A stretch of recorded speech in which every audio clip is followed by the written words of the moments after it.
Hey everyone, welcome back to Paranormal M. Thanks for joining me for another Paranormal Stories video. Before we get into it, turn on notifications so you don't miss any new videos. And if you have a paranormal experience of your own, feel free to send it to me. Tonight's first story comes from someone living in an old house in the UK. They start hearing voices in the house, even when they know they're alone. It's not constant, but it happens enough to make them wonder what's really going on. Now, get comfortable and sleep well tonight.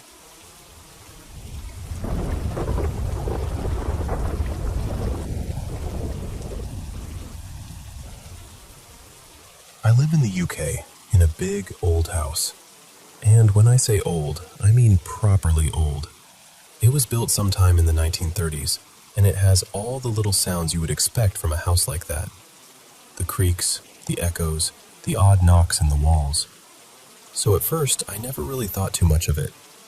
I moved in during the summer of 2020 with my boyfriend at the time. I'll call him Ben. I've always believed in the paranormal because I've had a few strange experiences since I was young, but Ben was the complete opposite. He was very skeptical. He always had a logical explanation for everything. That changed in this house. For the first several months, everything felt normal. Nothing stood out. But then, around spring of 2021, not long after I found out I was pregnant, something started happening. I was working full-time during my pregnancy, but during my first trimester, I was completely exhausted. One morning, I felt so drained that I called in sick. Ben had already gone to work, so I was home alone. I went back upstairs, got into bed, and tried to sleep. I had only been asleep from the future, but I into the paranormal. I went back upstairs, got into bed, and tried to sleep. I had only been asleep from the 2021, which is updated to approach the end of the time. I had only been asleep from the 2021, which is open to director 2 longs of a strongable. I had only been asleep from the 2021, which is updated to approach the end of the time. I moved in the UK, it was really often, but then was a very obstinate, and then I had any period. I had only been asleep for maybe half an hour when I woke up because I heard Ben's voice calling me from downstairs. It sounded exactly like him. I remember lying there confused because he had only just left. I called back asking why he was home, thinking maybe he had forgotten something or got his shift time wrong. But there was no answer. So I got up and checked the house. There was nobody there. I looked in every room, and I even texted Ben to ask if he had come back for any reason. He didn't reply right away because he was working, so I went back to bed, but I couldn't really settle. Later, when he called me on his lunch break, I asked him again if he had been home. He said no. When I told him what I had heard, he laughed it off and said I was probably just tired. Honestly, at the time, he almost convinced me I had imagined it. But that was only the beginning. A few months later, something happened to Ben. I was about 5 months pregnant by then, and I had gotten big quite quickly. Getting in and out of the bath was difficult, so I would usually call down to Ben when I was ready to get out, and he would come help me. One night, I was in the bath when suddenly Ben came running upstairs and burst into the bathroom, looking panicked. He asked, "Are you okay?" I just stared at him and said, "Yes, why?" He said he had heard me scream his name. Not call it, scream it. But I hadn't made a sound. At first, he thought I was joking. He kept asking me why I had shouted for him, and I kept telling him I hadn't. Eventually, he realized I was being serious, and I could see it really shook him. He stayed in the bathroom with me until I was finished, because neither of us wanted to be alone after that. After that, things went quiet for a while. Then our son was born. When he was around 6 months old, Ben and I were downstairs watching a film one night when we both heard the loud, sharp scream of a baby. We jumped up immediately. I don't think either of us had ever moved that fast. We ran upstairs into the bedroom, expecting to find our son awake and crying. but he was fast asleep, still wrapped up, still peaceful, completely silent. We looked at each other, and I remember feeling my stomach drop. We went back downstairs and checked the baby monitor footage from the previous few minutes. There was nothing. No crying, no movement. The scream hadn't been picked up at all. That was when Ben started researching, and we both ended up thinking it might be some kind of mimic. Whatever it was, it seemed to copy voices it had heard in the house. Mine, Ben's, and even the baby crying. A year or so later, Ben and I split up. For a while, nothing much happened. I stayed in the house with my son during the week, and he would go to Ben's on the weekends while I worked. That meant I was alone in the house quite a bit. After a few months, I started noticing little things again. Footsteps upstairs when nobody was up there. Small noises. Items turning up in places I knew I hadn't left them. My mom started visiting more often to keep me company, and even she noticed odd things happening. Sometimes I would hear Ben calling me from upstairs, even though he wasn't there. I ignored it every time. I didn't want to answer it. I didn't want to give it attention. For the longest time, I didn't feel like it was dangerous. Strange, yes. Creepy, definitely. But not dark. It almost felt playful in a way, like it was just trying to get a reaction. But my most recent experience has made me question everything. A couple of nights ago, my mom was staying with me and my son, who is 4 now. She had recently had an operation and needed someone to look after her while she recovered from the anesthetic, so I let her sleep in my bed, and I slept downstairs on the sofa. It was around 2 in the morning. I was still awake, scrolling on my phone, when I heard a deep male voice call my name. It didn't sound like Ben. It didn't sound like anyone I knew. That is what scared me the most. I sat up, completely frozen for a second, trying to work out if I had really heard it. At first, I thought maybe Ben had come in because he is the only man with a key to my house. But the voice was wrong. It was deeper, unfamiliar. I waited for a minute, listening. Nothing. Eventually, I got up, grabbed the nearest thing I could use as a weapon, which happened to be one of my son's plastic duck toys on a stick, and started checking the house. I checked my son's room first. He was asleep. Then I checked on my mom. She was asleep too. I walked around the rest of the house and found nobody. So I went back to the sofa, trying to calm myself down. But I had barely sat down when I heard the voice again. This time, it sounded like it was coming from the entryway. It echoed.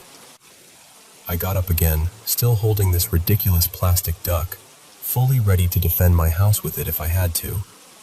But there was nobody there. Then it said my name again. This time, it sounded like it was right beside me.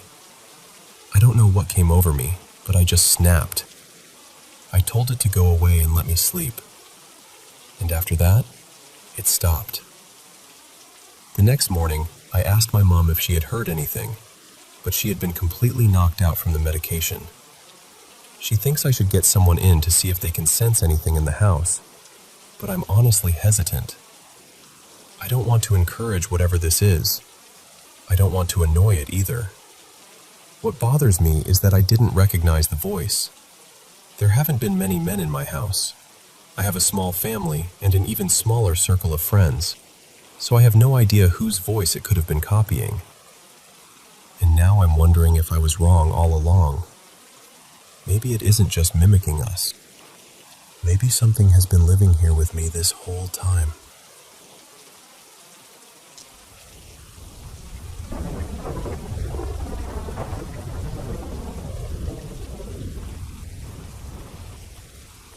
So, the house my family lives in was built sometime in the early 80s, and before we ever moved in, an elderly woman named Miss Edna lived there.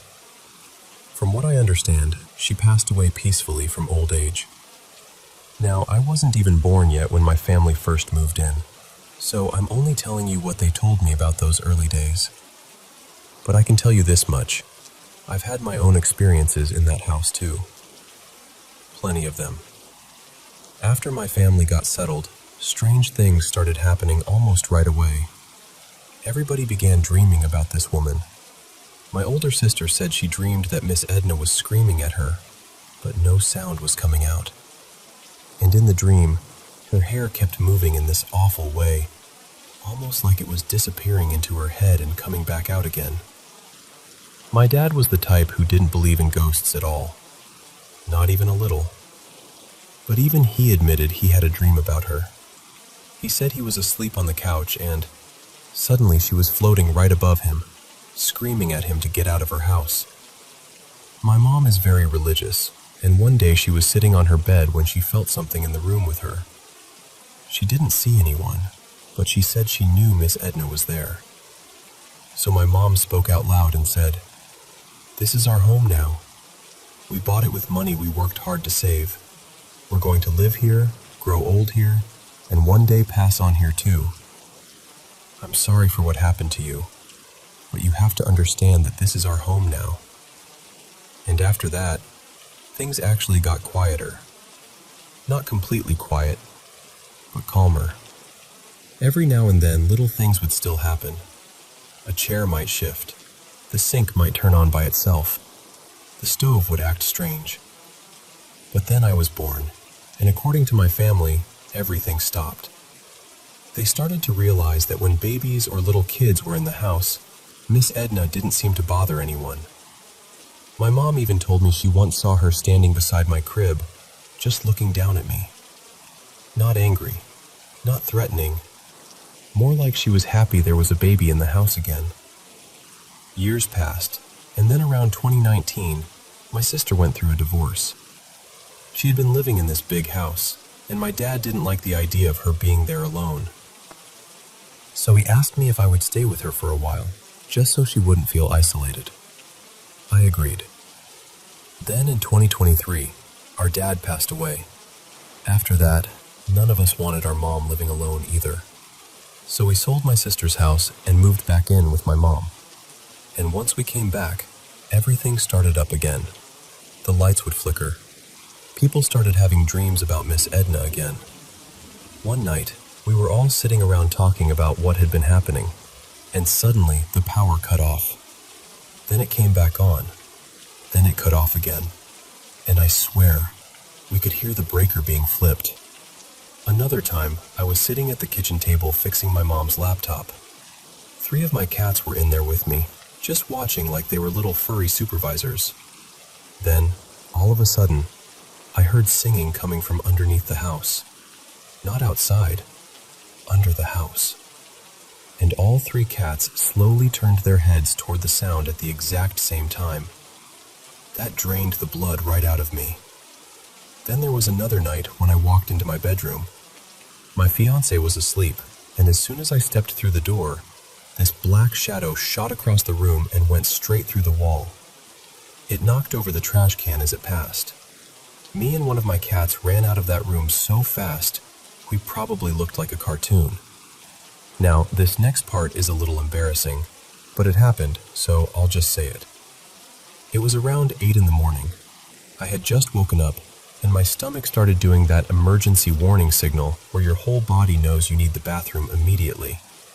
So I went in, sat down, and started scrolling through my phone.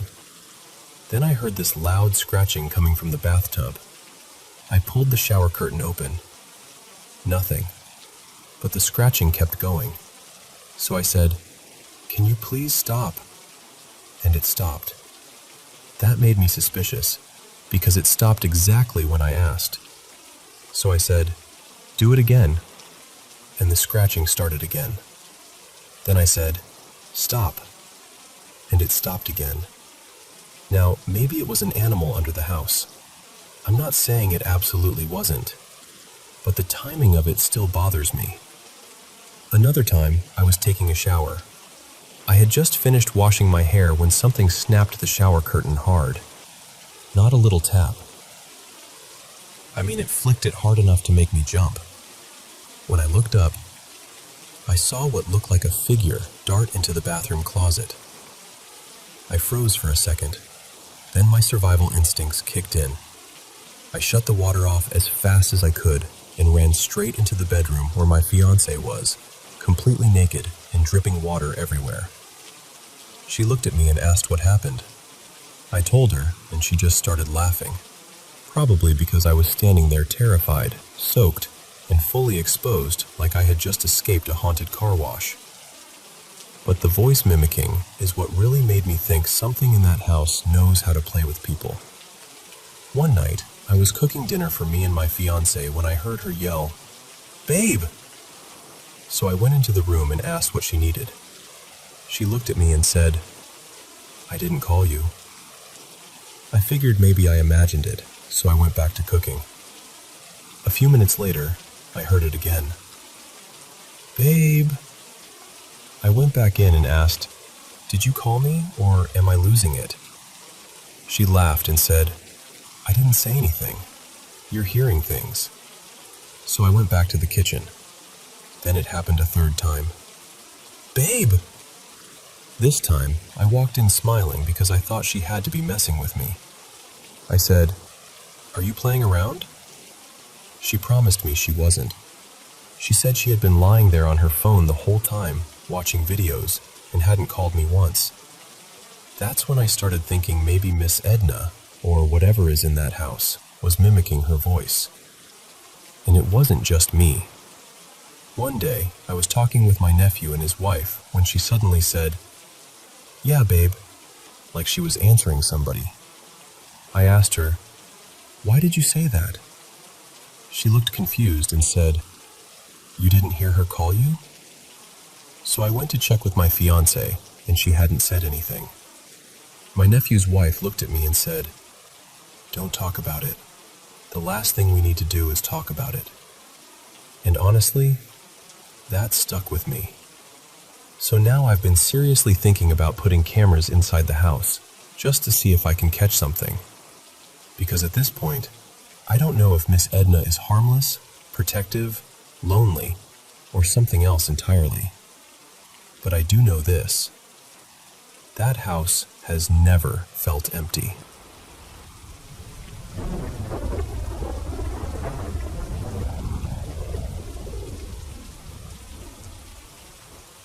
I'm writing this at 5:47 in the morning, and honestly, I'm still shaking from what happened tonight.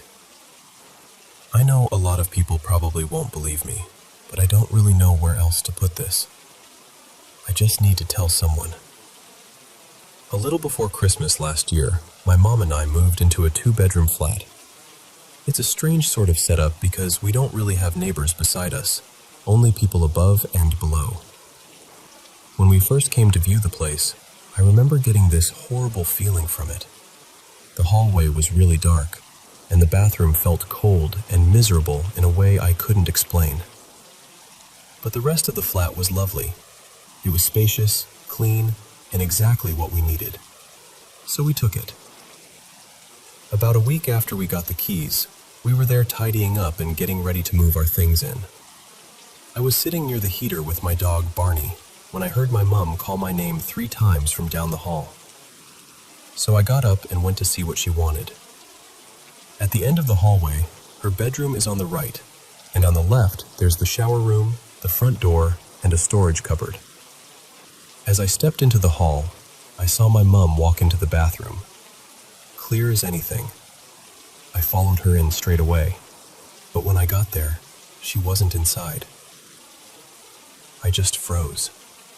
I walked back into the hallway, completely confused, and there she was, standing in the doorway of her bedroom, looking at me like I'd lost my mind.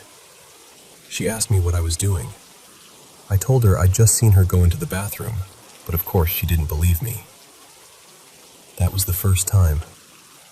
It definitely wasn't the last. Since then, I've heard her calling my name from the bathroom at least once or twice a week. I've also seen her walk into that same bathroom maybe 4 or 5 times, only to find out she was never there at all. There's a pull switch in the bathroom, the kind with a string hanging from the ceiling. On the end of it is this little clay fish. At night, we hear it hitting the wall over and over again, like someone is grabbing the string and swinging it hard. And there are actual marks on the wall from where it's been banging against it. This has been going on for nearly 5 months now. The storage cupboard is strange too. It has one of those doors that can't just drift open. If it's shut, it's properly shut. You have to push the handle all the way down to open it. But somehow, it opens by itself. One time, it opened while I was in the shower. The cupboard door blocked the bathroom door from the outside, and I was trapped in there until someone moved it. I still don't understand how that could have happened. Tonight, my dad came over to visit. He's had experiences with spirits and strange things since he was younger, though that's a whole other story. It was around 2 in the morning when everything started getting worse. We were sitting at the table, talking about what had been happening in the flat. As I was explaining it all to him, the room suddenly went freezing cold. Not just a little chilly. It was like the warmth had been sucked out of the room. Barney jumped up and stared at one exact spot, completely still. My dad looked at me and quietly said, "It's in here." I panicked and got up straight away. I stood behind him because I honestly didn't know what else to do. I've never felt anything like that before. It was heavy, like the air itself had turned sad. After a little while, the feeling passed. We calmed down and started talking again. Then my dad went into the kitchen to get a drink, and while he was gone, I said out loud, "If something is here, can you give me a sign? Just show me you're here and that I don't need to be scared." A few minutes later, my dad came back in. We talked for maybe 5 minutes. Then we heard 3 knocks come from the wall. That's when I really started to panic, because that wall is solid brick. On the other side of it is outside. We're on the middle floor, so there's no way someone could have just been standing there knocking. I still can't think of any normal explanation for it. About 10 or 15 minutes after that, my dad was telling me about a strange experience he had when he was younger, something he once saw outside his window that he swore didn't look human. While he was talking, there was a huge bang from the hallway. It sounded like something had been thrown. Neither of us wanted to leave the room to check. Then everything went quiet for a few minutes. I was starting to think maybe it had stopped. And then, right beside me, I heard my mom's voice say, "Come on." It sounded so close. But my mom was asleep on the other side of the flat. She's a very deep sleeper too. My dad called out to her, but there was no answer. We checked later, and she had been asleep the whole time.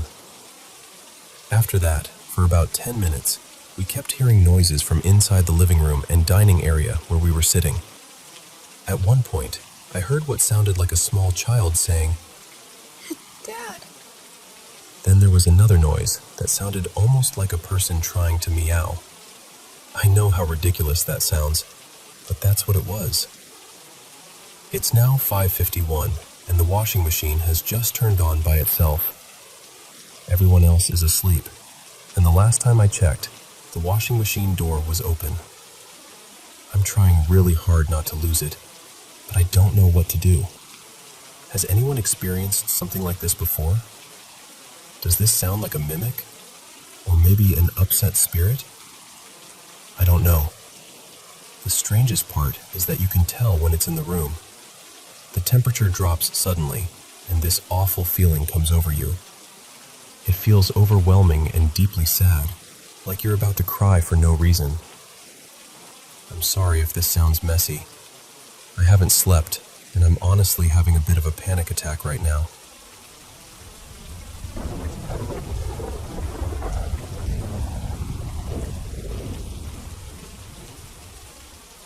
I used to love Legos before I ever set foot there. Not the real Legos. Not yet. I loved the version I had built in my head from stories. The lights, the music, the noise. the way the city seemed to keep breathing long after everyone else's night had gone quiet. Where I grew up in the East, things were calmer, predictable. Once evening came, shops closed, streets emptied, and people returned home.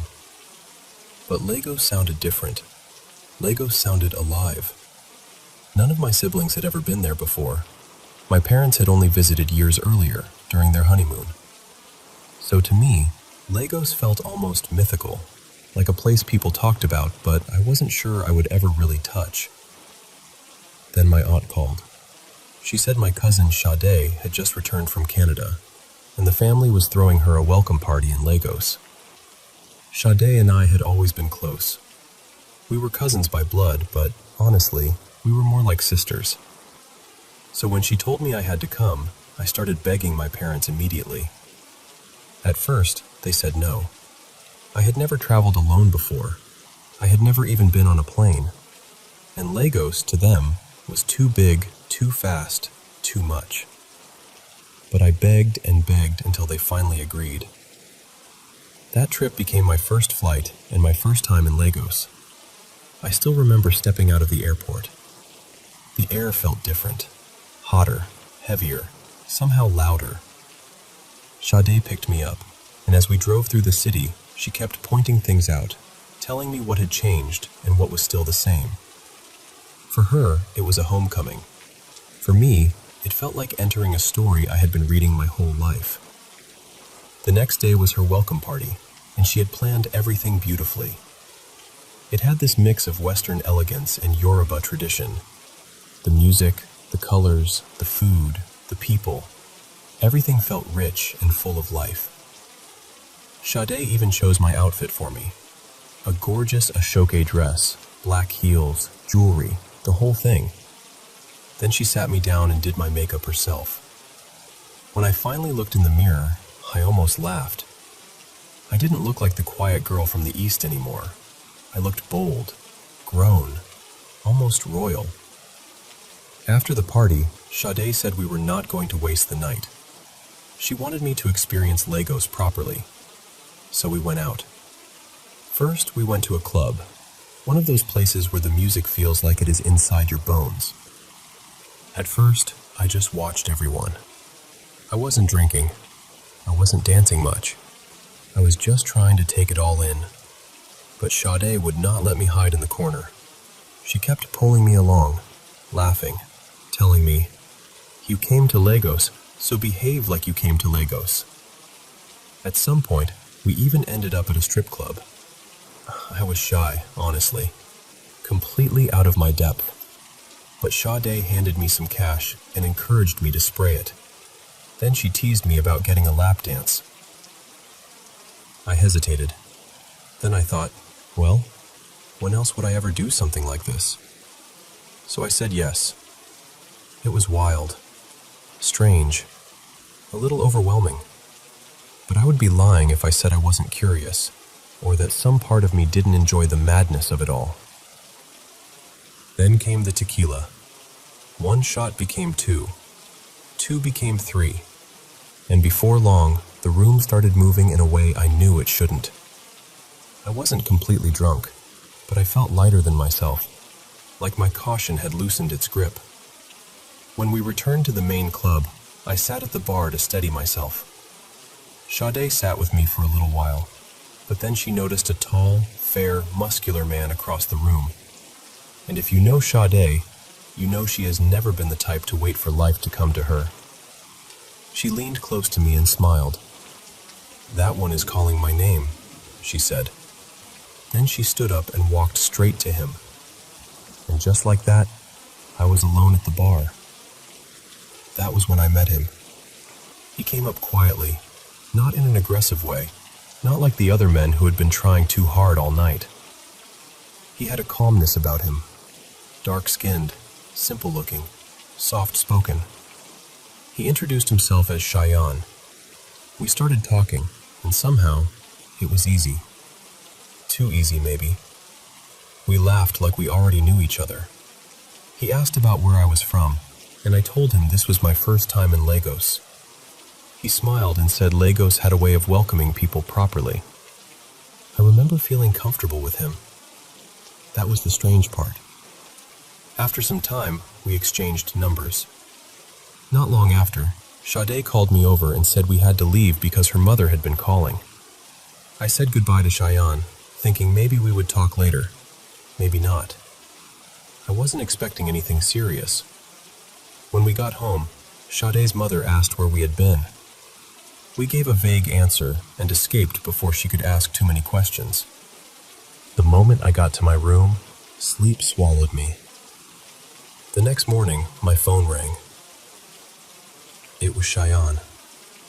I don't know why, but hearing his voice made me smile. We talked for a while, and it felt like we were continuing the same conversation from the night before. He asked if we could meet again.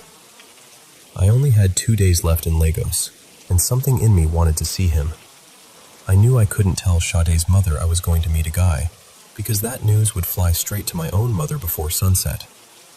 So I begged Sade to cover for me.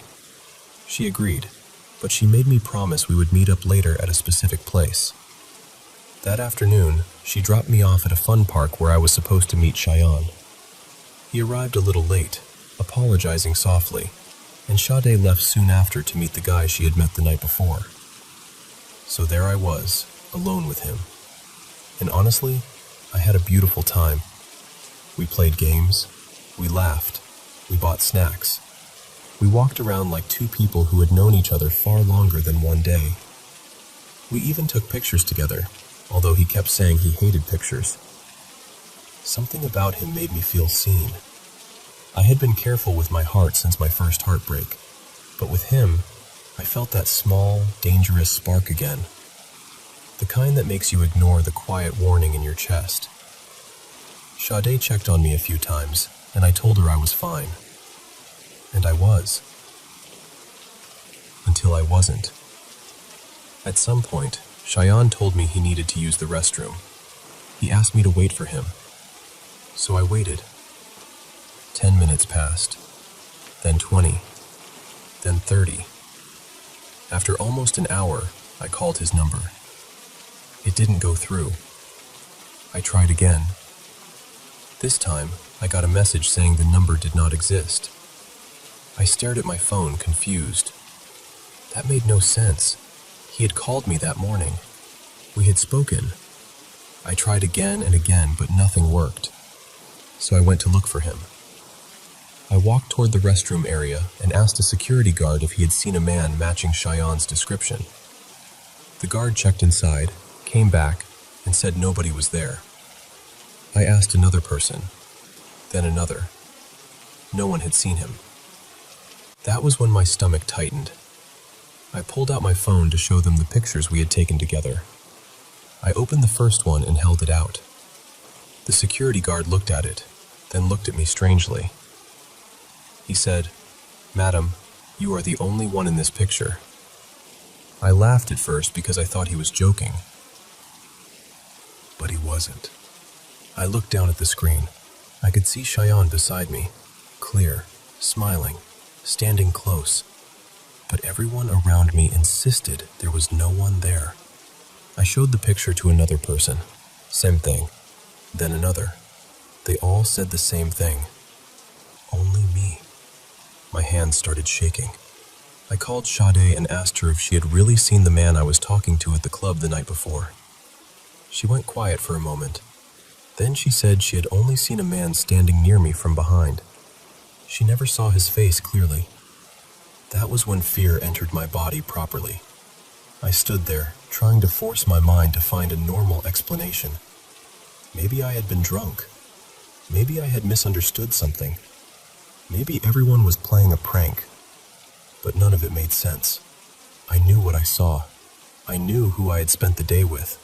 And yet suddenly, it felt like I had been walking through Lagos beside someone who was not fully there. Eventually, Sade came to get me.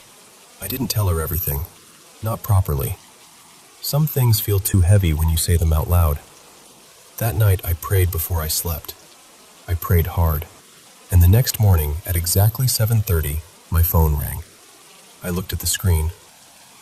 It was Cheyenne.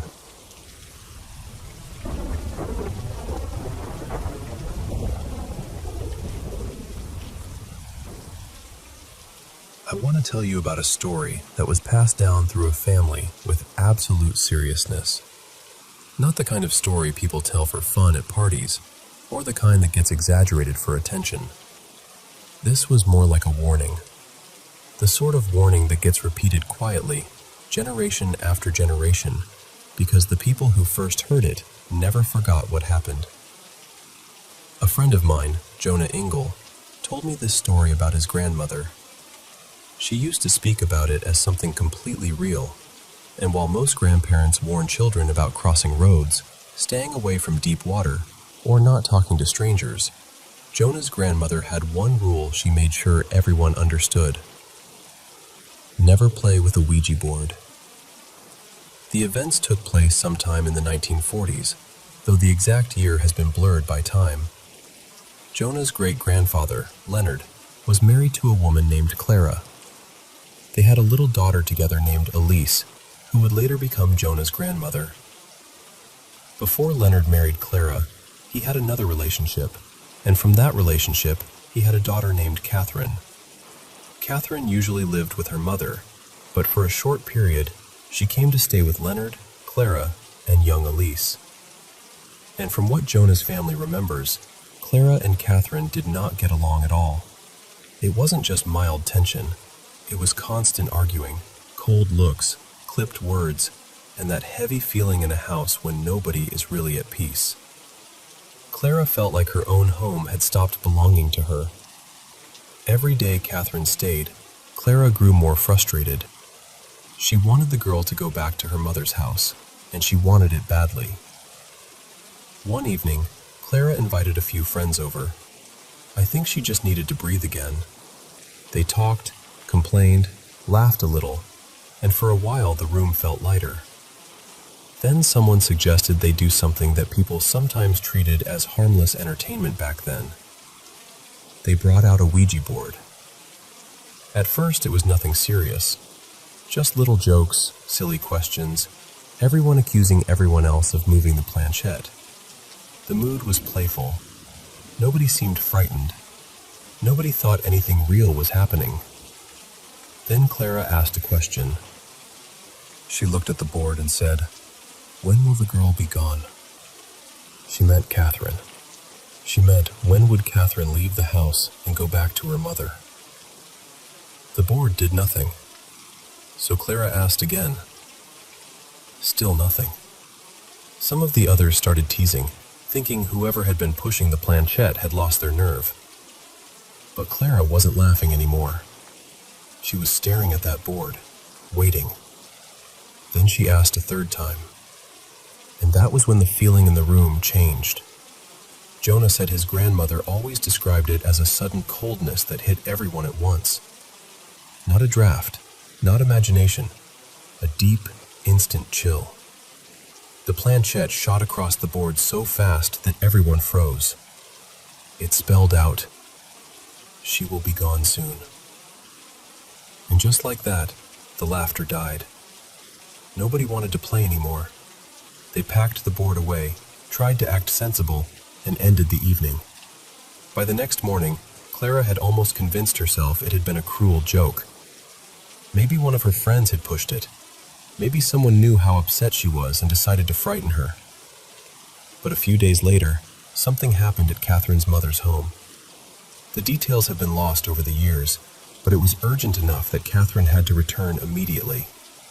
Because of the situation and the distance involved, arrangements were made for her to travel by air. Leonard and Clara went with Catherine to the airport. They watched her board the plane. I always wonder what Clara felt in that moment. Maybe relief. Maybe guilt. Maybe the memory of those words crawling back into her mind. She will be gone soon. The plane took off. And then, right in front of them, something went terribly wrong.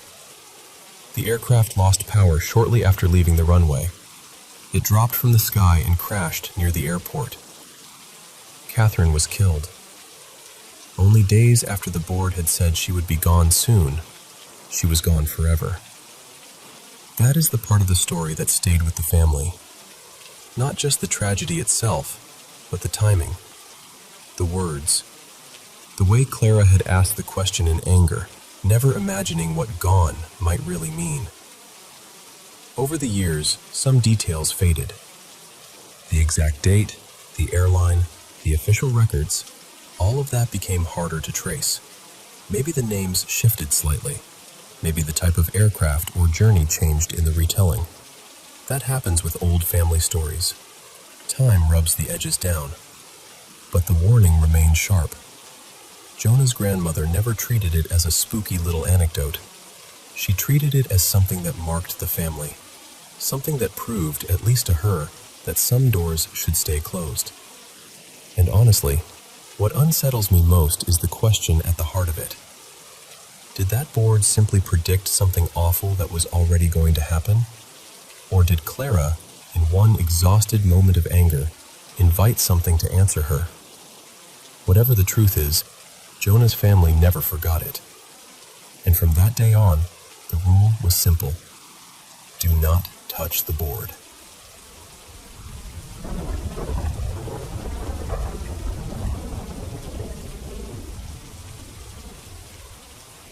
I'm still not completely sure how to explain this, or even what kind of story it is. I don't know whether I'd call it a haunting, an apparition, a paranormal encounter, or just something my mind still hasn't found a proper place for. This happened several years ago, when I was still sharing a bedroom with my younger brother, Mason. It was late, probably somewhere between 11 at night and midnight. The room was quiet, and Mason had already fallen asleep. I was awake in my bed after having one of those emotional breakdowns that leaves you completely drained. I had been crying for a while, but I was trying hard not to make any noise because I didn't want to wake him. When I cry like that, I usually keep my eyes shut because they start to sting. I was also hoping I could just cry myself to sleep and be done with the night. But after a while, my eyes were so full of tears that I had to open them and wipe my face. And when I did, I saw a little girl standing near my bed. She was just looking at me. I froze. I knew right away it wasn't my brother. I don't have any little sisters, and this child was clearly a girl. She looked maybe 6 or 7 years old, with short hair pulled into 2 tiny ponytails on the sides of her head. The strangest part was her coloring.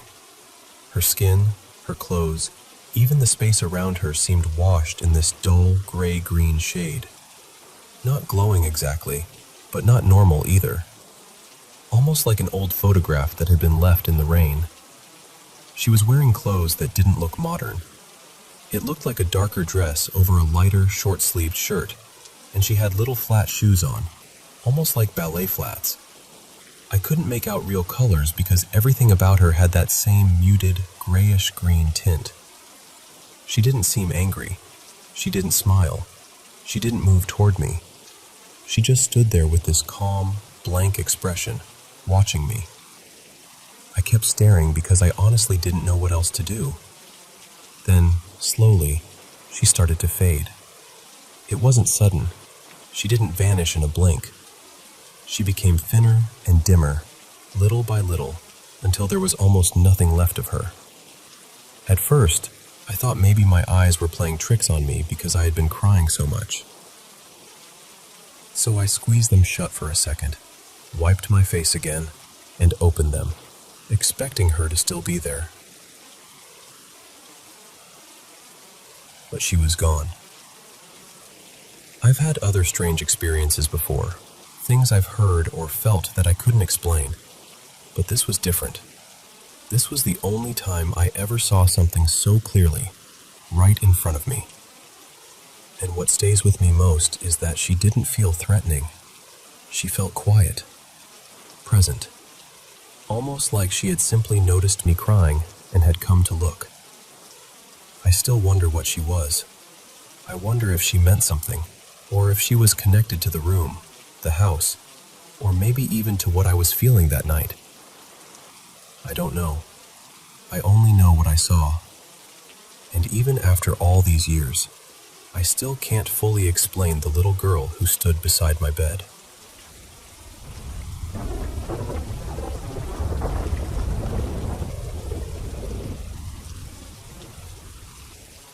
I know this is going to sound strange, and honestly, it still feels strange saying it out loud. For years, only a handful of people have known about it. A couple of close friends, my former wife, and the person I'm with now. That's it. This happened back in January of 2004. I was 19, maybe a few weeks past my birthday, and I was driving home from my girlfriend's place very early in the morning.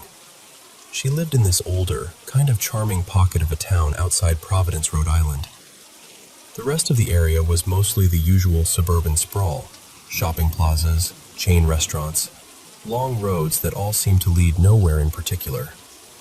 But her neighborhood had a little history to it, a little character. At the time, I was driving a dark red Oldsmobile sedan. It was my first car, and my dad had helped me get it.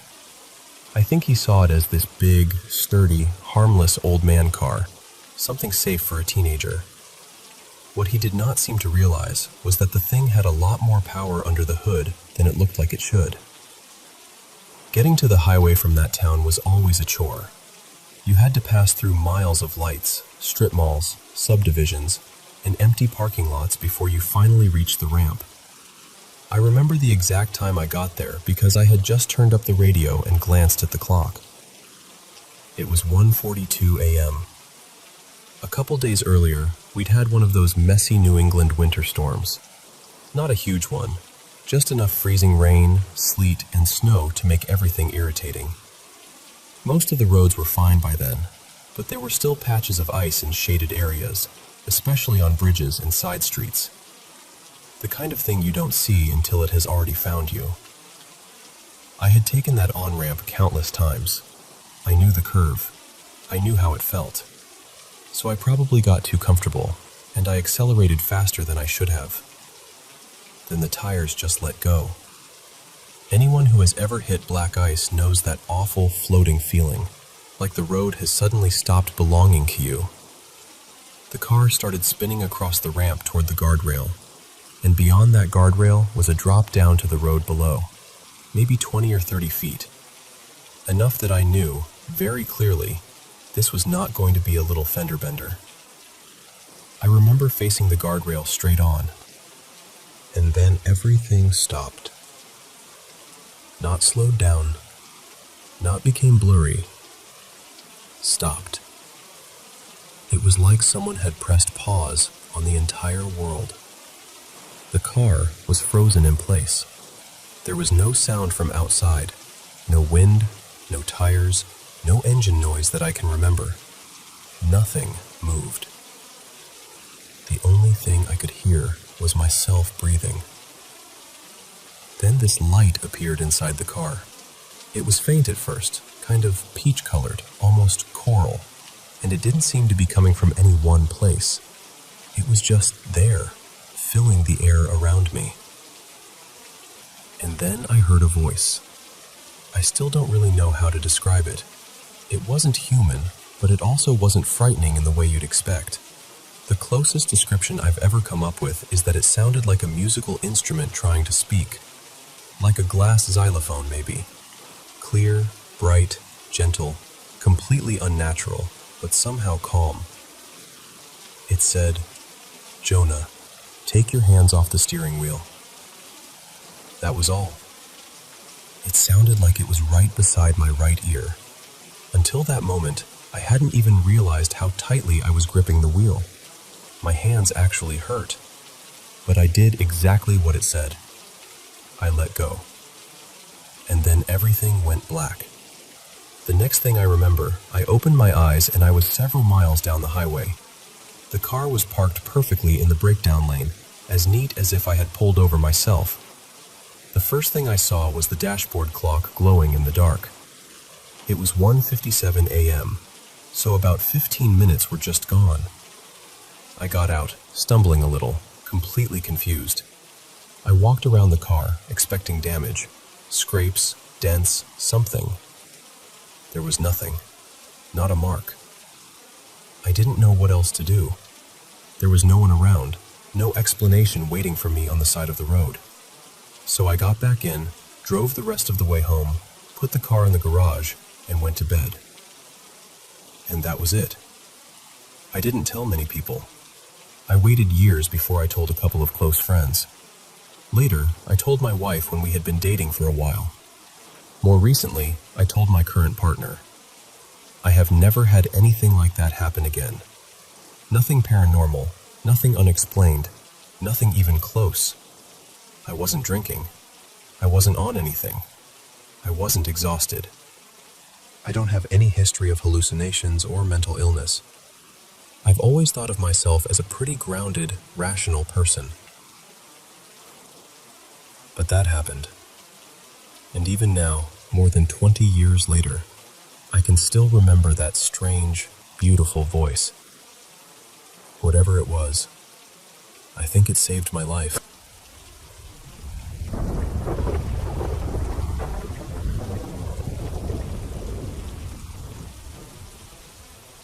This usually happened on nights when my mom would leave dinner out for my dad. Back then, he had a habit of going out for a drink and coming home really late. Sometimes the whole house would already be asleep by the time he got back. And that's when this thing, whatever it was, seemed to have its own little routine. I know that sounds strange, but it really did feel like a routine. You'd hear someone in the kitchen serving themselves food. Plates shifting, utensils moving, the soft clink of dishes, like someone was making themselves comfortable at the table. Then, after a while, you'd hear the sink turn on, dishes being washed, and cabinets opening and closing like everything was being put away. It happened so many times that eventually I told my mom. We talked about it, but honestly, we mostly just brushed it off. What else were we supposed to do? It wasn't loud enough to feel threatening, but it was clear enough that you couldn't pretend it was nothing. This went on for years, maybe 2 years, maybe longer. Then one day, it just stopped. I don't usually like reading too much into things, but over the last decade, my dad became more religious. Just him, though. He never pushed it on the rest of us. I do remember him bringing holy water into the house at one point, and now I wonder if maybe he saw something one of those nights. Maybe he knew more than he said. But I did see something myself around that time. One night, I was coming down from the second floor to use the main bathroom on the first floor. I had a flashlight with me, and I remember pointing it down the stairs. From that angle, you could see straight toward the kitchen sink. And standing right there, in front of the sink, was a shadow figure. It didn't move. It didn't turn around. It was just there. I didn't scream. I didn't wake anyone up. I just ran right back to my bed and stayed there. Everyone else was asleep, and I remember lying there trying to convince myself I hadn't seen what I had definitely seen. That wasn't the only strange thing happening back then either. Before that, there had been weird shadows on the laundry room wall. Not people-shaped exactly, not really like figures, just strange movements that didn't make sense. It sounds silly when I say it out loud, but at the time, it felt wrong. There were other things in that house too. Little pebbles would hit our bedroom window, almost like someone was throwing them from my grandma's house next door. Plates moved across the dining table once when I was about to make cereal. I heard my mom call my name when she hadn't called me at all. And then, just like the dinner sounds, all of it stopped. The only time in recent years that I heard someone call me like that again was in the days after my grandpa passed away last December. That one felt different though. Sadder. Softer. I've had other experiences since then, but not in that house. The newer ones have happened where I live now.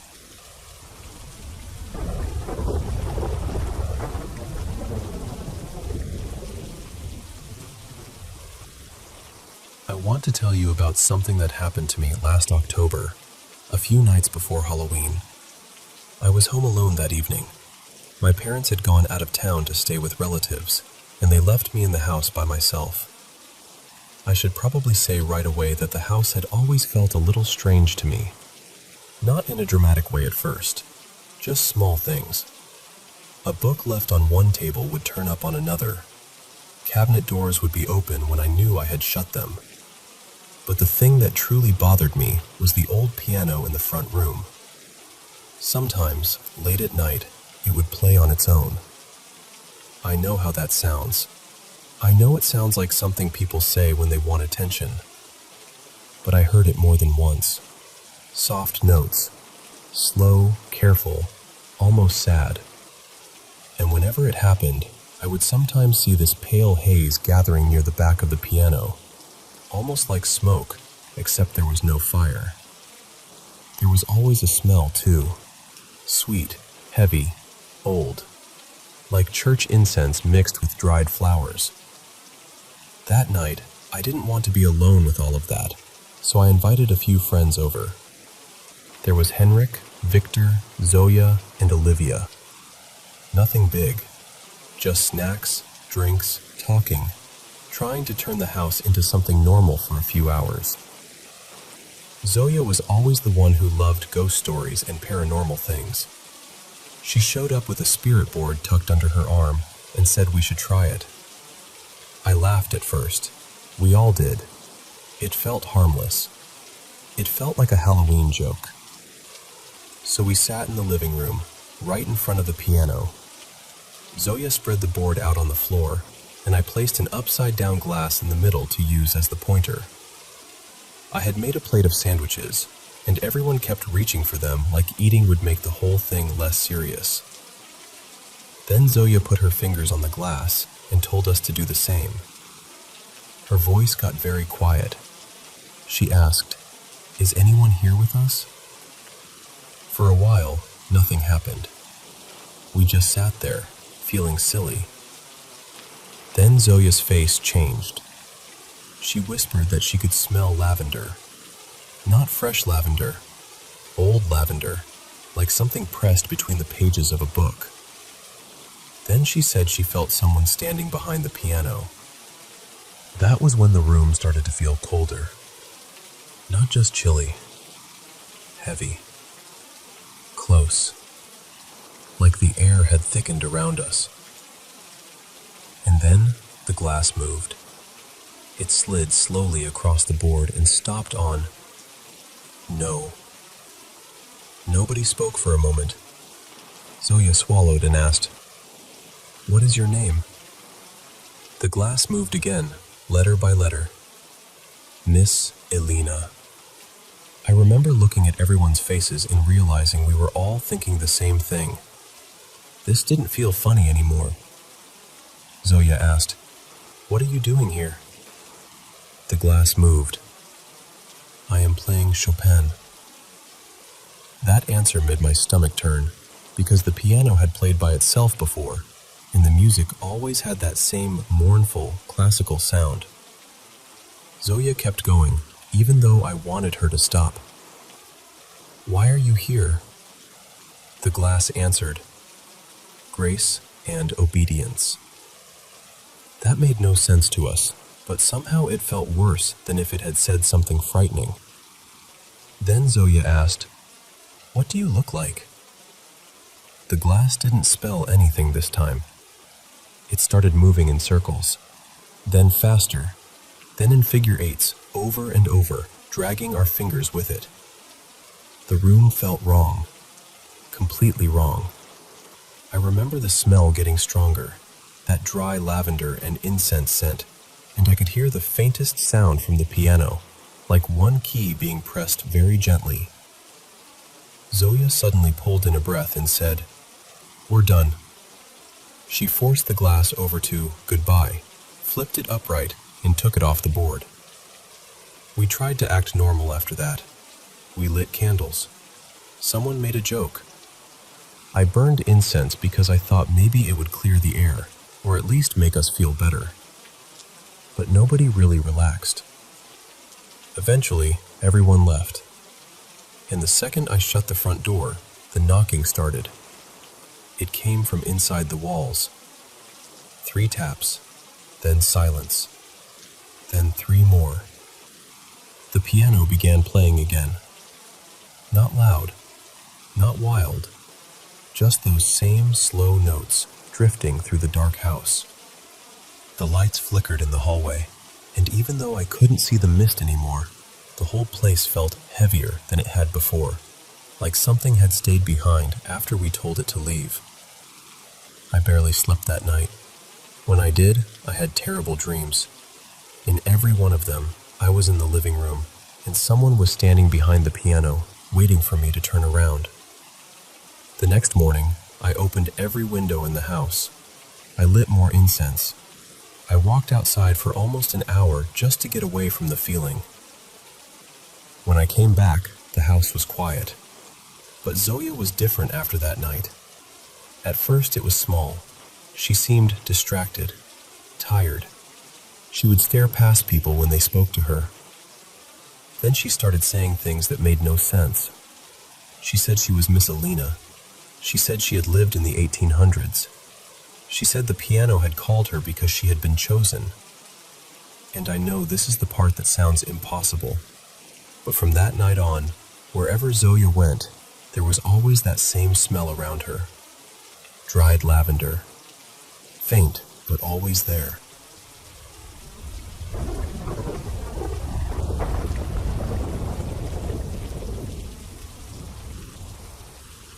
I want to tell you about my brother, because he was one of those people who didn't just enjoy ghost stories.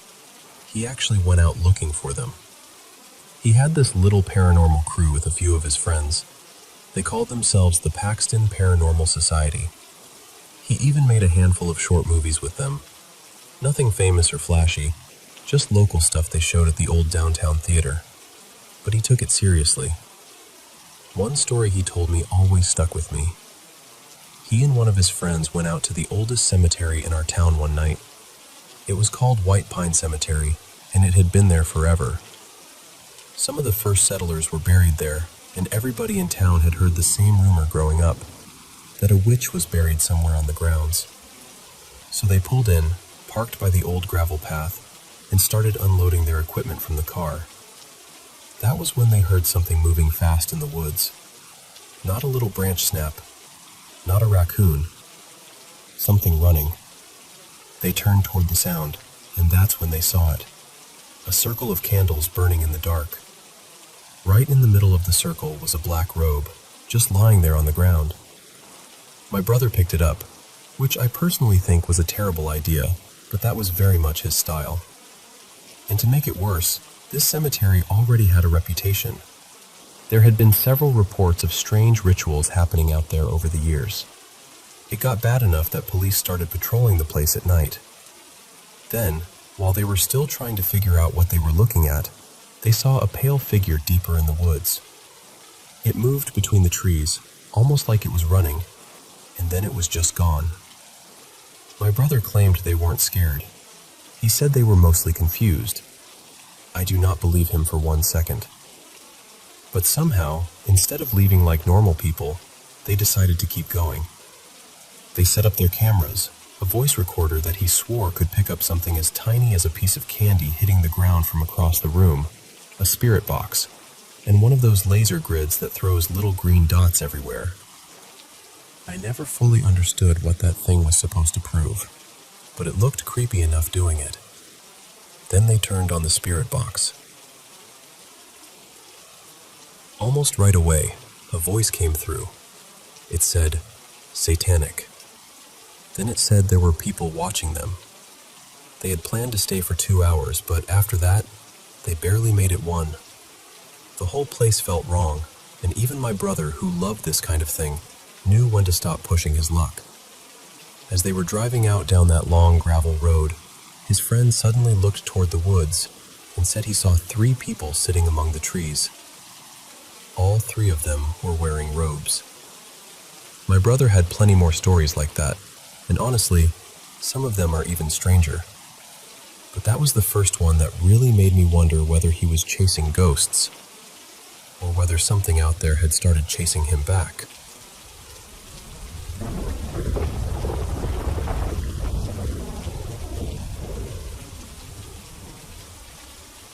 I'm 36 now, and not long ago, I went to Auschwitz for the first time.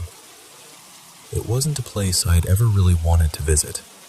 Not because I didn't think it mattered, but because I knew it mattered so much. My father had wanted to go for years, though, so we planned a long weekend in Krakow and made the trip together. Before we went, I had read plenty about Auschwitz. People talked about the silence there, the heaviness in the air, the strange absence of birds, that feeling that grief itself had settled into the ground. But when we arrived, it wasn't like that for me. The sky was clear, the sun was out, birds were singing, people were walking quietly from place to place, and somehow, at first, it felt almost ordinary. Bricks, fences, paths, old buildings. I knew what had happened there. I saw the photographs, the piles of shoes, the suitcases, the hair, the personal things that once belonged to people with whole lives behind them. It was deeply sad. Of course it was. But I still felt strangely separate from it, almost like there was a pane of glass between me and the reality of it. I understood it in my head, but I couldn't seem to feel it in my body. Then we reached Block 11. Our guide didn't explain much before we went inside. We just walked in, and the moment I crossed that threshold, something changed. It was immediate. The hair on the back of my neck stood up. My chest tightened. I felt this rush of adrenaline so strong it was almost physical, like my whole body had suddenly decided I was in danger. There was no thought behind it at first, just instinct. Everything in me was saying, "Get out, leave now." I've never felt anything quite like it. By the time we reached the basement, that feeling had become overwhelming. It was as if the air had been emptied of hope. I don't know how else to describe it. My legs were unsteady, my hands felt strange, and there was this awful pressure inside me, like my body knew something before my mind had caught up. When we finally came back out and stepped into the courtyard, I was shaking. I felt sick, shaken, and completely exposed. Only then did I fully understand where we were. Block 11 was the punishment block, the place of torture and executions. The courtyard outside holds the death wall. I'm not going to describe what happened there in detail. It doesn't feel right for me to do that casually. Afterward, the feeling faded.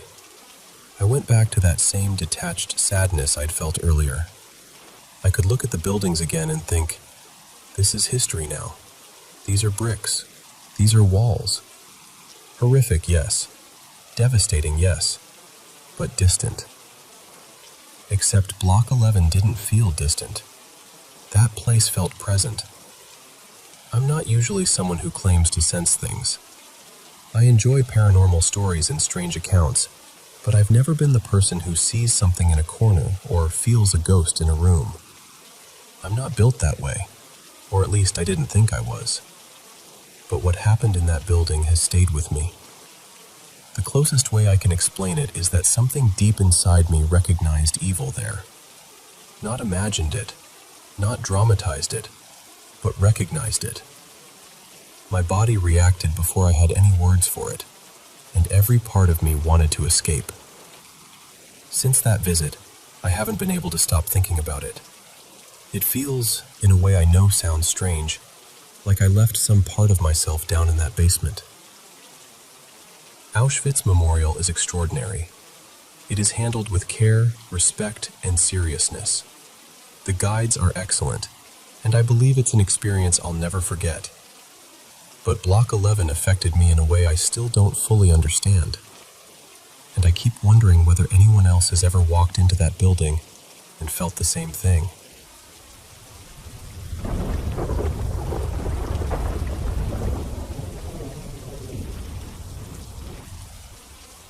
I've felt for a long time that something has been watching over me. Protecting me, maybe. I don't know exactly what to call it, but the feeling has been there since I was a teenager. I've always had this intense intuition about people. I can usually sense someone's real intentions before they show them, even when everyone else is convinced they're harmless. And it isn't just a vague feeling. I've had dreams that later turned out to be true in very specific ways. I've dreamed about betrayal, about things happening behind my back, and then later found out the details were exactly right. Because of that, I've stopped obsessing over revenge. It's strange to say, but when someone seriously hurts me, it often feels like life catches up with them on its own. There was one situation with a former landlord who had been secretly recording me through holes in the wall. After I moved out, he tried to blackmail me. Eventually, he was arrested, and the police discovered there had been many other victims over many years. I prayed that he would never be able to hurt anyone like that again. A few days later, I got a call from the victim advocate telling me he had died. Something similar happened with a man in my family, someone I never really knew personally. He had caused terrible harm to my mother and her siblings when they were children. He went to prison for it, and after he was released, I found out he had hurt another child. I was furious and heartbroken. I prayed again that he would never be able to harm anyone else. Not long after, my mother told me he had died too. I don't say any of this lightly. It scares me a little. It makes me wonder what's around me, what hears me, and what kind of protection this really is. More recently, my husband and I were having a very painful argument. Every time he started saying something that really hurt me, the light beside him began flickering. There were other lights on in the room, but only that one reacted. It happened several times. The last time it flickered so intensely that he stopped, looked shaken, and apologized. He told me he loved me, that he didn't want to hurt me, and that he didn't want to keep arguing. As soon as he apologized, the light stopped. He later told me it felt like a warning, and he didn't think it was a coincidence. Another time, a strange and completely false rumor was going around about us. We were trying to figure out who started it, and I was convinced it had to be one of two people who didn't like us. Then suddenly, I got this overwhelming feeling through my whole body, chills and heat all at once, and I just knew it was my mother-in-law. The thought hadn't even crossed my mind before that moment. I told my husband, "No, it wasn't them. I know it was your mom."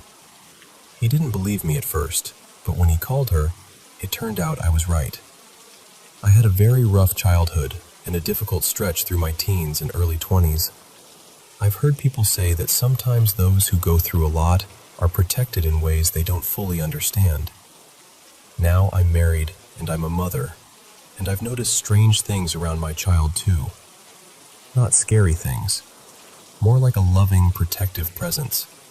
It feels like whatever this is, it loves her too. When I was around 22, I briefly tried learning about witchcraft. I didn't go very deep into it, but I felt strongly drawn to Hecate.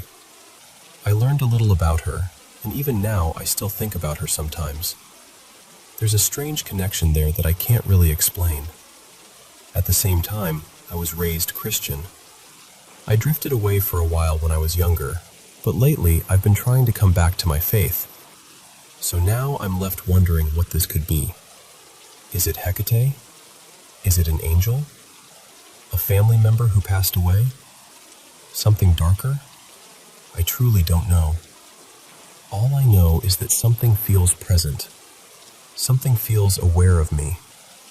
For a long time, my husband didn't believe me when I told him that. But after what he's seen, even he believes there may be something there. And I guess I'm sharing this because I don't know where to go from here. I don't know what this is, but I know what I've felt, and I know I'm not imagining all of it.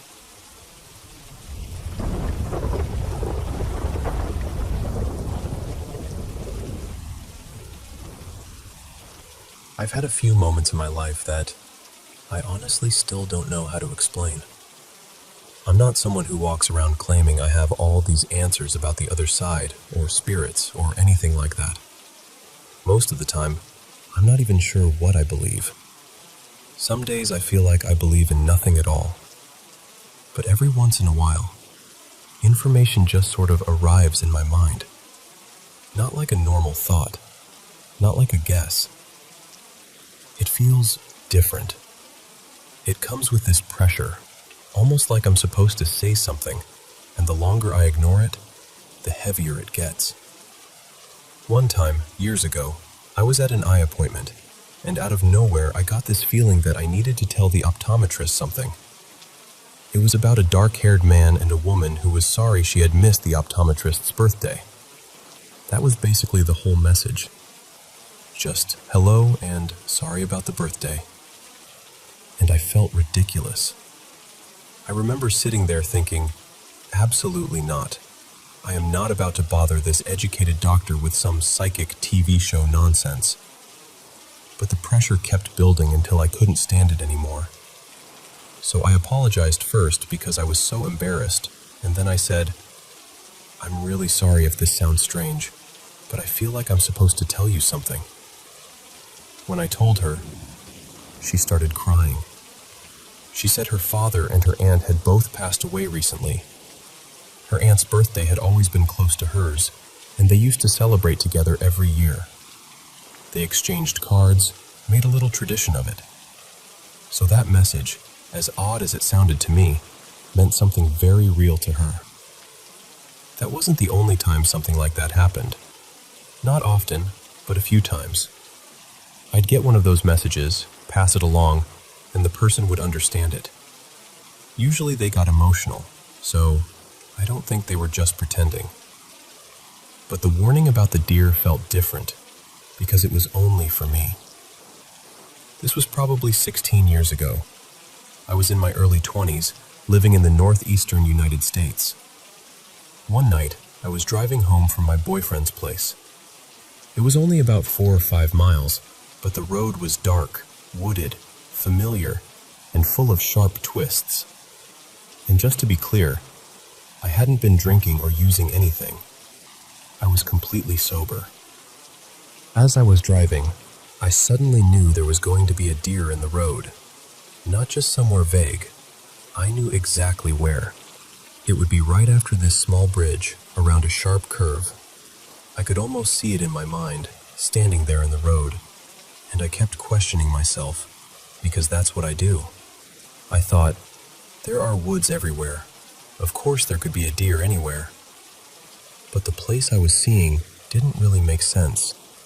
That bridge goes over a wide creek, and the road there is steep and awkward. On one side, there's barely any shoulder before the ground drops sharply down toward the water. On the other side, there's this steep hill that rises almost straight up, with an old inn sitting above it. For a deer to be standing where I knew it would be, it would have had to come down the road somehow after getting past the guardrail. Not impossible, but strange. The closer I got, the stronger the warning became.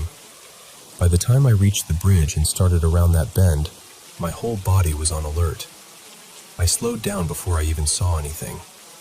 From outside the car, I probably would have looked calm. Inside, my heart was pounding.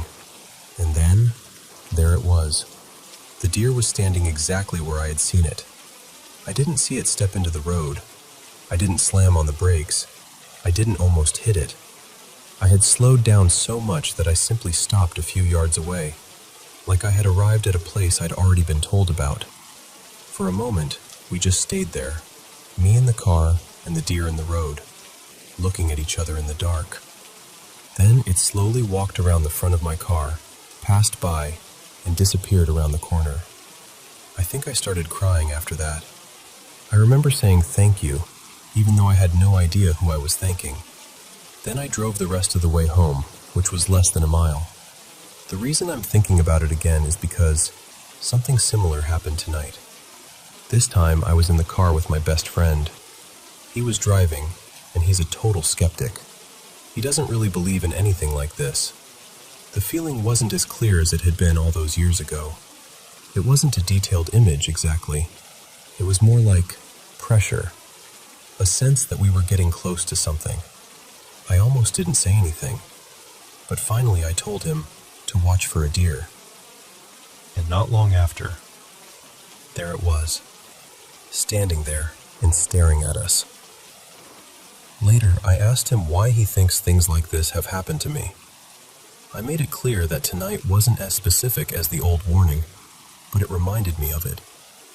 He said there are deer in the area, so it was probably just a coincidence. And I understand that logically. I really do. Deer do live around here. Sometimes a warning is just your brain noticing patterns before you consciously understand them. But that old night still bothers me, because it wasn't just a feeling that a deer might be nearby. It was specific. I knew the curve. I knew the place. I slowed down before I could see anything, and the deer was exactly there. My friend also said that if the deer hadn't appeared, I probably would have forgotten the feeling. That's not a terrible point, but it isn't completely true either. I do remember at least one time when I had a bad feeling and nothing seemed to happen afterward. I don't treat these moments like proof of anything. I don't take them lightly. So I don't know. Maybe my friend is right, and it's all coincidence. Maybe my brain is doing something I don't understand. Maybe there's a perfectly ordinary explanation hiding under all of it. But I also know what it felt like that night. And I know the deer was there.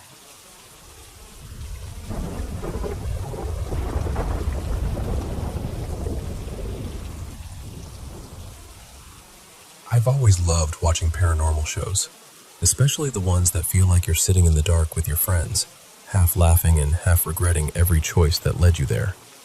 For me, BuzzFeed Unsolved was exactly that. My friends and I used to watch the spooky episodes together whenever we wanted to scare ourselves a little. But there was one episode that stayed with me in a different way. It was the one about Hannah Willows. And I don't know how to explain it, but while I was watching it, it stopped feeling like entertainment. It started feeling uncomfortably close to something I had already lived through. So, for some background, I was born and raised in Chile, but my family is Japanese. And growing up, my mom would sometimes tell me about strange things she experienced when she was young. She would say it so casually, too, like she was talking about the weather. She'd mention seeing a pale woman, or feeling like something was watching her. And when she told her mother about it, they took her to several spiritual readers. 3 of them, actually. The strange part is that they all supposedly said the same thing. They said there was a woman attached to my mom. A woman who had drowned during a tsunami. There was even a story in my family that this woman was supposed to marry my grandfather before he met my grandmother. And after she died, she never really let go of that bitterness. I know that sounds dramatic. It sounds like something written for a movie. But in my family, it was never told that way. It was just treated like something that happened. But the thing that stayed with me most wasn't my mom's story. It was mine. When I was about 6 years old, around 2009, we lived in an apartment that never felt right to me. I was just a kid, so I didn't have the words for it then, but I remember feeling like the place was heavy somehow, like the air had corners. At night, I would sometimes wake up because it felt like someone was touching my hair, not pulling it, not hurting me, just gently moving it. Almost like someone was brushing it away from my face. My mom had her own experiences too. She would hear knocking on her bedroom door and assume it was me because I hated sleeping alone back then. But whenever she opened the door, there was nobody there. And then one night, something happened that I've never been able to forget. I woke up because I was cold. At first, I was still half asleep, just confused. Then I realized my blanket was completely off me. Not like it had slipped down while I was sleeping. It looked like it had been pulled away. I turned my head toward the closet, and that's when I saw her. There was a little girl standing there. She looked about my age. Very pale skin, soft, curly blonde hair, almost like she could have been from somewhere in Europe. But it wasn't her appearance that disturbed me. It was her face. She looked angry, Not blank, not sad, angry.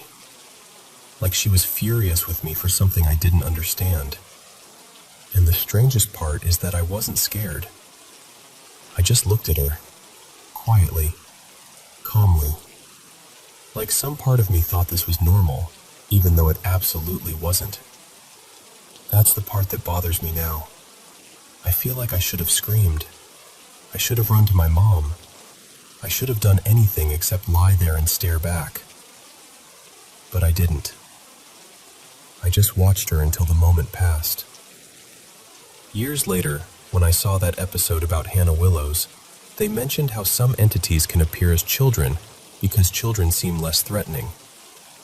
And that sentence stayed with me. It made me wonder what I had actually seen that night. Was it really a little girl? Or was it something else wearing the shape of one? The other strange thing is that everything seemed to stop after my dad moved out. My parents divorced when I was 9, and after that, nothing like that ever happened again. Around that same time, my dog passed away. Something odd happened after that too, but it felt completely different. It didn't feel angry. It didn't feel dark. It was more gentle, more confusing than frightening. Like it belonged to a separate story entirely. Then, in 2023, we were having dinner with my dad's side of the family, and out of nowhere, my dad mentioned that his apartment felt haunted. He was living in another unit in the same apartment complex we had lived in when I was little. He started talking about small things that had been happening. A kitchen light swinging by itself, drawers being open when he knew he had closed them, socks disappearing. Little things, yes, but enough of them that he was clearly uneasy. He even said he tried lighting candles to cleanse the place, but the flames would flicker wildly for no reason. And then he admitted he was scared.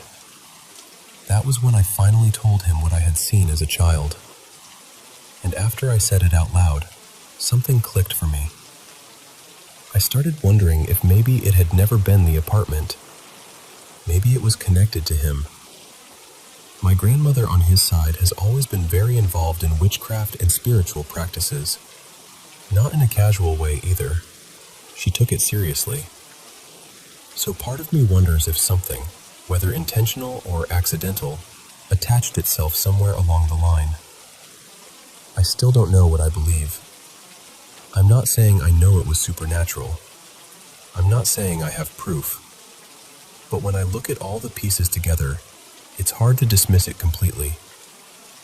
The episode that brought all of this back was The Haunting of Hannah Willows, from BuzzFeed Unsolved Supernatural, Season 5, Episode 6. Watching it made me realize something. You can move on from things like this. You can grow up, leave the apartment, stop talking about it, and convince yourself it's over. But it doesn't fully leave. It waits quietly in the back of your mind. And then one day, something reminds you.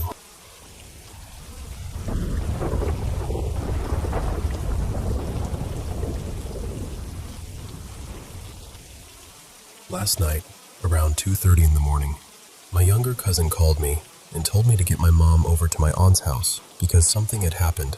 A few minutes later, my little cousin FaceTimed us, and I saw my cousin, who I'll call Andy, being held down by my aunt and uncle while they prayed over her. Everyone was crying.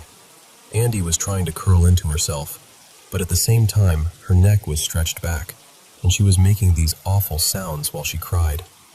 For a second, I thought about recording it, just to have proof, but I couldn't bring myself to do that. It felt wrong.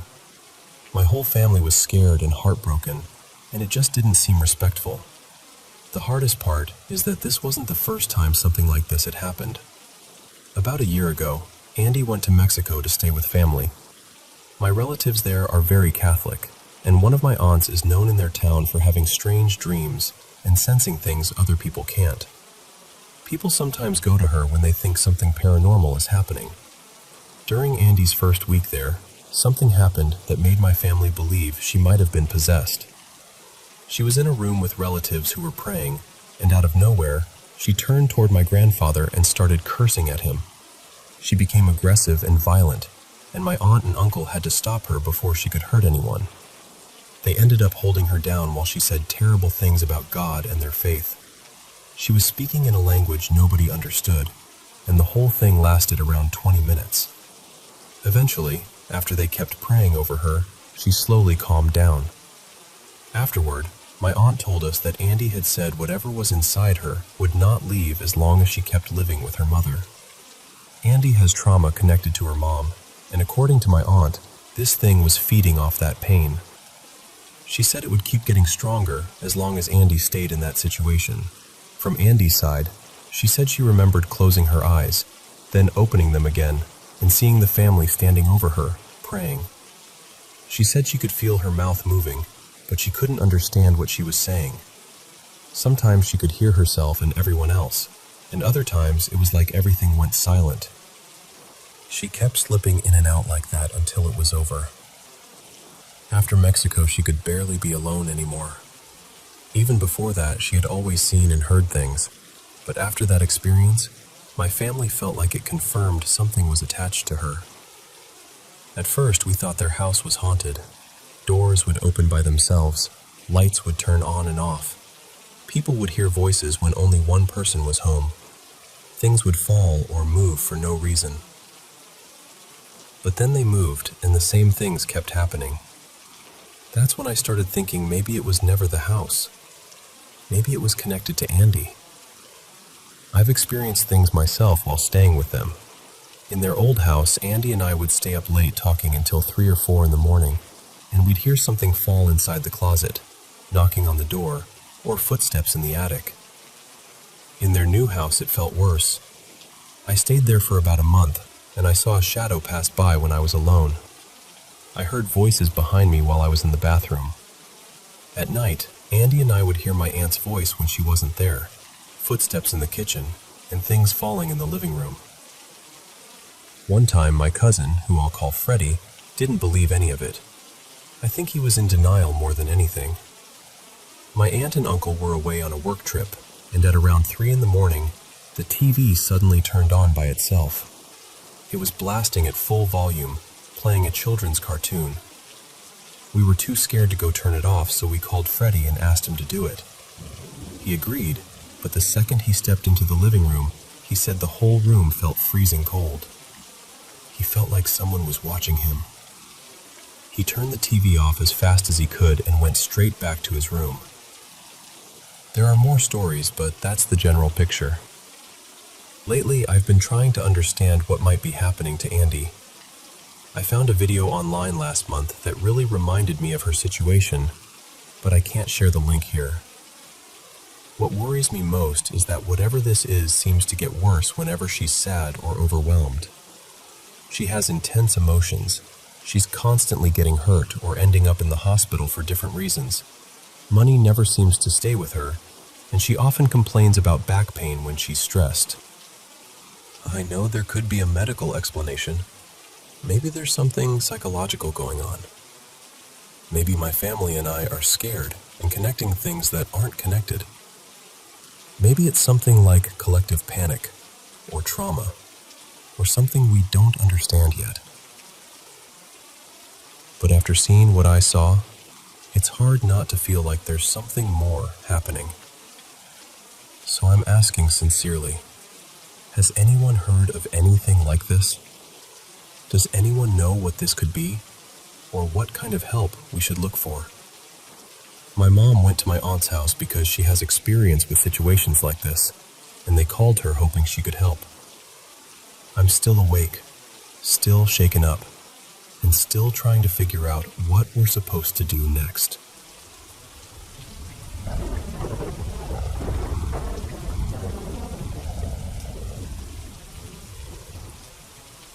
I've gone back and forth about telling this story because I know how it's going to sound. I really do. But I've been around here long enough to know that some of you might understand why I can't just brush it off anymore. I live in a little town in West Virginia called Gray Hollow. It's the kind of place where everyone knows which truck belongs to which house, and after dark, There's not much moving except wind, animals, and whatever your mind decides to invent. My place is out near the edge of town, at the very end of a dead-end road. Behind the house, there's nothing but woods. Thick woods. The kind that feel bigger at night than they do during the day.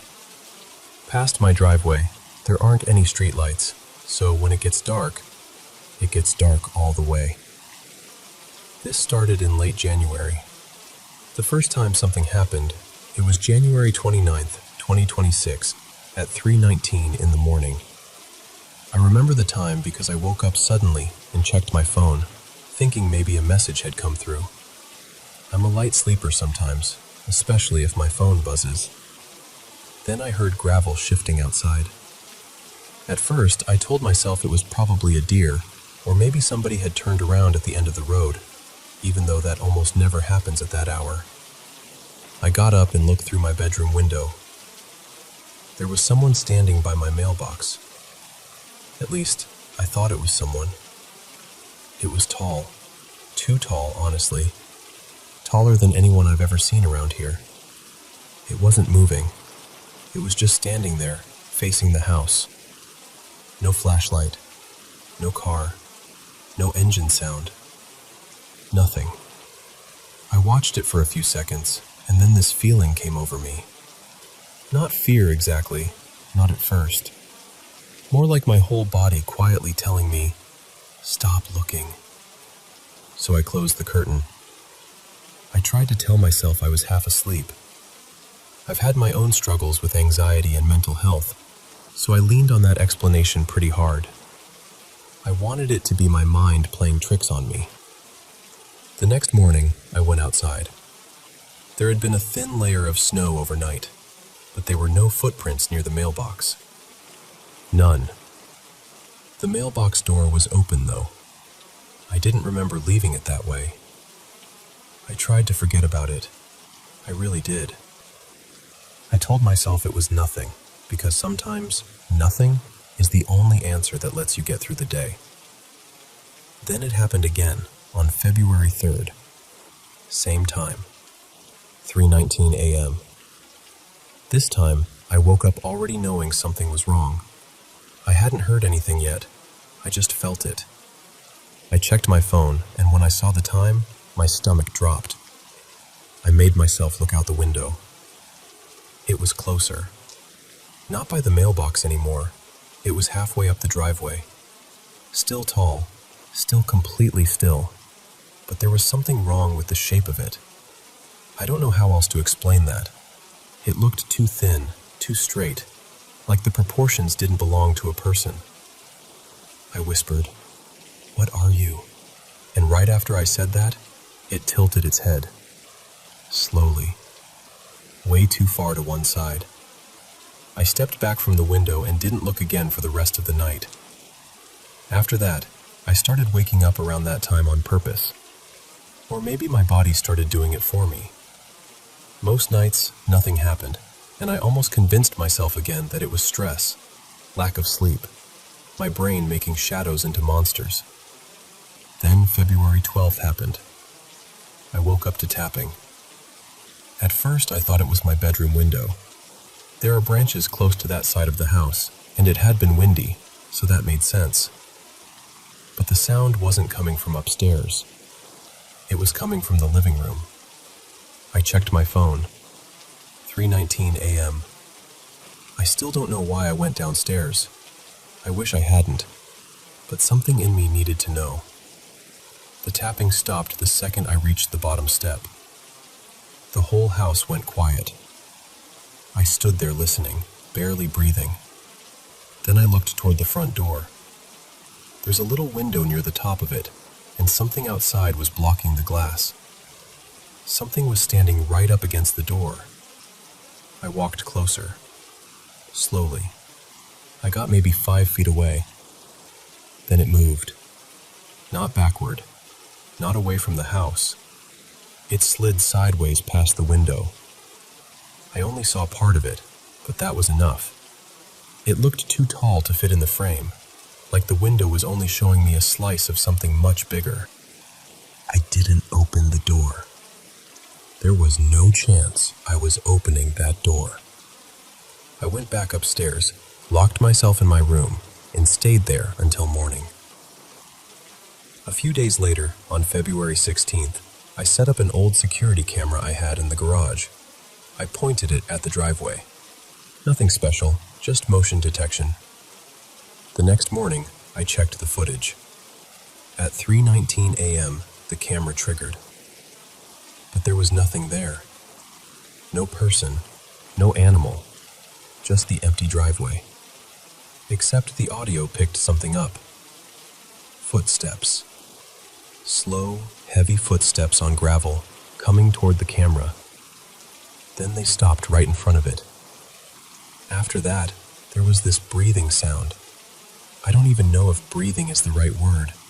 It was too steady, too hollow, like air moving through something that wasn't built for it. Then the video cut out for a few seconds. When it came back, everything looked normal again. I haven't seen it since that night. No tapping, no figure in the driveway, no mailbox left open. But I still wake up around 3:19 sometimes. And every time I do, I get this awful feeling that if I look outside again, it'll be closer than before. I don't know what it was, but I'm starting to think it noticed me noticing it.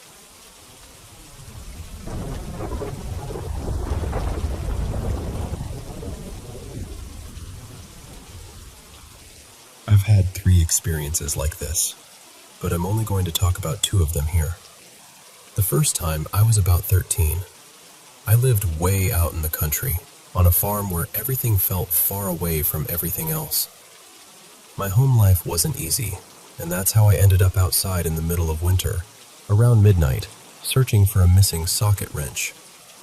I wasn't allowed back inside until I found it.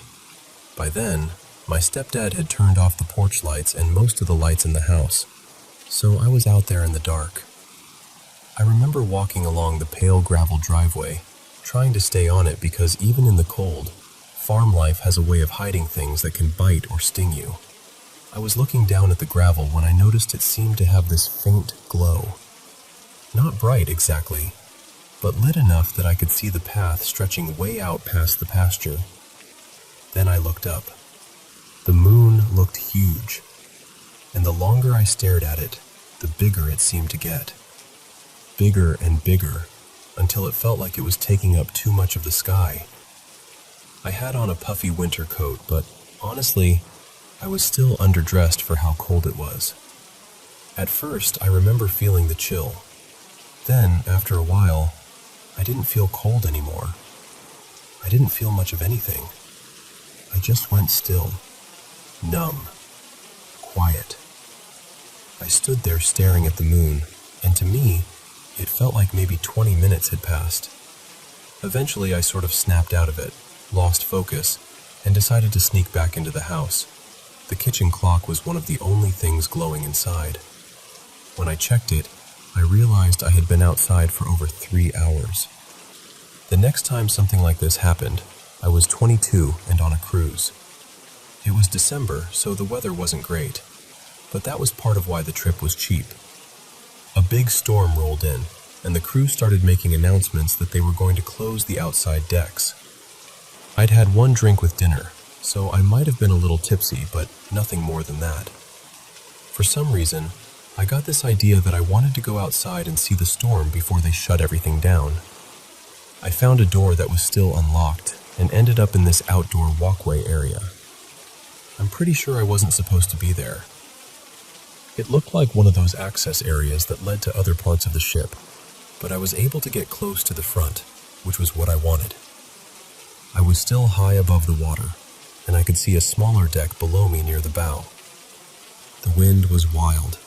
The ship was rocking and jerking, and the rain was coming in sideways, but it wasn't pouring yet.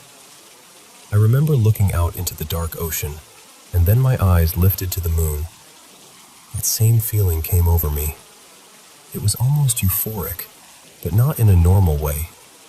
It was peaceful and overwhelming at the same time. Everything around me started to fade. The lights from the ship, the noise, the storm. even the feeling of where I was standing. And I should say, I was wearing heels and a formal dress because I had just come from dinner. I should have been freezing. I should have been uncomfortable. But I wasn't. I just stood there in the storm, staring up, feeling like the whole world had gone quiet except for the moon. Eventually, one of my friends found me. I remember feeling disappointed when he did, almost like I had been pulled away from something. He was upset because, apparently, I had been missing for at least 30 minutes, maybe longer. That was just how long they knew of. And then I noticed the rain. It was suddenly pouring. Not misting, not light rain, but a full downpour. To me, it felt like it had changed in just a few seconds. I've had that feeling one other time, but I still don't really know what happened or what it was. I don't know if it was something psychological, something spiritual, or just my mind reacting to stress and the moon in a strange way. I'm not trying to make it sound bigger than it is. I'm just looking for advice or guidance because I've never been able to fully explain it.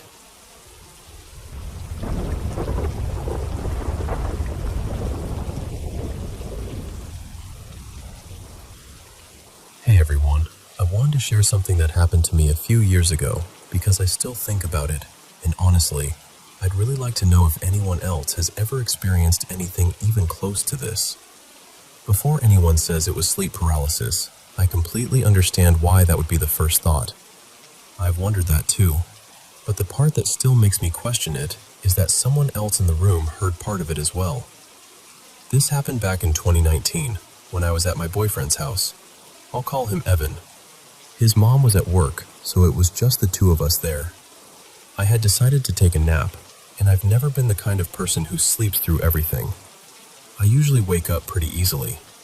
At some point, I suddenly heard his porch screen door swing open really hard. It was loud, not just a little creak or a breeze catching it, but the kind of sound that makes your whole body tense up before your brain even catches up. It woke me up, but I couldn't open my eyes. I couldn't move either. I was lying on my side, facing the wall, and no matter how hard I tried, I couldn't turn over or say anything. His mom would never come in like that, so immediately I felt this wave of panic. I remember thinking, who just came inside? Then I heard the front door open just as hard. Right after that, a deep male voice called out, "Hello?" It sounded like someone checking to see if anyone was home. Evan didn't react at all. He was still asleep beside me. Meanwhile, I was trapped in my own body, trying so hard to move, trying to force my eyes open, trying to make any sound at all. Then I heard footsteps. More than one set, from what I could tell. They moved quickly through the house, coming straight toward the bedroom. The bedroom door opened, and at that point, I truly thought we were being robbed. I was terrified, but I still couldn't do anything. Then something even stranger happened. Out of nowhere, I heard this intense drilling sound right next to my ear. It was loud and sharp, and my whole body felt like it was vibrating with it. It happened once, and I remember thinking, what is happening to me? Then it happened again. By that point, I started panicking in a different way. I thought, is this permanent? Am I going to be stuck like this? Then it happened a third time, and I genuinely had this horrible feeling that this was just going to be my life now. Frozen, aware, unable to speak, with that sound tearing through me. And then, just as suddenly, I heard the footsteps leaving. Everything went quiet. The moment it stopped, I could move again. I sat up immediately, completely shaken. Evan woke up too and asked me what was wrong. I told him everything, and he just stared at me for a second. His face changed, like he was trying to decide whether to say something or not. Then he told me that he thought he had heard the door open too. He also thought he heard a man say, "Hello?" But he said he had been half asleep and just drifted back off. He didn't experience the rest of what happened to me. Not the footsteps coming to the room, not the drilling sound, not the vibrating. But both of us heard someone come in and say hello. That's the part I can't really explain. I know sleep paralysis can feel incredibly real. I know it can come with sounds, fear, and the feeling that someone is in the room. But how did he hear part of it too? So I'm wondering if anyone has had anything similar happen, especially something where another person heard part of the same thing. I don't know if this was sleep paralysis, something paranormal, something stranger, or maybe something I don't even have a name for. And just to be clear, I wasn't under the influence of anything. I wasn't using drugs. I didn't have any mental health issues. And at that point in my life, I hadn't tried anything like that at all. I've also never experienced anything remotely similar since. I still don't know what happened, but I'd really love to hear what other people think.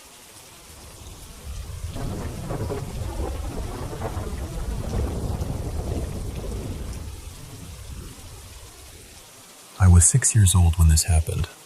My family had just moved from the Philippines to a small place tucked away in the Appalachian Mountains. For the first few weeks, everything felt peaceful. Strange, yes, because it was so different from home, but peaceful. My parents had read about the area before we moved there. They knew people had stories about the mountains, and they took the local warnings seriously. Keep the doors locked. Cover the windows at night. Do not go outside after dark unless you absolutely have to. Things like that. So we were careful. But one night, while we were having dinner, we made one mistake. The curtains were still open. I remember sitting at the table, eating quietly, when something outside caught my eye.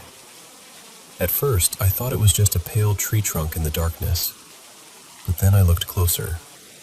There was a figure standing only a few steps from our house. It was tall, thin, and completely white. Its mouth was hanging open so wide it looked unnatural. And the worst part was that it seemed to be looking straight at me. Not at the house. At me. I tried to tell my parents. I pointed at the window and said there was something outside, but they barely looked. They told me I was probably tired, or that I had seen a branch moving in the dark. But when I looked back, the figure was gone. Just gone. Like it had never been there at all. Later that night, my father locked the doors, checked the windows, and pulled thick, dark curtains over every piece of glass in the house. My mother and I went upstairs. She was folding clothes near the closet while I lay in bed, still thinking about what I had seen. Then I noticed something that made my stomach turn cold. There was a cross hanging on the wall near the closet, and it was upside down. I told my mother. She looked at it, and the moment she saw it, her face changed. She called for my father right away, but he did not answer. That was not like him. My father was not the kind of person to ignore us, especially at night in a place like that. After a few minutes, my mother went downstairs to check on him, and I was left alone in the room. I remember lying there, too scared to move, praying silently that nothing would happen to my parents. I was only 6, but I understood enough to know that something was wrong. Then I heard it. The window across from my bed started banging. Not tapping, banging. The window was already shut tight, and the curtains were covering it, but something outside was hitting it again and again, like it was trying to force its way in. I screamed for my mother. She rushed back into the room just as the glass began to crack. She grabbed me and pulled me under the bed. My father came in right after her and hid beneath the heavy wooden table beside us. Then the window broke. I will never forget that sound. Glass fell across the floor, and then we heard footsteps inside the room. Slow footsteps. Careful footsteps. Like whatever had come in was searching for us. My mother held me so tightly I could barely breathe. Nobody moved. Nobody spoke. We stayed hidden while that thing walked around the room above us. I could not see it, but I could feel it there. After what felt like forever, the footsteps stopped. Then we heard it leave. Even after it was gone, none of us moved right away. My father waited and listened for a long time, just to make sure it was not trying to trick us. When he finally said it was safe, he got up, grabbed a thick wooden plank, and blocked the broken window as best as he could. My mother was shaking. I was crying. My father tried to stay calm, but I could tell he was scared too. That night, my mother told me to try to sleep, but she and my father stayed awake guarding the house until morning. The next day, my mother made breakfast like she was trying to pretend things were normal.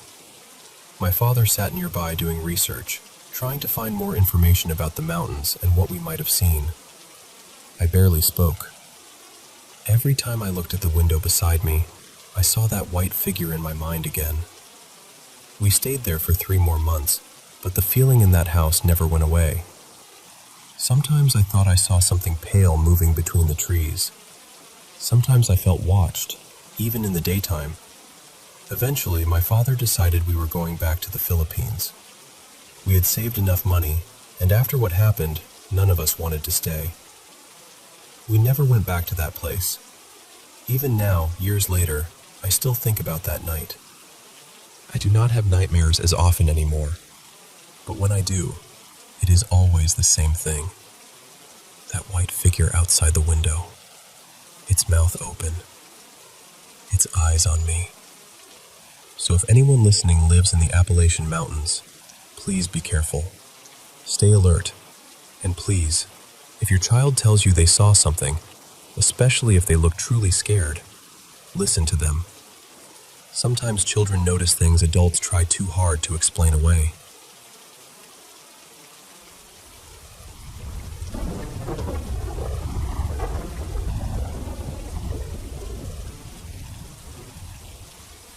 It was somewhere around 2 in the morning when 5 of us drove into Erie Colony. And you know, Erie feels like a completely different place at that hour. During the day, it is still part of the city somehow, but at night, it feels cut off from everything. The roads are quiet, the trees feel heavier, and there is this strange silence that makes even a small sound feel a little too loud. We eventually stopped near the gate of a building called Royal Imperial Heights.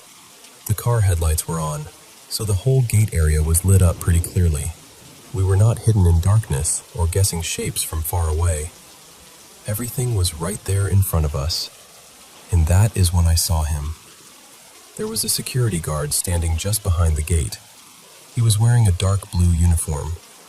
He was not in a corner, not half covered by a shadow, not far away.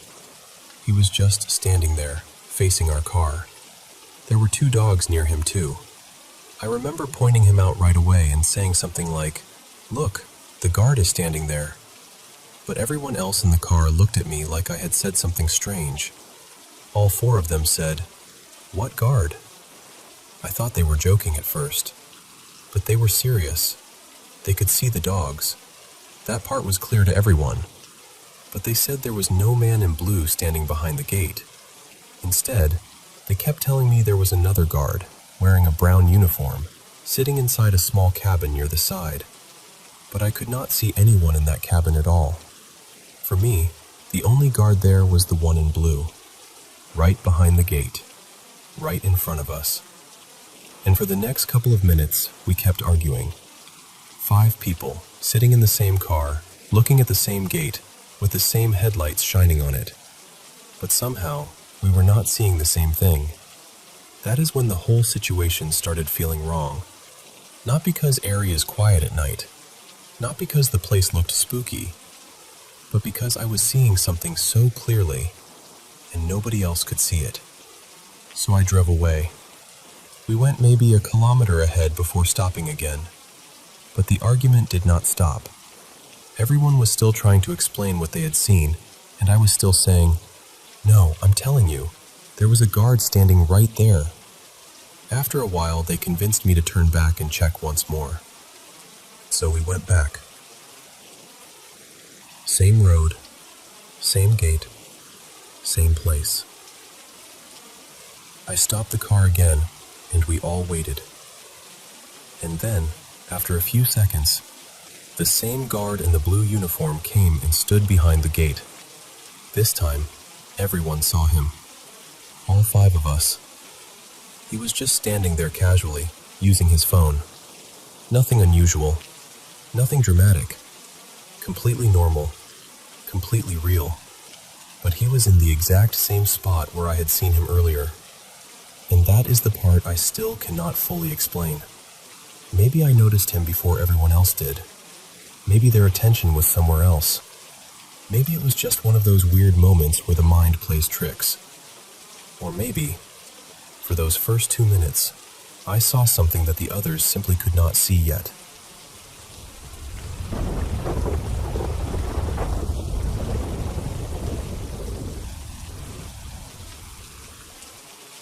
I live in France, in an old stone house that's been completely restored now, though it definitely didn't always look the way it does today. The woman who owns it is in her early 70s, and this was actually her childhood home. She grew up here with her parents and her grandparents. After they passed away, she left the place empty for more than 2 decades. From what I've been told, it slowly fell apart during that time. Then, years later, she came back and decided to bring it back to life. And that's the house I live in now. To be honest, we've never had anything here that I would seriously call paranormal. Some corners of the house have that old house feeling, you know? The kind where the air feels a little heavier than it should. But nothing frightening has ever really happened. There was one former neighbor, though, who used to sneak inside back when the place was abandoned. His name was Mark, or at least that's what everyone called him. He said he heard footsteps, whispers, even voices inside the house. Sometimes he claimed he ran out terrified. I'll be honest, I never fully trusted his stories. We had a lot of trouble with him later on, and I think he was dealing with some serious personal issues. So I always took what he said with a mountain of salt. But then something happened that I still can't explain. One evening, I was upstairs in my bedroom. My room is right above the main hallway downstairs. Next to that hallway is the living room, where my parents usually sit in the evening to watch TV. If I drop something or walk too heavily in my room, they can hear it pretty clearly from down there. That night, everything was quiet. Then suddenly, I heard 3 loud knocks come from the floor beneath me. Not soft taps, not creaks. 3 heavy, identical bangs. Boom. 1 second. Boom. 1 second. Boom. I felt the floor tremble under my feet each time. At first, I thought maybe something had fallen downstairs, or maybe someone had bumped into a wall. It startled me, but I didn't think too much of it. Then, a few moments later, my parents messaged me from the living room. They asked, "What was that noise?" They said it sounded like it had come from the ceiling above them, which would mean it came from my bedroom floor. The sound had echoed through the whole house. That's when it stopped feeling ordinary, because from my side, it sounded like someone had been underneath me, knocking hard on the ceiling below. But from their side, it sounded like the noise came from where I was standing. I checked around my room. Nothing had fallen. Nothing was out of place. Nobody else was upstairs. I even asked a neighbor afterward if they had heard anything, but they hadn't heard a thing. The sound had come from inside the house, from the floor, from right under my feet. And to this day, I still don't know what made those 3 knocks.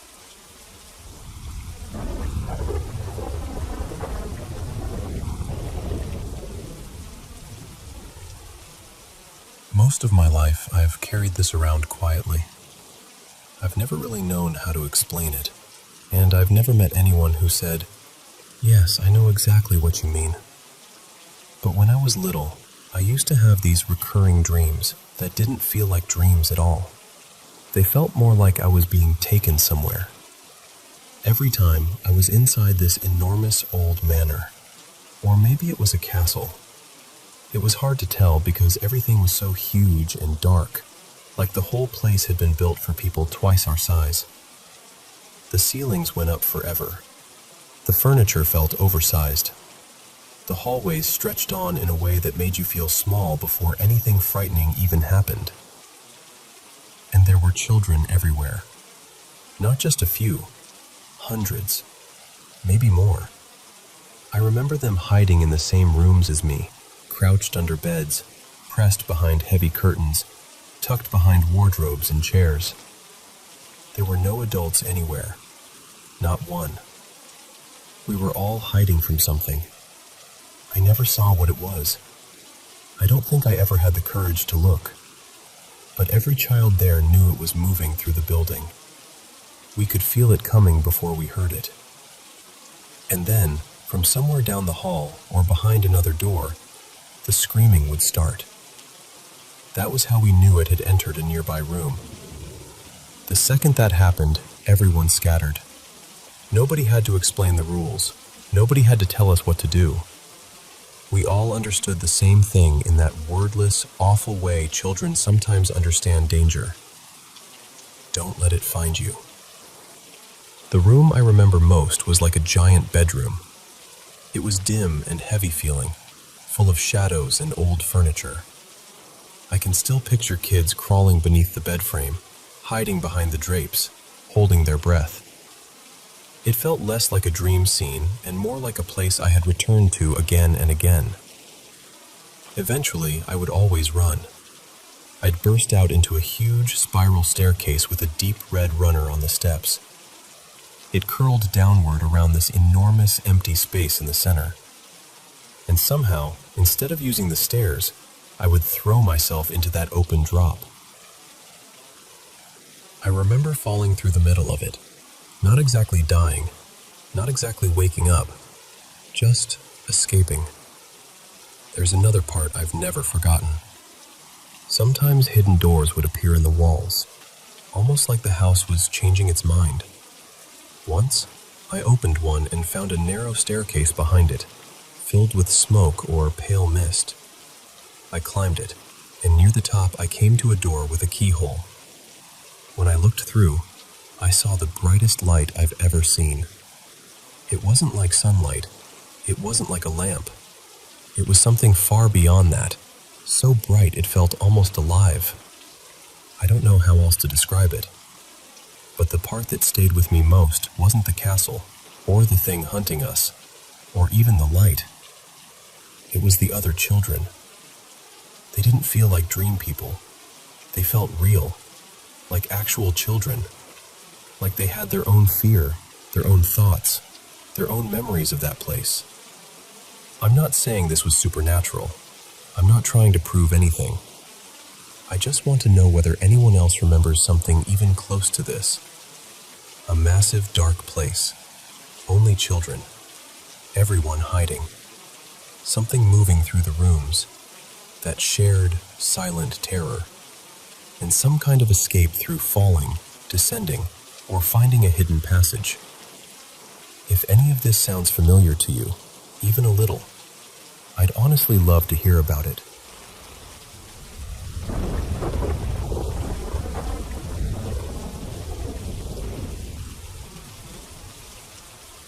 People usually don't know what to do with this story when I tell it.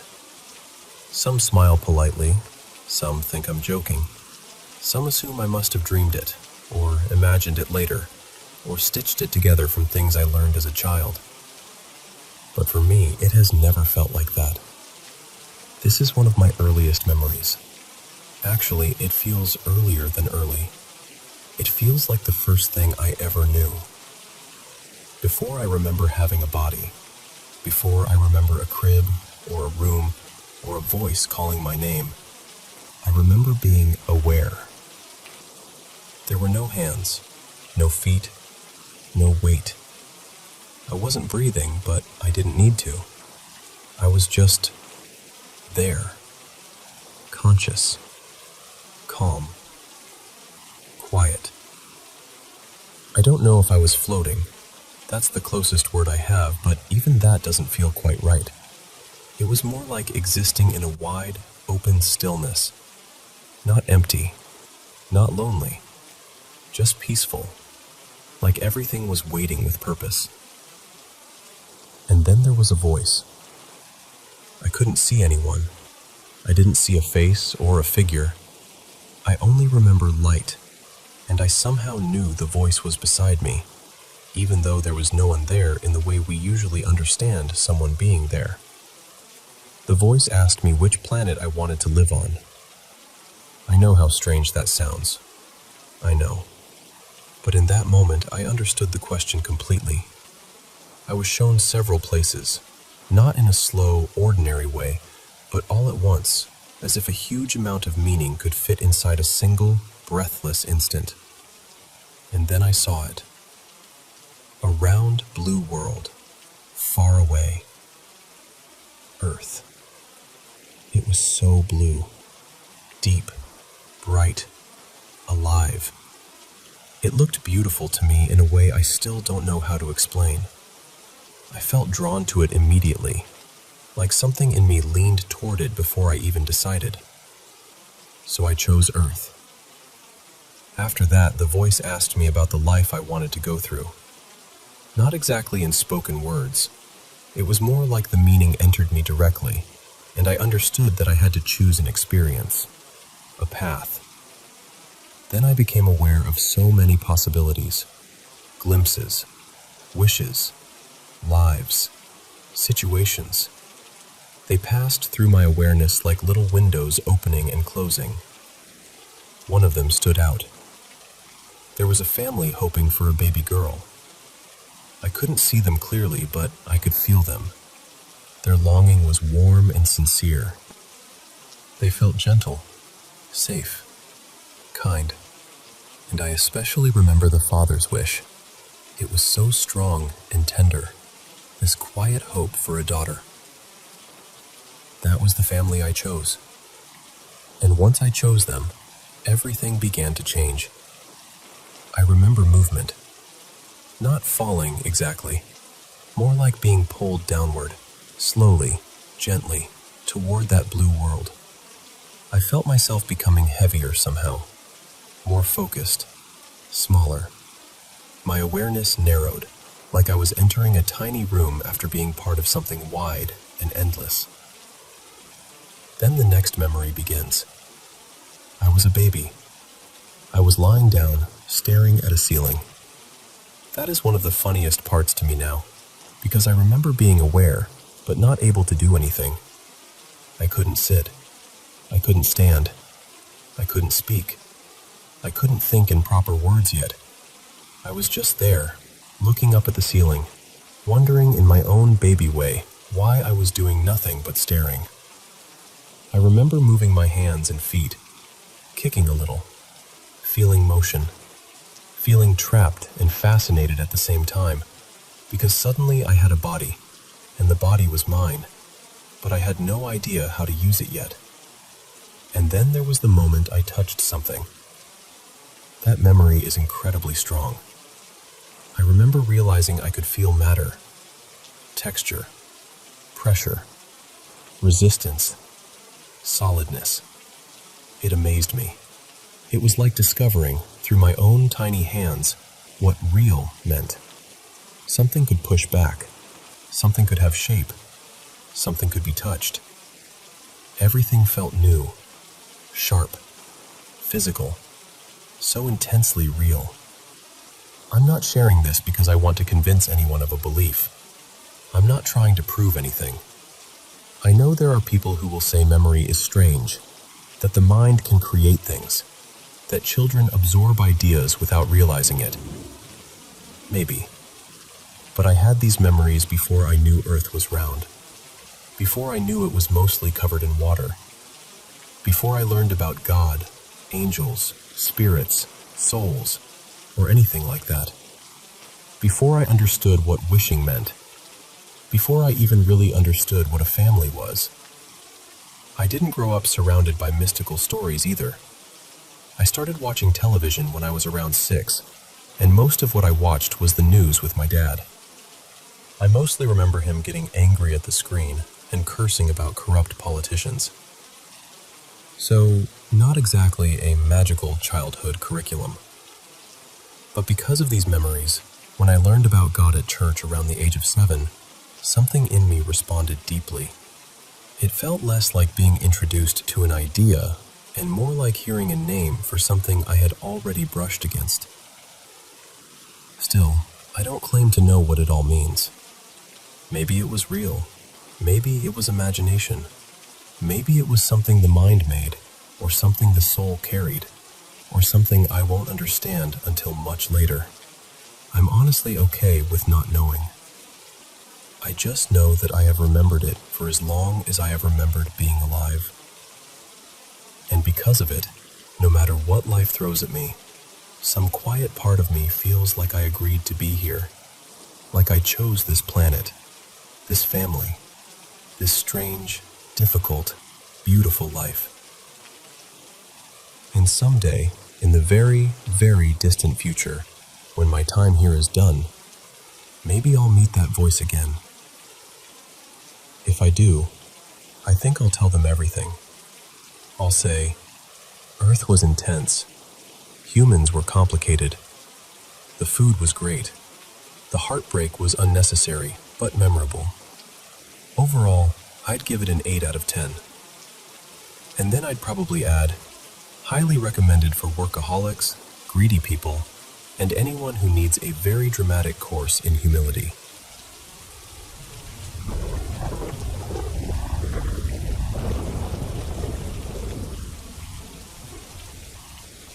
Before I get into this, I want to explain something about myself. I collect antiques. I've been doing it for a little over 6 years now, so I'm not exactly new to the feeling that certain objects can carry something with them. I know that might sound strange to some people, but when you spend enough time around old things, you start to notice that not everything is just wood, porcelain, fabric, or dust. Some pieces feel quiet. Some feel warm. Some feel heavy. And then there's this doll. I call her Maribel. She's a German bisque doll, probably from around the late 1930s or early 1940s, at least from what I can tell. I found her at an antique mall I visit pretty often. I brought her home on June 28, 2025. Usually, when I'm antiquing and something catches my eye, I don't buy it right away. I'll carry it around the store for a while and sort of sit with its energy. If it feels wrong or unsettled, I quietly tell it I'm going to leave it behind, and then I put it back. With Maribel, I did the same thing. And at the time, I didn't feel anything alarming. No shift in the air, no pressure, no sudden urge to put her down. Honestly, I thought she was beautiful. I've been wanting to add more dolls to my collection because I only had a few, and she felt like exactly the kind of piece I'd been hoping to find. So I bought her, brought her home, and placed her on one of my shelves. I've always been sensitive to spirit presence. That's been part of my life since I was little. As I've gotten older, I've become more comfortable allowing that kind of energy in my space, as long as there's respect on both sides. I treat my antiques carefully, almost like they're guests in my home. To me, old objects have stories. Maybe not always spirits, but definitely stories. About a week after I brought Maribel home, I started dealing with intense dizziness and this awful mental fog. It felt like vertigo mixed with deep brain fatigue. I am getting medical help for it, so I want to be clear that I'm not asking anyone to diagnose me or anything like that. But part of me keeps wondering if the timing means something. Earlier today, I sat down with Maribel and used dowsing rods. I kept the questions simple. She didn't answer everything, but she did respond to a few. I asked, "Are you making me anxious right now?" The answer was yes. Then I asked, "Are you doing it on purpose?" No answer. I asked, "Is my energy clashing with yours?" She said no. Then I asked, "Is your energy clashing with my mother's?" She said yes. And the reason I asked that is because my mother has never liked this doll. She's also spiritually sensitive, and she told me recently that a photo memory popped up on her phone from the day I bought Maribel. It was a picture of me holding the doll. and she said the moment she saw it again, something in her told her there was something wrong with it. She said that since the day I brought Maribel home. I tried not to take it too seriously at first because I know everyone feels antiques differently. Something that feels perfectly fine to me might make someone else uneasy.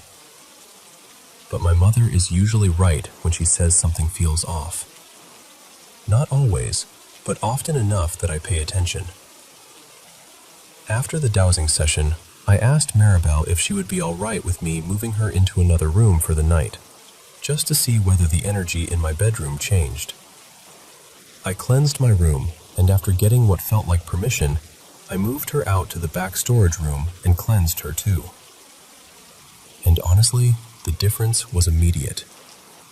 My room felt lighter, calmer, less crowded somehow. I'm used to spirits making noise or trying to get my attention. That doesn't scare me. But every time something feels strange in my room, my eyes go straight to Maribel. Not because I think she looks creepy, and not because I'm afraid of dolls. It's more automatic than that. Like some part of me notices her before I even understand why. That's what bothers me. I don't know whether I should give her to someone else or trust what she seems to be telling me, that she isn't here to cause harm. I don't really believe in coincidences, and I can't ignore the fact that I brought her home only about a week before the vertigo and fatigue started. I also don't want to be disrespectful. I brought her home knowing there was always a chance she could have something attached to her. I don't want to just toss her away like she's garbage. That feels wrong to me. She has also indicated that she wouldn't be upset if I gave her away, but I still feel conflicted. So I guess I'm asking this gently. Has anyone dealt with something like this before? How do you know when an object is just carrying heavy energy, and when it's something you truly need to remove from your space? Because I don't hate Maribel. I don't even want to get rid of her. I just want to understand what she brought with her.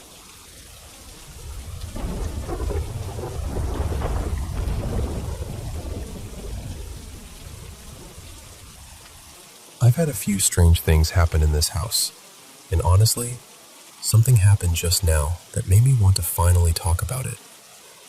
I'll say this first. I don't fully believe in ghosts. Not completely. I'm not the kind of person who jumps straight to haunted every time a floorboard creaks. But there are things that have happened here that I still can't explain, no matter how many normal excuses I try to give them. So I'll start with the smaller things and work up to the one that really scared me. Sometimes I'll smell someone nearby, almost like a person has just walked past me. But when I go looking, there's nobody there. That one isn't too scary, I know, but it's still weird when you're home and suddenly it feels like someone else is standing close. Other times I'll hear footsteps moving through the house, or I'll hear a door shut somewhere, and when I check, everything is empty. I usually just tell myself it's the house settling or being dramatic. That helps a little. I've also had moments where I think I see a face or a shadow out of the corner of my eye. Then I turn around and, of course, nothing is there. One of the creepier things is the singing outside my window at night. It sounds like a woman humming, or maybe mumbling some kind of song I don't recognize. It's soft, but close enough to make me get up and look. I live out in the country, though I do have neighbors, so every time it happens I check because my first thought is, please let this just be some random person and not someone trying to break in. But every time, there's nobody outside. There's also knocking at the back door sometimes. It happens during the day and at night, but not very often. Still, when you open the door and nobody is there, it leaves this cold little feeling in your chest. Then there was what happened just a moment ago, which is what made me want to share all of this. My boyfriend, Eli, told me he felt like he was being watched in the kitchen. I was in my game room, so I kind of brushed it off and told him he was probably fine. Then he started walking back toward his room, and I watched him because I was hoping I could make a creepy face and scare him. But while he was walking away, I saw the shadow of a person appear on the hallway wall near my room. It moved by itself, like an actual human shadow walking, and then it disappeared right at my doorway. That one got me. Another thing that really bothers both of us is the doors. We've watched doors open by themselves. In our bedroom, we've seen the door handle move on its own. We actually have to lock the bedroom door, because if we don't, it'll open and shut during the night. The closet door in that room is even worse because it doesn't lock. We have to put a big, heavy storage bin in front of it. Most of the time that works, but every now and then, the bin will be shifted, and the closet door will just swing open. The bin moving is rare, but when it happens, it feels very deliberate. And then there's the scariest thing that has happened to me so far. One night, my friend Mira was staying over. We decided to go to bed, so I went into the bedroom and got under the covers, and she settled in the living room. Eli was in the kitchen making himself a snack. I turned the lights off and lay there waiting for him to come to bed. Then I heard the bedroom door handle move. I thought it was Eli, so I pretended to be asleep, hoping I could scare him when he came in. But the door never opened. I kept waiting. Then I heard something scurrying around on the floor near the bed. Before I could really react, I felt a hand slide under the blanket at the foot of the bed and grab my foot, like it was trying to tickle me. I kicked hard. I felt the weight of an arm drop off the bed, and I heard a small thud hit the floor. And immediately, I felt this awful sense of dread. I called out for Eli, thinking maybe I had kicked him by accident. But when I looked over the foot of the bed, nobody was there. I got up and walked out of the bedroom, and Eli was sitting in the kitchen eating a bowl of cereal. He looked completely confused when I asked him how he had done it. He told me he had never left the kitchen. Mira said the same thing. She had seen him there the whole time. So then I asked, then who just grabbed my foot? Neither of them had an answer.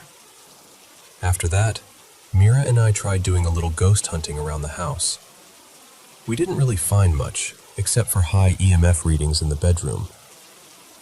Thankfully, nothing has grabbed me since then. But those are the strange things that have happened in this house so far.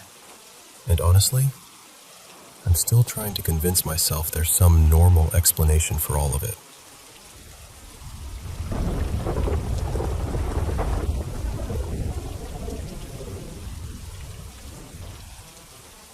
I know this is going to sound strange, and honestly, I'm still not sure what to make of it. I've never had anything like this happen before, so I'm really just trying to get some outside perspective. It started about 3 nights ago, and since then, it's been happening pretty consistently. Or maybe I'm just noticing it more now because I'm paying attention. For context, I'm a musician. I live with my 2 older brothers and my sister-in-law, and all of them play music too. So our house is full of instruments. Guitars, a keyboard, amps, cases, all of that. We keep most of it in one spare room. We also have a house rule: no playing instruments inside after midnight. If somebody gets the urge to play that late, they either wait until morning or go outside. It's just something we agreed on because, well, nobody wants to be jolted awake by a guitar solo at 1 in the morning. The first time it happened, I was home by myself. I was sitting in the living room watching TV when I heard a guitar coming from the instrument room. And I don't mean one string randomly vibrating or something falling over. I mean someone was playing it. It was this steady little rhythm, almost like a simple melody. Not amazing, not anything complicated, but it had structure. It sounded intentional. I remember sitting there for a second, just frozen, trying to convince myself I was hearing something from the TV. But I muted it, and the guitar was still going. So I got up and went to the room. Nobody was there. Just the instruments, sitting exactly where they always are. I checked behind the door. I even checked the closet, which felt ridiculous while I was doing it, but I needed some kind of explanation. There was nothing. No one. The second time happened the next day after I got out of the shower. The bathroom is right across the hall from that same room. I had just opened the door and stepped out when I heard it again. Same kind of guitar strumming, same rhythm, or close to it. This time I wasn't alone in the house, but I was the only one upstairs, and I know that because I called out, and everyone answered from downstairs. Then today, it happened again, only this time it wasn't the guitar. It was my keyboard. Again, it wasn't like some polished performance. It sounded simple, almost hesitant, but there was definitely a tune there. A few notes, a pause, then a few more, like someone was trying to figure out a melody by ear. And the last time I heard it, there was something else too. A voice. It sounded high-pitched, almost feminine. I couldn't make out the words at all. It was too soft, or maybe too muffled. But I know I heard someone speaking. That's the part that's really been bothering me. I keep trying to come up with normal explanations. Maybe the house is making noises. Maybe something electronic is glitching. Maybe one of the instruments is somehow picking up interference. I don't know. But the sounds don't feel random. They feel played. And that's what I can't get past. So yeah, I know this sounds odd.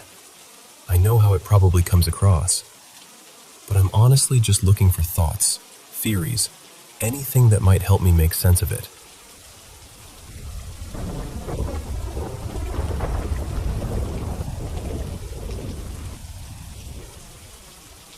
I'm not completely sure how to say this without sounding dramatic, but for a long time, I've had this feeling that something is attached to my family. Not just me, my family. We've always believed in the paranormal, or at least we've been open to it. It was never something we laughed off completely. And I guess to understand why this has stayed with me, you'd need to know a little about how I grew up.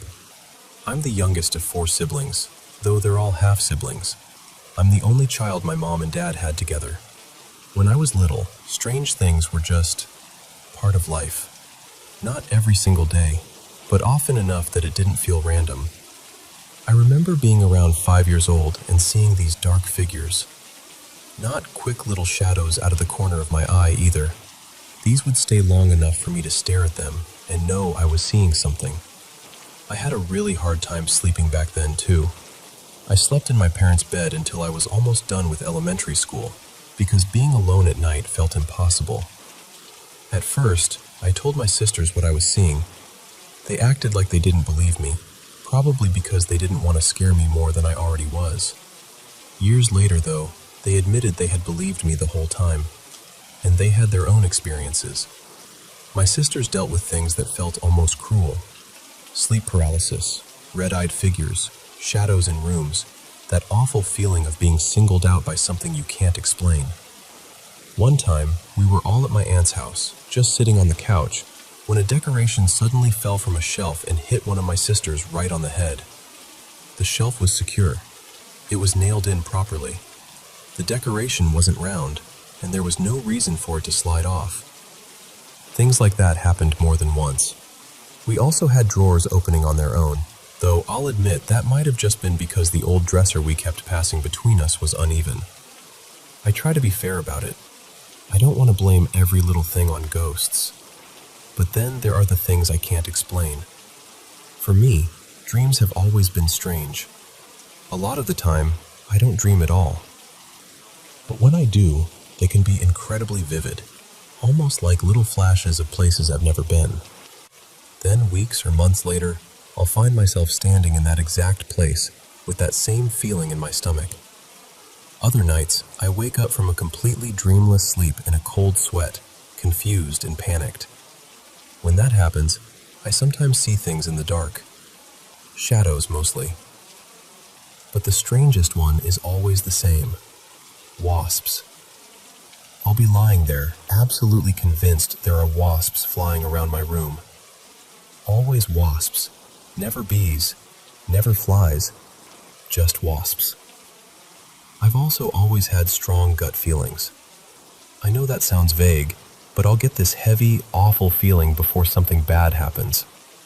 Not every time, but enough that I notice it. More recently, there was one day during summer break when I was home alone. I woke up, went through my normal morning routine, brushed my hair, cleaned my glasses, used the bathroom, and then went downstairs to sit on the couch. A few seconds later, I heard the toilet flush upstairs. At first, I told myself I was just imagining it because I had just been in the bathroom. But then I heard the water running through the pipes afterward. That sound was real. I stayed downstairs the entire day and refused to go back up until my parents got home. There are also stories from when I was a toddler. Apparently, I was sitting in my car seat near the bottom of the stairs while my family was getting ready to go somewhere. Suddenly, I started waving and pointing toward the top of the stairs, repeating, "Grandpa." But my grandfather had already passed away. And that wasn't the only time something like that happened when I was small. I also remember my mom showing me pictures from when she was younger, and in some of them, she and her friends were using a Ouija board. I don't know whether that matters. Maybe it does, maybe it doesn't. But I've never forgotten it. The part that bothers me most is the feeling. It's this constant sense that I'm being followed or watched, or that I'm not fully safe in my own home. It gets worse when I'm alone, especially in my parents' room. There's something about that space that makes my whole body tense. Maybe I'm overreacting. Maybe there's some logical explanation for all of it. But sometimes I wonder if this is a curse, or if I'm losing my mind, or if my family just has some kind of strong spiritual connection we don't understand. I really don't know. All I know is that the feeling has been with me for as long as I can remember.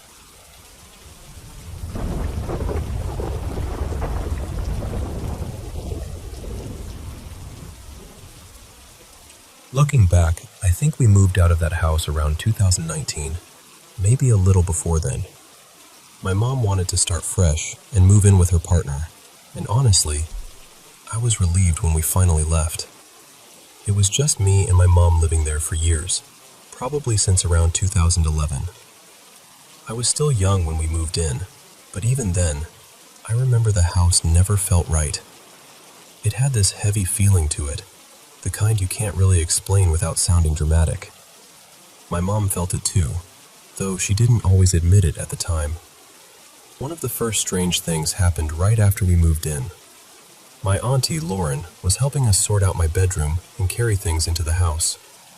At one point, she and my mom stepped outside into the garden for a cigarette.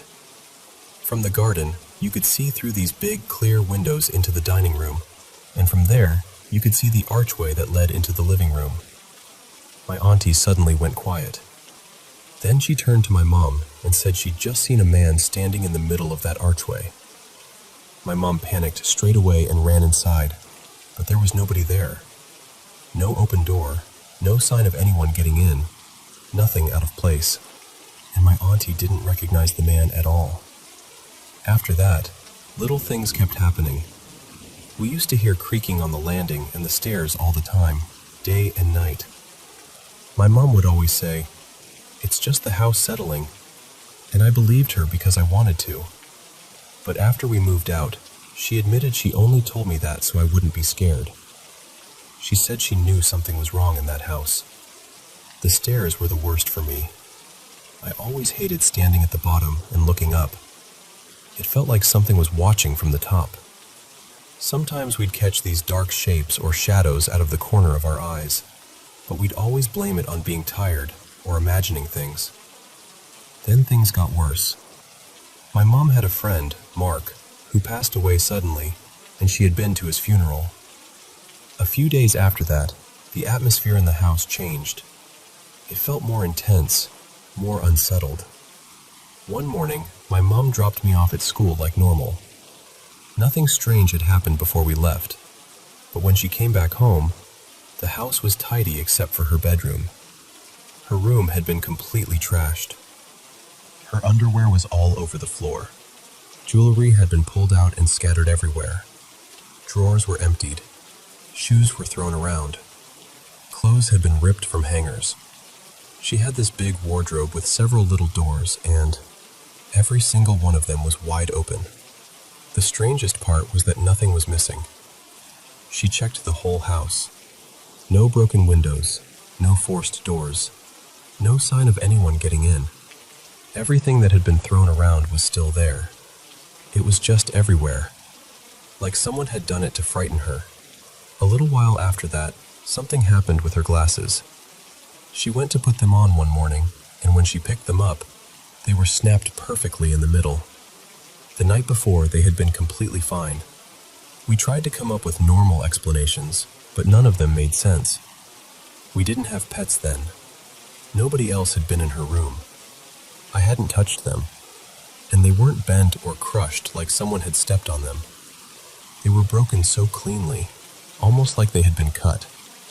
Then we started finding this weird green slime along the tops of the door frames.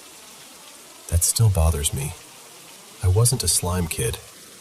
I didn't own any slime, and at that time it wasn't really something I played with anyway. It was also way too high for either of us to reach easily. My mom is only about 5'3", and the door frames were much taller than that. There were more things that happened, but my mom brushed a lot of it off as coincidence and didn't always tell me everything. I think she was trying to protect me from being even more scared than I already was. But that house was strange. It never felt like we were alone there. I'm so glad we moved out. Sometimes I still wonder about the people who live there now, and whether they've ever felt it too.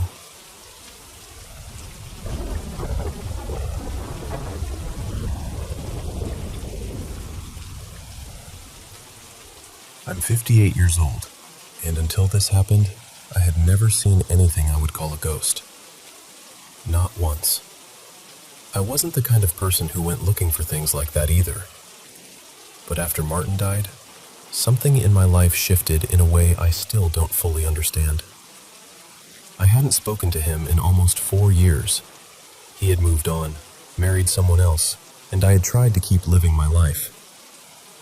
But when I found out he had passed away, it broke something open in me. His funeral was streamed online, and I watched it over and over again. Not all at once, but enough times that I lost count. I was grieving so deeply that sometimes just thinking of him made these sounds come out of me, like my heart was crying before I could stop it. Around that same time, my little grandson got sick with some kind of virus, and I caught it from him. It knocked me down hard. I was in bed for 2 days, barely able to eat. I think all I managed was a couple of pieces of toast, some fruit, and water. On the second morning, I opened my eyes, and there he was. Martin's head was floating in the air near my bed. I just stared at him. He stared right back at me. I couldn't make sense of what I was seeing. He looked over toward the wall for a moment, even though there was nothing there, and then he looked back at me. We stayed like that, just looking at each other, until he slowly drifted away and disappeared. I was so shaken I couldn't even get out of bed. I stayed there frozen until my daughter came into the room, and when I finally told her what I saw, she didn't laugh. She just said, "I believe you." And I needed that more than I can explain. The next morning, I was half asleep when it felt like someone hit me in the face. I woke up fast, but nobody was there. I wondered if I had dreamed it, but then the sightings kept happening. Back at home, I started seeing his head floating around my room. At first, I got emotional when I saw him. I wasn't really scared. It felt more sad than anything, like my grief had taken shape and was moving through the air. But then it changed. One night, I realized it wasn't just one head. There were several. 3 of them were near the foot of my bed, watching me. Others appeared along the wall. One looked almost animal-like, with a lion's face. Another looked like a woman. One looked like someone I used to know years ago. And then there was Martin again. I remember thinking, what in the world is going on? After that, things got stranger. I would wake up and something would be right in my face, moving its tongue near me or breathing this strange green mist toward me. I was exhausted and desperate for rest, so one night I took my regular medicine and a sleeping pill, hoping I could finally sleep through it. But instead, it felt like I was shown something. I saw the figure rise toward the light on my ceiling fan, and then it began to form a body. First the spine, then the arms, then the ribs and chest. It was like watching a skeleton become real piece by piece. Inside the chest was this purplish blue glow, with tiny white sparks flickering like little fireworks. And even though I was frightened, part of me was amazed. I couldn't believe what I was witnessing. Then the image changed. I saw him on the wall, full-bodied now, struggling with a huge snake. It looked like an anaconda. He fought it, but he couldn't win. The snake bit his head off and swallowed it, and I watched his head move down through the snake's body until the whole scene shifted again into something intimate and disturbing with a woman. I was stunned, completely stunned. This has been going on since January. I've gone to a mental health doctor because I needed to know if something was wrong with me, if I was losing my mind, or if grief had done something to me that I couldn't control. All I know is this: I want it gone now. Him, them, whatever it is. I have asked them to leave. I have commanded them to leave. I have rebuked them.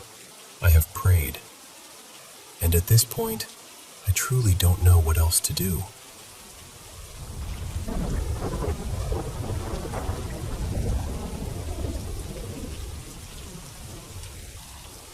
It happened late one night while I was home with my partner. She had gone to sleep earlier than me, and I just couldn't settle down. I didn't want to wake her with the TV or the light from my phone, so I quietly left the bedroom and went into the living room. Now, I should say, I've used substances before. Usually nothing too extreme, just enough to shift my headspace a little. But that night, I made the choice to take more than I normally would. I think I was chasing something deeper, something stronger than usual. So I sat down on the couch, put my headphones on, and started watching videos about spiritual awakening, consciousness, hidden realities, that kind of thing. At first, everything felt normal. Then suddenly, it didn't. I remember feeling like reality itself started to loosen around me. It wasn't like seeing random shapes or colors. It felt bigger than that. It felt like the room was unfolding, almost like the 3 dimensions I understood were bending open, making space for something else to come through. And then, I realized I didn't know where I was anymore. The living room was gone, or maybe it was still there, but I couldn't make sense of it. Space didn't behave the way it was supposed to. Nothing lined up. That's when someone, or something, took my hand. The figure looked almost human, but not quite. It seemed like it was made from smooth, pale stone, gray and polished, like a statue that had somehow learned how to move. It told me not to be afraid. It said I was with them. Then it guided me into what looked like a room. Inside, there were 5 more beings just like it. All of them had that same gray, sculpted look. Even their hair didn't look like real hair.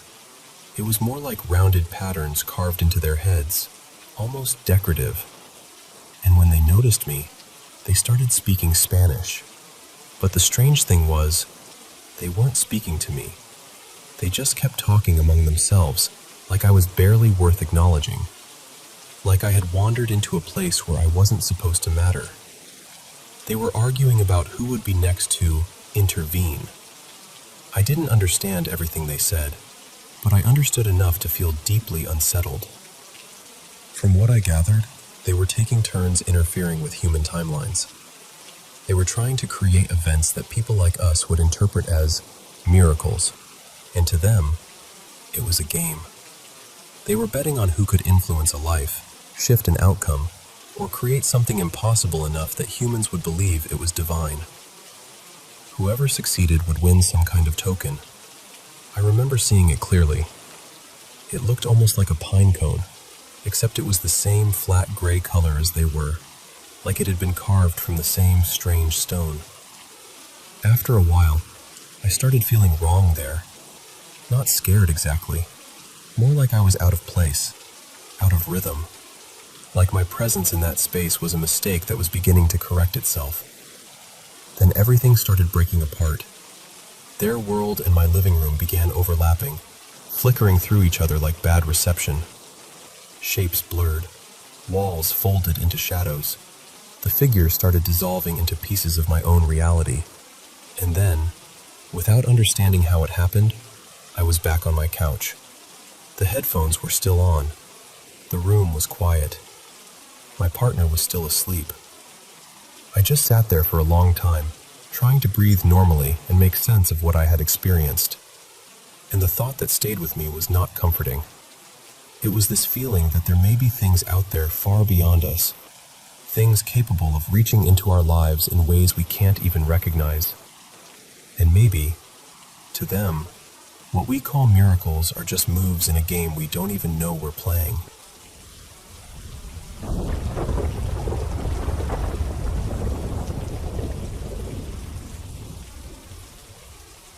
I grew up in the Bronx, and for a long time, that was the only home I really knew.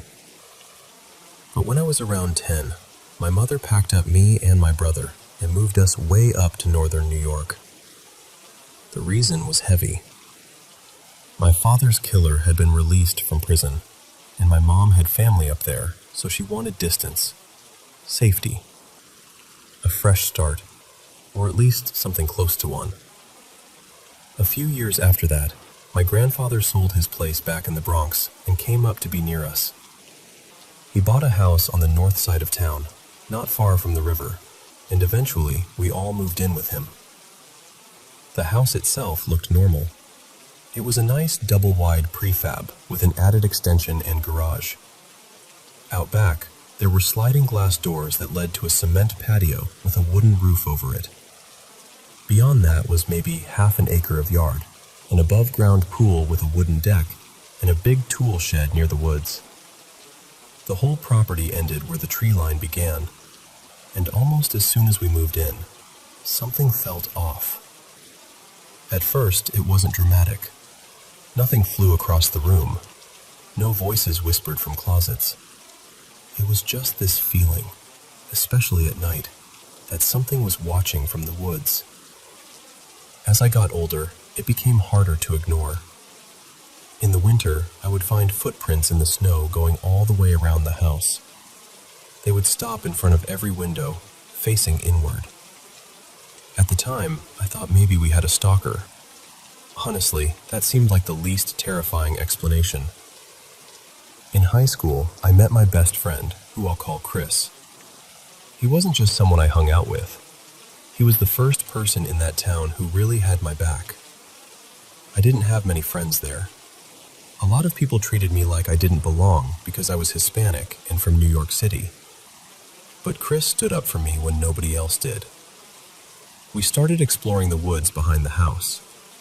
Those woods always had a strange feeling to them, but we were teenagers, so of course we kept going back. We even built this awful little structure out of fallen logs and called it the fort. We would hang out there, goof around, sometimes pretend we were on some grand adventure. One day, while wandering deeper than usual, we found this weird pit in the ground. I still don't know why, but we decided to dig into it. After maybe 3 feet, we hit something metal. It turned out to be a buried shopping cart, and it looked like it was blocking some kind of crude tunnel. That scared us badly enough that we left right away. We said we would come back the next summer, but when we tried, we either couldn't find the spot again, or it had been covered over. Later, when we were a little older, we started doing the kind of dumb stuff teenage guys do. Sometimes we would sneak a beer or two from the fridge and go drink them in a smaller shed my grandfather had built near the edge of the woods. We just called it the shed. Outside that shed, I dug a fire pit into the dirt and circled it with rocks. That was when things really started changing. One night, Chris and I were inside the shed when we heard footsteps outside. Not just random animal sounds. It sounded like someone walking around the walls. Chris heard it too. We both went quiet and looked at each other with that silent, awful question. Are you hearing this? Then the footsteps stopped, and something started pounding on the walls. We froze. I don't know how long we sat there without making a sound. It felt endless. When the banging finally stopped and we thought it was safe, we ran back to the house and locked every door behind us. You'd think that would have been enough to keep us away from the shed. It wasn't. We kept going back. Maybe we were curious. Maybe we were stupid. Maybe, after a while, fear starts to feel familiar if you live beside it long enough. Most nights we would hear rustling or footsteps. Some nights the banging came back. Eventually, as strange as this sounds, it became part of the routine. Then one night, we saw it. It was probably after midnight. We had a fire going outside the shed. The house was off to our left, the shed was to our right, and the tree line was in front of us. I heard rustling ahead. When I looked up, my whole body locked. There was a figure standing in the trees. It was tall, too tall, thin in a way that looked wrong. It seemed naked, but its skin was so dark that it didn't look like skin at all. There was no texture, no detail. It was like a piece of the night had peeled itself loose and stood upright. And it had no face, no eyes, no mouth. Nothing. It leaned forward slowly, like it was studying us. For a second I thought, this is it. I finally lost my mind. Then I realized Chris was already running for the house, so I ran too. That was the first time, but it wasn't the last. After that, we saw it more than once, usually on nights when we had a fire going. Eventually, we stopped using the fire pit and started using this old rusty chimenea the previous owners had left on the patio, but it didn't matter. Fire seemed to draw it in. When we were older, Chris started dating a girl I'll call Valeria. She came over a lot, and there's one night with her that I'll never forget. I was in my bedroom. Chris was taking a shower across the hall. Valeria was in the dining room, just outside my door to the right. Near the bathroom, there was a little laundry room with a back door that opened onto a small wooden porch leading down to the patio. We always kept that door locked. I was sitting in my room when I heard a massive crash, followed by Valeria screaming. I ran out, and she was standing there pale, pointing toward the laundry room. She yelled, "Something busted it open!" The back door was wide open. I know this next part was reckless. I know it. But in that moment, I was terrified, and I felt sure that whatever had been watching us had finally decided to come inside. I grabbed my grandfather's little .22 rifle and fired into the woods, away from the houses, yelling at whatever was out there. By then, Chris had come out of the bathroom in a towel, and he screamed, "What are you doing? If that's a person, you could kill them." And the way he said it stuck with me. If that's a person. Because that meant he was thinking the same thing I was. It wasn't. Years later, after I graduated, and after Chris and Valeria had split up, I started dating a girl I'll call Noelle. That matters because of what happened later. One night near the end of winter, I stepped outside the sliding doors to smoke. While I was standing there, I heard what sounded like an old musket going off. At the same time, snow exploded out from the tree line, like something huge had blasted through it. I ran inside, and instead of calling the police like a normal person, I called Chris. He came over, and we grabbed rifles and flashlights and searched the woods. We found nothing. No person. No tracks. Not a single footprint in the snow anywhere near where the blast had come from. That bothered me for a long time.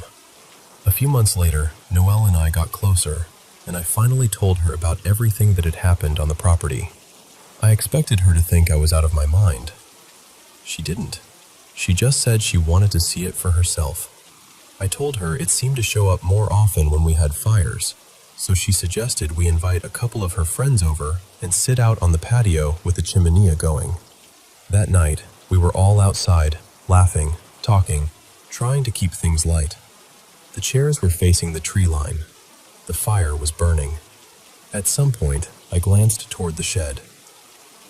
And there it was. It was walking along the tree line, moving from the shed toward the house. Not rushing, not hiding, just walking. And I remember almost smiling because a strange thought hit me. This is the moment I find out if I'm crazy or not. It passed right in front of us, turned its head toward where we were sitting, and then kept moving along the edge of the house. I didn't say anything. I just turned to look at Noelle. Her face said everything. She was pale, eyes wide, jaw slightly open, staring in the exact direction where I had seen it. Then she shouted and ran inside. We never had another fire together after that. A few weeks later, we went to a Civil War reenactment at a local state park. While we were there, I found a book about local history. I started flipping through it and came across a story about the indigenous people who had lived in that area before the town existed. According to the book, there had been a longhouse near the river. One night, French soldiers came down the river and burned it with people still inside. On the next page, there was an old map showing the approximate location. I recognized it immediately. The river on the map was the same river across the road from our property, and the longhouse, or at least where they believed it had stood, was practically right where we lived.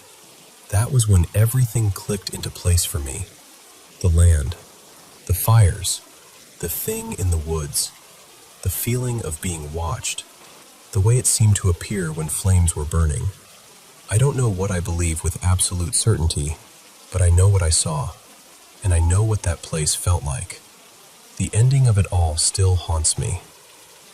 A few years later, I had failed out of college and was living back with my grandfather. I was in a rough place then, drinking too much, not taking care of myself the way I should have been. One day, I drank heavily and passed out. I should mention that our smoke alarms didn't work. I woke up suddenly from a dead sleep, completely alert, with this strange, urgent feeling in my body. I walked out of my room and saw my grandfather in the kitchen trying to fight a huge fire on the stove. He was about to throw water on it, but I stopped him. It was a grease fire. I grabbed salt and smothered the flames. Then I looked up and saw something that made my stomach drop. The inside of the vent fan was glowing, and the fan was still running. I knew we had to get out. I grabbed the wireless house phone and got my grandfather outside. But when I tried to call 911, the phone was dead. So I did something stupid. I ran back in. The smoke was so thick I couldn't see. I had to move by memory, one hand out, choking on the air, with the kitchen glowing through the haze behind me. I made it to my room and searched for the other phone. I shook a blanket, saw a tiny glimmer of light reflect off the screen, grabbed it, and ran back outside. I called 911, but I barely got the words out before the line went dead from the fire. Later, they told us the ventilation above the stove had plastic parts inside. Even though I'd put out the visible fire, it had already spread. The plastic melted. The insulation caught. They said we had maybe 2 minutes. If I hadn't woken up when I did, my grandfather and I would have died in that house. We never went back to the property after that. And I know how this sounds. I know there are parts of it that people will try to explain away. I've tried to do that myself. But there's something deeply unsettling about almost burning to death in that house, on that land, after everything that happened there. To this day, I believe it was all connected. And I believe what we saw in those woods was a Wendigo.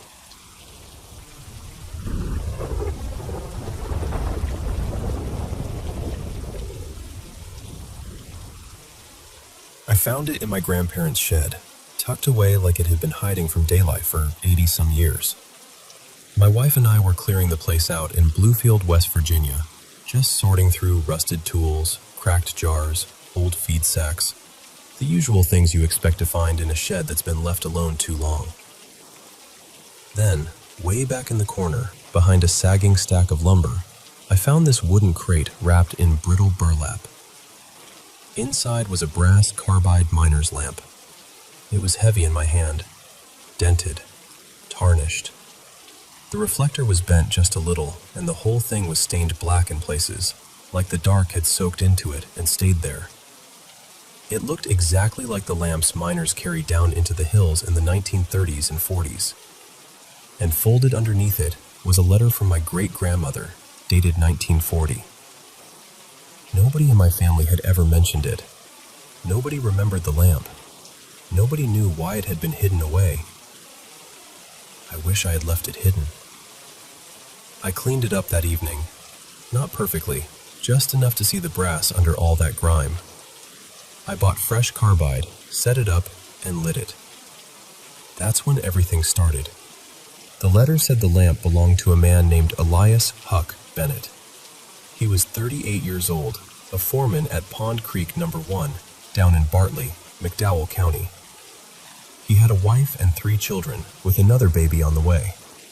On January 10th, 1940, at around 2:30 in the afternoon, the mine exploded.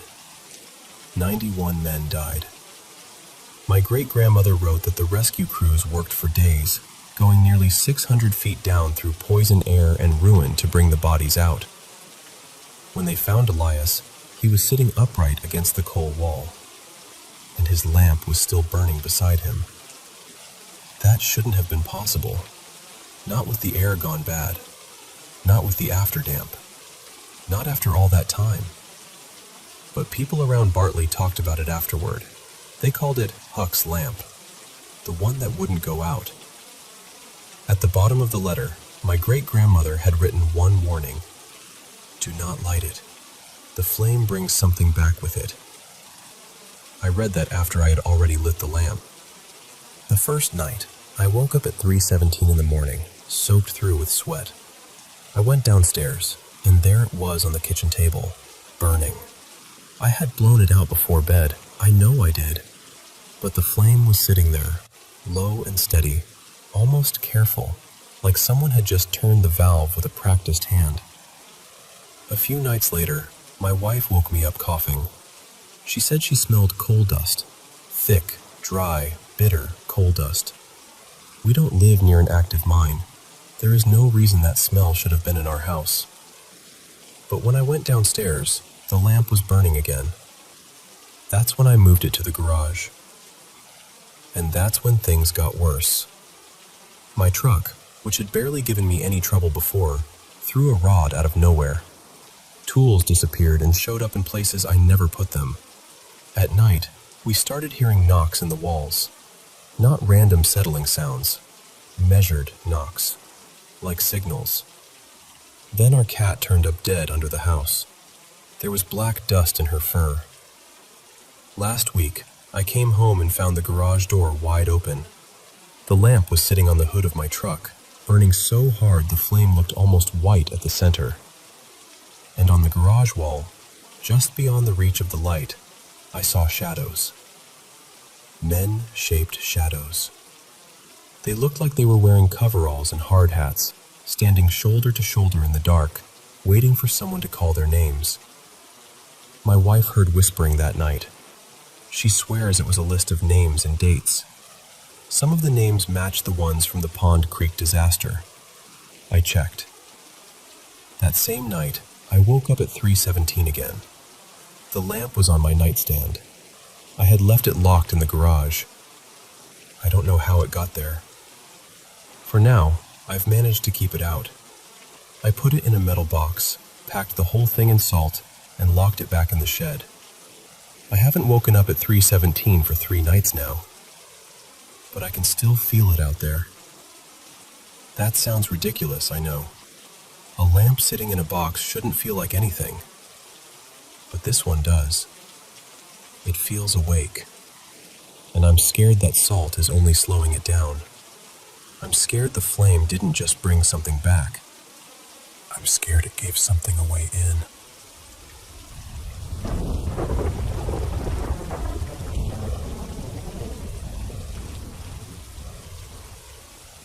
I want to tell you about someone I lost. I'm going to call him Elias. When I first met him, I had just started a new job. I was nervous, trying to figure out where I fit, and then he walked right up to me with this bright, easy smile and introduced himself like we had already been friends for years. After that, we were almost inseparable. We found every excuse to talk, every reason to stay a little longer. Honestly, we probably spent more time laughing than working. During the holidays, I would work my regular shift and then offer to stay late helping with overnight orders, mostly because it meant I got to keep spending time with him. By morning, we would go get coffee or breakfast, sometimes wander through stores afterward, even when neither of us needed anything. It felt like we were always trying to stretch the hours. I'd take him to this little bar I liked, where we'd play pool and talk about everything and nothing. We didn't hang out outside of work all the time, but when we did, it felt natural, safe. And the thing I remember most is that he made me smile more than anyone else did. Looking back, I don't think I realized how much he cared about me. I used to vent to him about other guys, completely missing what was right in front of me. I think about that now more than I probably should, because the truth is, I loved him too. Maybe not in the way I understood back then, but I did. I think I could have been happy with him. Really happy. But there was always this strange feeling I couldn't get past. At the time, I didn't know what it meant. Now, part of me wonders if maybe I wasn't meant to understand it yet. At one point, I got involved with another coworker. It was a terrible idea, and it ended badly, just like those things usually do. He started spreading rumors about me, saying I was obsessed with him, saying I wouldn't leave him alone. Elias knew him too. They were friends. But Elias never believed any of it. Not once. He stood up for me. He defended me. And eventually, he cut that person out of his life completely. He told me the things being said were cruel, but he wouldn't repeat them. He said I didn't need to carry that. And he kept that part from me forever. After that, we got even closer. We talked every day. Then one day, he told me he had gotten a new job. I was the first person he told. I was proud of him, genuinely proud. But I remember feeling sad too, because I knew things were about to change. He loved that new job. He was doing well. He seemed happy. Then one night, a couple months later, he texted me late. He asked if I could meet him at the bar we used to go to. The second I read the message, I felt uneasy. Not scared exactly, but heavy.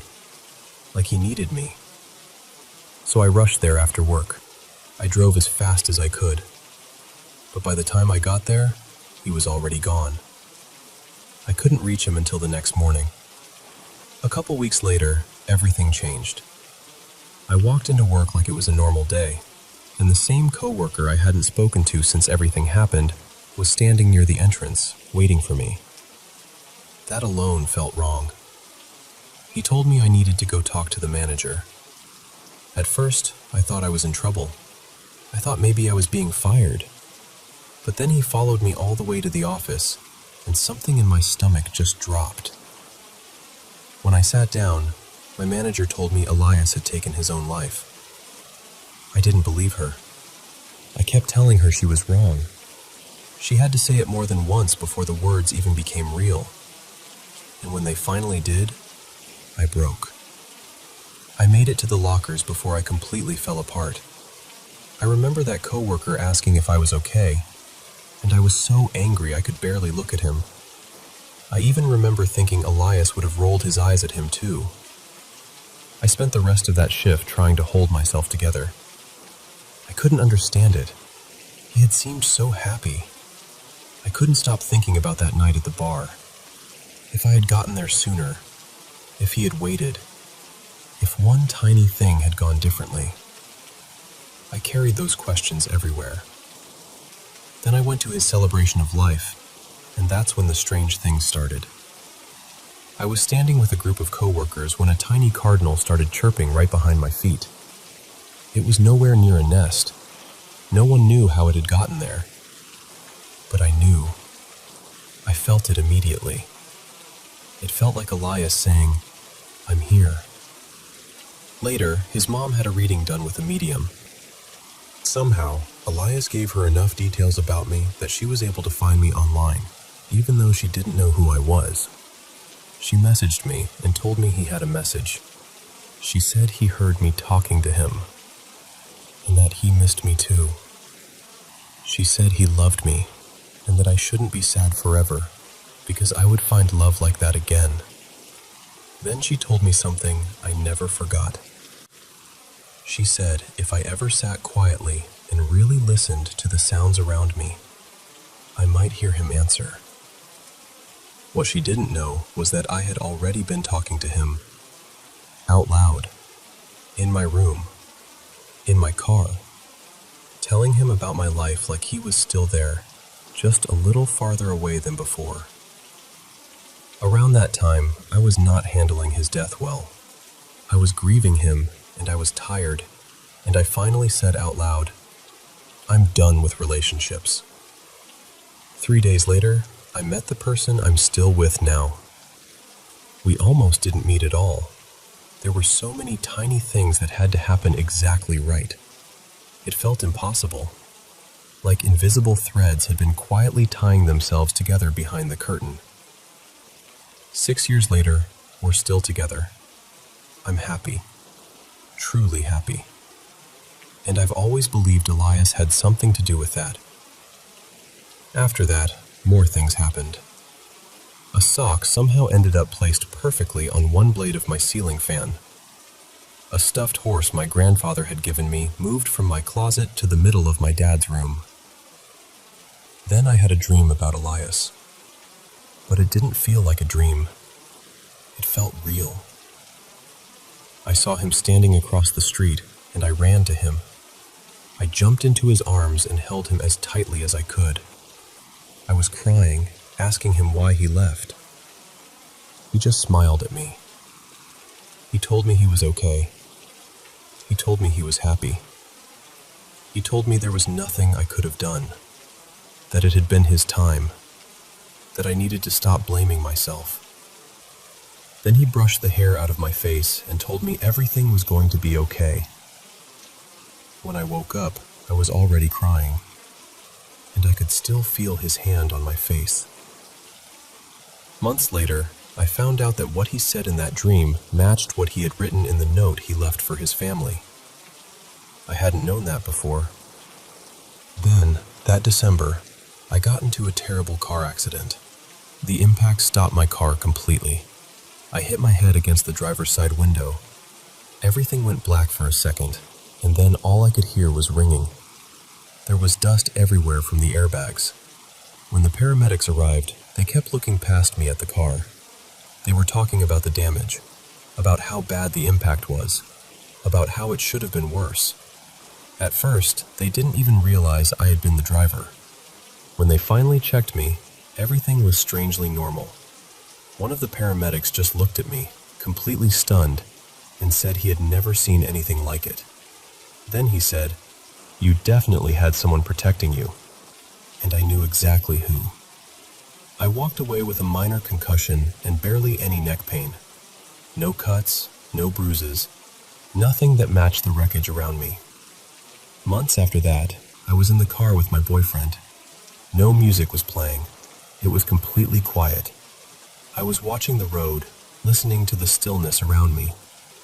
And then I heard a man's voice say, "I love you." I answered without thinking, assuming it was my boyfriend. But he looked at me, confused. He hadn't said anything. After that, it kept happening. "Hey. Hi." Always when it was quiet. Always when I was really listening. Then I remembered what his mom had told me. I went back and reread her message, and there it was. exactly what Elias had said would happen. There were other signs too, blue spots showing up in random pictures, his favorite flower growing in my mom's garden, even though she never planted it. Every time, I knew. It's been 6 years now. Life has gotten busier. I don't sit in silence as often as I used to. I don't always listen the way I did when the grief was still fresh. But sometimes, when the world gets quiet enough, I still feel it. That small, impossible feeling. And I'm not afraid of it. It feels like love. It feels like he never fully left. Like somewhere in the silence, Elias is still there, waiting to be heard.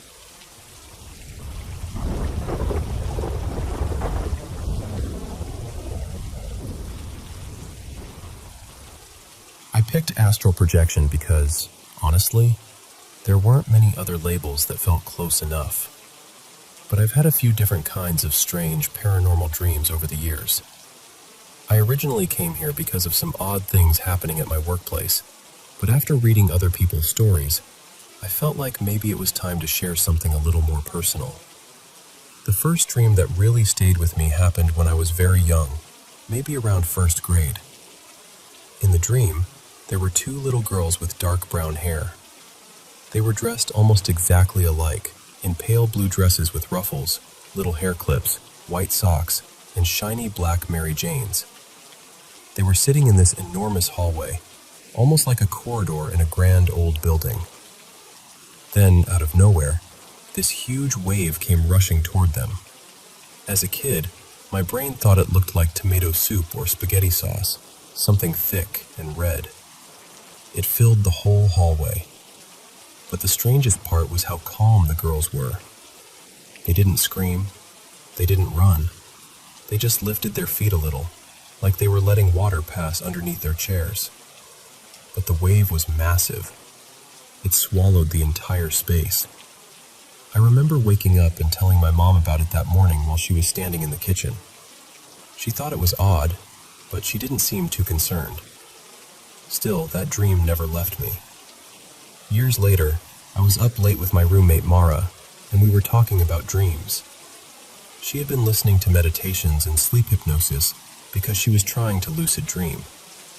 I told her about the hallway dream, and her face just changed.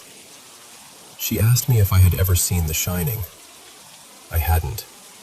I grew up in a very strict environment where television and movies weren't really allowed, so I missed a lot of the popular films most people know. Mara pulled up a picture of the twins from the movie, and my stomach dropped. They looked almost exactly like the girls from my dream. I asked around later.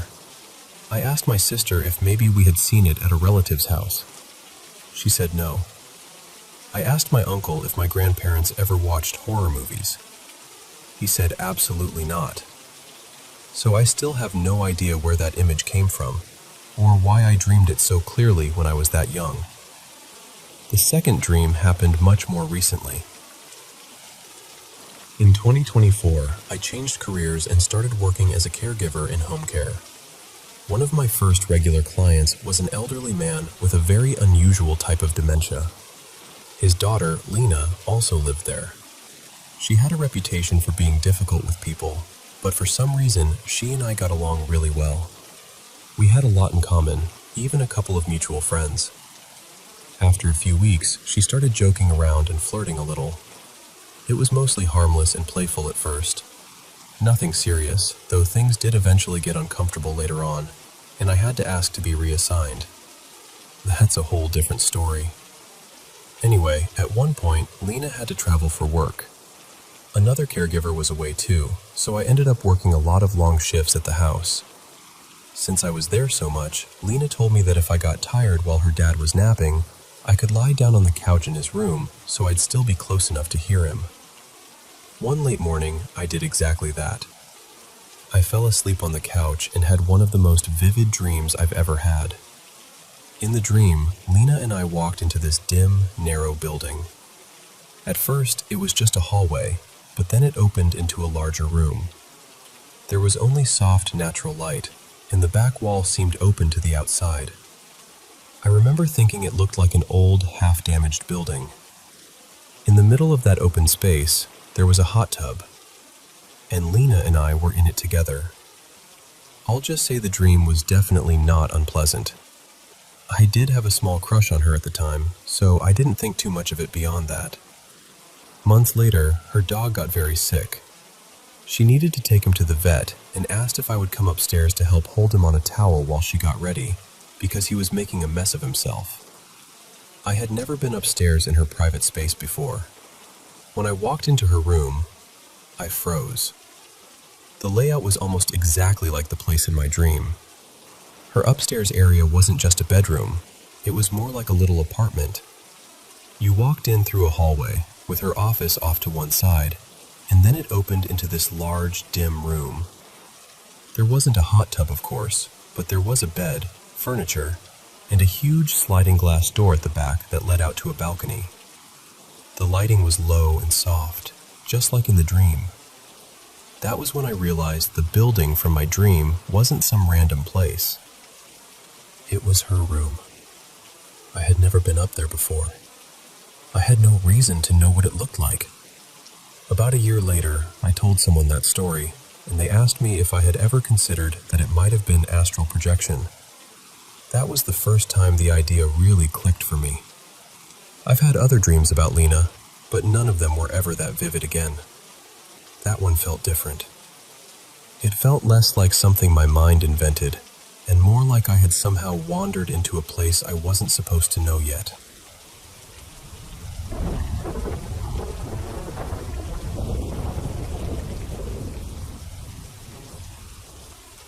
Okay, so this happened right around midnight, when 2025 was turning into 2026. I was at home with my family, but we weren't really doing anything big for New Year's. No party, no loud music, nothing like that. It was just a quiet night. Then I suddenly remembered I had left a load of clothes sitting in the washing machine. And you know how it is. Once you remember wet laundry exists, it starts haunting you from the other room. So I figured I should go hang everything outside before I forgot again.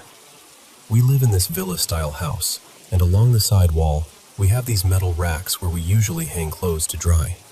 The only thing is, it was already around midnight, and that side of the house was completely dark. Still, I didn't think much of it. I just grabbed the clothes and went out by myself. So I'm standing there, hanging each piece one by one, when I suddenly hear voices. Not from behind me, not from the street. They were coming from the other side of the wall, where my neighbor's house is. It sounded like a few people were having a conversation, and they were so close to the wall that it honestly felt like they were sitting right there, facing my direction. Like the only thing between us was that thin wall. At first, I tried to listen properly, just to figure out what they were saying. But the strange thing was, I couldn't understand a single word. It didn't sound like any language I recognized. Usually, even when you don't understand someone's language, you can kind of guess the rhythm or where it might be from. But this was different. It sounded like pure gibberish, like voices pretending to be a conversation. For a second, I told myself, maybe they're just hanging out for the New Year countdown. But then it hit me. That house was completely dark. No porch light, no window lights, nothing. And then I remembered something even worse. Nobody lived there. The house next door was empty. It wasn't rented out. No one was supposed to be inside, let alone sitting outside in total darkness beside the wall, talking right next to me at midnight. The second my brain put all of that together, my body reacted before I could even think. I just grabbed myself and ran back into the house so fast, I'm pretty sure I broke a personal record. And ever since that night, I have never gone out to hang clothes on those racks after dark again. Absolutely not. The laundry can wait until sunrise.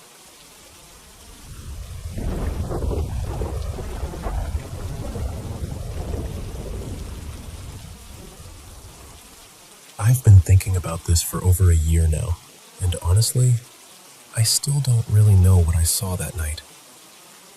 This happened in Dublin, Ireland, near an old Catholic church with a park around it.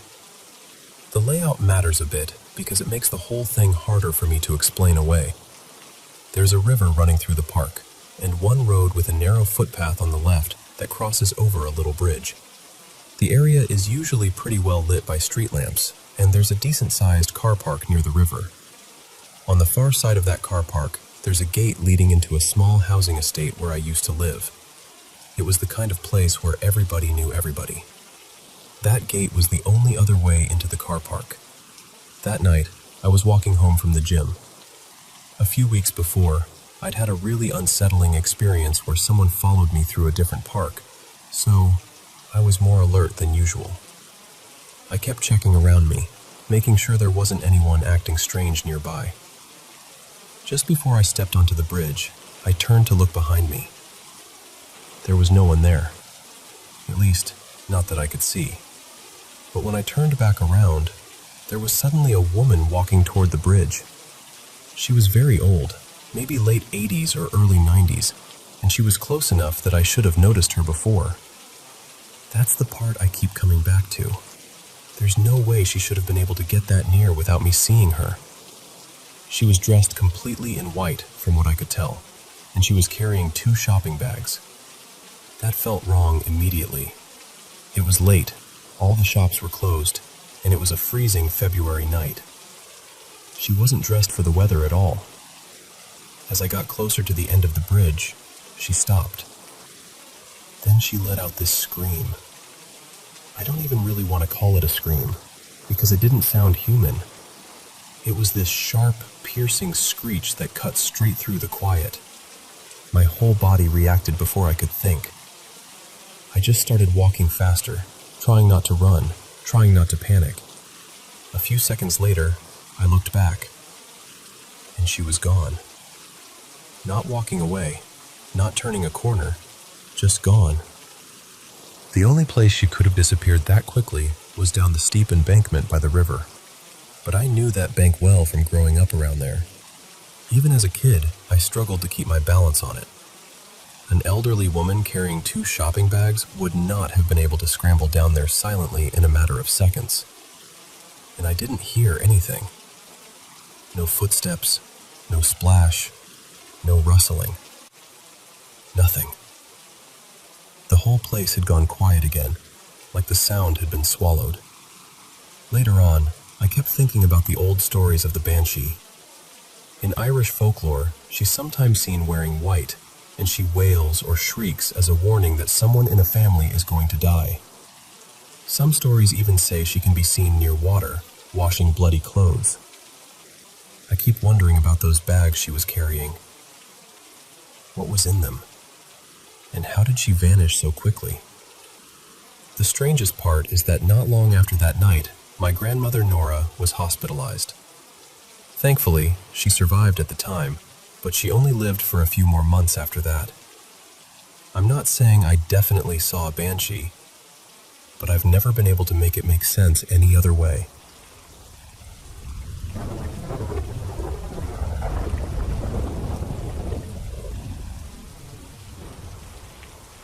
This happened to my dad, not to me, but I've heard him tell it enough times that it has stayed with me.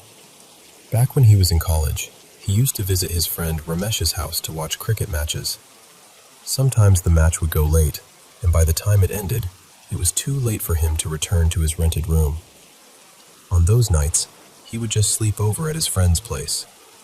But one night, he decided he really needed to go back. He had college work waiting for him, and he didn't want to leave it unfinished. The way back had a shortcut through a very empty stretch of land. It wasn't exactly a forest, but it had that dry, abandoned feeling, almost like a dead patch of jungle.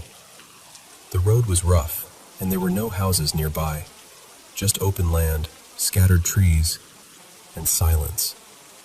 As he was passing one particular tree, he suddenly heard voices. It sounded like a man and a woman arguing. He couldn't make out the words, but the tone was clear. They sounded upset, almost like they were in the middle of a serious fight. And that was the part that bothered him, because there was no one there. No house, no light, no sign of people anywhere nearby. He kept walking, but he remembered that sound. It felt wrong. Later, he told his friend Ramesh about it. His friend didn't laugh it off.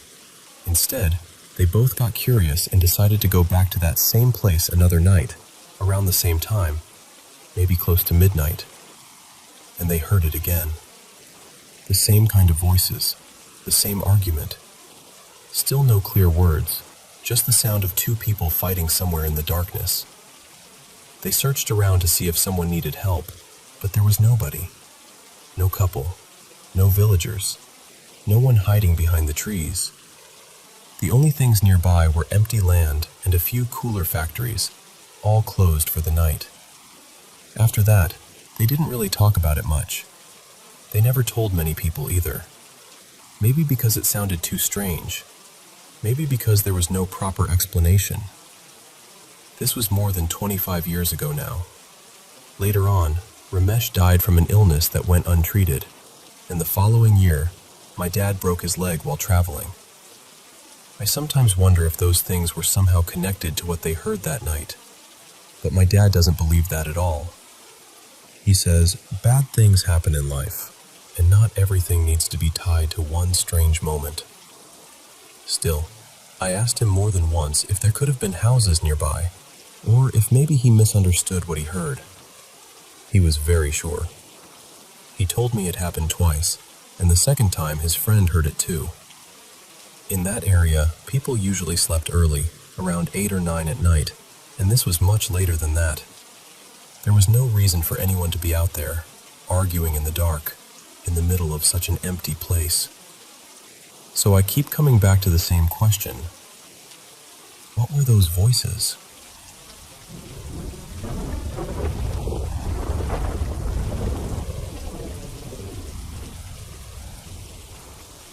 Last winter, I was walking home from a late bar with a friend of mine. We lived in this quiet little town in northern France, the kind of place where, after midnight, the streets feel almost abandoned. We were heading back toward my car, and everything around us was completely still. Then we reached this small square, and standing right in the middle of it were two people. They were unusually tall, both of them, just standing there close together. They were dressed in these strange costume-like outfits, almost like they had come from a Halloween party, except it wasn't Halloween. They were facing each other, staring, not saying a word. That was the first thing that unsettled me. The silence. At that hour, in a town that empty, you can hear everything. Your own footsteps, your breathing, a jacket moving when someone shifts. But they were silent. My friend and I tried to act normal. We walked past them, pretending we weren't bothered, even though I could feel my whole body tightening up. For a few seconds, nothing happened. Then we heard footsteps behind us. They had started following us. One of them began mumbling something, but it wasn't any language I could recognize. It was low and broken, like words being dragged through his throat. And between the sounds, he would growl.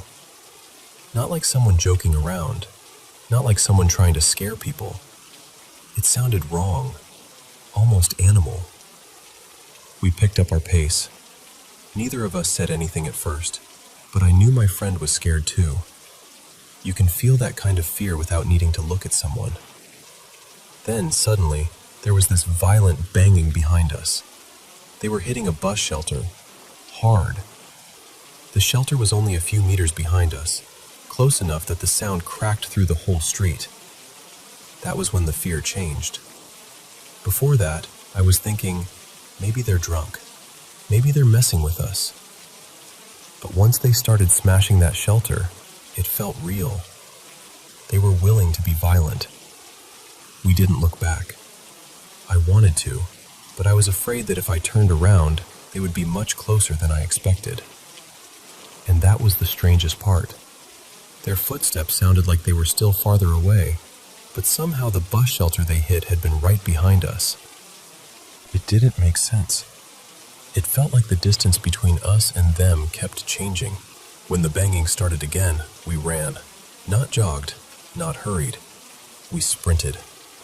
I remember my heart pounding so hard it almost drowned out everything else. I was digging through my pocket while running, trying to find my car key, but my hands were shaking so badly I couldn't feel anything properly. When we finally reached the car, I still couldn't find the key. We ducked behind it, trying to stay low, and I forced myself to look back toward the square. And they were gone. Completely gone. At first, I felt relieved. Then I felt something worse. Because from where they had been, there was no way they could have disappeared that quickly. The square was open. The side streets were too far away, except for the road we had just taken. If they had kept walking, we should have seen them. If they had run, we should have heard them. But there was nothing. No footsteps, no voices, no growling. Just the empty street again. I eventually found the key, and we got into the car as fast as we could. Neither of us spoke for a while. We just sat there, trying to understand what had happened. I still think about it sometimes. The costumes were creepy, yes. The way they followed us was terrifying. But what stayed with me most was the sound one of them made. That awful mumbling and growling. It didn't sound like a person trying to scare us. It sounded almost inhuman.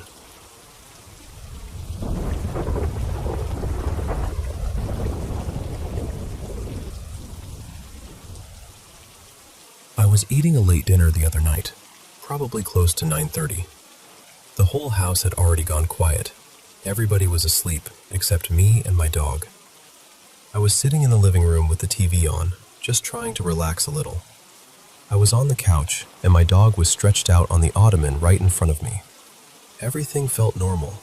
Then, out of nowhere, this small red hand appeared between the couch and the ottoman, right at the level of the furniture. And I mean, it was just there. My dog saw it at the same time I did and lunged straight at it. The second he moved, the hand dropped down and vanished. Not like something fell. Not like it slipped behind anything. It disappeared in a way that just did not feel natural. For a moment, I honestly could not even react. It happened so fast that my brain was still trying to catch up with what my eyes had seen. My dog ran out of the room after that and would not come back to me, which made it even worse. He does not usually act like that. So I tried to tell myself it had to be something normal. Maybe a toy. Maybe a piece of fabric. Maybe something had fallen between the couch and the ottoman, and we both just saw it weird. So I moved the furniture. There was nothing there. Nothing under the couch. Nothing under the ottoman. Nothing stuck between them. No toy. No scarf. No food. Just empty floor. That is when I started really thinking about everything that has happened in this house. I have felt for a while now that certain things are drawn to me here. I already know of 2 spirits that seem to stay around us for almost 3 years. One felt like an older woman, and the other felt like a man. They never seemed harmful. It was more like they wanted to be noticed. Once I acknowledged them, the activity eventually slowed down. I have not felt much from them in maybe 9 months, so I started thinking maybe they moved on. But this felt different. A few weeks ago, around 2 in the morning, our Ring camera went off and woke everyone up. When we checked, the storm door had suddenly flown open hard, like something yanked it. I know wind can do strange things, but nothing else outside moved. Not the plants, not the flag, not the trees. Just the door. So this morning, I was still trying to convince myself maybe I had imagined the hand, or maybe my dog thought a crumb had dropped. I checked under the furniture again. Still nothing. The hand itself is what I cannot stop thinking about. It was small, maybe half the size of an adult hand, but bigger than a little child's. It was red, kind of bright, almost like a glove with a soft, dim light inside it. The fingers were short. I only saw it for a second, but I know what I saw. My dog and I both locked onto it at the exact same time. And then it was gone. I was scared, but I stayed calm. I have noticed that whatever is here will sometimes do one big thing, something that really gets my attention, and then after that, it goes quiet again. Almost like it just watches. Before, with the older woman, I used to hear her talking really fast to the man. She would say these long, rushed sentences, and he would answer with only a word or two. Then she would start right back up again. But this little red hand? I do not know what that was. And I do not think it belonged to the same spirits I felt before.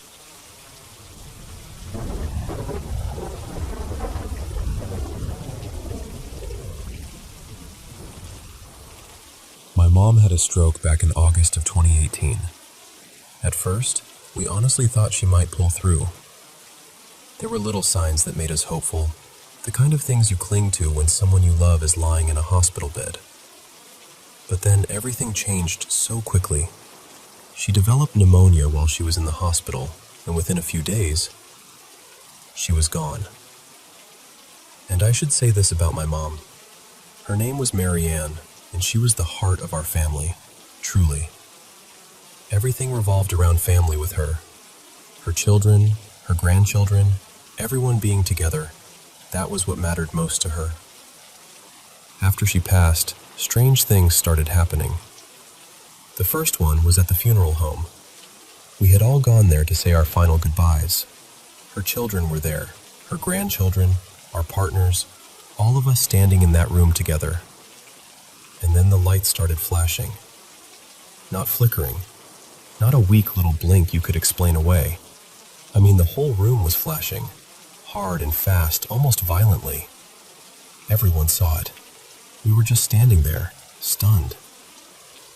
After that, my sister Elena and I went to Mom's flat to start sorting through her things. That was hard enough on its own, but while we were there, the television kept turning itself on. We were nowhere near the remote. Nobody had touched anything. It happened more than once. The strange part is, I have that same TV now, and it has never done it again. Not once. Then there was the smoke alarm. It started going off for no reason. We changed the batteries, checked everything, and there was nothing wrong. I used to handle all of Mom's maintenance, so I knew that alarm had never had a history of acting up. And after about a month, it stopped completely. Another time, I was at Elena's house, and we started arguing about something. I don't even remember what it was now. But suddenly, just like at the funeral home, her lights began flashing violently. That had never happened in her house before. And it never happened again. There were other electrical things too, smaller ones, but enough that I actually started keeping a record of them. It became too noticeable to ignore. All of it happened within the first month after Mom passed. Then, just like that, it stopped. Talking about it now brings back a few other memories from her final days in the hospital. Near the end, Mom started seeing people I couldn't see. One time, she told me there was a tall, thin man in a dark hat sitting in the chair beside her bed. She described him so plainly, like he was just there. Another time, she stared into the corner of the room, pointed, and said, "Those two don't like me." She wasn't frightened when she said it, not at all. But I'll be honest, I was. What stayed with me is that the people she saw didn't seem to be family. You always hear stories about people seeing relatives near the end, but that wasn't what she described. I don't know how any of it works. I only know what we saw, what we felt, and how for that 1 month after she left us, it really felt like something was still moving around the edges of our lives.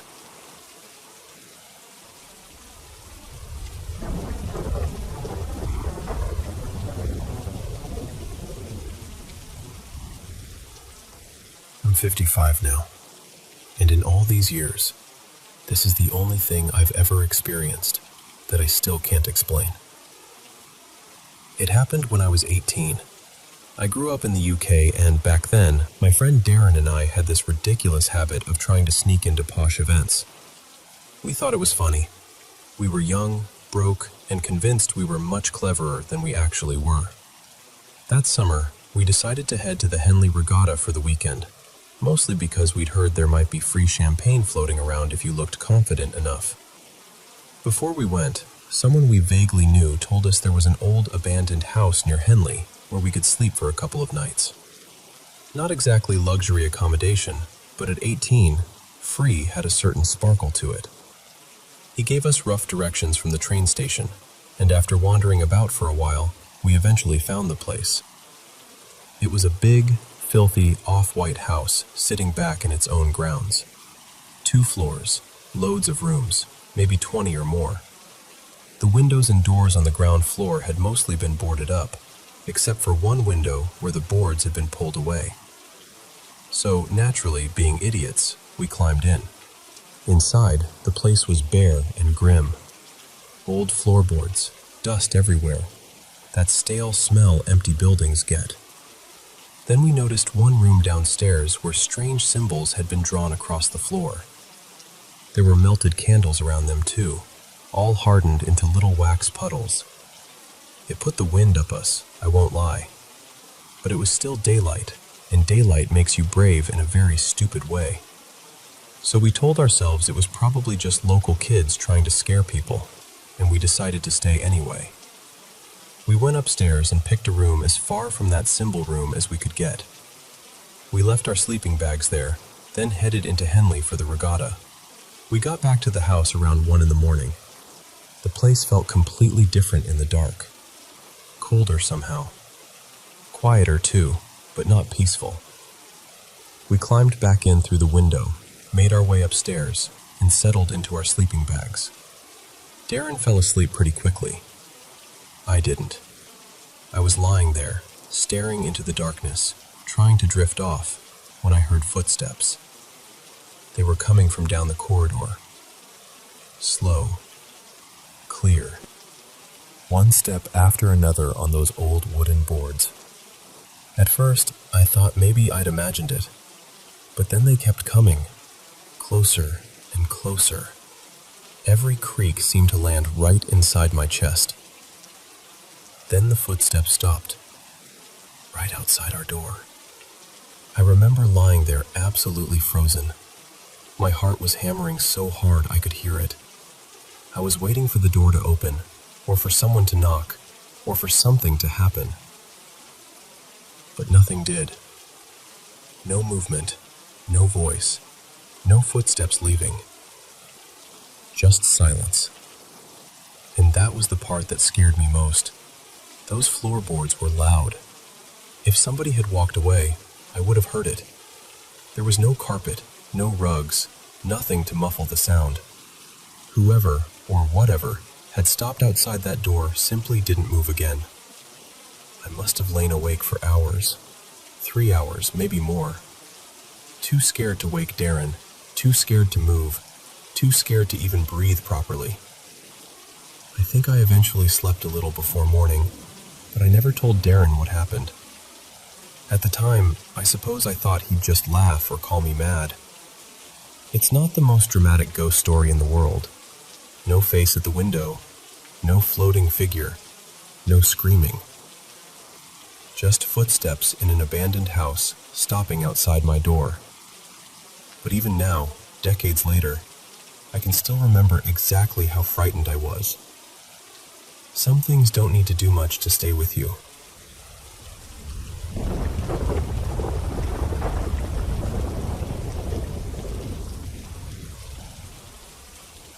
I don't really know how else to explain this, but whenever it happens, I'm almost always by myself. The strangest moments usually happen when I'm standing at the kitchen sink. I'll be washing dishes or rinsing something off, and then, out of nowhere, I feel something sort of scoop under my butt cheek.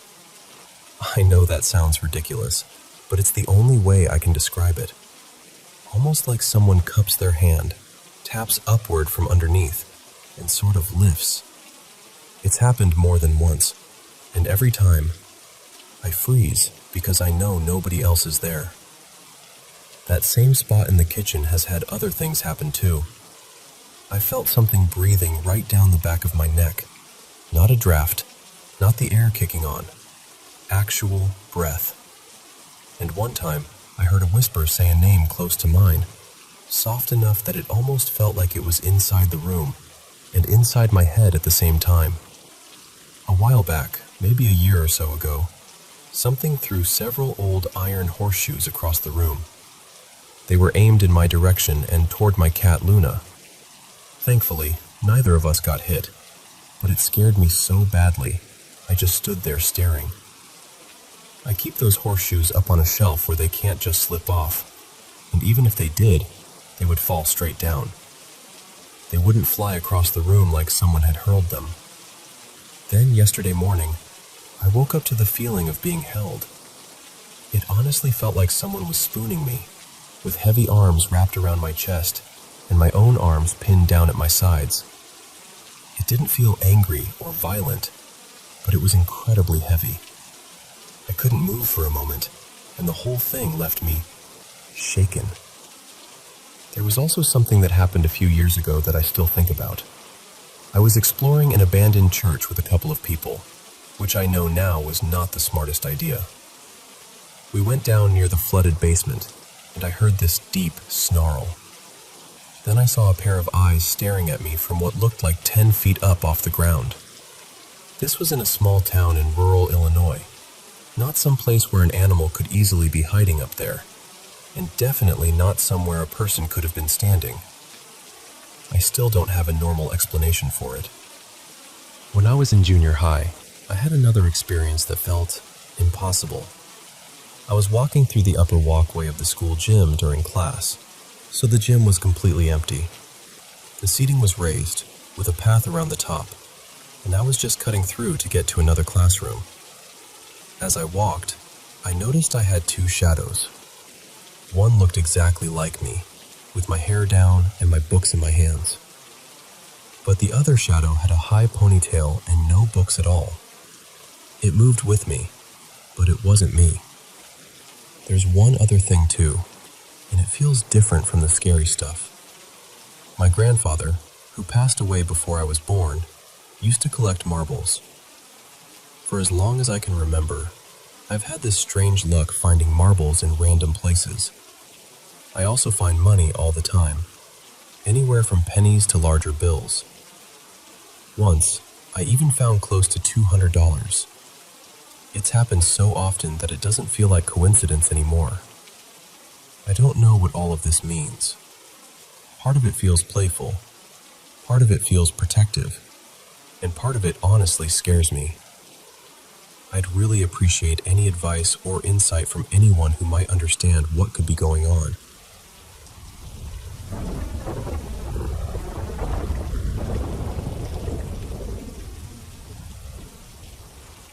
So this happened a few years ago when I was 16, on a school volunteer trip in Cambodia. We were staying in this old guest house that had definitely seen better days. The lights flickered, the hallways were dim, the bathroom plumbing had a mind of its own, and the whole place had this heavy, strange atmosphere. Not necessarily evil, just off. Like the building was tired and didn't want us there. One night, pretty late, a few of us were sitting at the far end of the hallway, just talking and trying not to wake anyone up. I'd brought a deck of tarot cards with me, honestly for no good reason, and my friend Liana suddenly suggested we try using them to communicate with spirits. I know, brilliant teenage decision-making. She said she'd done it before and that nothing bad had ever happened, so I went back to my room, grabbed the cards, and we set them out on the floor. At first it felt silly. We were whispering, half laughing, asking questions, waiting for something to happen. But maybe 10 minutes in, the temperature dropped. And I don't mean someone opened a door cold. I mean the hallway turned icy. It was around 30 degrees Celsius outside, and the hotel air conditioning barely worked, so there was no normal explanation for it. The joking stopped pretty fast. Then Liana pulled a card, looked at it, and went quiet. She said it meant we needed to stop the reading immediately. None of us liked that. The mood changed completely. The hallway suddenly felt too long, too dark, too still. But for some reason, we asked again if we should stop. She shuffled the card back into the deck properly, mixed everything up, and pulled again. It was the exact same card. That was enough for us. We packed everything up right away, and my roommate and I went back to our room. The second we stepped inside, I felt it. That horrible, skin-crawling feeling that something had followed us. I froze, and she froze too. We looked at each other without saying anything, and I could tell she felt it as well. Then the room got cold. Freezing cold. All at once, I was completely overwhelmed with fear. Not nervousness, not imagination, actual terror. The kind that makes your body go stiff before your brain can even explain why. Finally, my roommate said, very firmly, "Get out. You're not welcome here." And both of us looked toward the open window at the same time. I can't explain this properly, but it felt like something left through it. Not that we saw a shape exactly, more like the pressure in the room shifted, like something that had been standing too close finally moved away. But even after that, the rest of the night felt wrong. I kept feeling like someone was watching us from outside the window. Neither of us wanted to be alone, so we ended up sleeping in the same bed, barely sleeping at all. Even now, telling this gives me chills. I've been scared before, obviously, but I have never felt anything like that. There's something deeply awful about being absolutely certain you're being watched, even when you can't see anyone there. I still don't really know what happened that night. Maybe we scared ourselves. Maybe the place already had a strange energy, and we tapped into something we shouldn't have. But whatever it was, that card told us to stop twice, and I really wish we had listened the first time.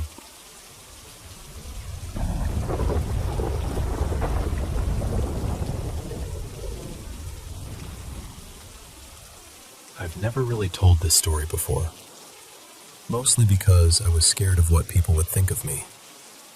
Whenever someone asked if I'd ever seen a ghost, I'd always say no. Not because I hadn't experienced something, but because I was embarrassed to admit it. This happened during my senior year of high school, and honestly, that whole year was awful. My parents were going through a divorce, and the house felt like it was always full of yelling. Every day, there was another fight, another slammed door, another reason to stay quiet. It got to the point where I barely spoke to either of my parents, and I had pulled away from my sister too. Some nights, I'd just stay at a friend's house because being home felt too heavy. But one night, I decided to sleep at my own house. I had this cat, Mila, who was basically glued to me. Wherever I went, she followed. And every night, she slept on my bed like it was her assigned post. So when I went into my room, there she was, curled up on my blanket like always.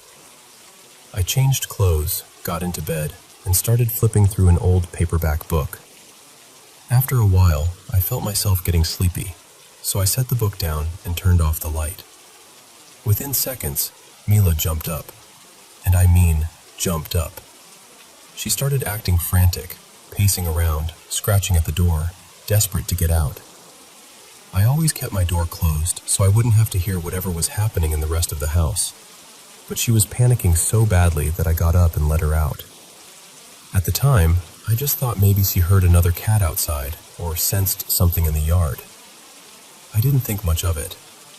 I actually remember lying back down and kind of laughing to myself, thinking, what is wrong with that cat? Then I looked toward the foot of my bed. My room was dark, but this was darker than the room itself. There was this shape there, almost like a figure, pure black. No face, no details, just arms and a torso, and it started climbing onto me. Before I could even understand what I was seeing, it was on top of me. I couldn't move. I couldn't breathe. It felt like it was choking me, pressing down on me, and I was fighting with everything I had to get it off. My whole body felt locked, but inside I was panicking. Somehow, I managed to gather enough strength to yell, "Get off me!" And when I did, I shoved it hard to my left. Then it was gone. I sat up in complete shock, breathing hard, trying to understand what had just happened. I didn't turn the light off again. I didn't sleep in that room after that either. For weeks, I stayed on the couch. The house was already so chaotic that nobody even noticed. It actually feels good to finally say this out loud. I still don't know what it was, or why it happened. I wasn't involved in witchcraft, paranormal stuff, or anything like that. I was just a teenager in a house full of pain, trying to get through one more night. And that night, whatever it was, my cat knew before I did.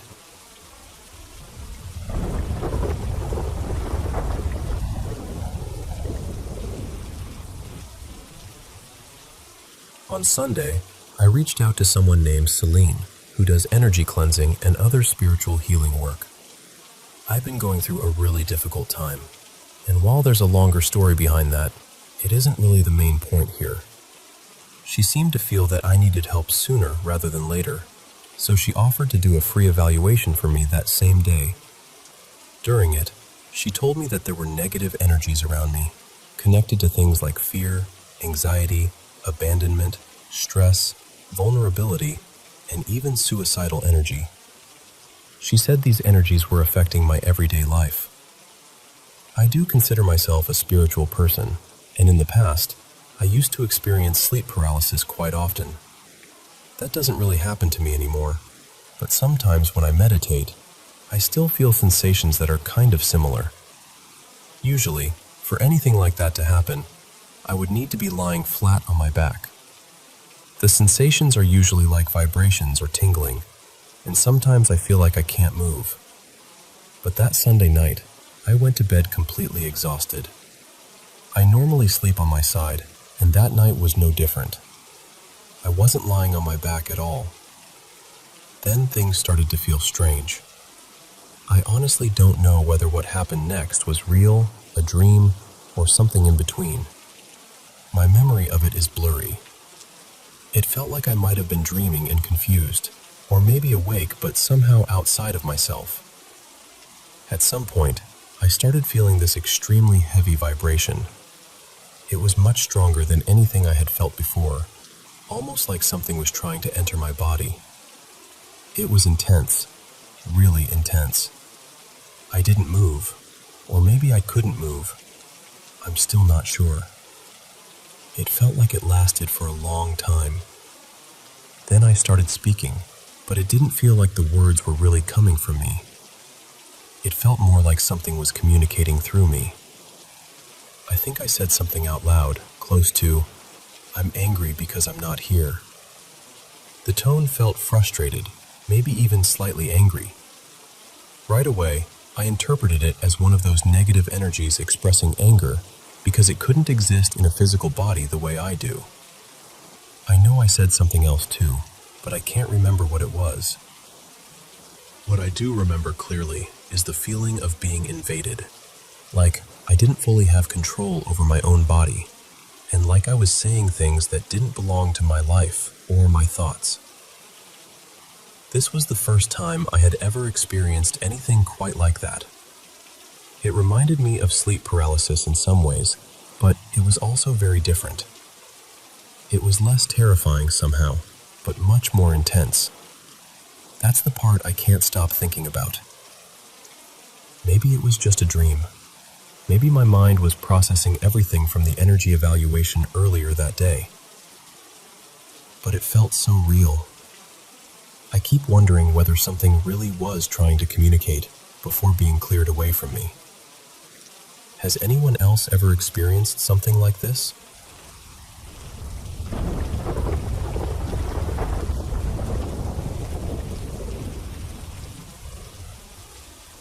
This happened around 21 years ago, back when my mother, Samina, was newly married to my father. It was just an ordinary evening at first. My mother was at home, and my father was still at his office, getting ready to leave. Like any husband and wife, they had that simple little conversation over the phone. She asked him what he wanted to eat when he got home. He told her he was craving kebabs. That was very normal for him, honestly. He loved eating them after work, so she didn't think anything of it. But right after the call ended, my mother heard footsteps upstairs. At that time, the house was more open than it is now. There was a long staircase leading down from the upper floor, and there wasn't any partition, so if someone came downstairs, you could clearly see them. And then she saw him. My father. He came down the stairs as if he had just woken up from sleep. He was yawning, rubbing his face a little, and he didn't mention the phone call. He didn't ask about food. He didn't ask for kebabs. He just looked at my mother and gently asked how she was, like he had been home the whole time. My mother froze inside, because only moments earlier she had been speaking to him while he was still at the office. And his office was at least 30 minutes away. Then this version of my father walked toward the garage. My mother got scared and immediately told my father's sister, who was also in the house. His sister called him right away and asked, "Where are you?" My father sounded confused and said, "Why? I'm at the office." She didn't want to alarm him over the phone, so she simply said, "Okay," and ended the call. By the time they checked the garage, the figure was gone. A little while later, my real father came home, exactly when he should have. My mother told him everything, still shaken by what she had seen. He didn't laugh at her. He didn't dismiss it either. He just said, "Pray that whatever it was, it doesn't harm us, and that it leaves." My mother believed for a long time that there was some kind of presence near her in those days.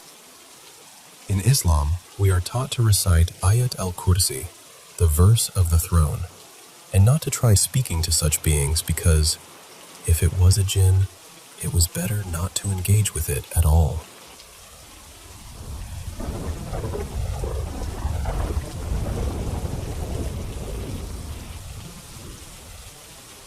I've dealt with sleep paralysis and dream state hallucinations for most of my life, so I'm not easily shaken by things that happen in the dark.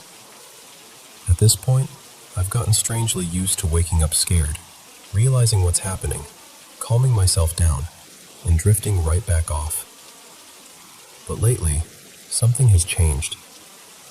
Over the past few weeks, I've started hearing things after I'm fully awake. Not in that foggy, half-dreaming place either. I mean awake, eyes open, aware of the room around me. It started with my closet. There are 3 doors on it, and one by one, they've begun making these soft cracking sounds at night, like they're shifting open just a little. Then my dresser joined in. It has those little loose metal pull handles, the kind that flip up, and now they jingle in the dark. My house does make noise. It creaks and pops when the weather changes, especially when the temperature drops outside, so I know what normal house sounds are like. This isn't that. These sounds feel close, intentional almost. And the part that bothers me most is that it never starts before 2 in the morning. I've gotten out of bed more than once, turned on the lights, checked the closet, checked the dresser, looked around for anything that could explain it. The second the lights come on, everything stops. I've looked for signs of mice or rats, but there are no droppings, no scratching, no chewed spots, nothing. I also keep my air conditioner fan running all night, so there's steady airflow in the room. I really don't think it's just a draft nudging things around. A few times now, I've woken up to these strange, high-pitched voices. At first, I told myself it was just part of the sleep paralysis, because that's the easiest explanation for me to accept. But these voices are new. They sound different from anything I've experienced before. They only last a few seconds after I wake up, and they never say anything I can understand. It's just quick, sharp gibberish, then silence. But the other noises keep going. The dresser handles still jingle. The closet doors still crack. I hear little shifting sounds among my things, even while I'm lying there completely awake, staring into the room. and trying to convince myself I'm imagining it. Every time, I get up and investigate. Every time, it stops. Then I fall asleep again, and either it wakes me later that night, or it starts all over again the next night. I honestly don't know what I believe. I don't know if this is something physical, something psychological, or something I don't have a name for. But it's wearing me down. I'm exhausted, and the lack of sleep is starting to get to me. I'm wondering if I should set up a camera just to see what happens when I'm not looking. Part of me feels ridiculous even saying that, but another part of me needs to know. I've even wondered, half seriously, if it's some kind of house spirit thing. A brownie, maybe. I don't know. I just know that something in my room waits until I'm asleep, and lately, it feels like it's getting bolder.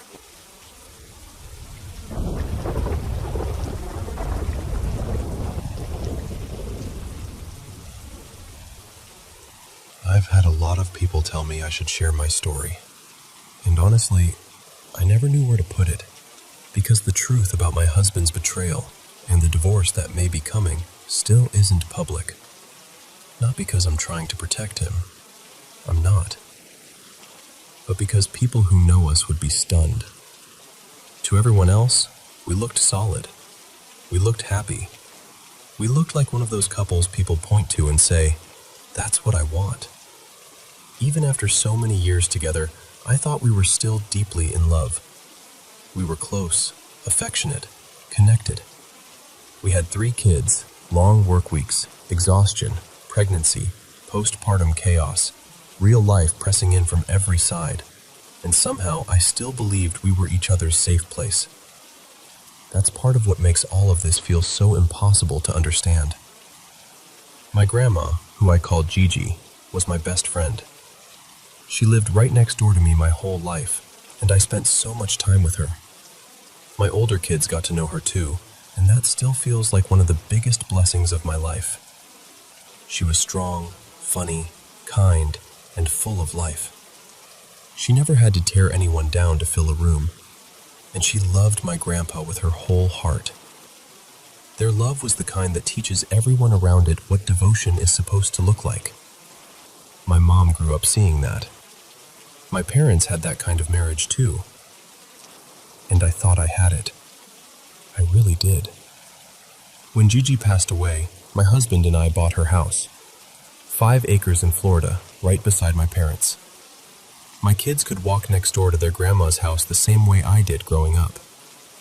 It felt like fate. It felt sacred. I took care of that house because, to me, it was a house built out of real love. Honest love.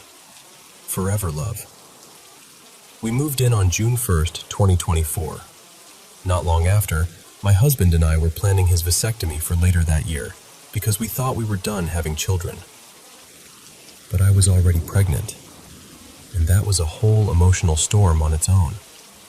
I had 2 kids and felt complete. I had made plans for my body, my life, my future. I was ready to become more than just wife and mom again. Then I found out I was pregnant with baby number 3. I even went to a clinic because at the time I thought ending the pregnancy was the right choice for me. But when they did the ultrasound, I was told I was just past the legal cutoff in Florida. 3 days passed, and the timing shook me. 3 days after moving into Gigi's house. 3 days after the law had changed. 3 generations of women in my family having 3 kids. Gigi had always told me, "You need one more baby." I remember thinking, she got her way. I struggled through that pregnancy. I won't pretend I was glowing and grateful every second because I wasn't. I was depressed. I was grieving the life I thought I was about to step into. But when my son was born in March 2025, something in me knew he was meant to be here. I didn't understand the whole reason yet. Then came August 3rd, 2025. That night, my husband and I had been intimate, and afterward we were lying in bed, cuddled up, drifting off to sleep. I heard a notification on his phone. It wasn't his usual text sound, but I ignored it. I trusted him. We knew each other's phone passwords. We could grab each other's phones whenever we wanted, but we never really felt the need to. Then another notification came through, and I woke up with my whole body jolting like electricity had gone through me. I heard, clear as anything, Gigi's voice say, "Open his phone." I was shaking. My heart was pounding. The hair on my arm stood up. I reached over him while he was sleeping, opened his phone, and right there was an app he had been using to message other women. Not one message, not one mistake. Dozens of threads, escort contacts, addresses, secret accounts, hidden apps, paid subscriptions, a secret credit card. The more I looked, the more my reality started folding in on itself. This wasn't confusion. This wasn't curiosity. This was a whole hidden life. I stayed awake until he had to get up for work. When he opened his eyes, I asked him, "Why are you cheating on me?" And instead of remorse, he snapped at me. He blamed me. Something in me shut down after that. I don't remember the next few days clearly. I know I was in shock. I know I wanted so badly to believe him when he said he never actually went through with anything. I know my brain was trying to protect me from the truth, because the truth was too much. But then a few days later, he called me into the bathroom to look at a painful rash that had suddenly broken out. And when I saw it, I screamed. It was severe. It was everywhere. And in that moment, there was no more denying what had happened. After hours of pressure, he finally admitted he had been with other women and told me I needed to get tested. I did. Thank God my test came back negative. I tested again and again afterward, because once trust has been shattered like that, peace does not come easily. I still don't fully know what was happening with him medically, but I know what it meant for me. Something woke me up before I could be exposed to something dangerous. Something protected me. Something protected my baby. Something protected my children. And I believe that something was Gigi, because he was never going to tell me. He was going to take it to the grave. The weeks after that were the darkest of my life.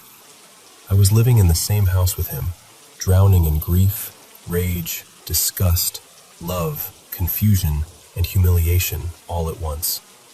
I had thoughts that scared me. I imagined disappearing. I imagined leaving everything behind and becoming someone else somewhere far away. But my newborn kept me here. His tiny life anchored me when nothing else could. I truly believe he came into this world to save me from myself.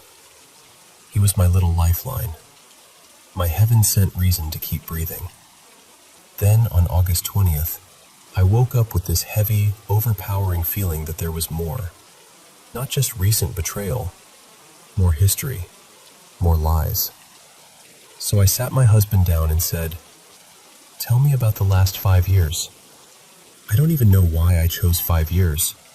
I had no proof of that timeline, no sign, no clue. But he confessed. He told me it had started in 2021. And then another piece of my life clicked into place in the most devastating way. In 2022, I had been diagnosed with high-risk HPV.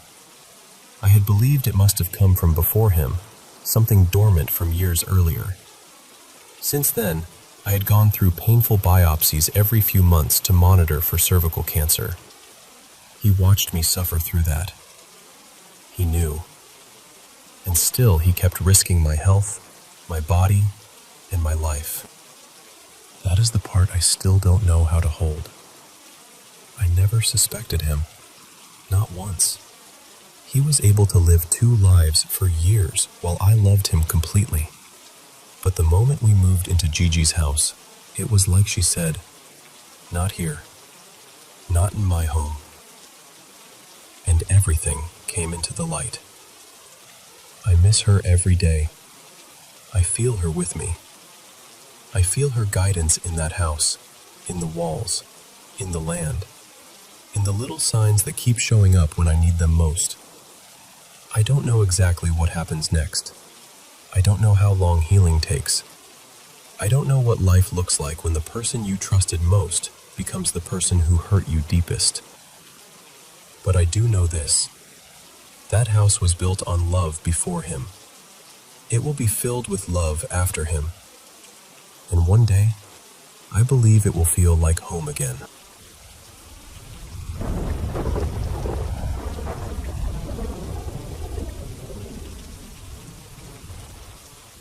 I want to tell you a story that has been passed around in my family for years, and honestly, it still gives people chills when they talk about it.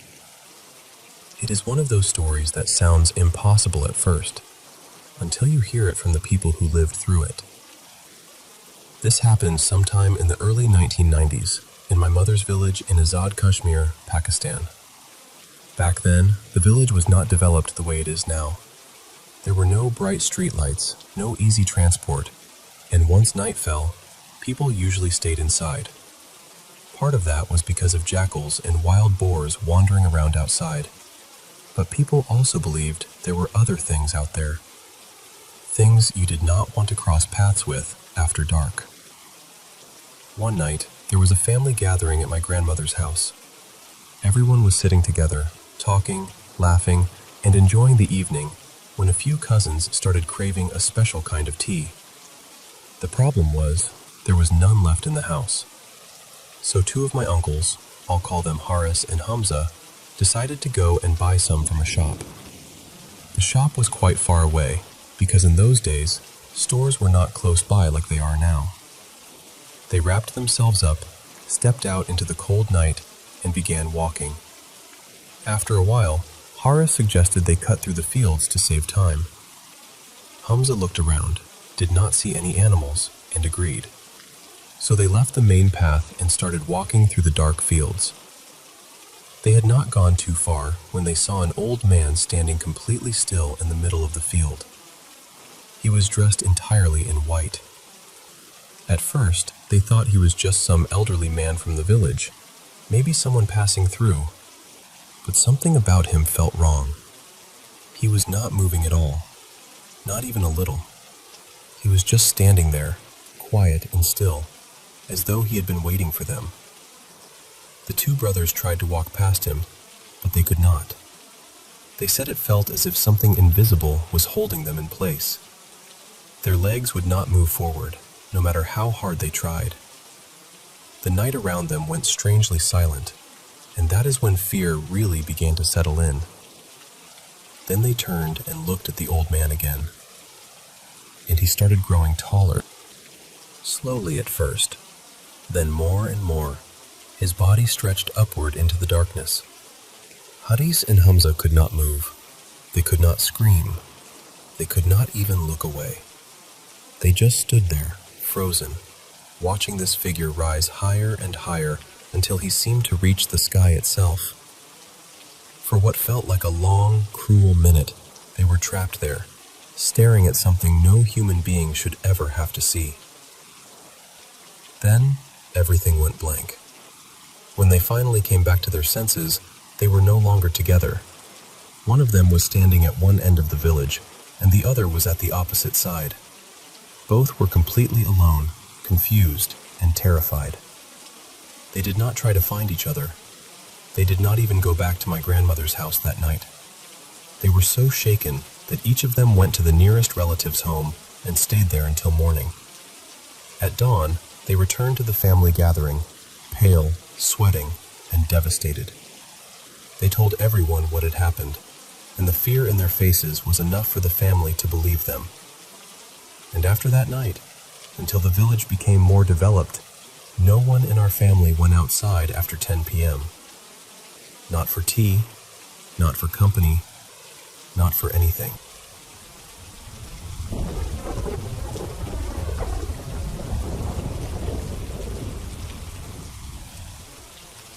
I've held on to this for a little over a year and a half now. My wife knows something happened at that warehouse. She doesn't know the details, but she knows enough to stop asking.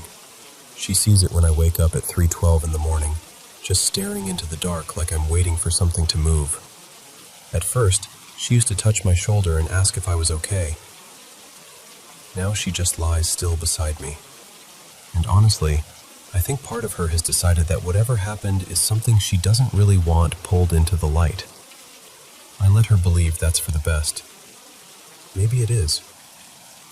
The job was overnight security at a freight storage facility about 20 minutes outside town. Big place. Somewhere around 300,000 square feet, maybe more. The kind of building that felt less like a warehouse and more like a hollowed-out city. Long rows of shelving, concrete floors, loading docks, old inventory stacked in quiet corners nobody visited anymore. At night, it changed. During the day, it was forklifts and voices and backup alarms. But after midnight, it became something else entirely. The dark in there wasn't empty. That's the only way I know how to say it. It felt packed in, heavy, like it had been waiting all day for everyone to leave so it could stretch itself out again. My shift ran from 10 at night to 6 in the morning, 5 nights a week. Nothing complicated. I walked the perimeter every hour and a half, checked doors, made sure locks were secure, wrote down anything strange, and tried not to fall asleep in the little security office by the loading bay. For the first couple of weeks, it was exactly what you'd expect. Boring. I drank terrible vending machine coffee, listened to old radio shows through one earbud, and filled out reports that basically said, "Nothing happened," over and over again. Then the third Monday night came. Technically Tuesday morning, I guess. I was doing my 2 a.m. round and had just passed one of the side exits when I heard footsteps. They were coming from row 19. That was one of the old storage rows toward the far end of the building. Nobody used it much. The lights back there had been flickering since before I started, and half of them didn't work at all. The shelves held discontinued stock, damaged pallets, boxes nobody seemed responsible for anymore. I stopped and listened. The footsteps stopped too. I called out, said I was security, told whoever was there that the building was monitored and they needed to show themselves. Nothing. So I aimed my flashlight down the row. The beam only made it so far. It caught the edges of cardboard boxes, steel beams, plastic wrap hanging from pallets. Past that, everything just disappeared. I stood there for a while, listening. No movement, no voice, no footsteps. I told myself it was probably a raccoon, or the building settling, or my own nerves making music out of silence. I logged it as possible animal activity and finished the round. A week later, same night, same time, same row. Footsteps again. But this time, I noticed something that made my skin go cold. They matched me. When I walked, they walked. When I stopped, they stopped. I stood there with one foot still half raised, barely breathing, and whatever was back in row 19 went completely still at the exact same moment. I remember checking my watch because I needed something normal to look at. 2:08 a.m. I stood there for almost 5 minutes. 5 minutes in a warehouse that suddenly felt too large and too quiet, waiting for something hidden in the dark to make the first move. Then I heard breathing. Not scratching, not pipes, not air moving through vents. Breathing. Slow, careful, controlled. The kind of breathing a person makes when they are trying very hard not to be heard. I called my supervisor, Marlon. He came down from the office, annoyed at first, but that changed when he saw my face. We searched that entire row together, every shelf, every gap between pallets, every corner where someone could crouch. There was nothing there. No person, no animal, no open door, no sign that anyone had been inside. But as we were walking back, Marlon said something under his breath. He said, "Monday night again." I asked him what that meant. He didn't answer. He just kept walking. That was the beginning of the end for me. I stayed another few weeks, but I never worked another Monday night. I called in sick every time, I know how that sounds, but I didn't care. Something about that place had noticed me, or I had noticed it, and I wanted no part of whatever came next. By the end of the month, I quit. No dramatic explanation, no long email. I just told HR the hours weren't working for me anymore. About 4 months later, I saw the guy who replaced me. His name was Nolan, I think. Or maybe Nolan. I only met him once when I came in to drop off my badge. I ran into him at a convenience store off the highway, 2 towns away. At first, I barely recognized him. He looked ruined. Not tired in the normal way. Not rough week tired. It was deeper than that. The kind of exhaustion that settles behind the eyes. The kind that comes from sleeping, but never resting. He recognized me right away. Before I could even say hello, he stepped close, grabbed my sleeve, and asked me one question. Did it stop for you after you left? I just stared at him. Then he said, quieter this time, on Monday nights. Did it stop following you home? I still think about that. I think about it more than I want to admit. I never went back to that warehouse. I don't drive that road anymore. I moved my family across the state last year and told my wife it was because of a better work opportunity. That wasn't the real reason. The real reason was distance. I needed miles between me and that building. But the thing is, I still wake up at 3:12 sometimes. Always on Tuesday morning. Always with my heart pounding. Always with the feeling that somewhere nearby, just outside the edge of the room, something has stopped moving because I stopped moving. I don't know what was in row 19. I don't know why it came on that night, at that hour. I don't know what happened to Nolan. I've thought about finding him. I've thought about asking if he's okay. But what would I even say? Hey, did the footsteps ever leave you alone? That sounds insane until it happens to you. So I'm saying this here because I need to know if anyone else has experienced something like it. A job, a building, a room, a road. Something that only happened at a certain time, on a certain day, like it was keeping an appointment. Because I've started collecting stories like mine, and there are more than you'd think. Some things don't explain themselves. They just come back on schedule.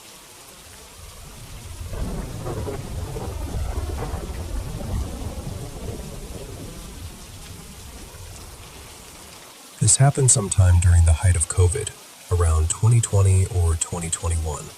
I can't remember the exact month, but I know it was during the warmer part of the year. At that point in my life, there wasn't any male figure living with us. My mom wasn't seeing anyone either, so there really shouldn't have been any man in the house. Back then, I was sleeping in the basement. It had a bed, and my computer setup was down there too, so it had kind of become my little space. I never liked sleeping in complete darkness, so whenever I went to bed, I'd leave a few dim lights on across the basement. Not bright enough to keep me awake, just enough so the whole room wasn't swallowed up by the dark. One night, I woke up somewhere around 2:30 or maybe 3 in the morning. At first, I was still half asleep. You know that strange, foggy feeling where you're awake, but your brain hasn't fully caught up yet. I looked toward my desk, and sitting there, in my chair, was a man I had never seen before. He was dressed in a black suit, almost like a tuxedo. It looked neat, fitted, like it had been made for him. He had on a tie, a top hat, and these dark sunglasses that covered his eyes completely. I couldn't really make out much of his face because of them. The weird thing is, I didn't panic right away. I just stared for a second and thought, I must be seeing things. I figured maybe I was exhausted, or maybe I had woken up from a dream and my mind was still filling in shapes in the dark. So I shut my eyes and tried to go back to sleep. But almost immediately, something in me said, no, that was too clear. So I opened my eyes again.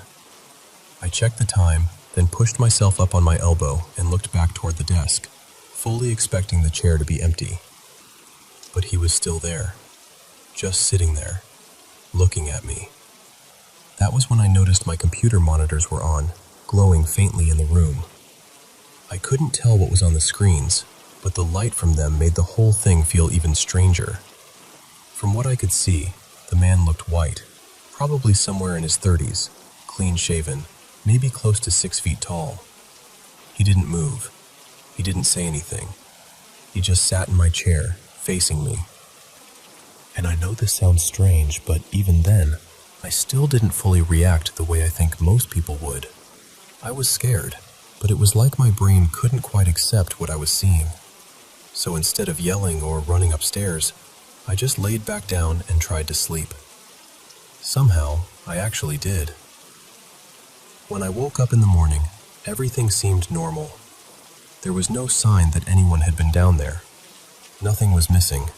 Nothing was moved in any obvious way. But once I was awake and thinking clearly, the fear finally hit me. I kept replaying it in my head, and the more I thought about it, the worse it felt. I avoided the basement for the next few days because I couldn't shake the image of him sitting at my desk.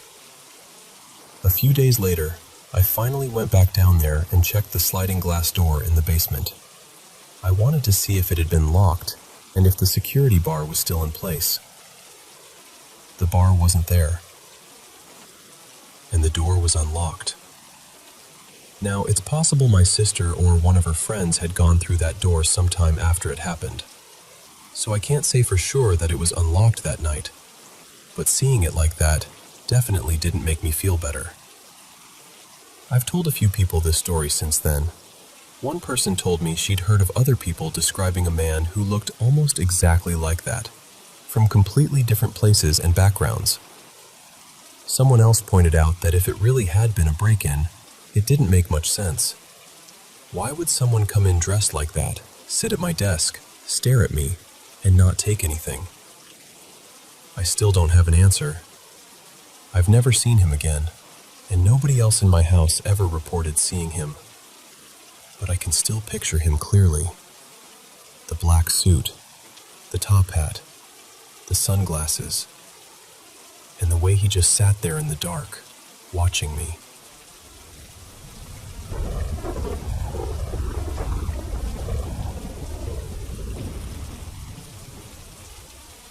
I moved into that apartment at the beginning of last summer, and honestly, at first, I thought I had found something really special. It was this bright little studio in an old brick building in northern Utah, built sometime in the early 1900s. The place had so much charm.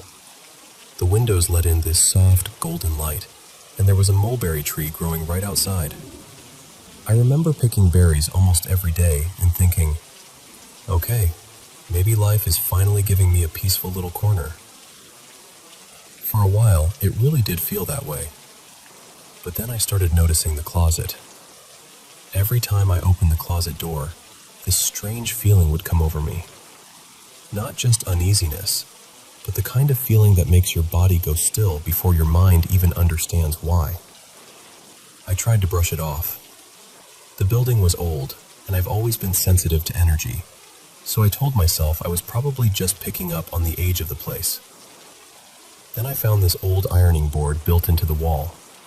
When I opened it, it felt like something rushed out at me.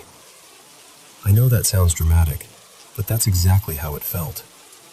The smell coming from it was awful too, heavy and stale, almost rotten. I sprayed it with perfume, shut it, and tried not to think about it again. But things didn't stop. One day, while I was taking a shower, a face appeared in the steam. I froze. After that, I started showering with my eyes closed because I couldn't stand the thought of seeing it again. Then came the footsteps. I would leave my apartment and I'd hear heavy steps right behind me, even when no one was there. Sometimes, inside the apartment, something would touch my feet.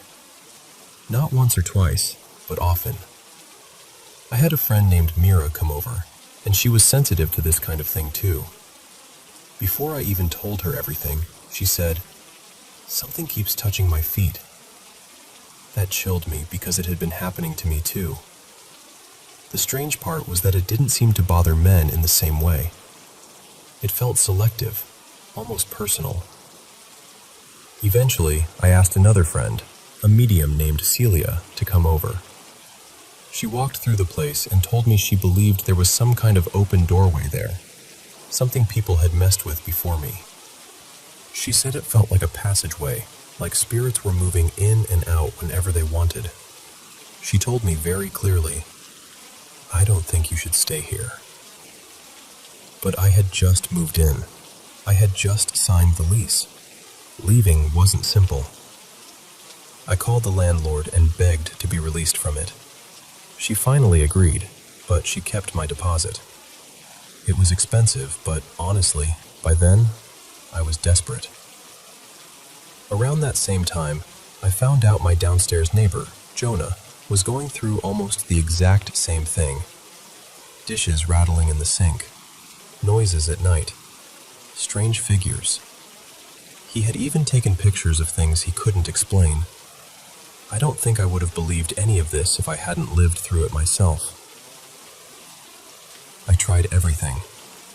I burned sage and Palo Santo. I put salt across the floors. I hung crosses. I prayed. I had a priest come and bless the apartment with holy water. I slept with holy water on my pillow and sprinkled it around myself at night. I made a selenite grid in the four corners of the studio. I washed the walls with Florida water. Some of it helped, but only for a night. Then everything would start again. Someone at a metaphysical shop told me, "Just stop being afraid. Tell them you don't care." So I tried it. I stood there and said, "I don't care." Almost immediately, I felt something scratch my leg. It didn't leave a mark, but it felt angry. Not playful, not curious. Angry. The nights became unbearable after that. Almost every night around 3 a.m., the dishes in my sink would start rattling. I would wake up at the same time every night and then just lie there, exhausted and terrified, unable to fall back asleep. The air would feel chaotic, like people were fighting in the room with me even though I was alone. I would yell, "Stop!" but it never listened. One night, I felt my body floating above itself. It was strange because it didn't feel frightening in the moment. It felt almost peaceful, even euphoric. Something similar had happened to me once years earlier in a hotel in Hawaii, but I still don't really know what to call it. Some people say that's astral projection. I don't know. I only know what I felt. The final breaking point came when I saw something outside my second-story window. It was the middle of the night, around 3 a.m., and there was this pale face outside the glass. It looked almost like someone had thrown a white sheet over their head and climbed a ladder just to scare me. But who would do that? Who could even do that? At the same time, something in the room started pulling at my feet and curling my fingers into my palms. I couldn't understand why anything would want to do that to me. But after that, it started happening night after night. I was barely sleeping. I couldn't function at work. I started telling coworkers what was going on, and some of them didn't believe me. That hurt almost as much as the haunting itself, because I was already exhausted and scared, and then I had to carry the shame of not being believed too. Eventually, one coworker connected me with a group of spiritists. They practiced a Brazilian form of Christianity and said they had dealt with things like this before. I went to their home and they prayed over me and tried to communicate with whatever was attached. During that experience, I saw this horrible, bloody face in my mind. It terrified me. By then, I was falling apart. I was depressed, sleep-deprived, and barely holding on to my job. Things didn't truly improve until I left the apartment completely. I moved into my car for a while, which was its own kind of hardship, but even that felt safer than staying in that place. I was terrified whatever it was would follow me, but thankfully, it didn't. Eventually, I moved into a brand new building, and everything stopped. No footsteps, no touching, no rattling dishes, no faces in the steam, no waking up every night at 3 a.m. Just quiet. I'm doing much better now, but I still carry the trauma from it. I still have nightmares. I still think about how many people didn't believe me, and how that experience cost me my job and my sense of safety. And I still have so many questions. Why me? Why did it seem to focus on certain people and leave others alone? What kind of spirits were they? Why the footsteps? Why the feet? Why did it move my hands at night? Why would anyone open something like that in a home where other people would eventually have to live? I don't know all the answers. What I do know is that leaving saved me. That apartment taught me that sometimes protection doesn't look like one perfect ritual or one powerful prayer. Sometimes protection looks like listening to your body when it says, "We are not safe here." Sometimes it looks like walking away, even when it costs you. Sometimes the bravest thing you can do is choose peace over proof. And now, more than anything, I want to feel safe in my own body again. I want to trust quiet rooms again. I want to know that whatever happened there stayed there. And I want to believe that my life belongs fully to me now.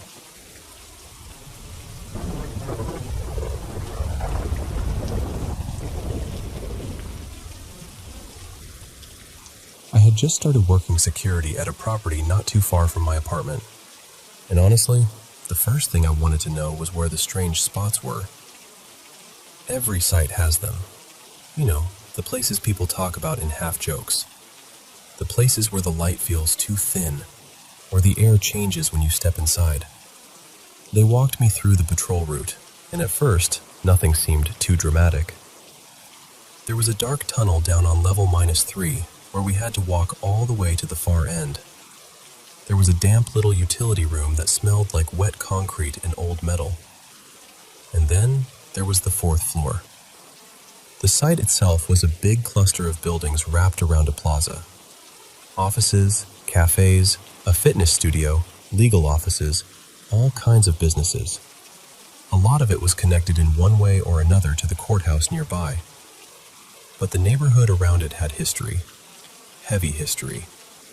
People called it cursed sometimes, though I'm careful with words like that. It was more like the whole place carried a wound.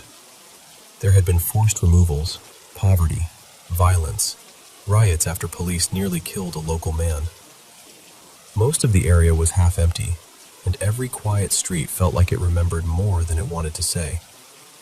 At first, the creepy parts of the job got to me, but after a while, I got used to them. The tunnel stopped feeling haunted and started feeling like exactly what it was. A dark passage nobody wanted to spend money lighting properly. I've had enough strange experiences in my life to know when my imagination is just throwing shadows on the wall. I can usually talk myself down. But the 4th floor was different.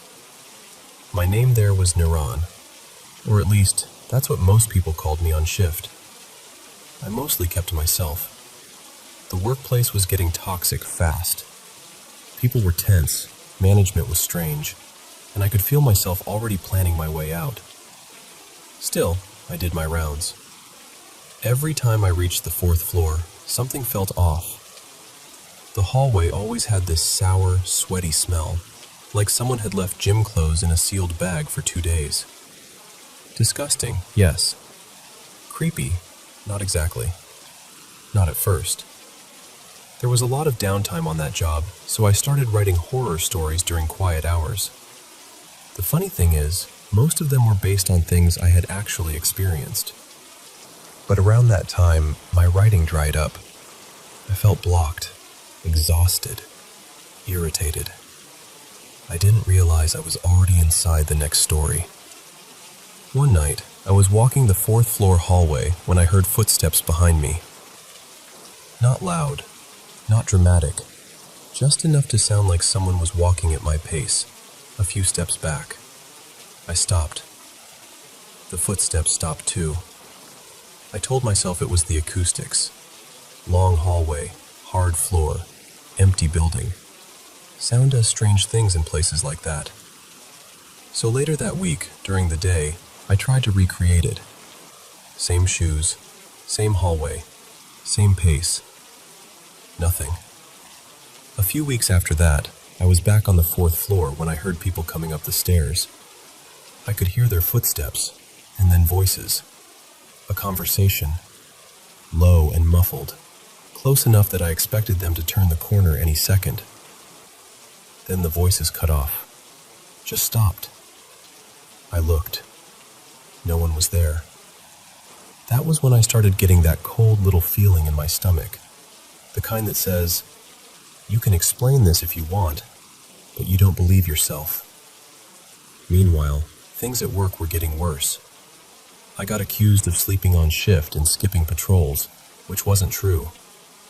It felt like they needed someone new to blame after another guard, a guy with deeply unsettling energy, had been fired. I was already on edge one evening when my shift began. My PTSD was bad that day, and I was angry before I even picked up the radio. During my first patrol, I reached the 4th floor. There they were again. Footsteps behind me. Right behind me. I scanned the checkpoint near the stairs, and just as I did, I heard another set of steps coming from around the corner. They moved toward me, close enough that I braced myself to see someone appear. But no one came. The sound vanished. I didn't try to be brave. I went straight to the elevator and got out of there. A little later, while taking the stairs, I stepped wrong and twisted my ankle badly enough that I couldn't keep doing patrols that night. So I ended up sitting at the lobby desk around 2 in the morning, trying to write, even though the words still wouldn't come. The desk faced a wall of security monitors. In front of me, the lobby was all glass, so I could see straight out into the plaza. And that's when I noticed the people. Too many people. Way too many for that hour. At the edge of my vision, the plaza looked busy, like a promenade. Figures moving past the glass, groups crossing from one side to another, people gathering near the entrances. But every time I lifted my head and looked directly outside, they were gone. Empty plaza. Still pavement. Maybe one stray cat moving through like it owned the night. Then I'd look back down at the computer, and the movement would return. A cluster of people. A few shapes walking together. Sometimes what looked like an entire group would collapse into one ordinary person the moment I focused on it. It kept happening. And I remember sitting there with this awful calm feeling, like the wadi was showing itself to me one last time before I left. Not attacking me, not chasing me, just being seen. The 4th floor felt different from the rest. Something meaner lived in that atmosphere. Or maybe something had settled there because of the company using that space. I don't know. Some places attract the wrong kind of weight. But the plaza felt older, sadder, like the past was replaying itself after midnight, when the suits and court robes were gone. The people who had been pushed out, the workers packed into brutal conditions, the community that had once been alive there, all of it lingering. All of it walking where nobody wanted to look. I had already handed in my resignation by then, thank God. And I knew one thing clearly. I wasn't going back to the 4th floor to investigate. Some doors don't need to be opened. Some hallways tell you enough by following behind you.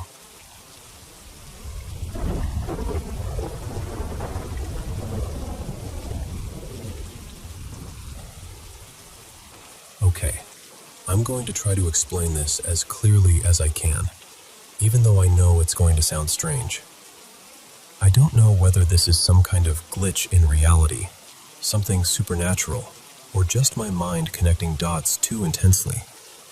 But lately, it has been happening often enough that I can't just laugh it off anymore. The earliest thing I remember goes back to elementary school. For a while, I had these dreams where I'd see little pieces of the next day. Not memories, not things that had already happened. I mean the next day. It would only be a few seconds at a time, usually a short conversation or a tiny moment in class. But then the next day, it would happen exactly the way I dreamed it. Same words, same voices, same feeling. Eventually, that stopped. I don't know why, and it never really came back in the same way. But there were other odd things when I was younger too. There was this one family member, I'll call her Lena, and when we were outside together, there was this place we used to go. I can barely describe it without feeling ridiculous. There was a winding path, almost like a little spiral slope, and when we went down it, it felt like we had stepped out of normal reality. Suddenly, it was like we were somewhere warm and coastal. I remember sitting on a bench and seeing what looked like the ocean in front of us. It felt like a tropical island, even though that makes no sense. I still don't know what happened there. I don't even know if my brain filled in some impossible memory later, but thinking about it still gives me chills. And Lena, the family member who was with me, has always believed that something followed her after that. She used to say there were dark men watching her or trailing her. Maybe that was just fear talking. Maybe it was coincidence. But when I think back on it now, it doesn't feel harmless. Later, when I had my first apartment, weird things continued in smaller ways. I had smart lights, a voice assistant, all the usual stuff. Sometimes, in the middle of the night, everything would suddenly turn on. Lights, devices, the whole little digital circus. At the time, I brushed it off as tech being tech. A glitch, bad wiring, whatever. But now I'm not so sure. Then there were the stories my mother told me. For a while, when I was staying with her, she told me about things she claimed to see at night. Ghosts, angels, figures standing in the room. I never really believed her. I thought maybe she was dreaming, or maybe stress was getting to her. But one story stuck with me. She said something had left a scratch on my younger half-sister's cheek. I didn't see it myself, so I can't say what really happened. But it's one of those things that sits in the back of your mind and waits. And then there are the things that seem to appear right after I think or talk about them. A few weeks ago, I was trying to get a job at a warehouse, and I was talking to an AI chatbot about how I might use protein drinks or snacks during breaks to keep my energy up. Then, the next time I went to my local supermarket, there was suddenly this huge black shelf right near the entrance, completely filled with protein products. And I swear, I had never seen it there before. I know people miss things. I know stores rearrange shelves. But this thing was big, dark, obvious, and right in the front. It felt like reality had quietly placed it there after hearing me mention it. Then things got even stranger. One Thursday night, I suddenly had this overwhelming urge to find 2 old stuffed animals from my childhood. I hadn't thought about them in years. It felt urgent, almost emotional, like I needed to rescue them somehow. I tried to ignore it and go back to sleep. The next day, I went for a short walk, and there, on the side of the road, were 2 stuffed animals. 2. Not 1. 2. One looked like one of those popular monkey plushies people were obsessed with for a while, and the other was a yellow tiger that reminded me of a plush someone had shown me months earlier. I just stood there staring at them, because what do you even do with that? It felt too specific to be random. After that, I felt pulled to keep walking, and somehow, all the anxiety and tension I'd been carrying for weeks just lifted. Nothing dramatic happened, no revelation, no lightning bolt. I just walked through the city, and suddenly I felt normal again. Saturday was quiet, but Sunday really got under my skin. I started a brand new game in The Sims 4. Fresh character, fresh save, nothing unusual. And the very first thing my sim did was pick up a book. The title was something like Mara and the Increasingly Impossible Chain of Coincidences. That alone would have been weird enough, but the character's name in the book was basically a blend of my real first name and a fictional name I made up almost a year ago. I just sat there staring at the screen, because at some point, "That's weird" stops being enough of an explanation. And then last night, a podcast I listened to released an episode about Wall-E. Almost at the exact same time the notification came through, I was watching an episode of The Simpsons that had a Wall-E parody in it. Again, maybe it's all coincidence. I know that. I really do.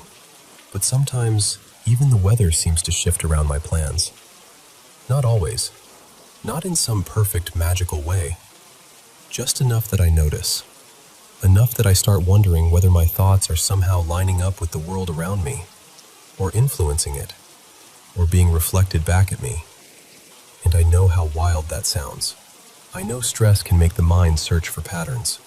I know anxiety can make coincidences feel meaningful. I know there are probably ordinary explanations for some of this. But the stuffed animals were real. I touched them. The shelf in the supermarket is real. It's still there. The game, the podcast, the show, the timing. All of that happened. So I don't think I'm hallucinating. I just don't know what I'm experiencing. Maybe it's nothing more than a strange run of coincidences. Maybe my brain is overwhelmed and assigning meaning where there isn't any. Or maybe there's something about reality that I don't understand. And lately it's been tapping on the glass. I don't know. But I'm starting to feel like the world is responding to me in ways it shouldn't. And honestly, after the past few days, I don't know how I'm supposed to ignore that.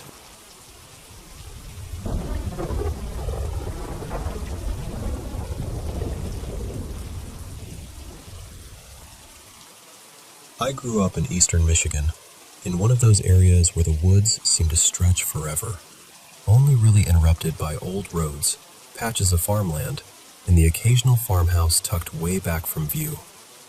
When I was younger, my sister and I spent a lot of time wandering through those woods.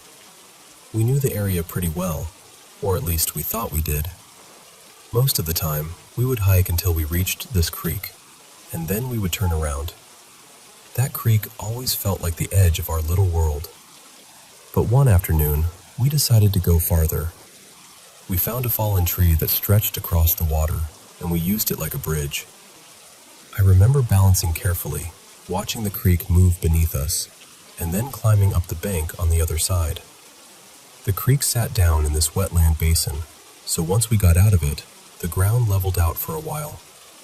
After walking a bit farther, I noticed something strange near the edge of a rise. It was a fenced-off area, surrounded by an old wire fence that had gone rusty with age. Inside, there wasn't much. Just a faded plastic slide, a shed that looked like it was slowly collapsing in on itself, and a scattered mess of metal junk. It had the feeling of a place someone had abandoned years earlier and never looked back at. I climbed over the fence and walked toward the edge of the hill. That was when I saw it. Below me was a paved road, winding through the trees, with cars moving along it like everything was perfectly normal. At the time, I didn't think much of it. I just remember thinking it was kind of cool, like we had finally reached the end of some hidden trail. I stood there for a little while, watching the road, then climbed back over the fence and headed home with my sister. Later, I told my dad about where we had gone. He got serious right away and said that once we crossed the creek, we had been trespassing. He told us not to hike that way again, so we didn't. For years, I didn't really question it. Then, when I was older, curiosity got the better of me. I pulled up a map and tried to figure out exactly where we must have ended up that day. And that's when the whole thing stopped making sense. There shouldn't have been a paved road anywhere near where we were. The land beyond the creek was surrounded by farmland and dirt roads. No winding paved road, no stretch of traffic, nothing that matched what I remembered seeing from that hill. The stranger part is that when I asked my sister Mara if she remembered that hike, she immediately said, "Yeah, I remember ending up by the road." So it wasn't just me.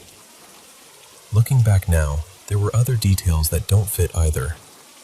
There shouldn't have been a hill there, not really. The area is mostly flat, except for the wetland basin around the creek. And that fenced storage area didn't make much sense either. There was no house nearby, no driveway, no obvious reason for a rusted fence, an old shed, a plastic slide, and random junk to be sitting out there. The thing that still bothers me is that I almost walked down the hill toward the road.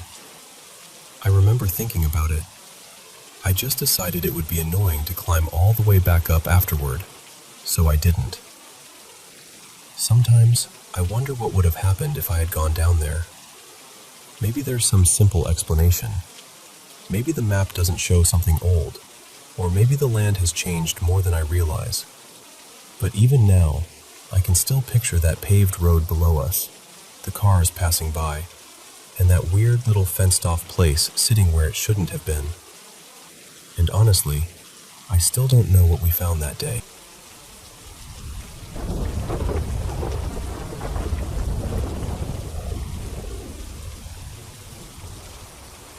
A little bit of backstory. Back in February, someone in my family passed away. It happened so suddenly that I still don't think any of us have fully caught up with it. One moment, he seemed fine, healthy, just part of the normal rhythm of life. Then, almost without warning, he was gone. And lately, as the funeral arrangements have been coming together, a few strange things have started happening around the family. Not dramatic, not movie scene dramatic, just small things, odd things. The kind that make you pause and wonder whether you're imagining connections or whether something gentle is trying to get your attention. My brother, for example, has suddenly been hit with this almost compulsive urge to clean cars. Now, he's always liked detailing cars, so it's not completely out of nowhere. But this has been different. He's gone all in, buying new gear, polishing everything, cleaning any car he can get his hands on. He did my car, and he doesn't even like my car. Then he did my dad's car. Then he went and cleaned my dad's old coupe, which doesn't even run anymore. And the family member who passed, I'll call him Lenny, was really into cars too. He was the type who liked them kept spotless. Clean paint, tidy interior, everything looking looked after. So seeing my brother suddenly pick that up so strongly feels strange. Almost like that little piece of Lenny got passed along somehow. Then there's my mother. A few days ago, she had a dream about him. After that, she suddenly wanted a chair for the porch. She wanted to sit outside, just be out there for a while. And what makes that even stranger is that I'd been feeling almost the exact same pull. For me, it was a rocking chair. Specifically a rocking chair, and for some reason I kept picturing myself wearing bib overalls while sitting in it. The rocking chair thought actually started about a week before Lenny died, but the porch feeling came after. That's not really like me. I'm usually more drawn to the water. I've always thought of myself as more of a sea person than a land person. Sitting on a porch, rocking away like I belong there, isn't normally the kind of thing that calls to me.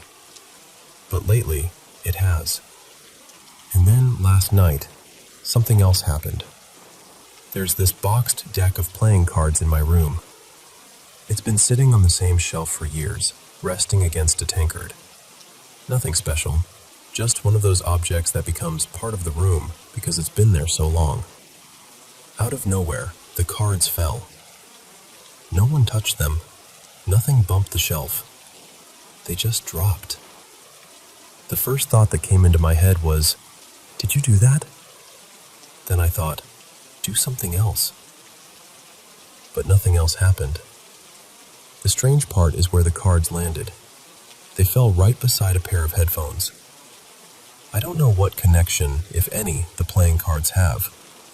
But Lenny was a DJ, so the headphones immediately stood out to me. And these weren't just any headphones either. They were my good ones, the kind that wouldn't look too out of place in a radio studio. They haven't been working for the last few weeks because the cable went bad, but I don't think that part means anything. Those cables break on me about once a year anyway. Still, I keep thinking about it. Maybe I'm connecting dots that don't actually belong together.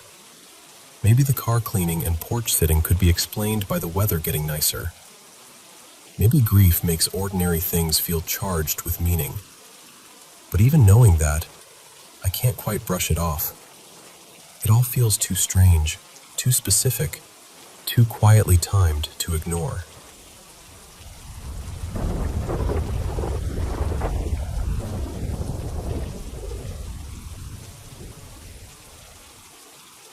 I was staying with a friend in a little cabin outside Brockport, New York. Tucked so far back in the woods, it felt like the rest of the world had gone quiet. One evening, we decided to take my dog, Lila, for a walk around the property. She's a German Shepherd and livestock guardian mix, so she's not exactly the type to get nervous over nothing. If Lila starts acting strange, I pay attention. We followed a creek that ran through the property and eventually led out toward the road. There was also this narrow little stream branching off from it, running alongside the street. By the time we got there, the light was starting to fade, but we kept walking for a bit. There were guardrails on both sides of the road where the creek passed underneath. We crossed over to look at the other side, but Lila really did not want to leave that spot. She kept hesitating, looking around, almost like she knew something was off. Eventually, we crossed back over and walked along the stream for a few more minutes. It was getting darker, so we decided to head back to the cabin. And that's when we saw it. Leaning right up against the guardrail, on the side of the road we had already been on, was this muddy little pink kid's bike. It looked like one of those old Barbie bikes, completely rusted, peeling, and caked in dirt, like it had been sitting in the creek for at least a year. The problem is, it absolutely had not been there 10 minutes earlier. We would have seen it. We were standing right there. Lila would have noticed it too. And if someone had dragged it out of the creek while we were gone, we definitely would have heard them. There was no sound, no person, no splash, nothing. We had looked along the creek. We had walked by that guardrail. That bike was not there. I keep trying to come up with a normal explanation, but I can't. The way Lila was acting, the timing, the fact that the bike looked like it had just been pulled out of the water, even though nobody was around, all of it still makes my stomach tighten a little when I think about it. So honestly, I don't know what happened. I just know that 1 minute that road was empty, and the next, there was a ruined child's bike leaning against the guardrail like someone had quietly placed it there for us to find.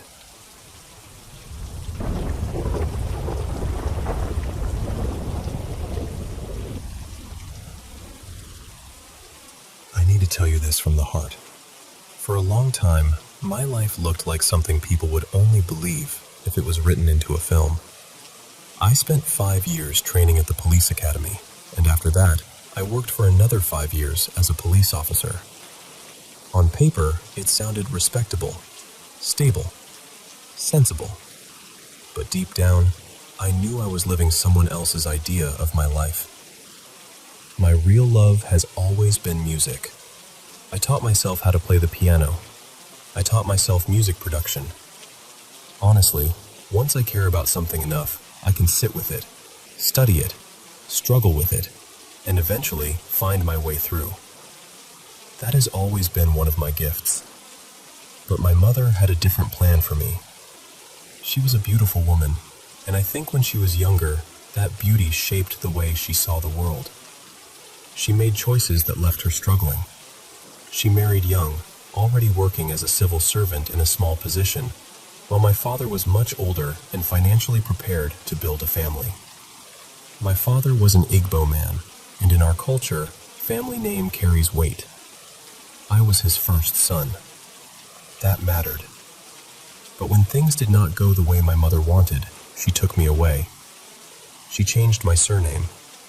She kept me from the man who could have helped me, guided me, and maybe given me a real chance to grow into the person I was already becoming. She saw my gift for music when I was young. She knew it was there. But even though she did not have the money to support it, she still refused to let my father into my life. Instead, she remarried a man who could barely keep himself steady, let alone help build a home. But he gave her what she wanted: control. In that house, I suffered. I was neglected. I walked long distances to the cheapest schools we could find.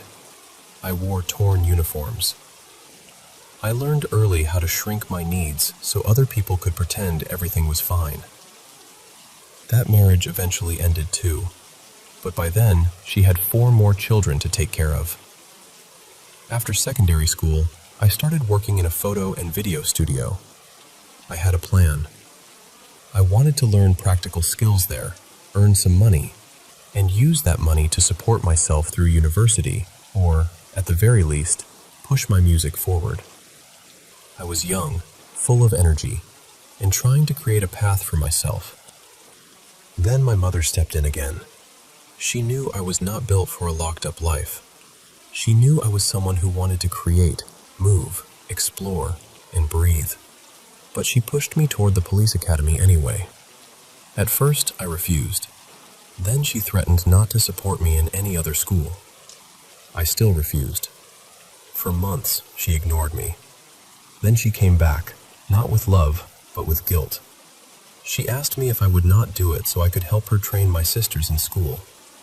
And that broke something in me, because their father was alive.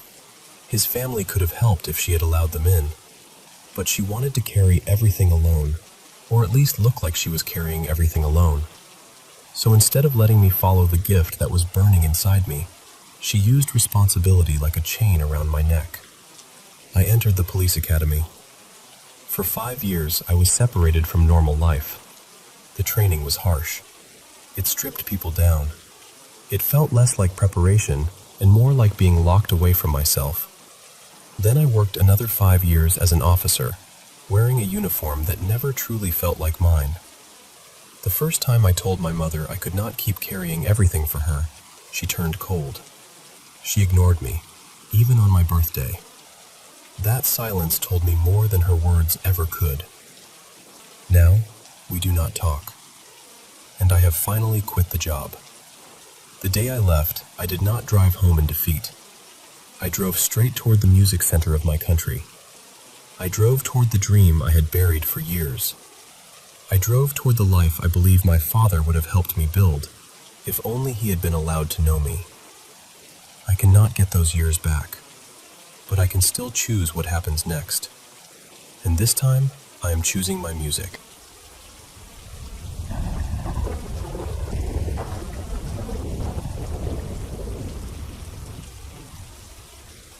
I never used to believe in possession. I mean, I'd hear people talk about it and I'd think, no, that's movie stuff.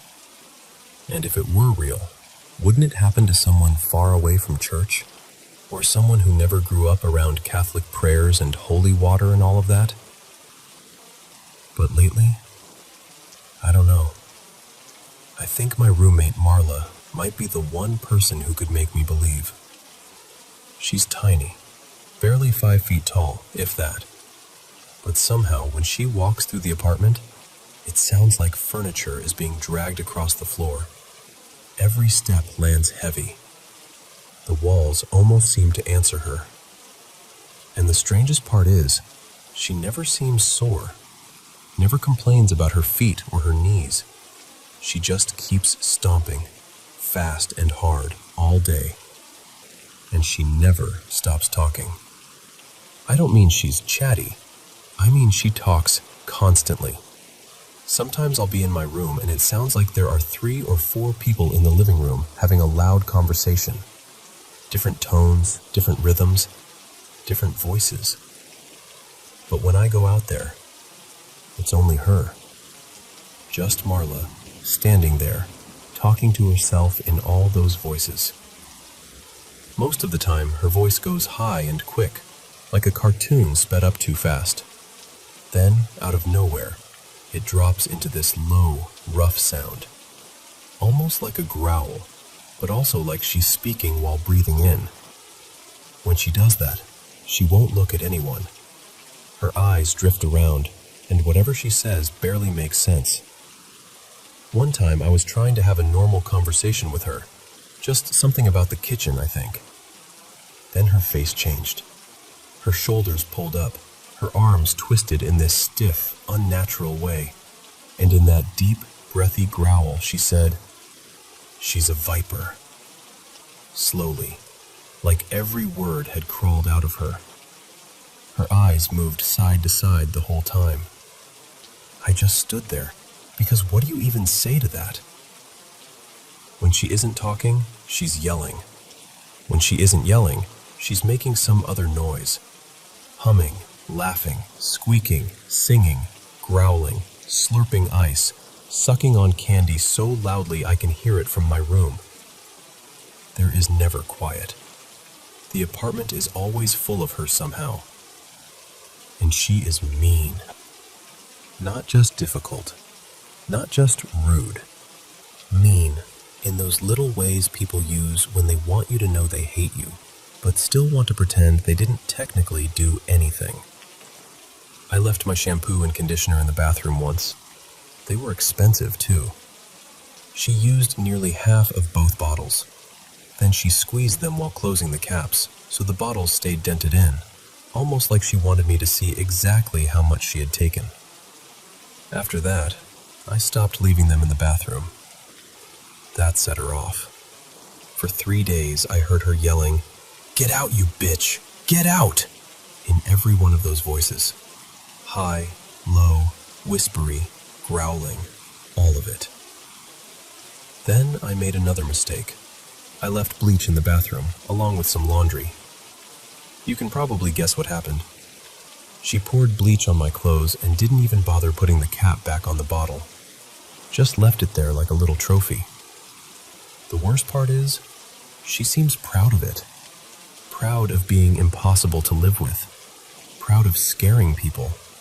Proud of turning the whole apartment into a place where I can't relax, can't sleep properly, can't even walk to the bathroom without feeling like I'm entering some kind of trap. I know how this sounds. I know it sounds dramatic, but I don't know what to do. I don't have the money to move right now. I wish I did. I really, really wish I could pack a bag and get as far away from her as possible.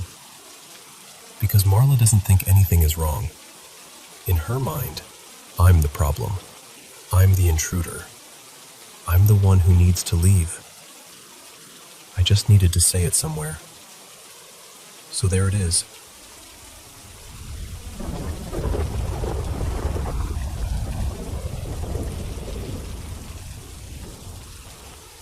So before I get into what happened, I need to tell you about an old friend of mine. I'll call her Jay. She passed away almost 5 years ago now, and ever since then, our little friend group has had these moments that feel like signs from her. Small things, strange timing, angel numbers showing up when someone is struggling. I know that might sound unusual to some people, but after a while, you start to notice a pattern. And with Jay, the pattern has always felt very specific. Last Friday, my dad passed away after dealing with several health issues. He and I didn't have the easiest relationship. There was a lot there, and not all of it was good. We thought he might pass on Wednesday night, so I went to the hospital. Everyone around me was crying, but I just couldn't. I stood there and felt this strange emptiness, like my emotions had gone quiet in another room. But he didn't pass that night. Then on Thursday, the nurses started lowering his oxygen, and we thought maybe that would be it. Again, people cried. Again, I couldn't. And again, it didn't happen. On Friday, around 1:30 in the afternoon, my brother texted me and told me my dad was gone. I left work and drove straight to the hospital. When I pulled into the parking lot, I looked at the clock. It was 2:22 p.m., and at that exact moment, Light by San Holo was playing. That made me smile a little. Whenever I'm going through something heavy, Jay has this way of sending angel numbers over and over throughout the day. At least, that's how it has always felt to me. So when I saw 222 with that song playing, I just had this quiet feeling that she was there with me. I went inside the hospital. I did shed a tear that time, but I still couldn't really cry. That night, family members and old family friends came over to the house.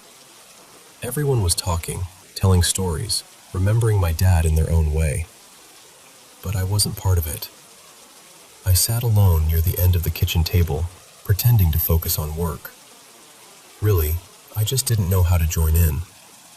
Everyone else seemed to have memories they wanted to share, but all I could think about was how badly he had treated me.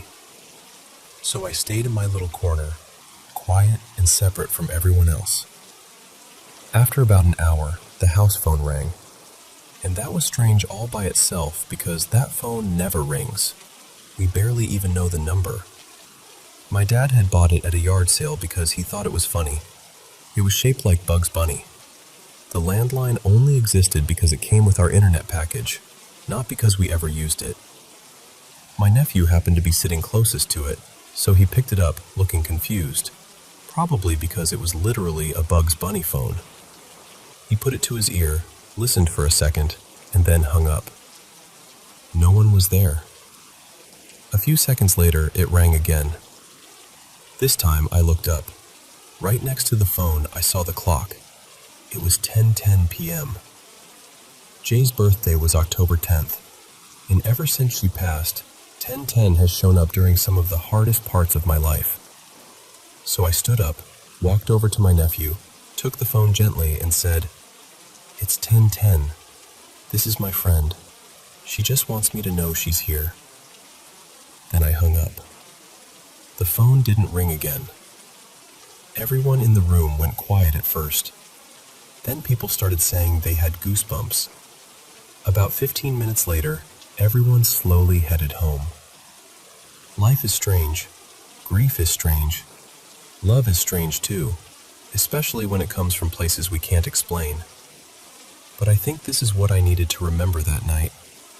Every day we give completely to sadness is a day of happiness we don't get back.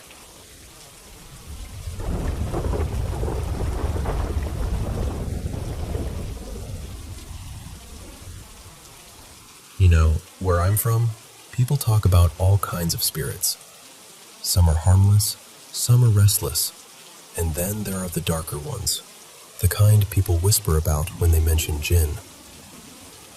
This story is about a girl named JC. JC was very beautiful, and honestly, she knew it. She had long, thick hair that she loved more than anything. She would stop in front of mirrors, windows, even dark glass, just to look at herself. Her family used to tell her, "Don't be so caught up in your own reflection.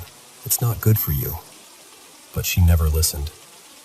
She could spend almost an hour brushing her hair, not because it needed that much care, but because she loved watching it fall over her shoulders.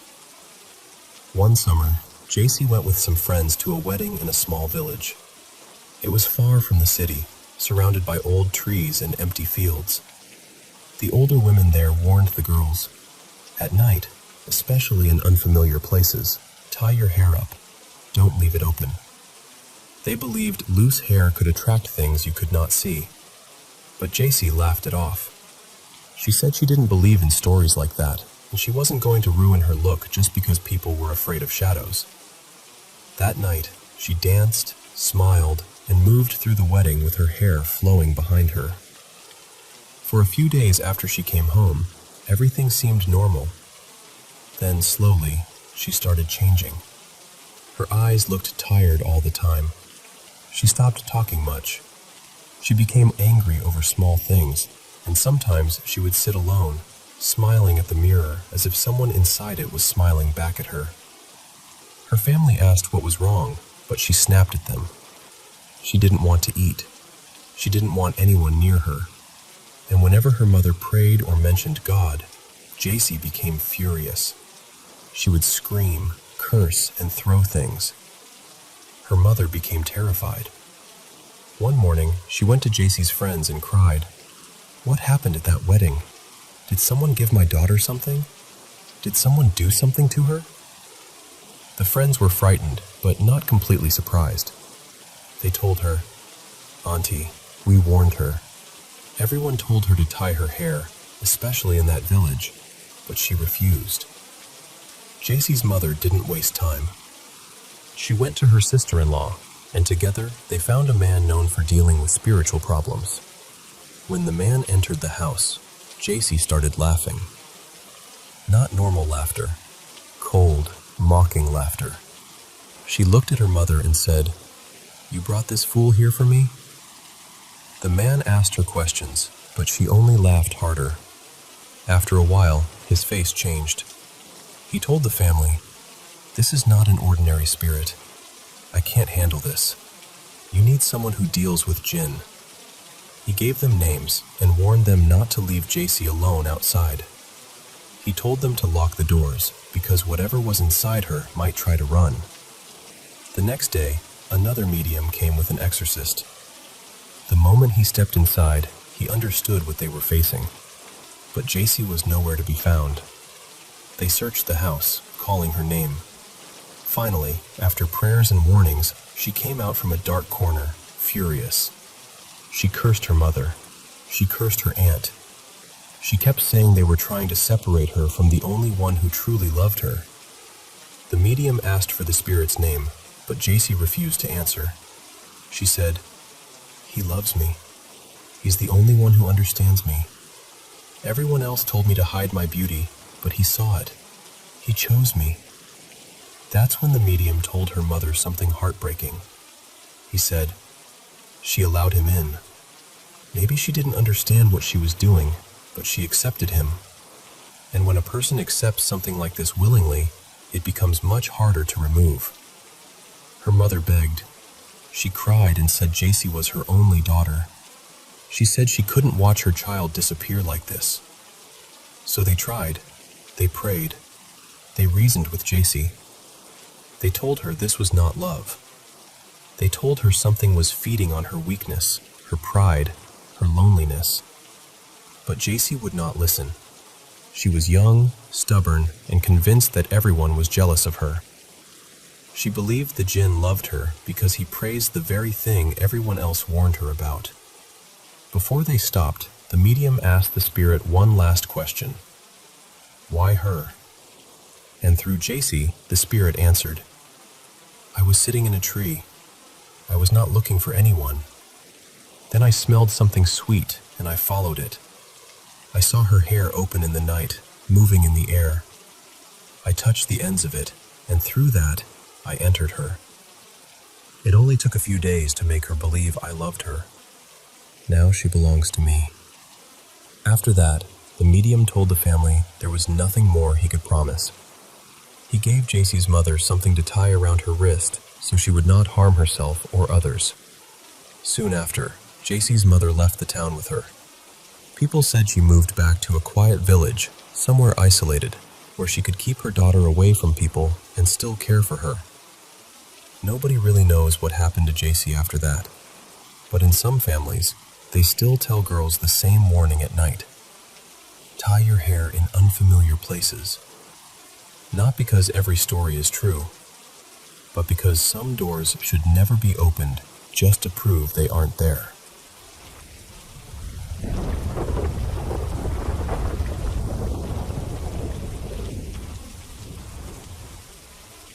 I've never really said this out loud before, but I keep wondering if anyone else has ever felt something even close to it. When I was little, maybe around 5 or 6 years old, my family spent a lot of time in my grandmother's old holiday home near Knysna, South Africa. It was one of those 2-story houses that felt much bigger when you were a child, full of quiet corners and wooden floors that seemed to remember every footstep. My brother and I shared a bedroom back then, and we had a bunk bed. I always slept on the top bunk. That was my little kingdom. And when nobody else was home, I used to do something kids probably shouldn't do. I'd climb up onto the top bunk and jump off. But the strange thing is, I never remember landing the way I should have. Instead of dropping straight to the floor, it felt like something caught me. I couldn't see anything there. There were no hands, no shape, no person, nothing I could point to. but I could feel it. It was like an invisible pressure underneath me, holding me up before I could hit the ground. And then I'd start moving. The closest way I can explain it is that it felt like I was swimming through the air. I would move my arms and legs the way a kid doggy paddles in a pool, except there was no water, and I wasn't falling. I was floating, or being carried. I'm honestly not sure which word fits better. I remember drifting from room to room like that, completely alone in the house. If I wanted to go up the stairs, I didn't climb them. I sort of paddled upward, like something I couldn't see was lifting me and helping me along. This didn't just happen once. It happened a number of times over a few years, but only when I was by myself. Never when my parents were home. Never when my brother was nearby. Only in that private, quiet pocket of childhood where everything felt possible. Back then, I didn't think too hard about it. I was just a kid, and kids accept strange things more easily than adults do. But now, looking back, I can't explain it at all. It doesn't feel like a dream to me. It doesn't feel like something I imagined either. The memory is too physical. I remember the feeling of being held up. I remember the motion. I remember the air around me. I've kept it to myself for years because I know how it sounds. It sounds impossible, maybe even ridiculous. But that's what I remember. And I'm genuinely curious now.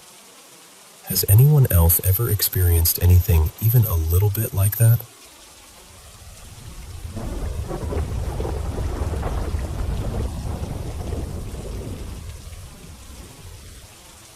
It happened sometime in 2022, in the basement of the admin building at Cebu Normal University.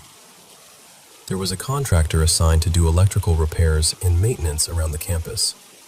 2 of their workers were scheduled to do some wiring work in the basement, and I was the one who usually opened the area for them. I told them, on weekdays I'll open this before 8 in the morning. After that, I'll go back to the office. If you need me to lock it up, just let me know. I usually leave around 5 p.m. They agreed, and that became our routine for the next few weeks. Everything went smoothly at first. Then one afternoon, a little before 5, I went down to check on them. I saw one of the workers there, a guy named Marco, and I casually asked, "Boss, how's everything going down here?" He looked at me for a moment and asked, "Sir, what is this basement really?" I asked him what he meant. That's when he told me that during their first few days, there were only 2 of them working down there. One of them was assigned to another section, while Marco was working in a far corner, drilling through the wall for some wiring. While he was drilling, he suddenly heard loud banging on a door nearby. Not just a small knock, but heavy banging, like someone was hitting it hard or kicking it from the other side. So he stopped drilling. The banging stopped too. When he started drilling again, the banging came back. That was when he got scared. He left his area and went straight to his coworker. But before he could even explain properly, his coworker told him he had also been feeling strange. He said that while he was working, it felt like someone was standing right behind him, very close, almost breathing over his shoulder. But whenever he turned around, no one was there. After that, both of them went upstairs and reported it to their team leader. From then on, they decided not to work in pairs anymore. They made sure there were always at least 4 of them in the basement, and they stayed close to each other while working. That explained why I kept noticing that they were always moving around as a group whenever they were assigned down there. I just tried to lighten the mood and joked, maybe it's because that basement was used as a Japanese garrison during World War II. They say many Filipino soldiers died there. Then I added, maybe that's also why the ceiling feels so low. I told them, next time, bring a small radio or play some music so it doesn't feel too quiet down here. Maybe whatever's there was just testing you because you were new. We all laughed after that, though I could tell they were still a little uneasy. But after those first few days, they said they never experienced anything like it again. No more banging, no more strange presence behind them. It was almost as if the basement had already decided they were allowed to stay.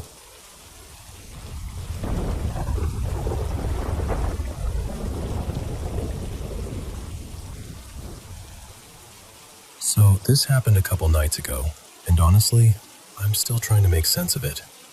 Me, my girlfriend, and a few friends were out late, and after being hungry for way too long, we finally decided to grab pizza. Nothing special, just one of those late-night food missions where everybody's tired, hungry, and half laughing at everything.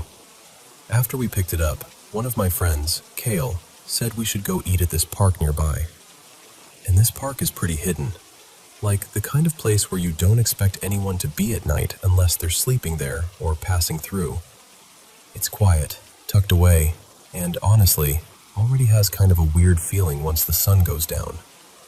When we pulled in, there were barely any cars around. I remember seeing an older man and woman slowly driving around, and I think they were looking for their missing dog or something. Other than that, it felt empty. There are 2 playgrounds there. One is newer, smaller, and fenced off. The other one is older, bigger, and has been there forever. We went to the newer one because it felt a little safer, I guess. At first, everyone was nervous, especially my girlfriend. She really didn't want to be there. But after a while, people relaxed. We were eating, joking around, messing with the playground equipment. I was on this spinning thing, getting swung around, and for a little while it actually felt normal. Then we started hearing noises. At first it was easy to brush off. You know, trees moving, wind, maybe someone far away. But then it started changing. It sounded like humming. Then it sounded more like singing. And the second I really heard it, my whole body reacted before my brain did. I got this heavy, awful feeling in my stomach, like dread. Not just being scared, but that deeper feeling where something in you says, leave, now. Kale heard it too. He got quiet in a way that made everybody else quiet. For context, we live in Hawaii. Most of us in the group, including me, were born and raised here, and we grew up hearing about certain things you don't mess with. One of those things is the night marchers.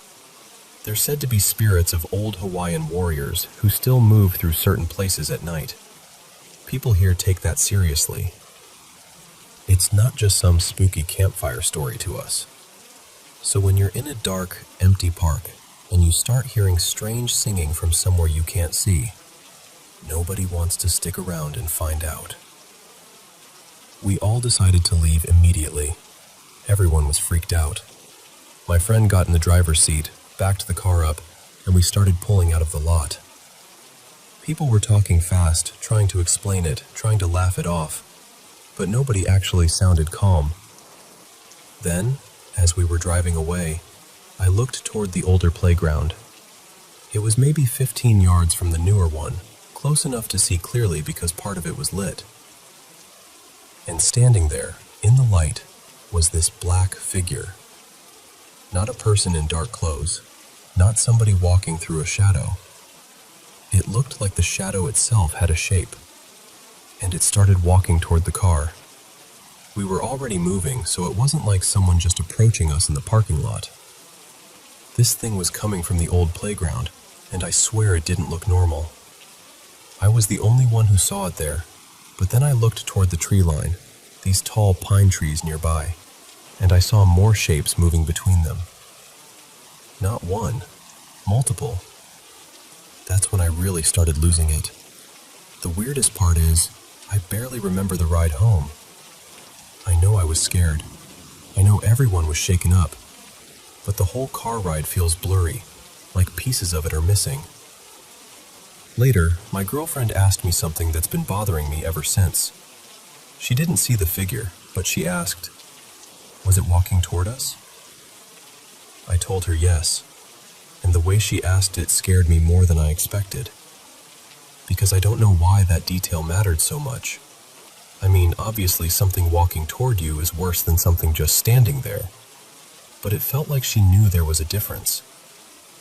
Since that night, every time I dream, I see the same shadow figure from the playground, the one that was walking toward the car. And I don't usually dream, or at least I almost never remember my dreams. But now I keep seeing it.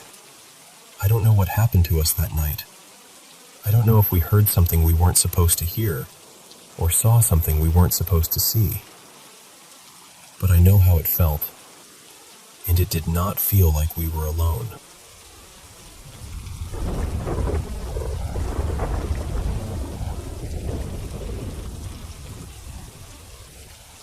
I'll be honest with you.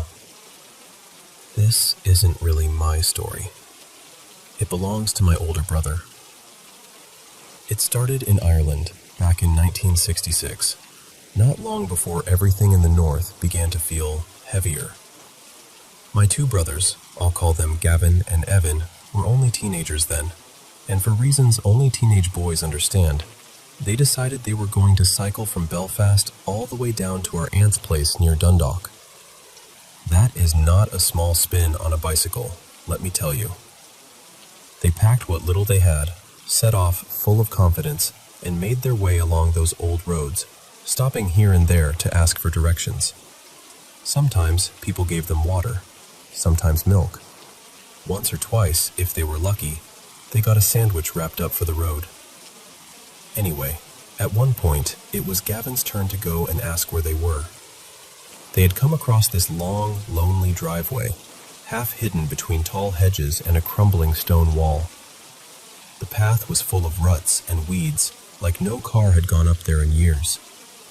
Evan stayed back with the bikes, and Gavin started walking. He told me later that the driveway curved under these heavy old trees, the branches hanging low enough to brush his shoulders. Then, after a minute or two, the farmhouse appeared. It was exactly the kind of old Irish cottage you'd picture in your head. Whitewashed stone walls, flaking and gray in places, a sagging thatched roof, a big barn standing nearby, dark at the mouth, like it was holding its breath. And then the cats came out. Not one or two, not even 10. Dozens at first, then more and more, pouring from the barn like water from a broken barrel. Black cats, ginger cats, gray ones, skinny ones, fat ones, kittens, old toms with torn ears.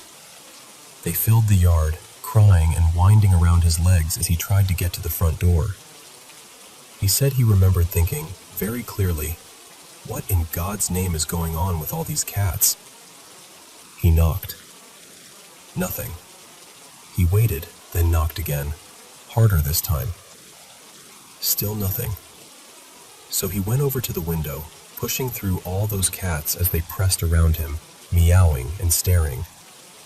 And when he looked inside, he saw something he never forgot.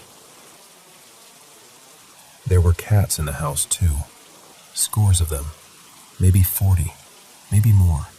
All gathered in a circle around a dark hole in the floorboards. They were staring down into it. Then, all at once, every single one of them turned and looked up at him. Gavin ran. He told me he had never moved so fast in his life. He tore back down that driveway with cats yowling behind him, some darting after him through the weeds.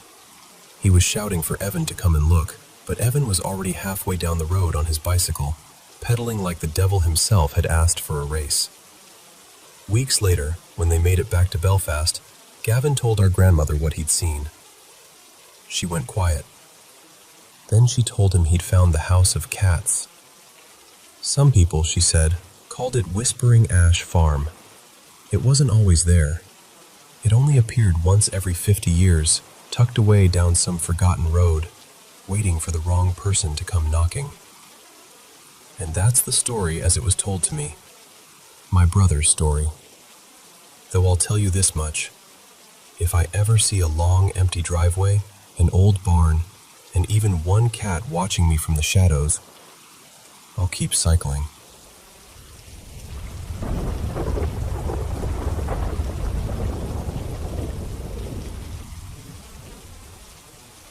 Back in 2010, something happened in Bangkok that people still speak about in low voices. It was at Wat Pai Nyern, a temple that, from the outside, looked like any other quiet place of prayer. But for a while, people living nearby had noticed something wrong. There was a smell in the air. Not just unpleasant, but heavy, rotten. The kind of smell that stays in your throat after you've walked away. At first, people tried to ignore it. You know how that is. You tell yourself maybe it's trash, maybe it's an animal, maybe it'll pass. But it didn't pass.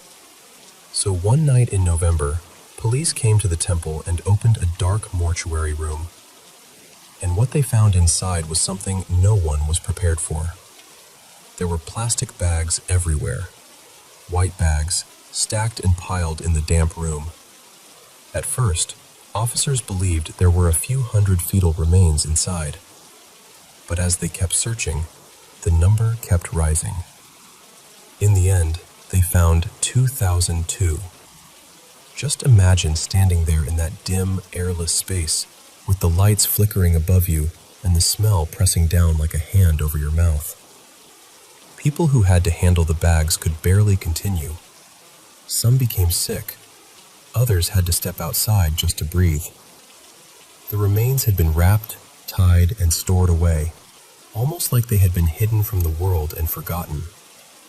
Investigators believed many came from illegal abortions and had been kept there for months, maybe longer. The police sealed the area quickly. Soon after, they arrested a woman suspected of performing illegal abortions, along with 2 workers connected to funeral services. And when the news spread, Thailand was shaken. People were horrified, of course. But beneath the horror, there was something else too. A question that no one could really answer. How could so many tiny lives end up in silence like that? And then, as often happens when reality is too painful to hold by itself, folklore began to gather around the story. In Thai belief, the spirits of babies and unborn children are not always thought of as gone. Some people believe they remain close to this world. Some may become protective spirits. Others may become restless, especially if they were never honored, named, or prayed for. People began talking about Kumantong, spirit children believed by some to bring protection or fortune to those who care for them properly. Others mentioned Luktep dolls, which carry a softer, more modern idea of childlike spirits bringing blessings. But not every story was comforting. Some people said that if these spirits were neglected, they could become sorrowful, or angry, or lost. After the discovery at Wat Pai Nyern, rumors began to move through the city like smoke. Some said that in the nights before the police arrived, they heard babies crying near the temple. Not ordinary crying either. They described it as thin, distant, and aching, drifting from the dark corners of the grounds. Others claimed they saw small shapes near the mortuary, just for a second, then gone. Visitors whispered about shadows moving where no one was standing. Online, people shared dreams of wandering through abandoned temple halls, hearing infants crying somewhere nearby, but never being able to find them. Were those things real? Maybe some people truly believed they heard something. Maybe grief and fear made the mind reach for shapes in the dark. But either way, the stories spread. And then the darker legends came. There were rumors that some people tried to use fetal spirits in forbidden rituals, hoping for luck, wealth, or protection. People told stories about strange talismans, quiet rooms, and offerings left in hidden places. Others spoke of travelers staying in remote guest houses and hearing tiny footsteps outside their doors at night, or soft laughter echoing down empty corridors. And according to those stories, anyone who failed to respect such spirits might suffer for it. Sleepless nights, nightmares, a feeling of being watched, a child's cry in the room when no child was there. Even now, years later, the shadow of Wat Pai Nyern has not completely lifted. Some say cries can still be heard around the temple after dark. Some ghost hunters claim their recordings captured faint murmurs in empty spaces. Others speak of flickering lights, sudden chills, or dreams where unnamed children appear, asking for prayers. Of course, not everyone believes these stories. Some say they are only fear. Some say they are guilt. Some say they are the mind's way of trying to give voices to those who never had one. But maybe that is why this story has stayed with people for so long. Because it is not only about a terrible discovery inside a temple room. It is about what happens when something hidden is finally brought into the light. It is about sorrow, belief, and the uncomfortable feeling that some silences are not empty at all. And when night falls over Bangkok, the story of those 2002 nameless lives still seems to echo quietly. Not loudly, not clearly, just enough to make people listen.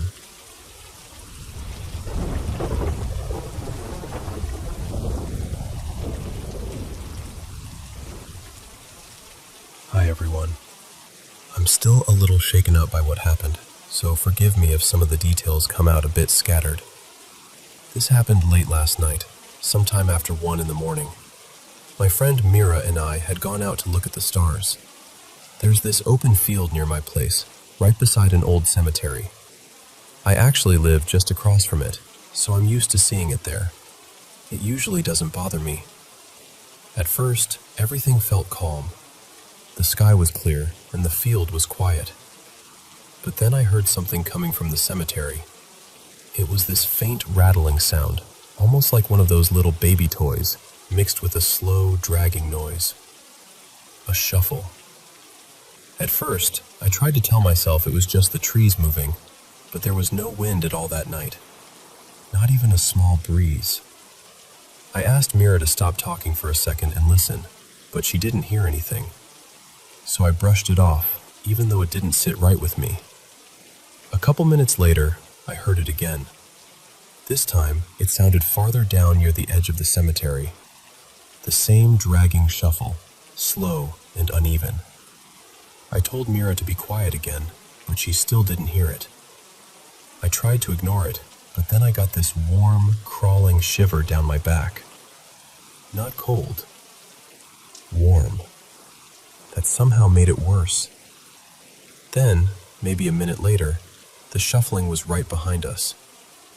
That time, Mira heard something too, but she said she heard the rattling, not the footsteps. We both panicked and ran. As we were running, I swear I could hear the shuffling moving across the field after us, like something was cutting diagonally toward where we were going. Mira didn't hear that part, but I did, and it sounded like it was getting faster. We made it to the corner near the road and stopped for a moment to catch our breath. We sat down, trying to calm ourselves and make sense of it. Then I heard the shuffling again, very faintly. I looked back toward the field, and that same awful shiver ran through me. I called Mira's name, trying to get her attention, and right then she suddenly jerked to her left, like something had startled her. A few seconds later, she did it again. Then I felt something brush past me. Not hard. Not like someone grabbing me, just a quick touch, enough to make every part of me want to leave. So we did. We got out of there completely. We tried to talk ourselves through every logical explanation afterward. Wind didn't make sense because the air had been still all night.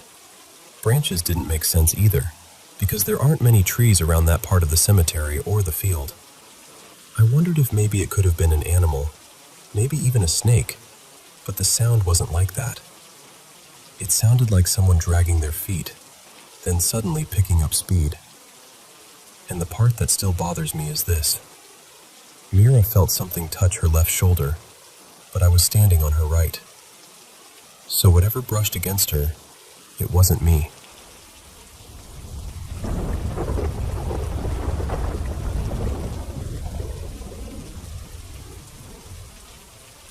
Hey, so this happened a few years back, but something recently brought it all rushing back to me. I've been filming a small project in the woods near where I live, and being out there again reminded me of this strange night with my friend, Kieran. Back then, we had built this little makeshift shack in a patch of woodland near our neighborhood. It wasn't anything impressive, just boards, branches, and whatever we could find, but it became this place where we'd sometimes go and sit at night. I don't even know why, really. It just felt like our spot. One night, we were in there pretty late, probably around 11.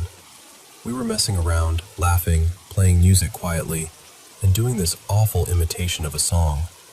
I think it might have been Crazy Train, but honestly, we were butchering it so badly it barely sounded like music. We were sort of dragging out the notes in these ridiculous moaning voices, just being idiots. And then, from right outside the shack, something copied us. It was close. I mean, it sounded like it was standing just beside the wall. One long shout or moan in almost the exact same tone we had been doing. Not like an animal noise, not like wind. It sounded like someone mocking us. We both went completely silent. I remember the feeling so clearly. All the warmth left the place. We turned off the music, killed the lights, and just sat there, barely breathing, listening for footsteps or laughter or anything that would make it make sense. There was nothing. After a minute or so, we worked up the nerve to step outside and look around. We checked the area near the shack, shone lights into the trees, listened for movement. Nothing. No animals that we could see, no people, no sound of anyone running off after a prank. Just the trees, the dark, and that horrible feeling that something had been right there with us. The thing is, nobody goes into those woods that late. Our neighborhood is mostly older people, and if anyone walks their dog, it's during the day or early evening. We were deep enough in that you'd have to really mean to be there. We left right after that. I've tried to explain it over the years. I've looked into all kinds of things, from strange wildlife calls to paranormal stories, skinwalker legends, wendigos, witches, all of it. I'm not saying I believe it was any one of those things. I just genuinely don't know what we heard.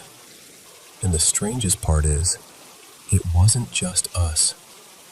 A few weeks ago, my mom called me while she was walking home past that same woodland because she could hear shouting coming from inside the trees.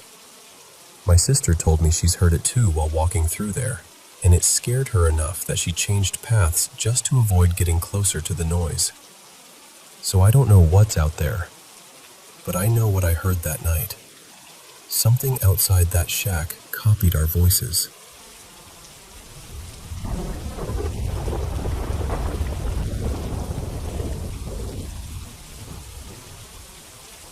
I'm older now, and this happened to me about 10 years ago. I'm not telling this because I want attention or sympathy or anything like that. I'm sharing it because if someone out there is dealing with something similar, I want them to know they're not alone. And maybe my experience can help. I really did speak with something. That's the part I still struggle to say out loud, because whatever it was, it looked human enough to make the memory feel even worse now.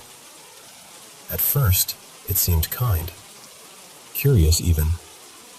I actually recorded the first time it happened, but I haven't been able to watch that video again. I still have it saved on an old flash drive somewhere. The first time it appeared, I think it was just as shocked as I was. It said beings like it usually couldn't communicate with us. But somehow, through my friend Marcos while he was asleep, it could speak. And I need to be clear about something. This was not sleepwalking. It was not my friend pretending. This thing had its own personality, its own way of speaking, its own tone of voice. It used different words than Marcos did. It had different opinions, different likes and dislikes. I know how strange that sounds, and you can believe me or not, but I'm completely sure it wasn't a prank. Somehow, as impossible as it sounds, we became friends. A paranormal friendship. That's the only way I can describe it. Over time, it seemed to gain more control over Marcos's body. It would come and go whenever it wanted. At first, I didn't see it as a problem. It would ask if it could come with me to grab a beer, or sit outside while I smoked a cigarette. Then, just like that, Marcos would come back, confused, with no memory of what had happened. That was one of the hardest parts. Marcos couldn't remember anything from the times this thing was in control. But eventually, he believed me. It took a lot to convince him, and I don't blame him for that.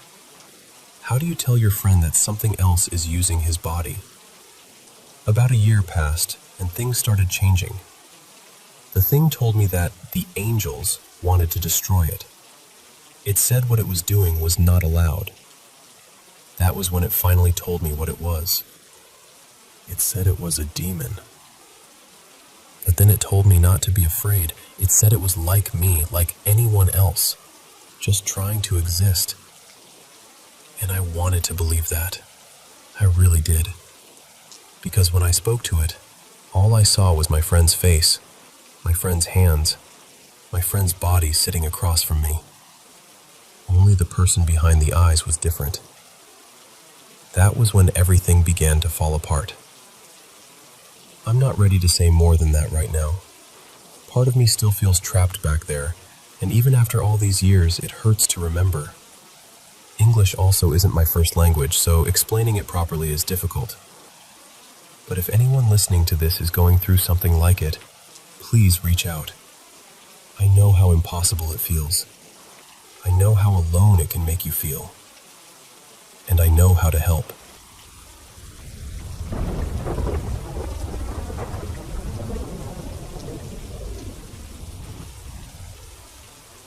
This happened a little less than a year ago, around late summer, right before my older brother, Evan, got married. He and his fiancée, Mara, wanted to do something a little different. So, instead of separate bachelor and bachelorette parties, they planned one big shared weekend in the mountains near Gatlinburg, Tennessee. There were around 14 of us altogether, and we rented this big cabin tucked away in the woods. It had that beautiful postcard kind of view, but from the moment I stepped out of the car, something about the place felt heavy. I tried to ignore it. I've always been a little sensitive to things I can't explain. Sometimes I'll catch what looks like a shadowy figure out of the corner of my eye, but it's always gone almost instantly. I also deal with anxiety, so I've spent most of my life telling myself it's just my brain misfiring. Maybe it is sometimes, but I've never been totally sure. The cabin itself was huge. There was a loft upstairs with a pull-out couch outside the master bedroom, a few bedrooms on the main floor, and a basement with bunk beds and a king bed. Since I was the youngest and didn't really want to share a bed with anyone, I took the pull-out couch in the loft. I didn't love it. There was no door, and I felt exposed up there. But for the first couple of nights, nothing really happened. Everyone was drinking, laughing, playing games, and doing normal wedding trip stuff. Then Sunday came. Most of the group had already left, so there were only 9 of us still there. Mara wanted to go hiking, so 5 of us went. Her, Evan, me, and 2 of the bridesmaids. The others stayed behind at the cabin or went into town to shop. We didn't really have a solid plan, so we stopped at a visitor center to ask about trails. The hike Mara originally wanted to do was closed because a mudslide had blocked the road, so we just started driving around, hoping we'd find something. Eventually, we lost cell service and found this small trail marker off the road. It looked short enough, so we decided to try it. I already don't love hiking. I'm allergic to everything, and I was mostly thinking about snakes, bears, poison ivy, and all the other woodland nightmares my brain could invent. The trail was only about 1/3 of a mile, but it got steep near the end. And that's where the feeling changed. At the top of the hill, the trail opened into an old gravesite. Not a cemetery with neat rows or anything like that. It was more like a forgotten burial ground. Some graves had worn-down stones. Others barely had markers at all. The clearing was oval-shaped, with the trees pushed back around it, almost like the woods were refusing to come any closer. The strangest part is how I remember the trees. I don't remember seeing into the forest beyond the clearing. In my mind, everything outside that little space was dark, almost covered in black fog. The trail was visible, and the graves were visible, but past that, it felt like the world just stopped. I don't know whether it actually looked that way in the moment, or if that's how my memory painted it afterward, but I know how it felt. Wrong. I wanted to leave immediately. I didn't see anything while we were standing there, but I felt watched. Not in a curious way, in a way that made my skin feel too tight. After a while, everyone finished looking around, and we headed back down the trail. On the way down, I caught a dark shape moving in my peripheral vision. Just for a second. I turned, and of course, nothing was there. The rest of the afternoon was normal enough. We got back to the cabin later and started talking with the others about what we'd done. The 4 who stayed behind were 2 couples. I'll call them Sam and Kara, and Liv and Jonah. That's when they told us something weird had happened while we were gone. They said they had all been in the cabin together, within sight of each other, when Kara heard Sam's voice calling from another room. But Sam was sitting right beside her, and he heard it too. Nobody went to check. They all just froze, decided they didn't want to know, and ignored it.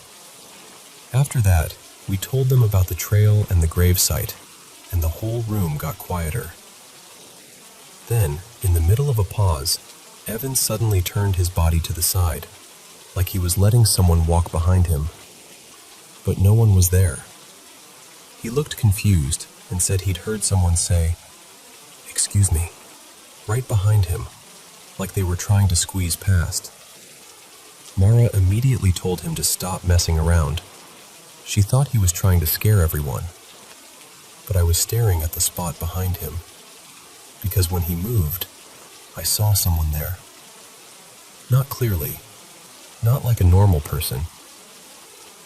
More like a figure-shaped shadow, standing close enough that he would have felt it pass.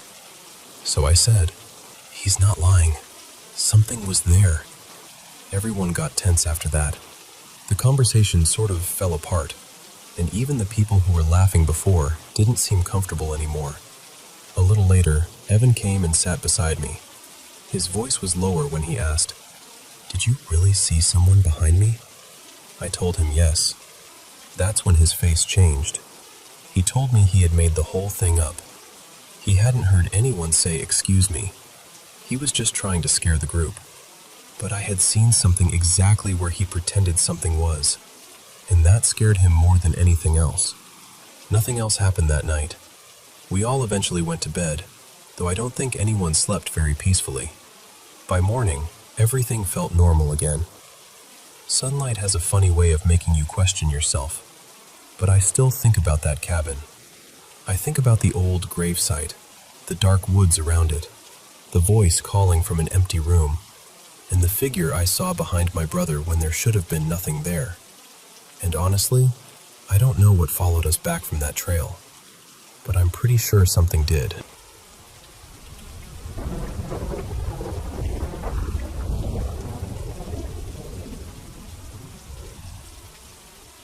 I want to lay everything out honestly, because I think the context matters. And I hope you'll hear me through this, because I'm still trying to make sense of it myself.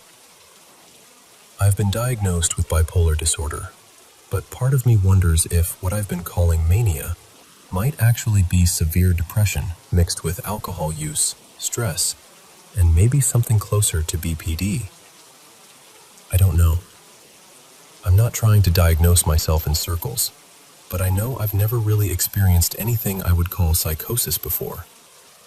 Not until recently. And the alcohol has gotten worse. Bad enough that I'm planning to go to detox tomorrow. Honestly, this experience is one of the biggest reasons. It scared me that much. It made me wonder if my drinking is starting to push my mind into places I can't control. For the last couple of months, I've also been taking care of my boyfriend Eli while he was in psychosis. He's stable now, thankfully, but it was intense. After he came out of it, I asked him what he thought had happened to him, because he's been diagnosed bipolar after hospital visits. He called it spiritual psychosis. Not long after that, we had a conversation about everything. He had read some of my journal, and I'll admit, I'd been writing in a way that felt a little scattered and strange. He told me it reminded him of how he wrote when he was manic. He thought maybe I should go get help, but I got emotional, and instead we ended up stepping outside, smoking a cigarette, and talking for a while. Some of what he told me was hard to follow, but some of it felt strangely clear. He talked about his parents, especially his father, who hasn't really been around since Eli was young. He said there had been some kind of fight or incident when he was little, something his mom had told him about, where things got almost conjuring-like. He described objects being thrown around the room and said his whole family became very religious after that, very focused on Jesus, almost like they were trying to protect themselves from something evil. At first, he sounded like he was making sense. Then suddenly, he didn't.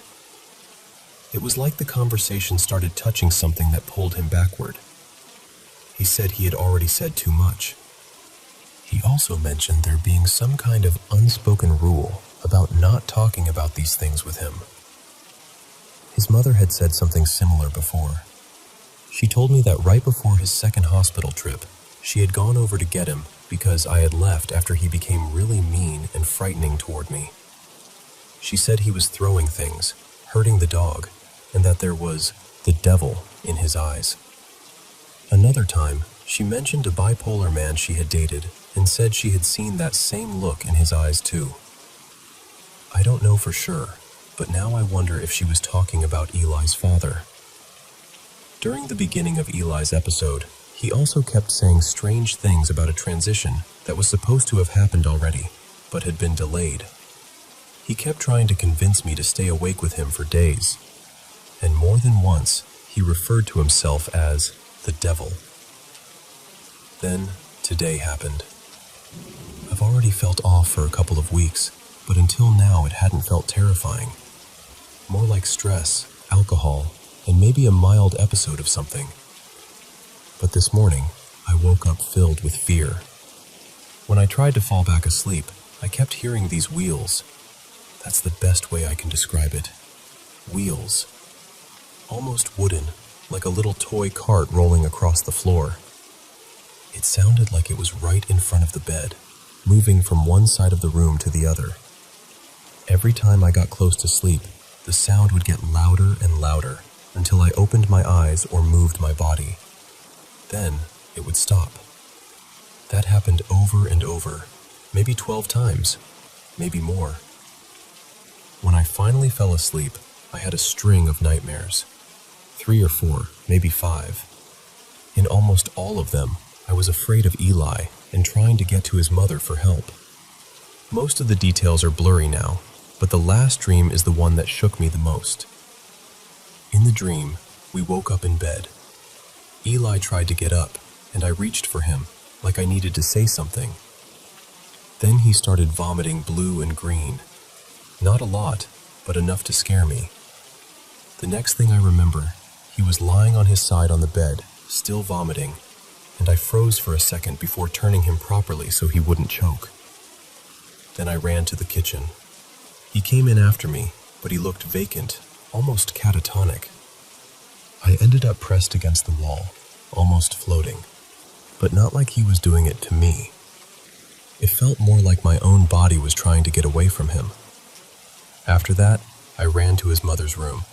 She was in bed, and there was this large bucket nearby.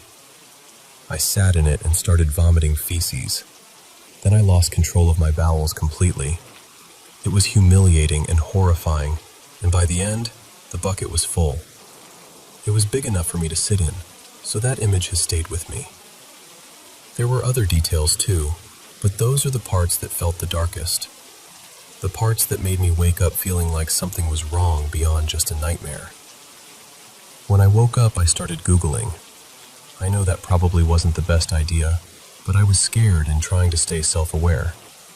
I searched whether hearing wheel sounds is common with hallucinations, and what I found didn't really comfort me.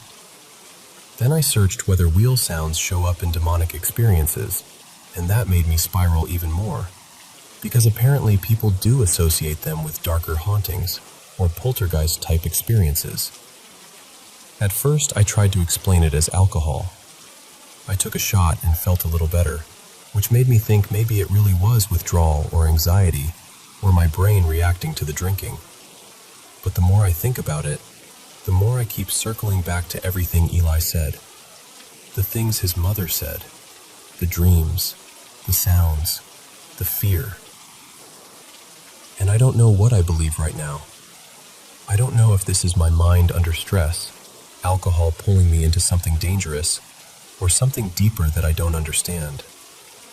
I just know that it scared me enough to finally admit I need help.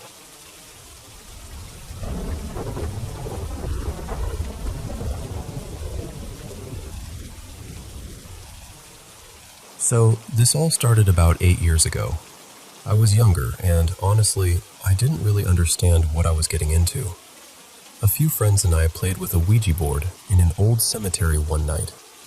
At the time, it felt like we were just messing around, trying to scare ourselves a little.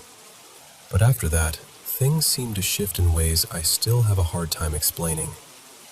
One of the friends who was there, Lance, later passed away, and the rest of us, in different ways, started struggling. Addiction, depression, anxiety, compulsions, all these heavy things that seem to creep into our lives and stay there. Then, not long ago, I stayed up late watching Interstellar. I remember being really caught up in the whole idea of dimensions in time and traveling beyond what we understand. The movie ended at exactly 3:33 in the morning.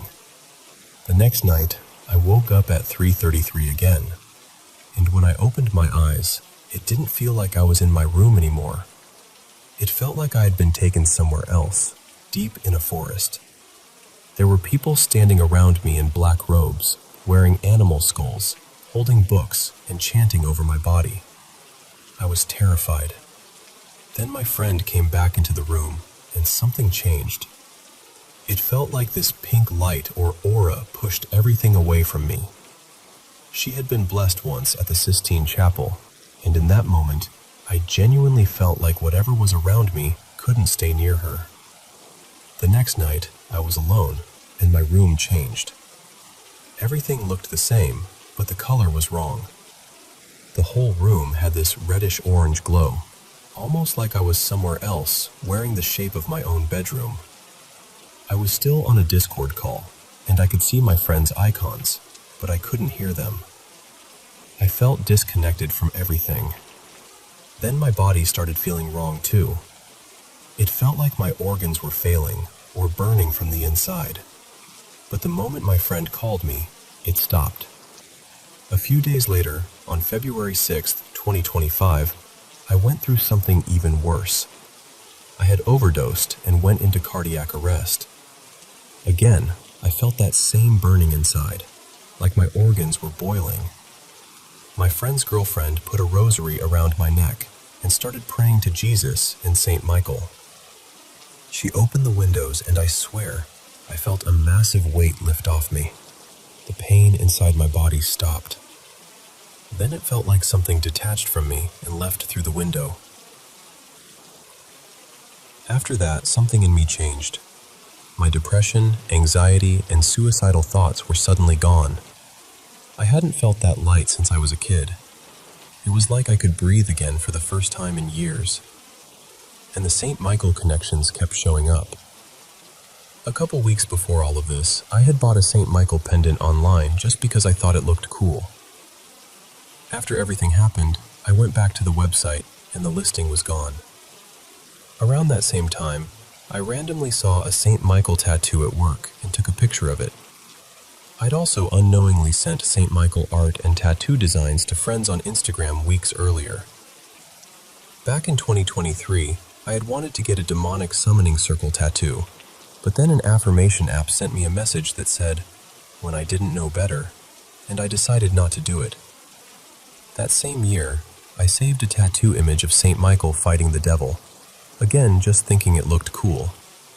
I didn't even really know who Saint Michael was back then. Then I realized something else. My son's name is Eden, and Saint Michael is connected to guarding Eden. Even stranger, when my son was born, my ex-girlfriend's shaman gave her a painting of Saint Michael that said, "Eden, may angels keep watch." Then, on February 9th, 2025, I met a girl who told me that the same demon that killed Lance had attacked her too. That day she cut my hair, and it felt deeply uncomfortable afterward, almost like there had been some kind of spiritual transfer. We FaceTimed the mother of my child, and she said right away that the girl had a strange energy about her. Then my rosary broke. Later, the girl said she wanted to take my soul. She talked about wanting control over me. She wanted to have sex, but we didn't. I sent her home in an Uber. After that, I prayed several times and put salt around my room while praying. At first, my son was crying and panicking, but once I finished, he calmed down. That same day, my son grabbed his rosary and started yelling, "Shut up, monster," over and over.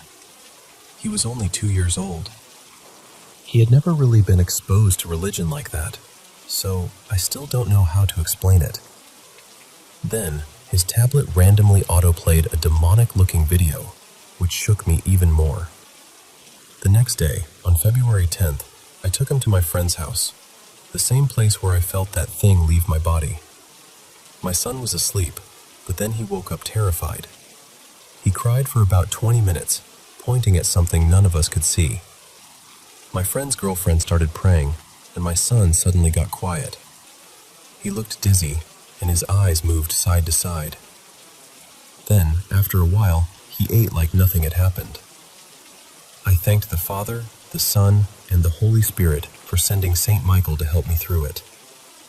On February 11th, my son and I prayed together for the first time. I played a powerful prayer for removing evil, and before it started, he didn't have a mark on his face. Afterward, there was a scratch there. Later, I went to St. Michael Catholic Church and was anointed with holy oil. Even after that, I still had spiritual attacks and dreams about exorcisms. Around March 2025, I was with some friends when I suddenly felt completely paralyzed. I saw a figure that was darker than anything I'd ever seen, like the blackest black, with round, lifeless eyes. It tried to crawl onto my body, and I tried praying it away. Then the dreams started. For 3 nights in a row, I dreamed I was performing exorcisms as a priest. The first time, I woke up scared, but each night in the dream, I became more confident.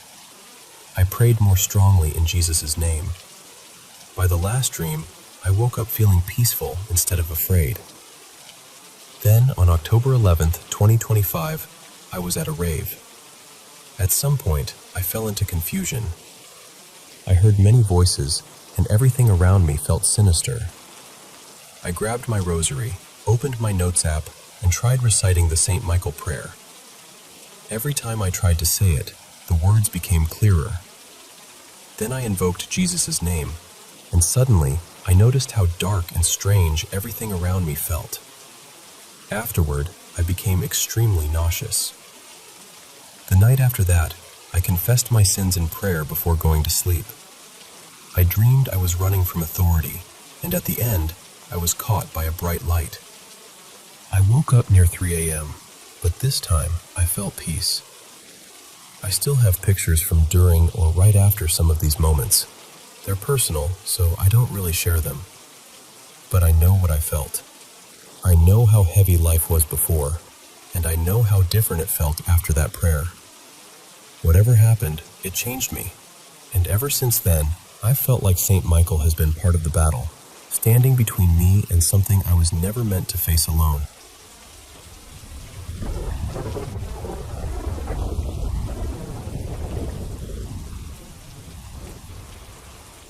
I guess I should start by saying this house has always felt occupied.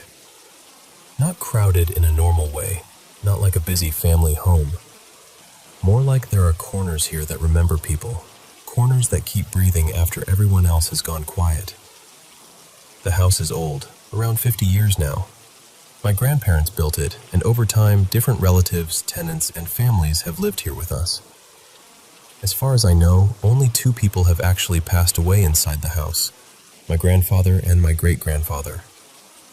There also used to be a psychiatric hospital not too far from here, years ago.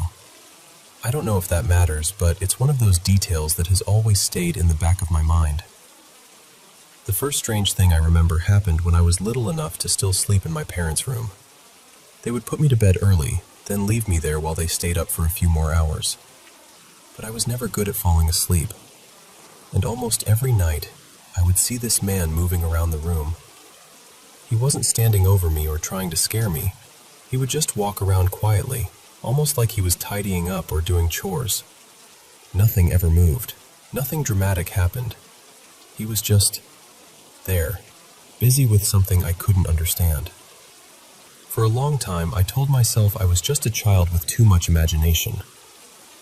Then one day, I mentioned it to my younger sister, Lena, and she went pale. She told me she had seen him too when she was little. The same man, the same quiet movements, the same feeling that he wasn't angry or dangerous. That should have comforted me, maybe, but it didn't, because after that, other things started happening. When I was about 7 or 8, I was lying in my old bedroom trying to fall asleep. The door opened just a little. I looked over, and in the dark, I thought I saw my mother standing there. But something was wrong. I didn't speak, partly because I was supposed to be asleep, but mostly because my whole body felt tight with fear. Whoever or whatever it was looked like my mother, but it didn't feel like her. It had this strange grin, and it was wearing red pajamas. My mother didn't own anything like that at the time. It stayed there for a moment, just looking in. Then the door closed. The part that still bothers me is that a few years later, my mother was given pajamas almost exactly like the ones I had seen that night. Around the time I was 9 or 10, Lena started sleepwalking. She had always talked in her sleep, but this was different. Some nights she would get out of bed and stand beside mine, facing me with her eyes closed. Then she would walk toward our open bedroom door, but she never stepped into the hallway. She would call out for our parents in the dark, but she stayed inside the room, right at the threshold, like something outside scared her. I was young, but even then I noticed it. It felt like she wanted help, but didn't dare leave. When I was around 12, something else happened. Back then, we still kept all the doors open at night. From my bed, I could see straight into the living room, where my mother usually sat with her laptop until late. I was on my phone, and every now and then I would glance up to see if she was still there. At one point, I looked up and saw her sitting there like usual. Then I looked away for just a second to drink some water. When I turned back, she was looking directly at me. The laptop light was shining up onto her face, and something about it felt so wrong that I immediately looked away. When I looked back again, the laptop was off, and she was gone. I didn't check. I didn't call out. I just lay down and forced myself to sleep because this heavy, awful dread had settled over me. Another night during summer, I was awake on my phone again. The door was closed. The window was closed too. It was around 3 in the morning when I suddenly felt something rush past my bed. Not heard. Felt. Like someone ran right beside me. There was a burst of cold air, sharp and fast, and I sat up immediately. I looked over, thinking maybe Lena had gotten up. But she was asleep in her bed. Years passed, and things still happened. Not constantly, but enough that the house never felt completely still. About a year ago, Lena was home alone. She knew she was alone because she had checked the rooms. She was lying in bed, in the same spot where my bed used to be, scrolling on her phone. Then she heard someone call her name. She answered automatically, then froze because nobody was supposed to be there. Our front door is huge and metal, You cannot open it quietly. If someone had come home, she would have heard it. But she heard her name again, more than once. No one came to her door. No footsteps. No explanation. So she stayed in bed until our parents actually came home. Another time, maybe 2 summers ago, Lena and I came back late from an event. She fell asleep on the couch in the living room while I made myself something to eat. While I was in the kitchen, I saw a dark shape near the doorway. It looked like a person. I was tired, so I told myself it was nothing, just my eyes playing tricks on me. I ate, washed the dishes, and tried not to think about it. Lena was still asleep on the couch, snoring actually. I stepped out of the living room and left the door slightly open. I had just closed all the windows in there, so there shouldn't have been any breeze. I went into the hallway and started talking to my grandmother. Maybe 10 seconds passed. Then I heard footsteps behind me. The living room door handle turned and the door closed. I called Lena's name. No answer. I wanted to go back in, but I couldn't make myself do it. I just went to my room. Later, when I told Lena, she swore she had never gotten up. And yes, she sleepwalked as a child, but she hadn't done that in years. So for her to suddenly do it on the exact night I saw that shadow by the doorway felt like too much of a coincidence. The worst thing that happened to me recently was last summer, after I moved into a new room upstairs. Nothing strange had happened there before. I thought maybe being away from the old bedroom would help. Then one night, around 3 in the morning, I was awake with my headphones on. I thought I heard a knock, so I took them off. 4 knocks came from my door, clear, slow, deliberate. I froze because there was no reason for anyone in my family to knock at that hour. My TV was on, but the volume was low, so I wondered if maybe the sound had come from there. I stood up and watched the TV. Then the 4 knocks came again. Not from the TV, from the door. I walked over to lock it, and right when I got close, the knocks happened again, louder this time, more forceful. Like whoever was outside wanted me to understand that they were right there. Something in me snapped. I hit my hand against the door and told it to leave. Then I locked the door and sat in bed, completely terrified, until the sun came up. The next night, I heard scratching at the door. I told it out loud to leave me alone. And it stopped immediately. The most recent thing happened about a month ago. I was out of town when Lena called me in the middle of the night. She sounded scared. She said she kept hearing noises from my room upstairs, my desk moving. And that desk has a very specific, ugly scraping sound that nothing else in the house makes. My TV turning on and off, the volume going up and down. Footsteps. She sent our mother upstairs to check, but nothing had moved. Nothing was out of place. Later, Lena admitted it wasn't the first time she had heard things moving in my room. It was just the first time it had been that loud. Now she checks my room regularly when I'm gone. I don't know how connected this is, but I've had nightmares for as long as I can remember, and almost all of them take place in this house. Dreams about break-ins, being attacked in my sleep, and sometimes the exact things I've heard or seen here showing up again after I close my eyes. I'm not telling this because I know what it means. I don't. I'm telling it because I've carried these memories for years, and saying them out loud makes them feel a little less trapped inside me. What I do know is that this house has never felt empty. And for some reason, whatever is here has always seemed most interested in me and my sister.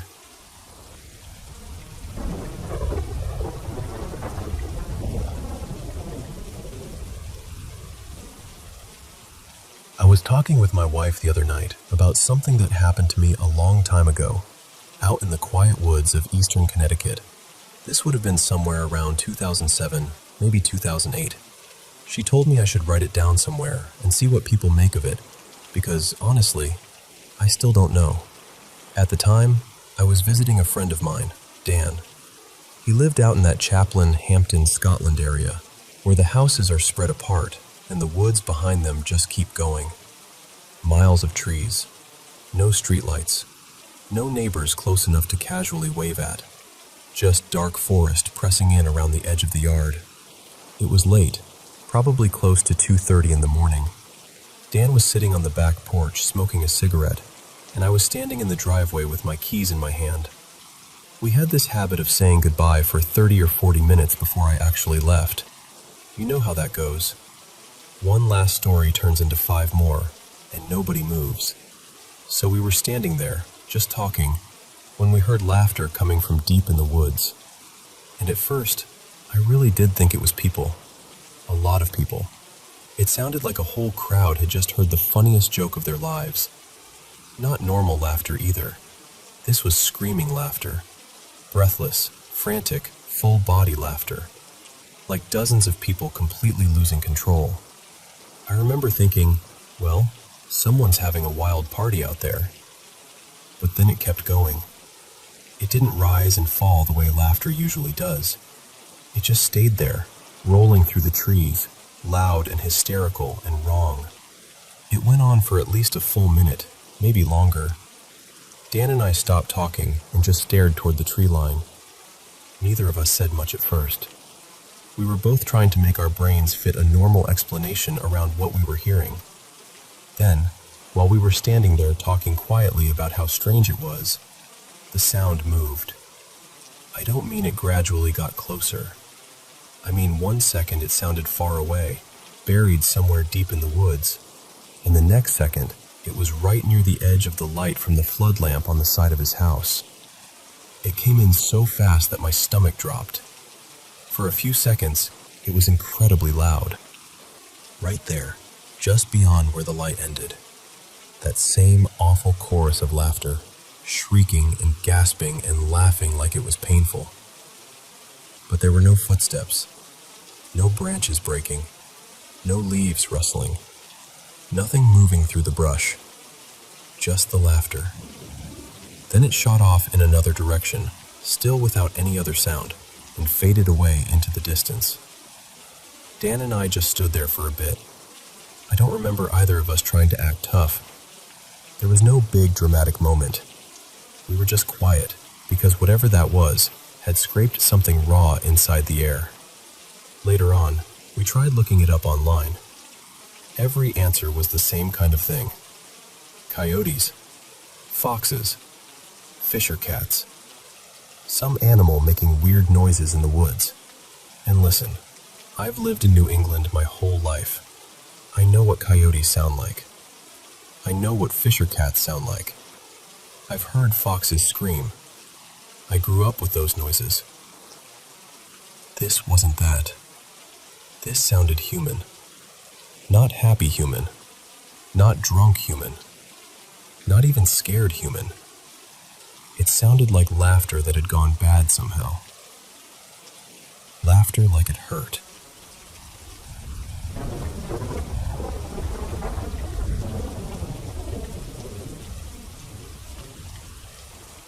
I should probably say this first. I've never been someone who believes in ghosts, spirits, or anything paranormal. Honestly, outside of horror films, I've always had a pretty strong dislike for the whole idea of contacting the dead. I've seen it as something that can take advantage of people when they're grieving, when they're vulnerable, when they're looking for comfort anywhere they can find it. So I'm not telling this as someone who was already looking for signs.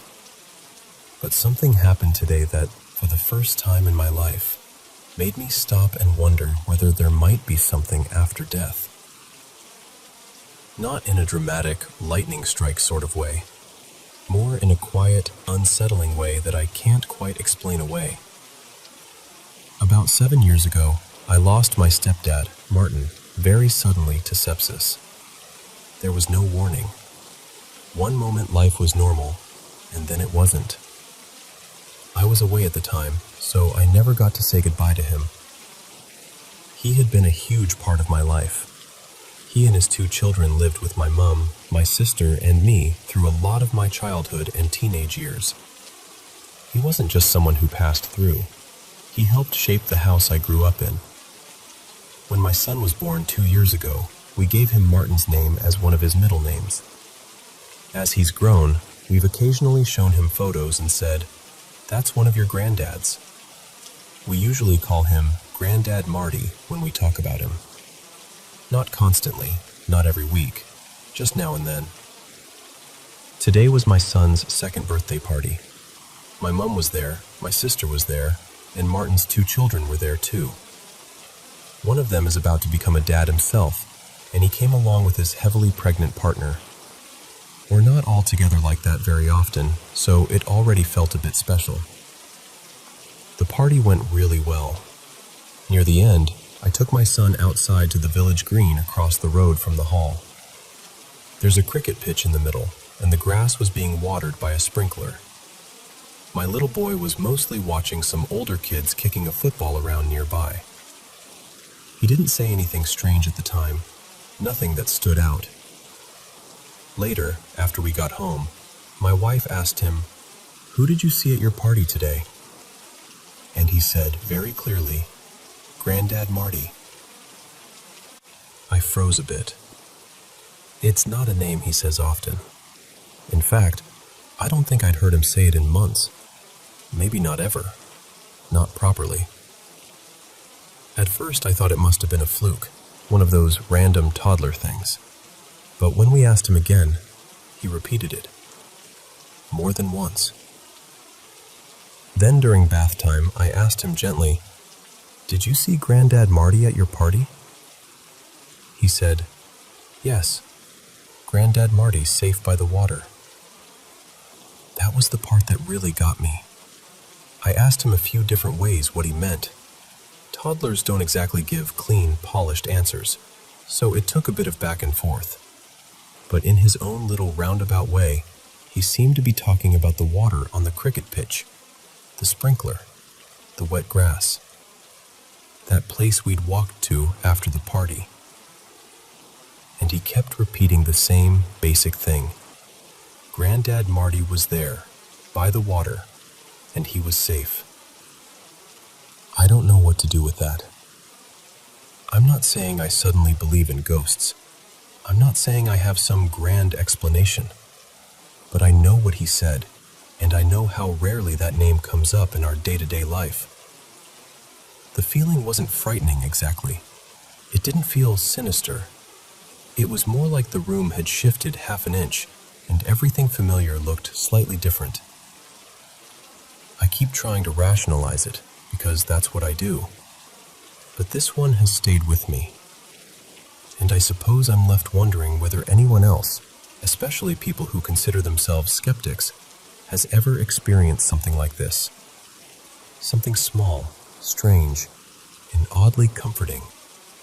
Something you can't quite file away, no matter how hard you try.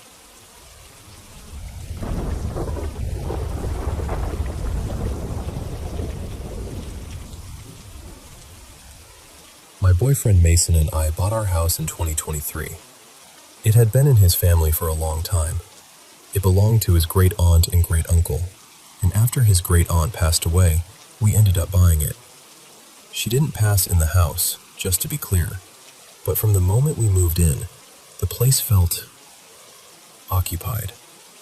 And I don't mean in a subtle, maybe it's just the pipes kind of way. There was knocking. Not random creaks, but rhythmic knocking. Footsteps upstairs when we were both downstairs. Furniture scraping across the floor above us, even though nobody was up there. Things would vanish from where we knew we left them, then show back up days, weeks, sometimes months later in places that made absolutely no sense. Our dog would suddenly freeze, stare into a corner, growl with his hackles raised, and we'd just look at each other like, okay, so we're doing this again. At first, we weren't scared. Mason and I have gone ghost hunting plenty of times, so it takes a lot to really shake us. Honestly, most of it was more annoying than frightening. But then it started taking things. One time, an entire bottle of dish soap disappeared from the kitchen sink. I looked everywhere. I finally gave up and bought a new one. Months later, We found the missing bottle sitting at the bottom of the basement stairs. That was the moment I thought, all right, whoever you are, this is getting old. So I went to see a medium. She told me there were 4 spirits in the house: Mason's great aunt and great uncle, a little girl maybe around 5 or 6 years old, and a young man, probably early 20s. She said the little girl and the young man weren't connected to the house or the land. According to her, they were drawn to me. She said I had medium abilities, and honestly, I didn't love hearing that. I know some people would be curious or excited, but I'm not really interested in opening that door any wider. Maybe that sounds foolish, but I don't want to invite more of it in. I already had what I believe was Mason's great aunt speaking directly into my ear once, and that was enough for me. The medium also said she didn't sense anything dark or malicious, so after that, we mostly just lived with it. Something would happen, and we'd say, "It's just them," and move on with our day. But lately, it feels different. A few nights ago, I was putting away dishes before bed when I noticed one of our kitchen knives sitting on top of the pantry, blade facing outward. Neither of us would have put it there. There's no reason for it to be there at all. At almost the exact same time, Mason saw a full apparition standing in our bedroom doorway. He thinks it was his great uncle, based on old family photos. Before that, anything we saw had been more like shadows, shapes passing through the house, or figures in the windows when we were outside. But this was clear. Then last night, around 3 a.m., the footsteps started again. Only this time, they were loud. It sounded like someone running up and down the stairs, hard enough to wake me from a dead sleep. That's when I realized I don't think I can just brush this off anymore. I don't know if saging is the best option. I'm not religious, but I'm also not against having the house blessed. At this point, I'm open to anything that might help calm the house down, or clear out whatever is starting to make itself a little too comfortable here.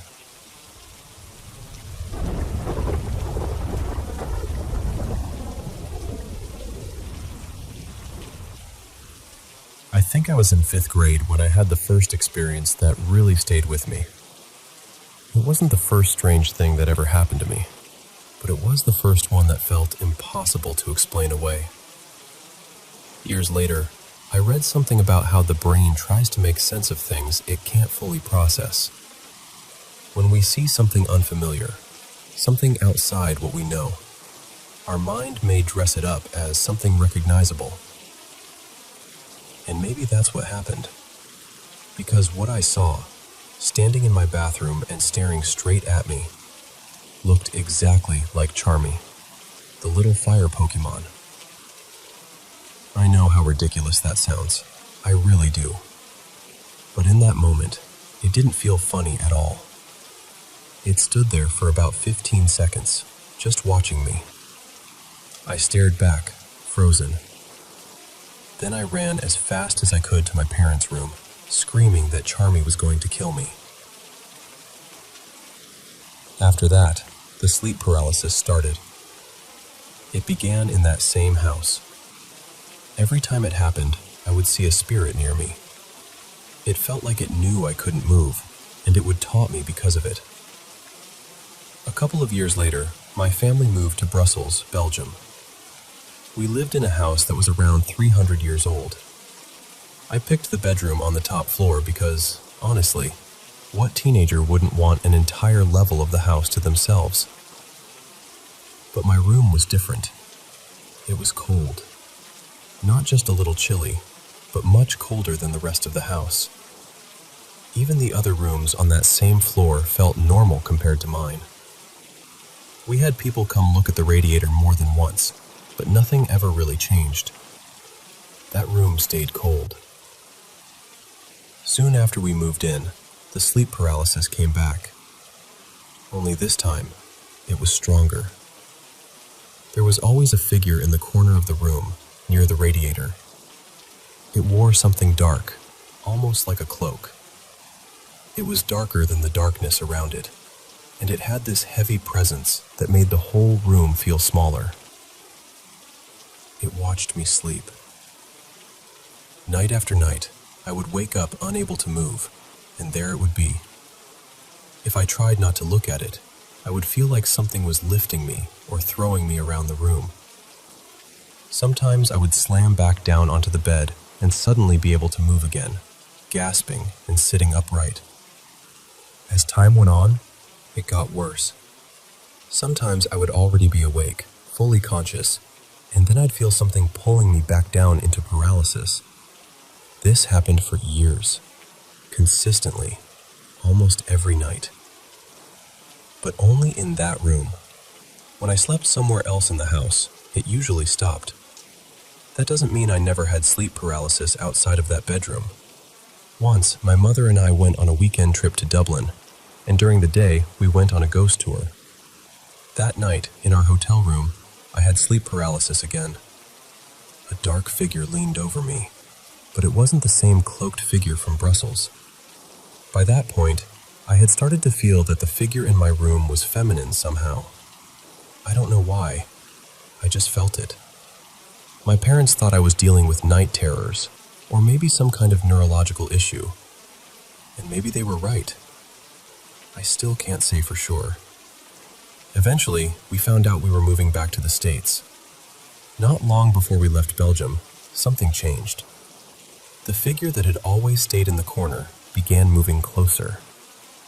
Then one night, during sleep paralysis, it came toward me quickly. It didn't walk so much as glide.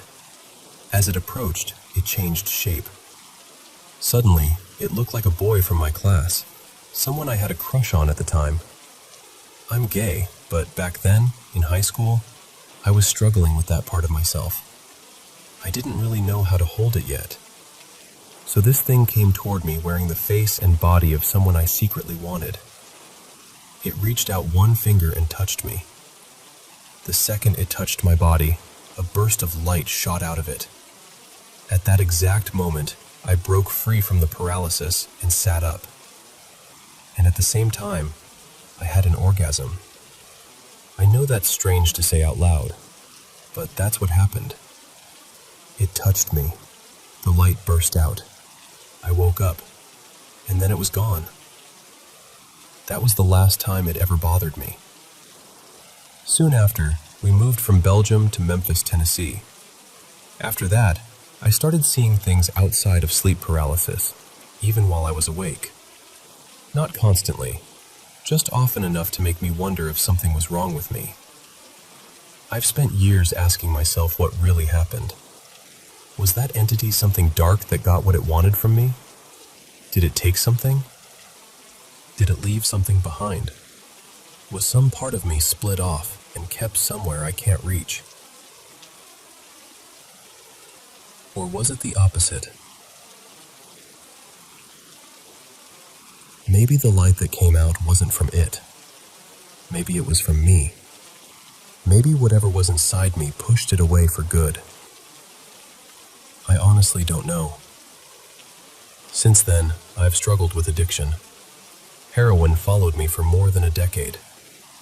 I haven't used it in 5 years, but now I'm fighting other things, like benzos and stimulants, just trying to get through life. And I've noticed that I keep attracting people with dark intentions. People who drain me. People who feel familiar in the worst way. So I keep wondering if something happened back then that marked me somehow. Maybe I'm looking for meaning in something my brain created. Maybe it was sleep paralysis, trauma, fear, and desire all tangled together in one impossible knot. Or maybe something really did come into that room with me. I don't know. But I do know this. Whatever it was, I'm still here. And if there was light in that moment, even a flash of it, then maybe it didn't win. Maybe I did.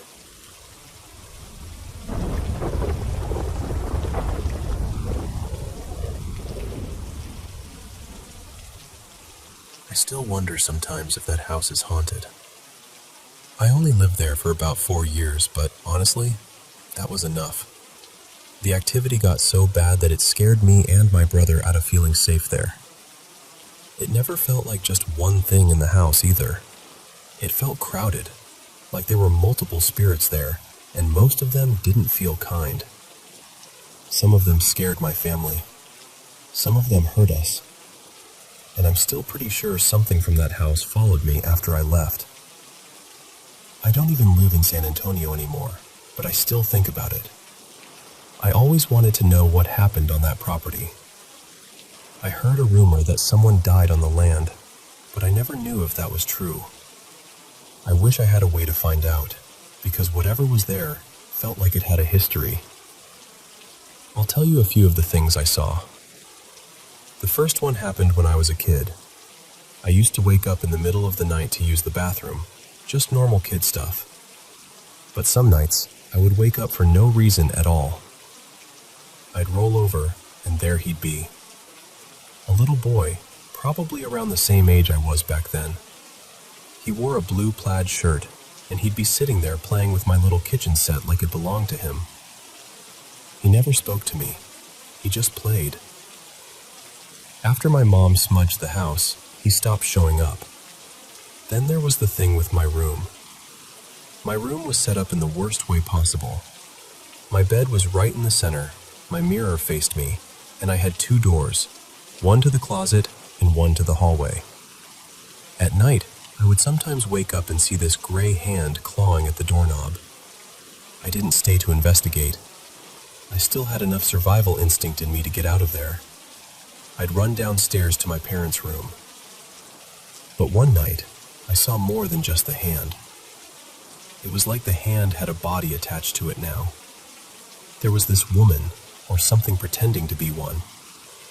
Her face looked stretched in a horrible way, almost like a screaming mask, except her jaw dropped all the way down toward her chest.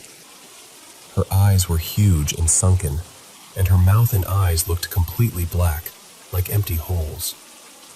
She barely had any hair, just a few thin strands. Her clothes were ripped and matted, and I could see her ribs through them. She hid behind my parents' bedroom door. And my mom saw her too. Before anyone asks, no, I wasn't watching scary movies. I wasn't allowed to watch horror, and we had parental controls on everything. I didn't have anywhere to get an image like that from. There was another one I called the Crooked Man, because he was always hunched over. Sometimes I'd go downstairs, and for some reason, I'd look behind my dad's recliner. There wasn't anything back there. No electronics, no weird lights, nothing that could explain it. But I'd see this pitch-black figure standing there. His eyes were bright white, and he leaned on a cane. He never moved toward me. He never spoke. He just stood there and stared until I turned on the light. Then, when I turned the light off again, he'd be gone. One day, I asked my dad if I could get a popsicle from the garage freezer. He said yes, so I went out, grabbed one, and started heading back upstairs. Then I heard my dad yell my name. Not quietly, not far away. He shouted it angrily, clear as day. Jamie! That wasn't my real name, but that's what I'll use here. I ran back downstairs and said, "Yes, sir?" He looked confused and told me, "I didn't call you." I explained what happened, and he just kind of paused and said, "That's weird." And that was it. But I knew what I heard. Another night is the reason I still sleep with my door closed. I had just come back from the bathroom and accidentally left the bathroom light on. My bedroom door was open, so the hallway was lit enough for me to see clearly. I was lying in bed, just trying to relax, when I saw a woman pacing outside my room. She was wearing a long wedding dress and a veil over her head. She was holding a bouquet of flowers and she was crying blood. I had never been to a wedding at that point. I didn't really have any reason to picture something like that. She just paced back and forth, slow and heavy, like she was trapped in a memory. Then she walked straight through the wall and disappeared. Another time, it was the middle of the night again. I had just used the bathroom and the house was completely dark. I didn't know how to just close my eyes and fall asleep, so I would usually stare into the darkness until I got tired. Then I heard someone call me from the bottom of the stairs. "Jamie." It was in this sing-song voice, the exact kind of voice my dad used when he was joking around. But it was around midnight, and something about it felt wrong immediately. My dad barely slept sometimes, sure, but why would he be standing at the bottom of the stairs calling me like that in the middle of the night? I didn't answer. In the morning, I asked him about it. He told me he never called me. There were other things too. I'd wake up with bruises I couldn't explain. Sometimes chunks of my hair would be missing. Things would disappear from where I knew I had left them. The whole house felt like it was always moving things around, always watching, always waiting for someone to notice. And the strangest part is, I miss it. I know that sounds ridiculous. That house scared me. It hurt us. It felt haunted in the deepest possible way. But I still miss it. I miss the place. I miss the people I knew there. And in a way I can't fully explain, I even miss the presence of whatever was inside that house. I just wish I knew what happened there. Because something happened. Something had to.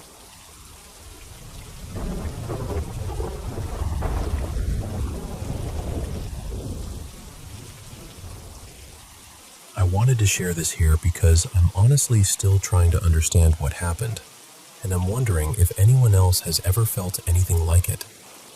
A few days ago, on a Sunday, I reached out to someone who does energy clearing and spiritual healing work. I'd been going through a really difficult period in my life, and while there's a longer story behind that, I'll leave it aside for now because it isn't really the main point. When I spoke with her, she said she felt I needed help pretty urgently, so she offered to do a quick evaluation for me that same day without charging me. One of the things she told me was that there were negative energies attached to me. She described them as energies connected to grief, fear, panic, loneliness, stress, and feeling unsafe. She said they might be affecting my everyday life more than I realized. Now, I do consider myself a spiritual person. I've also had a lot of sleep paralysis experiences in the past. I don't get them as often anymore, but sometimes when I meditate, I still feel sensations that remind me of them. Usually, though, those experiences only happen when I'm lying flat on my back. The sensations are usually like vibration, buzzing, or tingling. Sometimes I feel like I can't move. But that Sunday night felt different. I went to bed completely exhausted. I was sleeping on my side, not on my back, which is why this stood out to me. At some point, things became strange and blurry. I can't say for sure if I was dreaming, half awake, or in some kind of out-of-body state. My memory of it isn't perfectly clear. What I do remember is suddenly feeling this very strong vibration. It wasn't just a light buzzing. It felt heavy, almost like something was pressing into me or trying to enter my body. It was intense. I didn't move, or maybe I couldn't move. I'm not sure. It felt like it lasted for a long time. Then I started speaking. At least, I think I spoke out loud. But it didn't feel like the words were fully coming from me. It felt more like something was speaking through me. I remember saying something close to, "I'm angry because I'm not here." The tone felt frustrated, almost bitter. Right away, my mind connected it to what the energy healer had told me earlier. I thought maybe one of those negative spirits was expressing anger because it didn't have a physical life or body the way I do. I know there were more words after that, but I can't remember them clearly. What stayed with me was the feeling of being invaded, like I wasn't fully in control of my own body, like I was saying things that didn't fit my own thoughts or my own life. I've had sleep paralysis before, and this had some similarities, but it also felt different. It was less terrifying in one way, but much more intense physically. The vibration was stronger than anything I remember feeling before. So now I'm left wondering what actually happened. Maybe it was just a dream. Maybe I was half asleep and my mind turned the whole thing into something spiritual because of the conversation I had earlier that day. But it felt so real. Has anyone else experienced something like this? Do you think it could have been a spirit trying to communicate before being cleared away? Or was it more likely some kind of sleep paralysis or dream state?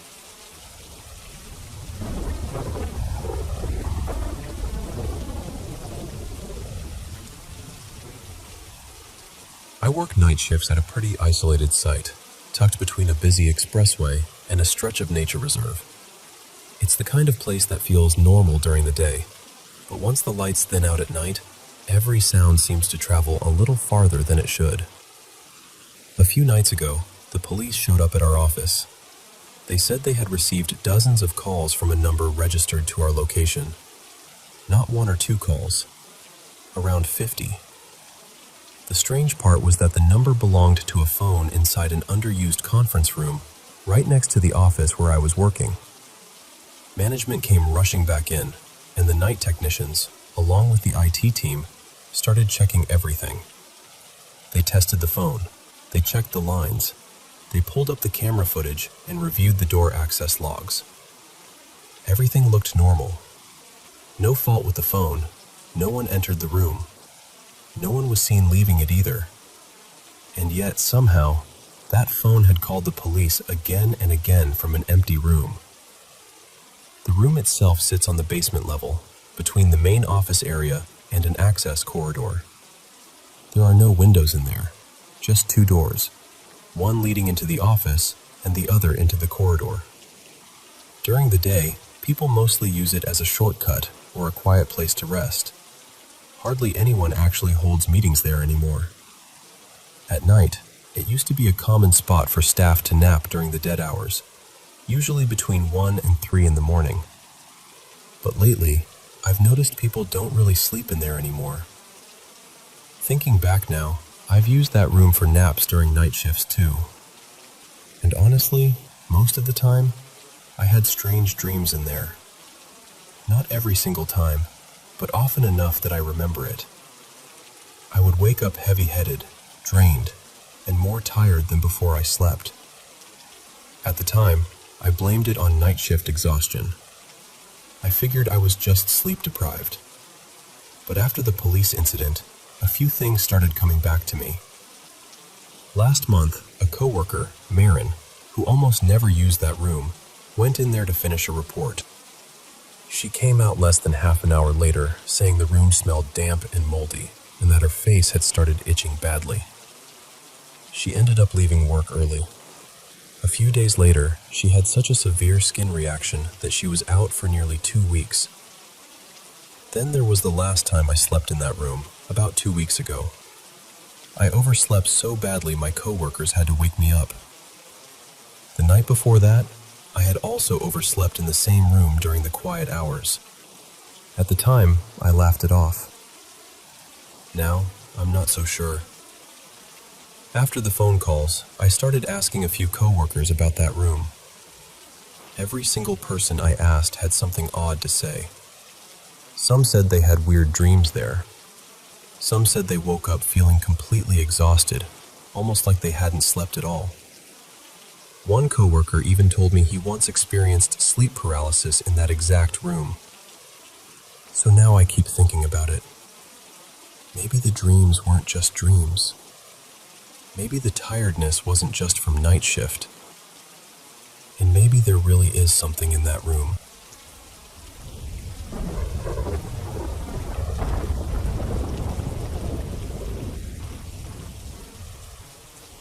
When I was little, probably 6 or 7, I spent a lot of time at my grandma's house out in rural East Georgia.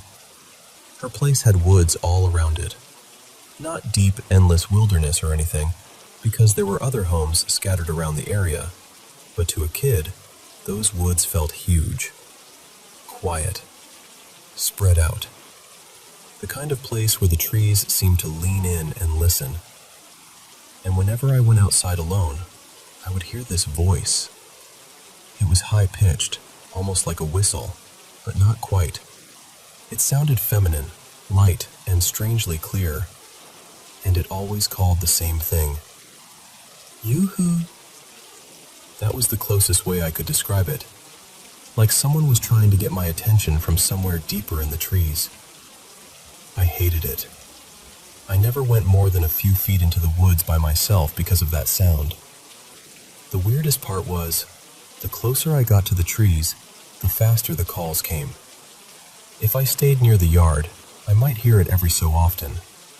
But if I stepped into the woods, even just a little, the time between each yoo-hoo got shorter. Like whatever it was knew I was getting closer. But whenever I walked through those same woods with my dad or my grandma, I never heard it. Not once. They didn't hear anything either. They both told me it was probably my imagination, or a bird, or just one of those little noises kids turn into something bigger. I almost believed that. Then one afternoon, my cousin Nolan came over. He was about my age, and we were playing outside when I heard it again. Yoo-hoo! I froze, and before I could say anything, Nolan looked toward the woods and asked, "Did you hear that?" That was the first time anyone else had heard it. Of course, being 6 and far braver than he should have been, Nolan wanted to go see what it was. I really didn't want to, but I also didn't want him going alone, so I followed him. The deeper we went, the louder it got. Yoo-hoo! Again and again. It didn't sound like an animal. It didn't sound like a bird call. It sounded like a woman, or maybe a girl, calling from somewhere ahead of us. Eventually, the trees started thinning, and I saw a clearing up ahead. In the middle of it was this old, broken-down house. It looked abandoned in a way that made your stomach tighten. Weathered wood, sagging parts, windows that looked dark and empty. I remember stopping before we stepped fully out of the woods. I told Nolan, "Don't go any closer." And thankfully, he listened. We just stood there at the edge of the trees, staring at that house. Then the calling got louder. Not closer exactly, but louder. Yoo-hoo! That was enough for both of us. We turned and ran as fast as we could back through the woods and straight into my grandma's house. We told her everything. She didn't believe us, not really. She said no one had lived in that old house for years, and nobody had any reason to be around it. She told us that if we heard something, it was probably just some kind of animal. But she also told us not to go near that house.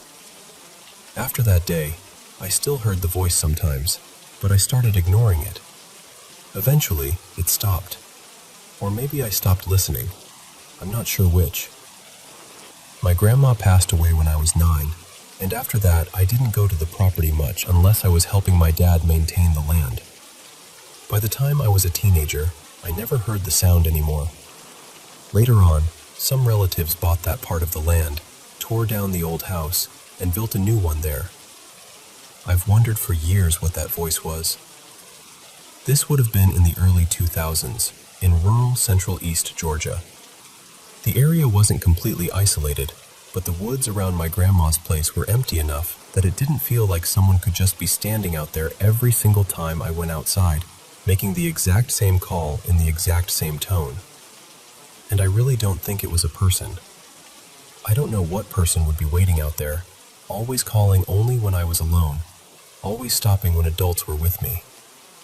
All I know is that it sounded human. A high, feminine voice from the trees, calling me closer.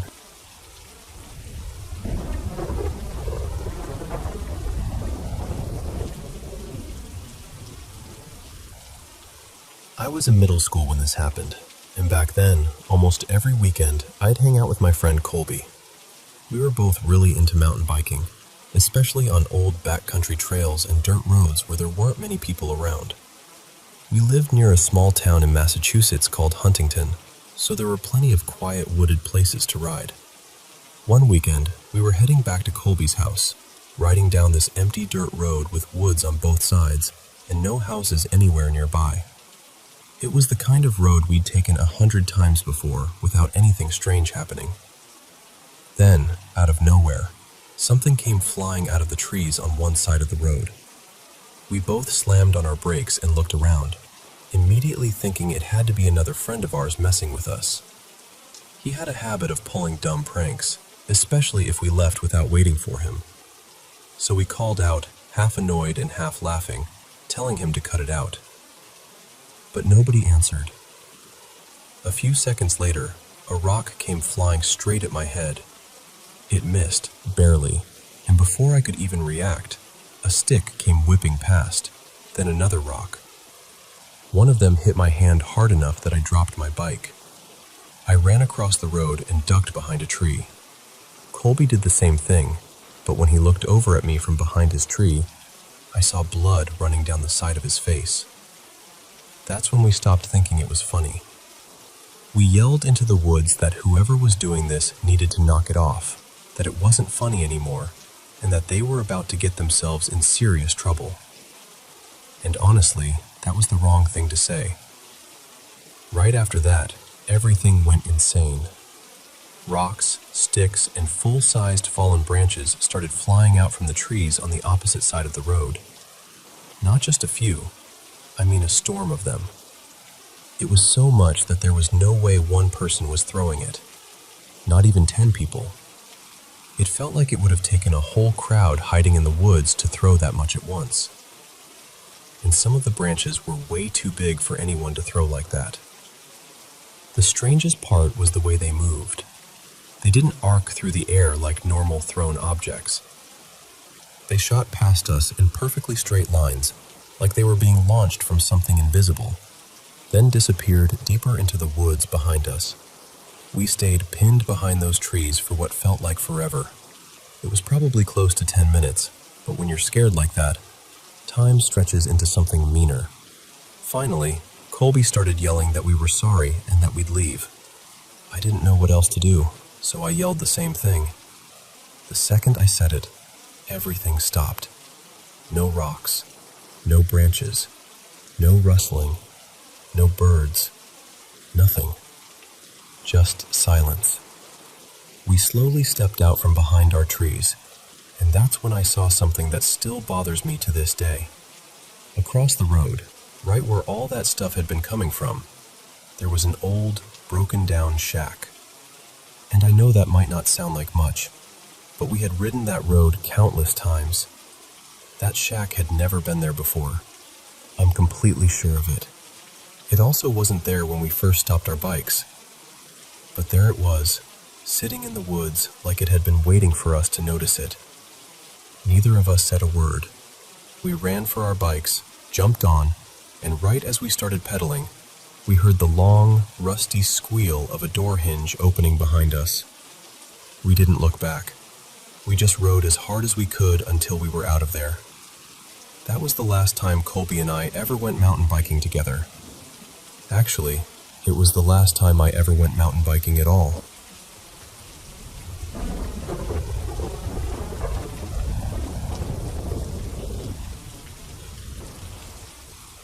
I'm 20 now, and I still live with my parents out in the countryside. Our place is pretty isolated, and it sits near what used to be a major battle site from the Taranaki Wars here in New Zealand. I don't know if that matters, or if my brain just likes adding extra shadows to things, but it's always been in the back of my mind.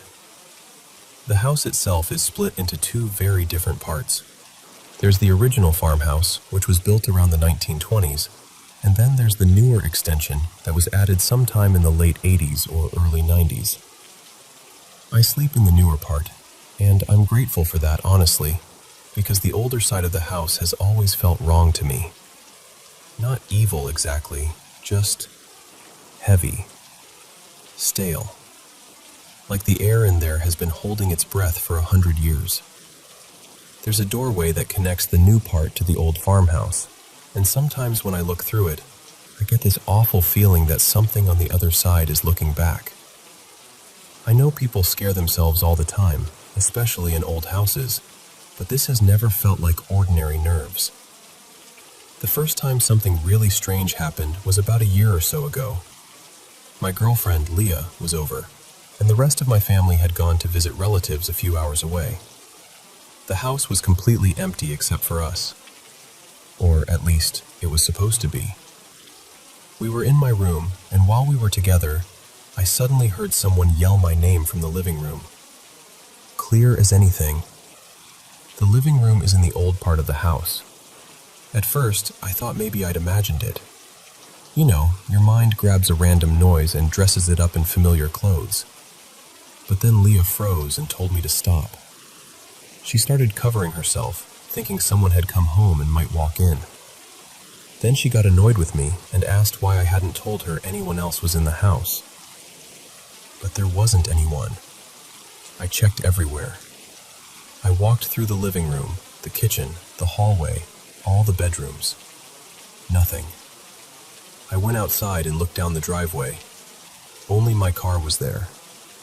I checked the sheds too, just to calm myself down, but they were empty. We tried to laugh it off after that, though neither of us really found it funny. A little later, my dog suddenly went absolutely wild. Not barking at the road. Not barking at a possum or someone outside. He was standing in the doorway between the new part and the old part of the house, staring straight into the living room. He wouldn't move. He just kept barking into that room like something was standing there. That was when the whole thing stopped feeling like a weird little moment and started feeling real. Since then, I've heard my name called when I'm home alone more times than I can count. Sometimes it sounds like one of my parents. Sometimes it sounds close. Sometimes it comes from the old side of the house. And the dogs notice things too. They'll suddenly track something with their eyes, following empty space across a room like they're watching someone walk past. I finally brought it up with my sister, Miri, not too long ago. I told her I was starting to think the house might actually be haunted. I kind of wish I hadn't asked. Her room is in the old farmhouse section, and she told me that most nights she wakes up and sees her blankets slowly sinking down like something had been underneath them and was slipping away. She also said she often feels someone sitting at the end of her bed. Not hears it, feels it, like the mattress actually dips. Then there was this one time when my parents were away on holiday, and it was just me and my siblings at home for a few weeks. I was at work when Miri texted me asking what I wanted. I had no idea what she meant. She said I had just yelled her name from somewhere in the house. But I wasn't there. I know she could have been messing with me, but honestly, I don't think she was. And she's not the only one in the family who thinks something is wrong with that old part of the house. I don't know what's there. I don't know if it's tied to the land, or the farmhouse, or the history underneath it all. But I know this much. When the old side of the house goes quiet, it doesn't feel empty. It feels like it's listening.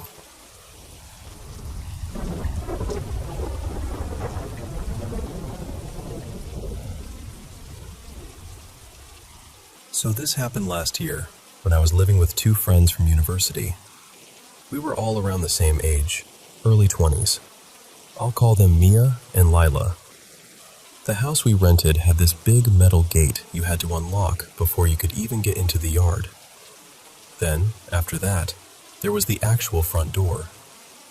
We all had keys for the front door, but for some reason, there was only one key for the gate. We always said we'd get another copy made, but we never did. You know how those little errands become permanent ghosts on the to-do list.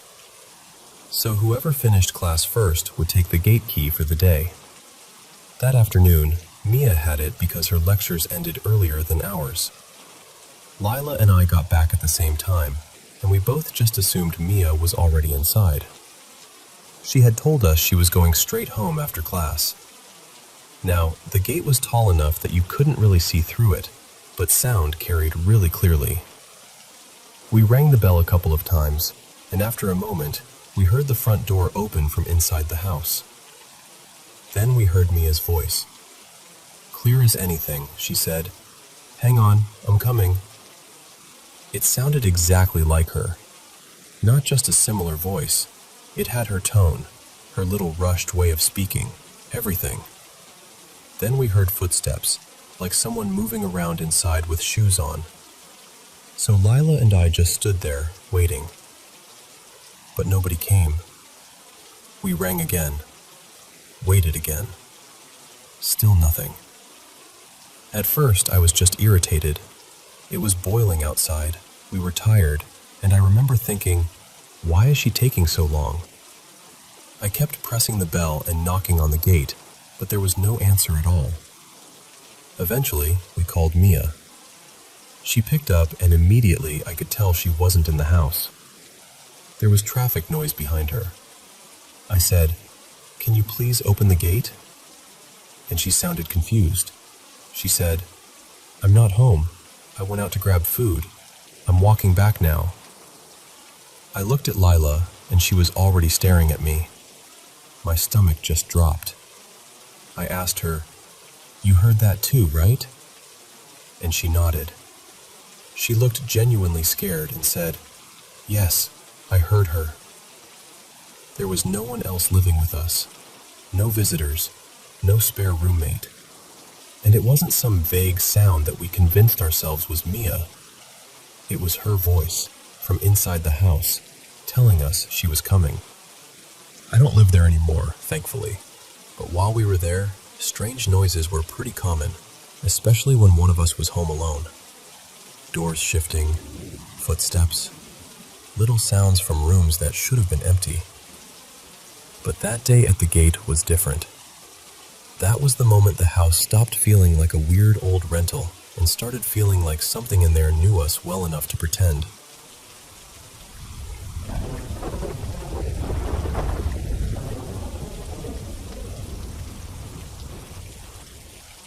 I grew up in a little town in central Georgia when I was about 8 years old. And when I say little, I mean the kind of place where everybody knew everybody. And if you sneezed on one end of town, somebody's aunt heard about it by supper. My best friend back then, I'll call him Clint, lived in this big white house at the top of a hill.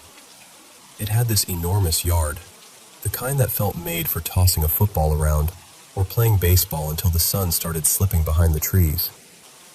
But the house itself always gave me a strange feeling. It was old, really old. People around town said it had been used as a hospital during the Civil War, and even as a kid, I understood what that probably meant. A house like that had seen things. Heavy things. Some afternoons, Clint and I would ride the bus back to his place, and I'd hang out there until my parents got off work. My house was only a short walk down the road, and my mom worked nearby, so nobody thought much of it. That was just how things were in a tiny southern town. One day, we got to his house like usual. Clint had his own key, so he unlocked the front door. There was one of those glass storm doors in front of it, and I remember him opening both, letting us in, then shutting everything behind us. And he locked it. Not just the regular lock either. He turned the deadbolt. We went upstairs to his older brother's room, where we usually played with Legos and tried to sneak in a little time on the Xbox. I think we were playing Halo, or at least trying to, when I heard something downstairs. The front door unlocked. I knew that sound, that sharp little turn of the deadbolt. Then the glass door opened and closed. Then the main door shut after it. I looked over at Clint and said, "Is your dad home?" He didn't answer right away. His face had gone pale, and his eyes looked huge. "No," he said quietly. "He won't be home for another hour." Then we heard footsteps. Slow, heavy steps across the wooden floor downstairs. Then they started up the stairs. That was when we both lost it. We started screaming, because from where we were sitting, we could see the staircase. We could hear someone coming up, clear as anything, but there was nobody there. No shadow, no person, nothing. Just footsteps. They came all the way up to the landing and stopped right outside the room we were in. For a few seconds, everything went still. Then the footsteps turned around and went back down the stairs. I moved away not too long after that, and I haven't seen Clint since. And look, I know there are ways to explain things when you're a kid. Old house, ghost stories, imagination running wild. Sure, but that doesn't explain why Clint heard it too. And even though it scared me half to death at the time, strangely enough, that wasn't even the worst paranormal thing I've ever experienced.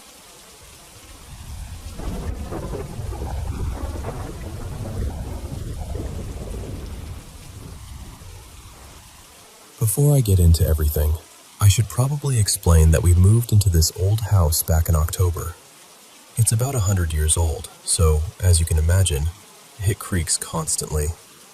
At first, I honestly thought we were hearing someone taking random steps upstairs when nobody was up there. Then one night, I was showering in the upstairs bathroom, and I realized the sound was actually coming from the chimney. Bricks, or maybe pieces of the flue, were shifting and falling down inside it, which is comforting in one way and financially terrifying in another. I do not even want to think about what that's going to cost. I did try to be reasonable about all of this. I looked online, checked old police scanner reports, searched through news articles, and from what I can tell, nobody has died in this house. At least not in any way I could find, and not through the last several owners. But ever since we moved in, I've been waking up randomly in the middle of the night. That never really happened when I lived with my parents, and it didn't happen much in my old apartment either. Sure, sometimes I'd wake up because I had to pee, or because I needed to shift around from pain since I have chronic health issues. But this is different. Now, a couple times a week, I'll wake up at midnight, or sometimes exactly 3:33 in the morning. I'm not in pain. I don't have to use the bathroom. I'm just suddenly awake, like something pulled me out of sleep. This is also my first time living in a house with gas, so even though I've had a ghost-related experience before, I really am trying to think logically. We have carbon monoxide detectors all over the house. I test them often. There is a very slight gas leak from an old rusty pipe in the basement, but when I bring the detector right up to it, it doesn't pick anything up because it's apparently that faint. We were told we could either replace the pipe or putty it for now, so that's something we're handling. But I really don't think carbon monoxide poisoning is what's happening. My kids, my fiancé, and I aren't having unusual health issues or memory problems. 3 of us have ADHD, so believe me, I would notice if things were suddenly worse than normal. And honestly, this mostly seems to happen to me. My fiancé has had a few moments where he randomly felt creeped out, but nothing like what I've been experiencing. Lately, it happens when I'm right on the edge of sleep. I'll be almost fully asleep, barely conscious, and then suddenly I'll hear muffled talking, or creaking that doesn't sound like a small animal and doesn't sound like my kids. Last night was the worst one. I woke up at 3:33 in the morning, confused and not sure why. I stayed awake for maybe an hour, just lying there, trying to calm down. Eventually, I finally started drifting off again. I was right at that point where you're almost gone, almost asleep, and then I heard 3 loud knocks upstairs.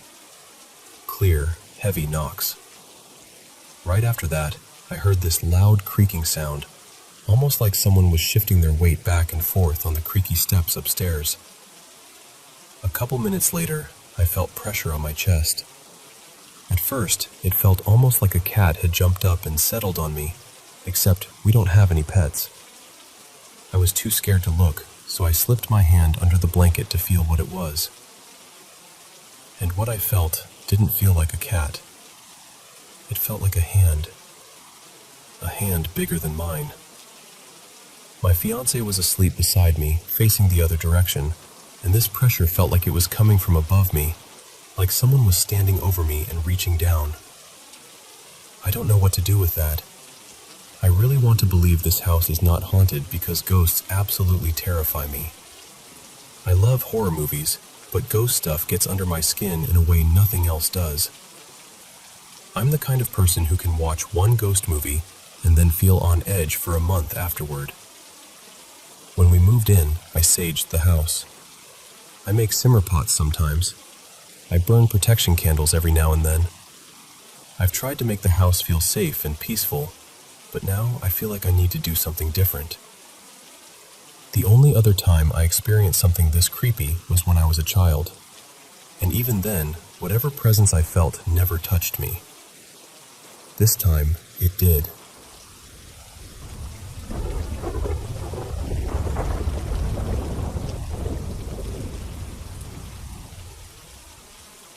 I'll start by saying that my dad's side of the family always had this spiritualist streak running through them.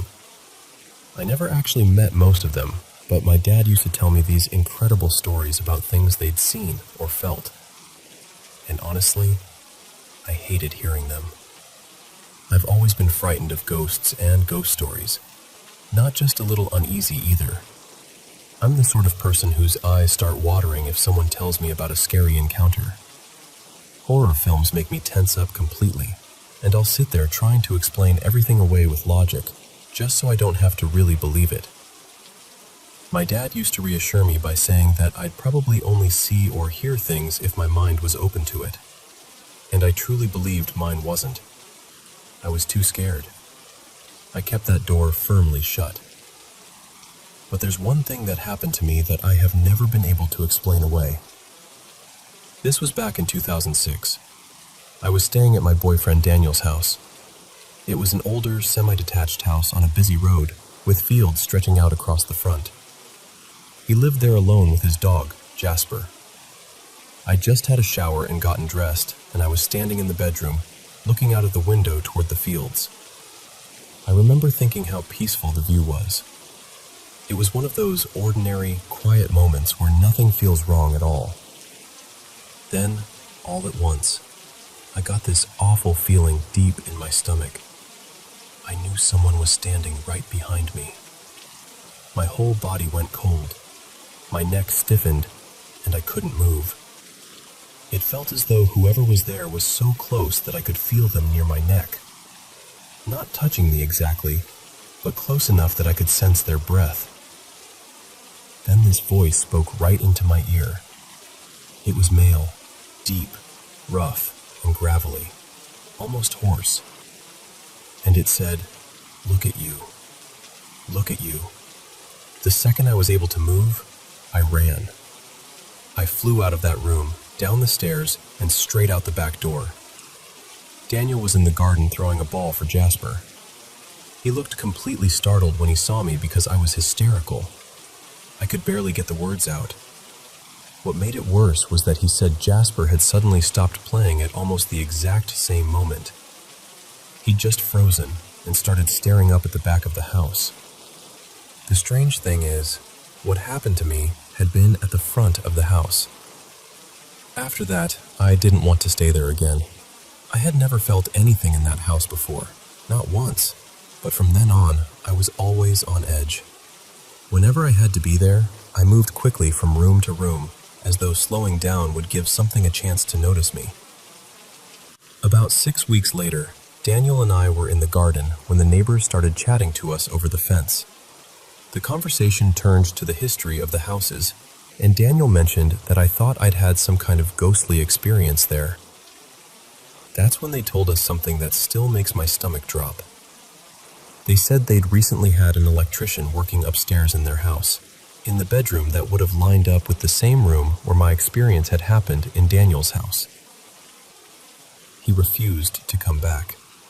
He didn't even want payment for the work he'd already done.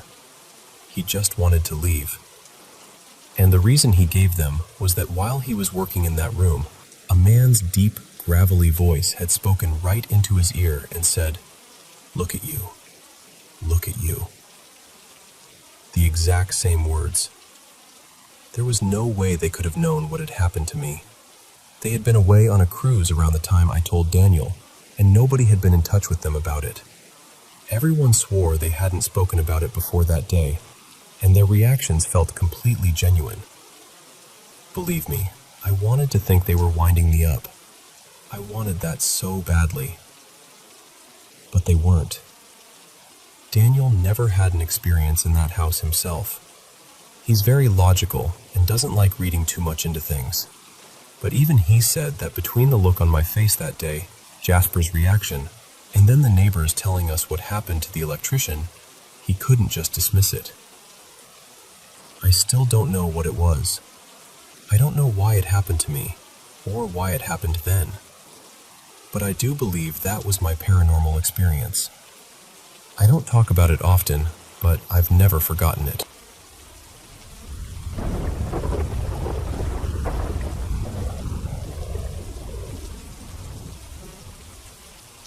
I've had strange things happen before.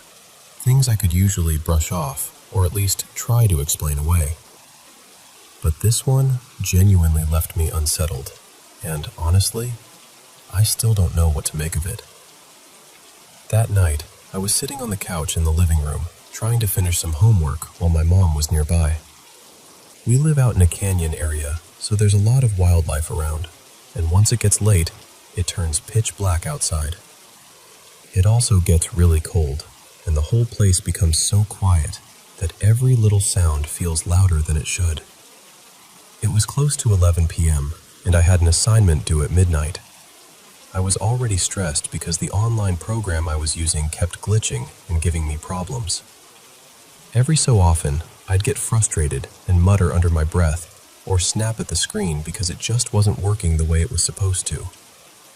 At some point before I finished, I decided to drive to a nearby gas station. I honestly don't remember exactly why. Maybe I wanted a drink or a snack, or maybe I just needed to get out of the house for a few minutes. There's nowhere close enough to walk to where we live, so even a small errand means getting in the car. When I got back, I settled onto the couch again and kept working. Before long, the software started acting up again, and I felt myself getting irritated. I started to say something like, "This stupid piece of..." And then I stopped. Right outside the front door, another voice cut in. It sounded like an angry man's voice, loud enough that both my mom and I heard it clearly. But the strange part was that it didn't sound like normal speech. It almost sounded like someone, or something, was trying to imitate English without actually forming real words. Just this harsh, furious voice right there by the door. The anger drained out of me instantly. I just looked over at my mom, and she was staring back at me with the same stunned expression. Neither of us said anything for a second. Then she told me she had heard the exact same voice earlier, while I was gone at the gas station. That made the whole thing even stranger. I asked her if she had been able to make out any words either time, and she said no. She said it sounded angry both times, but there were no clear words, no sentence, nothing that made sense. The part I still can't get past is that we have a Ring camera right at the front door. If someone had walked up, stood there, or moved around outside, it should have picked them up. But it never activated. Not when my mom heard the voice earlier, and not when we both heard it later. There was no motion alert, no recording, nothing. After that, the rest of the night was completely normal. Nothing else happened, and nothing like it has happened since. But I keep thinking about it because it sounded so close and so human, while somehow not human at all. And I still can't explain what was standing or speaking right outside our door.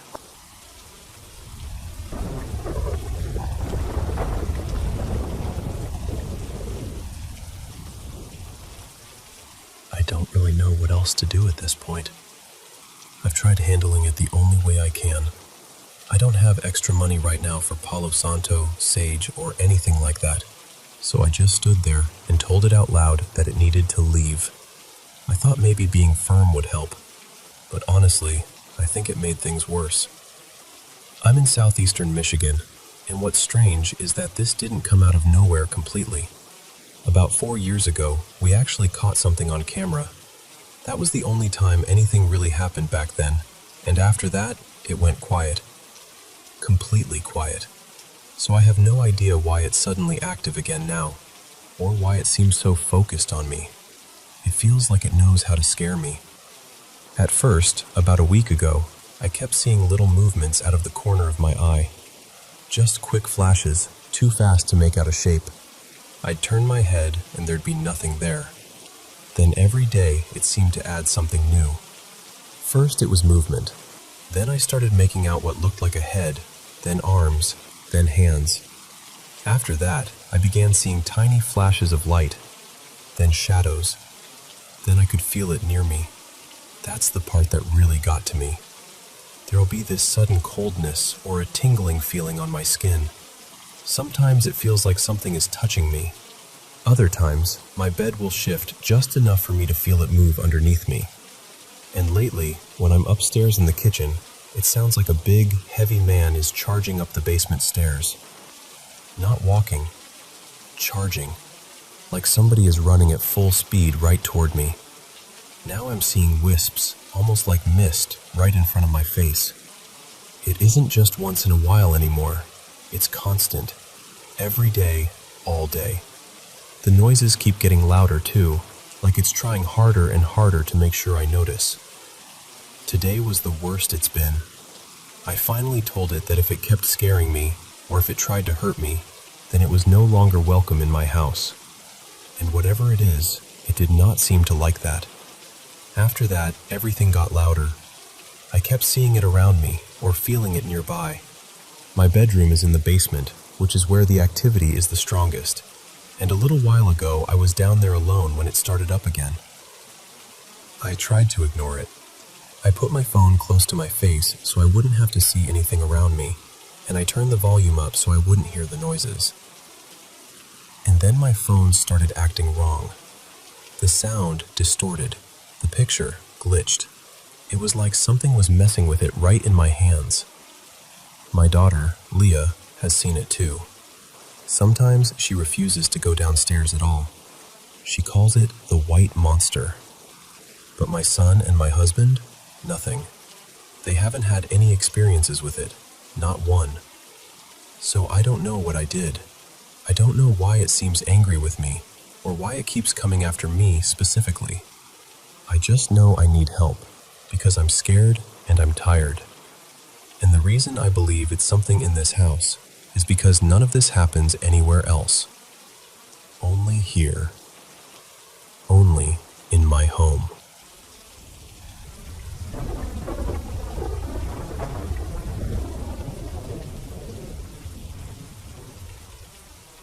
There's something in my bedroom, and I don't know how else to say it except that it doesn't feel kind. At first, I honestly thought it was one of my cats. My cats come into my room almost every night. I can feel them jump up onto the bed, move around a little, groom themselves, and then settle somewhere near my feet. They're quiet little creatures, and they seem to like being unnoticed. The moment I make it clear that I know they're there, they usually disappear or tuck themselves behind the blankets. But this is different. There's something else in the room with me. Something that tries to act like a cat, but it isn't one. I think it's been around for close to 2 years now. I can't really see it the way I see my cats, but I can hear it purring, and the feeling I get from it is wrong, heavy, unwelcome. I have this awful suspicion that it's connected to a man who hurt me in the past. It likes to touch my foot, especially when I'm trying to sleep. At first, I tried to ignore it, hoping that would make it stop. But lately, it has become more forceful. One night, it shoved my leg down against the bed so hard that it startled me awake. I got angry. I called on Jesus for protection, and that was when it showed itself. What I saw was a dark shadow, just the head and upper body, hovering above me. It also does this strange thing where it makes my body vibrate. I know that sounds bizarre, but that's the closest way I can describe it. The vibration goes through me, and after a while it makes me feel sick. It wears me down. It's not just frightening, it's exhausting. I've seen it watching me too. At one point it appeared like a tiny man. Then it changed into something like a miniature cat, and then something almost like a mouse. It kept shifting, right in front of my eyes. That's one of the things that confuses me most. Why is it so small? Why does it keep taking on these little forms? Last night was worse. It pinned my leg to the bed and held me by the ankle. The pressure felt so real that I was sure I'd wake up with a bruise. There's something else, too. I can sense what feels like an opening, almost like a doorway or a portal. I don't know what else to call it. It feels as though something opened it, and sometimes I feel it pulling at my body. It's like being caught on a wave while I'm lying completely still. It wakes me up, and after a while, the pulling starts to hurt. I've searched for answers, but I haven't found anything that truly fits. Some of the pictures I've come across look close to what I'm dealing with. A few people have mentioned the Fae, or something like a duende, but I don't think that's what this is. It doesn't feel like a fairy or a trickster spirit. It feels paranormal, and darker than that. What unsettles me most is that I don't think it knows I can see it. I've watched it watching me, and I've seen it change shape right in front of me. When I reached for my phone to record it, it didn't really hide. It just stayed there, almost like it didn't understand what I was doing. And honestly, I think something in me has changed. I was never this aware of things before. I never noticed anything paranormal like this. But over the last year, it feels like something opened in me, like a door in my mind that I didn't ask to open. Some people might call it a third eye, I guess. All I know is that I've seen things I can't explain. Strange things. Disturbing things. And whatever this is, it keeps coming back.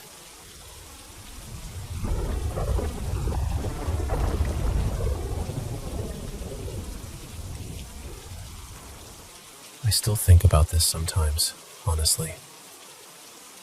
It happened late one night in Dublin, and even now, I don't really know what to do with it. It was February, cold the way only Ireland seems to get cold, and I was walking home from the gym sometime around 11:30. It might have been closer to midnight. I was taking the route through the grounds around an old church, this little park area with one road cutting through it and a footpath along the side. I was already on edge that night because a few weeks before, someone had followed me through a different park on my way to the gym. So I was being careful, checking behind me every so often, listening for footsteps, all of that. The road through the church grounds was straight and pretty well lit. It led toward the church car park, and then there was a gate into a small housing estate where I was living with my grandmother at the time. It was one of those places where everyone recognized everyone, or at least you knew when somebody didn't belong. There was also a river running along that stretch, with a steep embankment down to it. I knew how awkward and dangerous it was because when we were kids, my friend Callum once slipped down there trying to rescue a football from the water. Even at 10 or 11, we could barely keep our footing on that bank.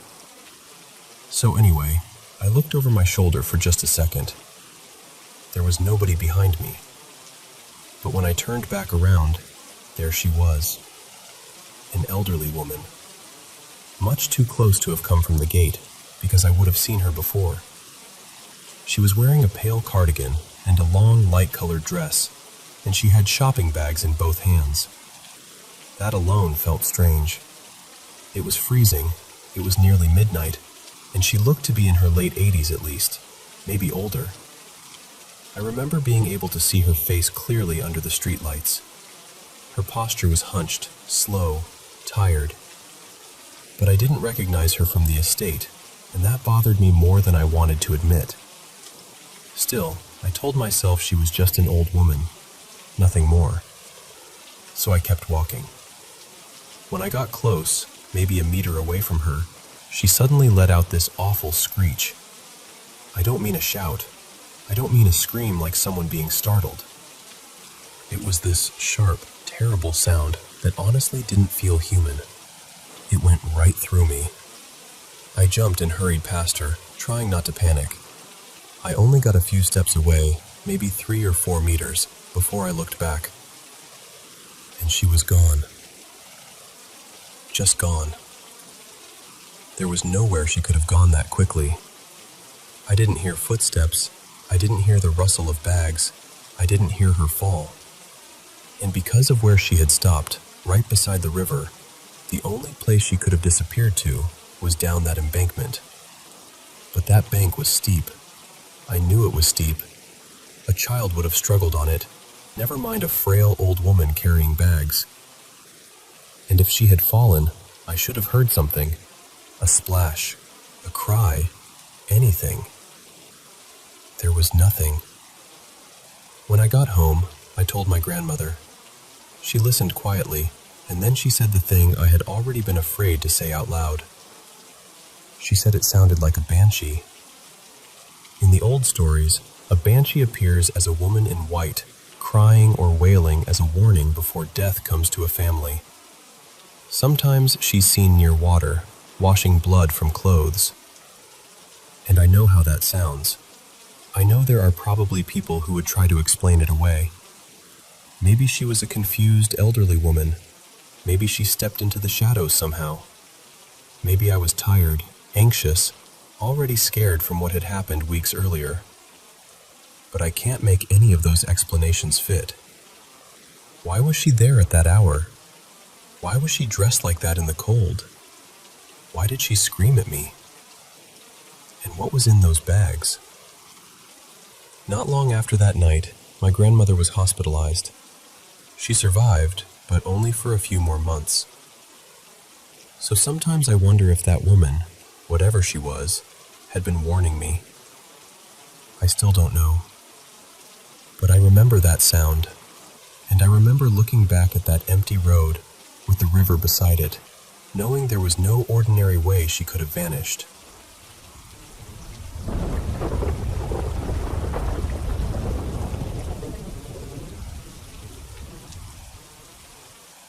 Growing up, I always knew our home felt a little crowded, even when everyone was asleep.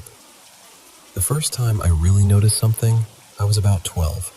I shared a room with my older brother, and my eldest brother was usually away during the weekdays because of national service. His room was this small, storage-like room near the toilet, right beside the kitchen area. One night, around 10, I went to the toilet. The door was open behind me, and I had my back turned when I suddenly felt something press into my back. It felt exactly like a finger. Not just a tap either. It poked me, then slowly dragged downward for about a second. I spun around right away, thinking my brother was hiding nearby and trying to scare me. I checked my eldest brother's room, but nobody was there. So I went back to our room and asked my older brother, "Did you just poke my back?" He looked at me like I was bothering him mid-game and said, "No, I've been playing League." That was when I went to my mom and told her what happened. She didn't look shocked.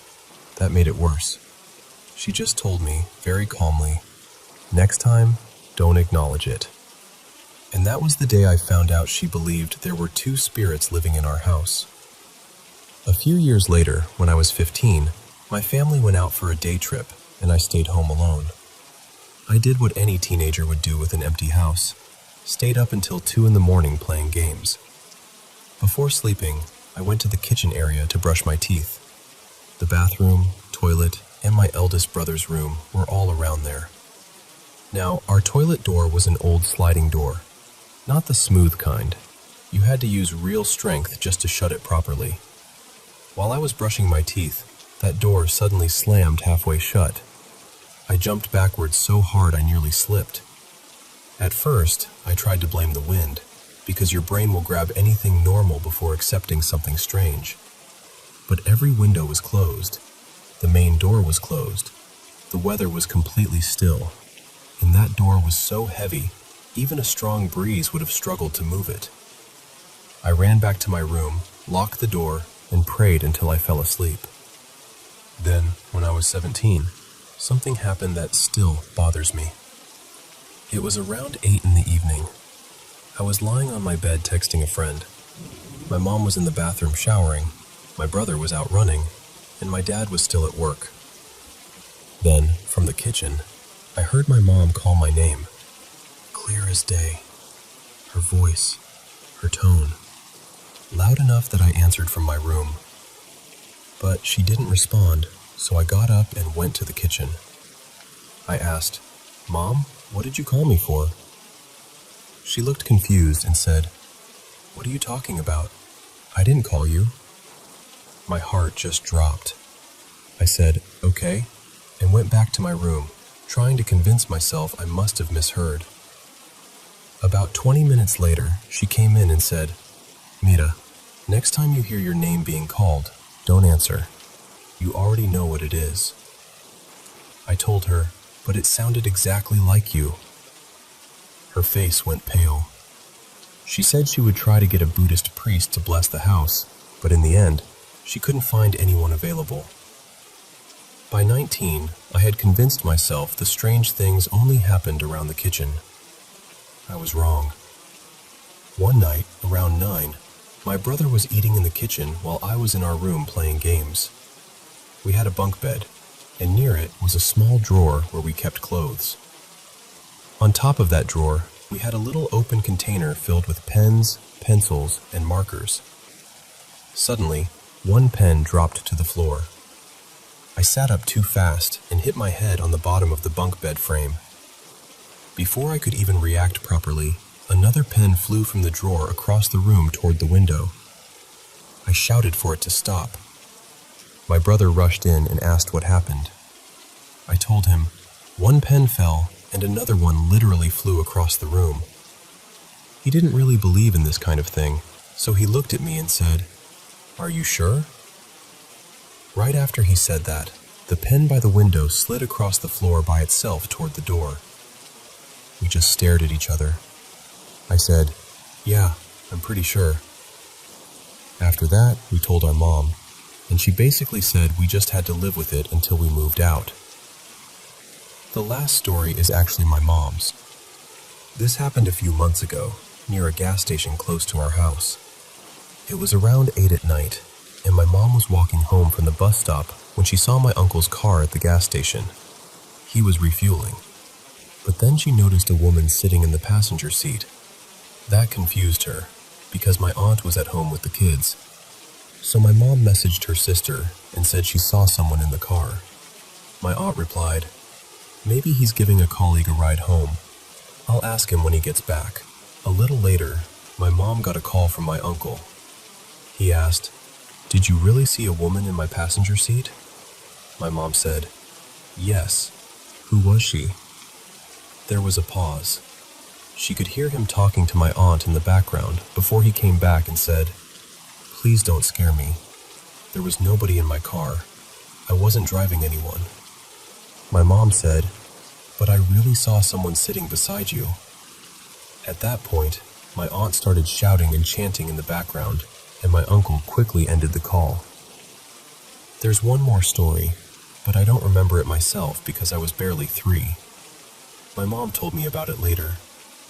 Back then, my grandparents were still living with us in that same old house. I was playing with a ping pong ball, bouncing it against the wall while my mom and grandparents watched me. One time, I threw the ball at the wall, and instead of bouncing back normally, it lifted upward by itself, rose toward the ceiling, then dropped down again. My mom and grandparents looked at each other and silently agreed not to tell me. I only found out years later when I asked my mom about her own experiences. And honestly, after everything that happened in that house, I believe her.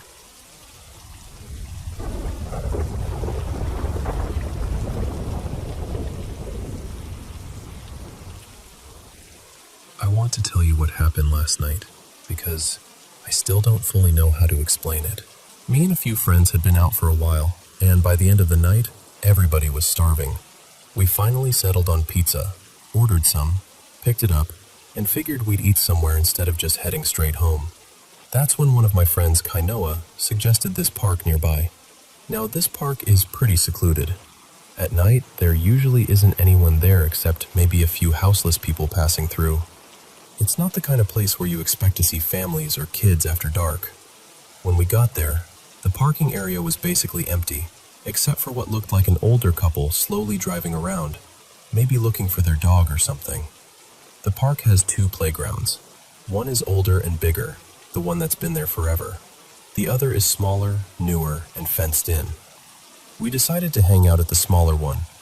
At first, everything was fine. We were eating, joking around, messing with the playground equipment. My girlfriend was nervous about being there, and honestly, a couple of us were too. But after a little while, she seemed to relax. I even started having fun.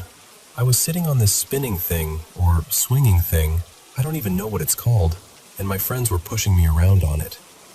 Then we started hearing noises. At first, it was easy to explain away.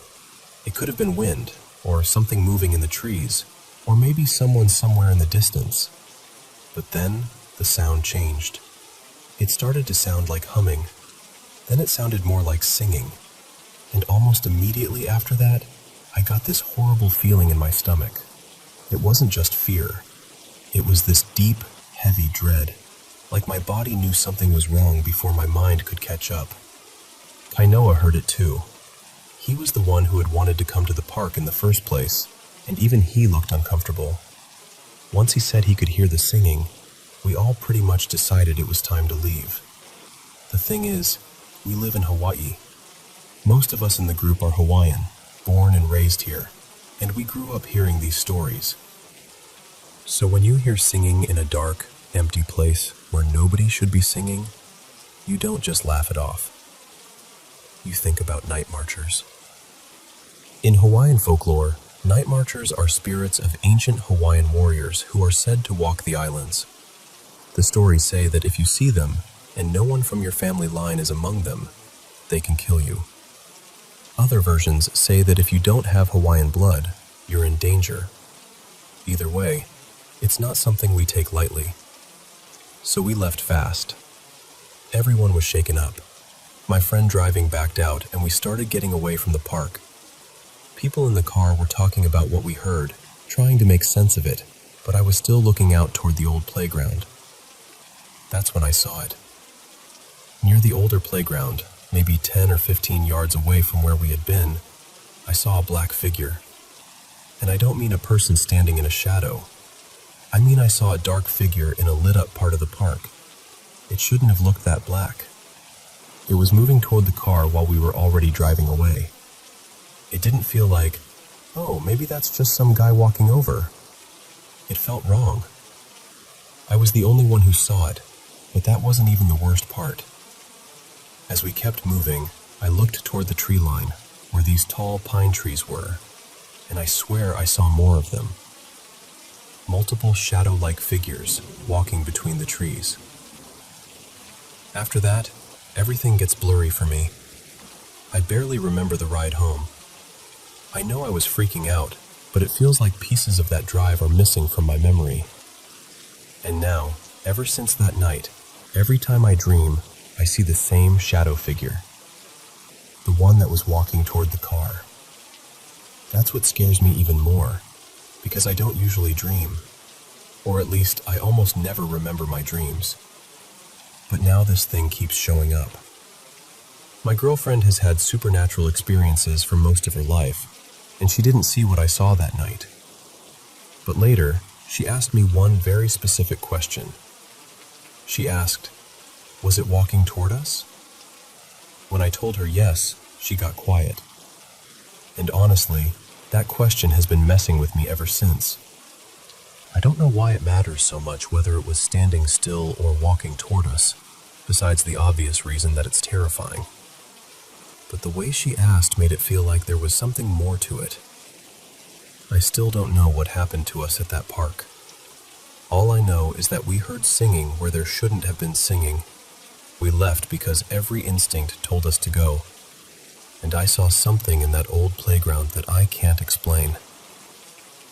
And now it keeps finding me in my dreams.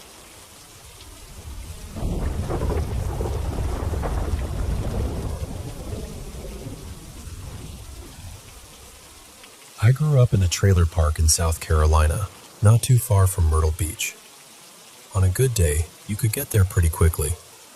In the summer, though, forget it. The roads would get packed with tourists, and what should have been a short drive could stretch out forever. I was about 10 years old when this first happened. That night, the house was dark and quiet. My parents had gone next door to spend time at my grandmother's place. A lot of our family lived in the same trailer park, so going from one home to another only took a few seconds. Because of that, it wasn't unusual for me to stay home by myself, especially at night when the adults were hanging out, talking, drinking, and doing their own thing. I remember walking toward the kitchen to get a glass of juice. As I passed by my mother's bedroom, I noticed her door was open. The room was darker than the rest of the trailer. Not pitch black exactly, but dim enough that it made me slow down. At first, I was just going to keep walking. Then I saw something move. I stopped and stared into the room, trying to make sense of what I was seeing. After a moment, I could make out the shape of a person, but there were no features, no face, no clothes, no details at all. It looked like a human figure made entirely out of shadow. And it wasn't standing. It was crawling up the wall behind my mother's bed. The strange thing is, I didn't feel terror. I didn't feel like it hated me or wanted to hurt me. It felt more like it knew I was watching it. For a few seconds, we were just there together in that quiet darkness. Then it disappeared. I didn't scream. I didn't run out of the house. But I did hurry to the kitchen, grab my juice, and go straight to bed. Years passed, and eventually I pushed the whole thing out of my mind. Life moved on. My family ended up leaving South Carolina and moving north to Ohio for personal reasons. And once again, we lived in a trailer park. This trailer was nicer than the one I remembered from when I was little. It had a big yard, and the people who owned it before us, an older couple, had made some additions to it. There was a garage area that had been turned into a back bedroom, and another little room built onto the side of the house. The hallway was laid out pretty simply. My room and my brother's room were along the main stretch. The bathroom was near the end on the left. My sister Lacey had the sunroom as her bedroom. My mother's room was at the very end of the hall. One afternoon after school, I was home alone again. My brother had gone off riding his bike around the trailer park, and I was heading toward my room to grab something. That was when I noticed my mother's door was open. Her room looked darker than it should have. Then I saw movement. I stopped, and that old feeling came back before I even fully understood what I was looking at. I focused on the doorway, and there it was again. The same figure. That same dark human shape with no face, no eyes, no real edges. Just a void in the form of a person. Only this time, it wasn't crawling.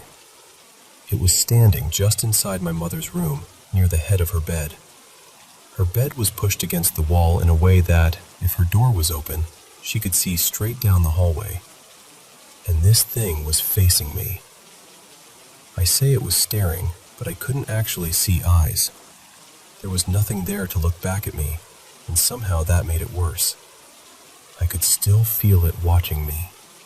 It was like pressure on my skin, like the air itself had leaned closer. I stood there looking at it, and it stood there looking at me. Again, I didn't feel hatred from it. I didn't get the feeling that it was about to attack me, but I did feel uneasy. Deeply uneasy. It didn't feel safe. It felt aware. We stayed like that for maybe a minute or two. Then, just like before, it disappeared. Ever since then, I've kept my cross on. I only take it off when I shower. Maybe that sounds extreme, but after seeing the same figure twice, years apart, in 2 different homes, I'd rather be careful. I don't know what it was. A spirit, a shadow figure, something attached to my family, or something else entirely. But I don't want it brushed off as my imagination, because I know what I felt. I felt it watching me. And even though I wasn't exactly afraid, I knew one thing very clearly. Whatever it was, it didn't feel completely harmless.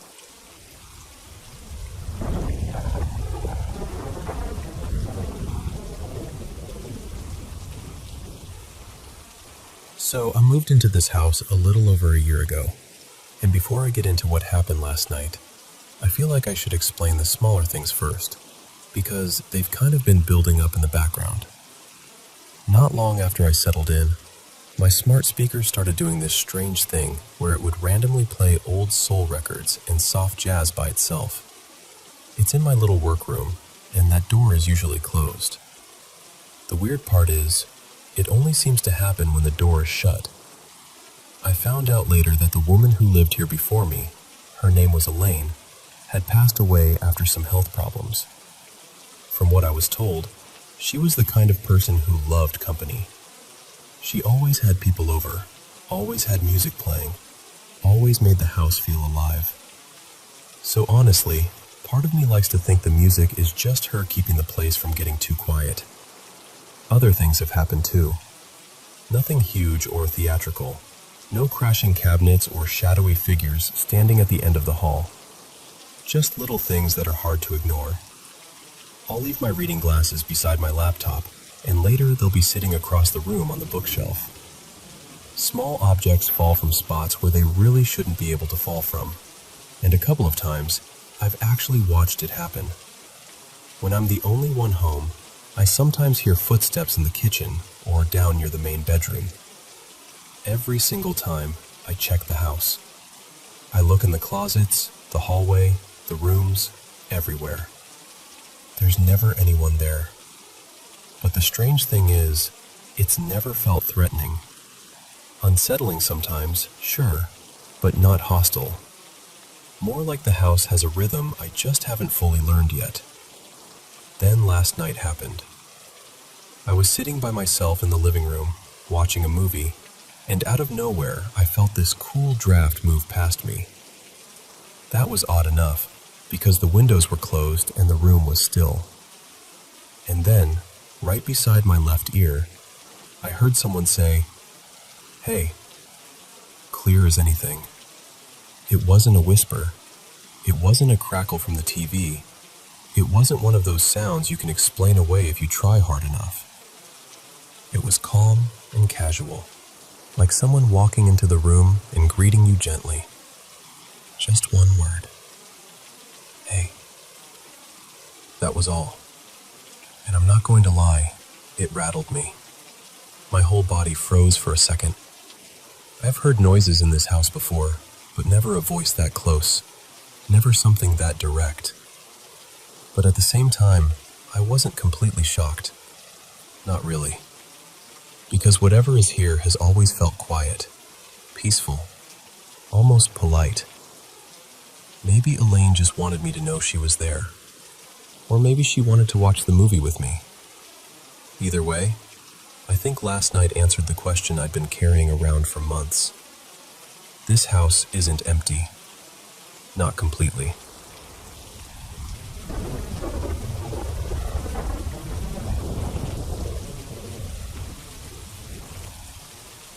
I'll be honest with you. We probably should have talked ourselves out of it before we ever got in the car. But that night, curiosity had its hooks in us. A few of us decided to visit this old cemetery on the edge of town, the kind of place with leaning headstones, weather-worn names, and graves that went back to the 1700s and 1800s. A lot of the people buried there were old Quaker families, and during the day, the place felt quiet in a peaceful way. At night, though, it felt completely different. We brought an Ouija board with us. By the time we arrived, the sky had gone dark enough that the trees looked like one solid wall around the cemetery. We found a small cluster of old tombstones and set the board down carefully between us. Before any of us touched it, my friend Mason said we should say something first, just to be respectful. So we did. We said, "We invite only spirits who mean no harm. If you bring lies, anger, or malice, you are not welcome here." Then we placed our fingers on the planchette and asked the simplest question we could think of. Is anyone here? For a while, nothing happened. The planchette didn't twitch. Nobody spoke. We just sat there in that heavy silence waiting for something, anything. After about a minute, I could feel everyone's excitement starting to drain away. It felt like we had built the whole thing up in our heads, only to sit in the dark with a piece of cardboard. Then we heard it. A deep, metallic sound came from somewhere beyond the graveyard, out in the woods. It sounded like someone had struck a gong. Not a branch snapping, not an animal, not something falling.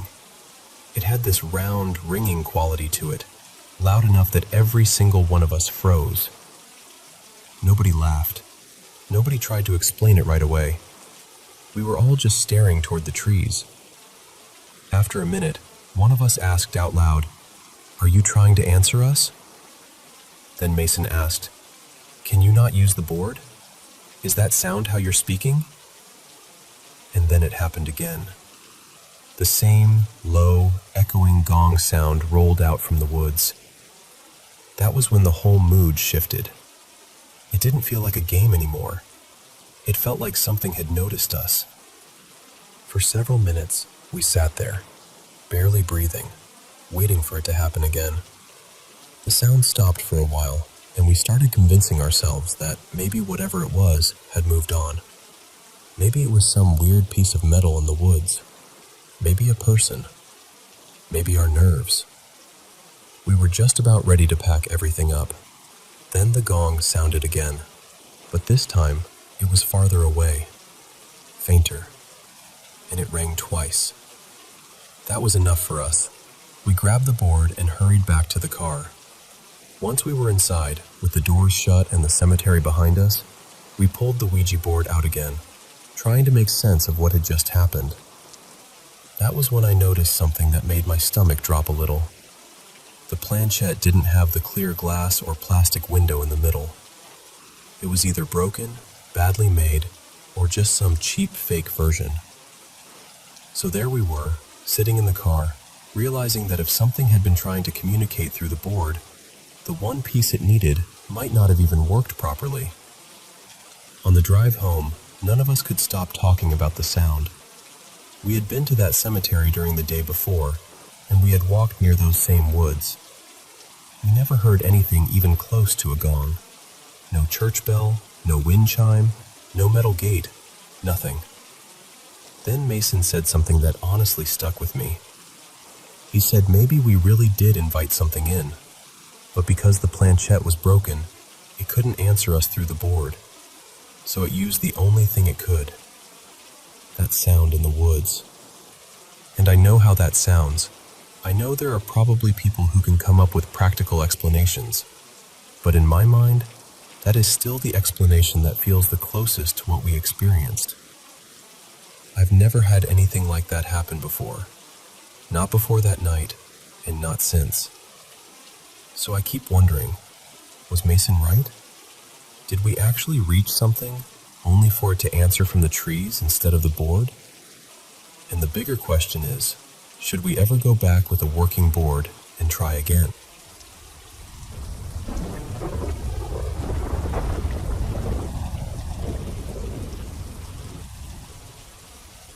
I don't usually talk about this, but it's one of those memories that followed me out of that place and never really let go.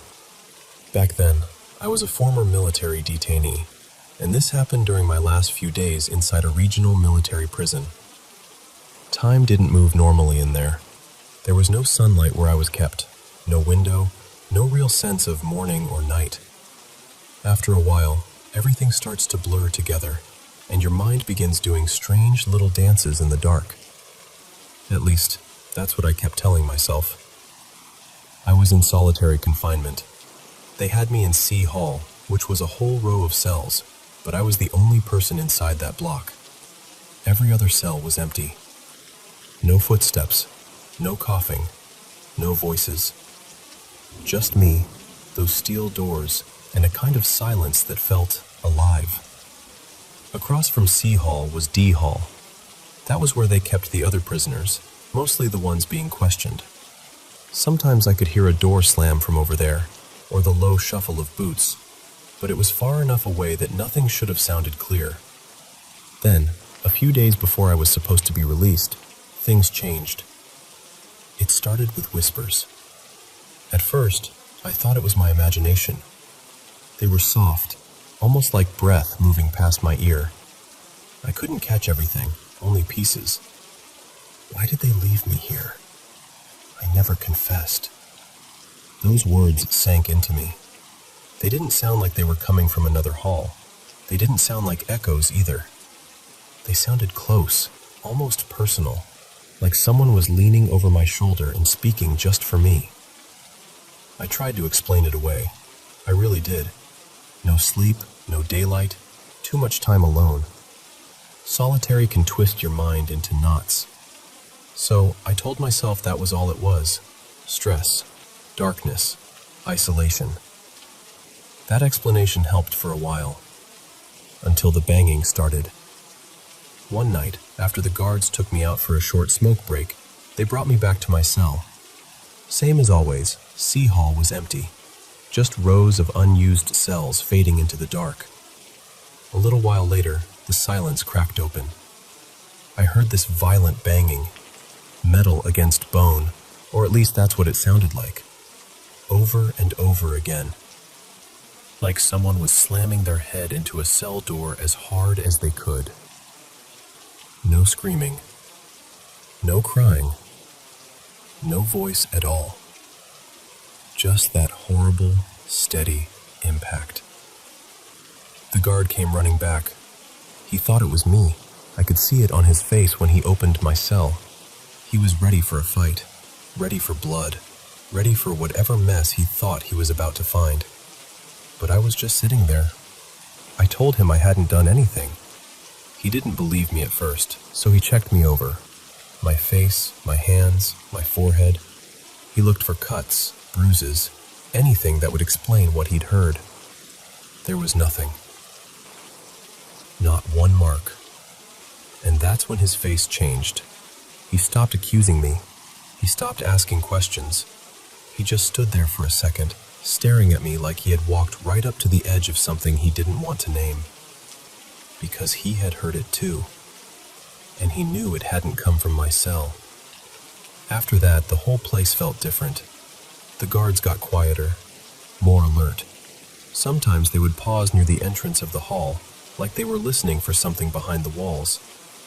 Even the distance between C Hall and D Hall didn't feel real anymore. It felt thin, like whatever was moving through that place didn't care about locks or concrete or steel. That hall didn't feel empty after that. It felt crowded. Maybe it really was my mind breaking under the pressure. Maybe the darkness and the silence had finally gotten to me. I've asked myself that more times than I can count.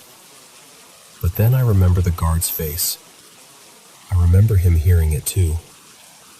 And I think about places like that. Places where people disappear behind doors. Places where pain gets swallowed by walls.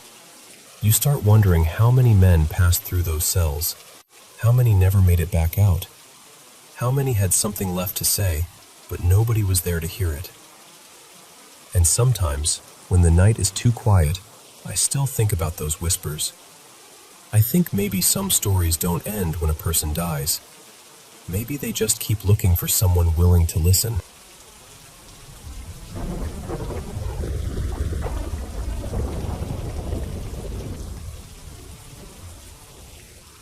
I've always kind of kept this story tucked away in the back of my mind, mostly because whenever people talk about haunted places in Old Town San Diego, the Whaley House usually takes over the whole conversation. And honestly, I get it. That place has earned its reputation. But Old Town itself has a strange feeling to it, especially at night.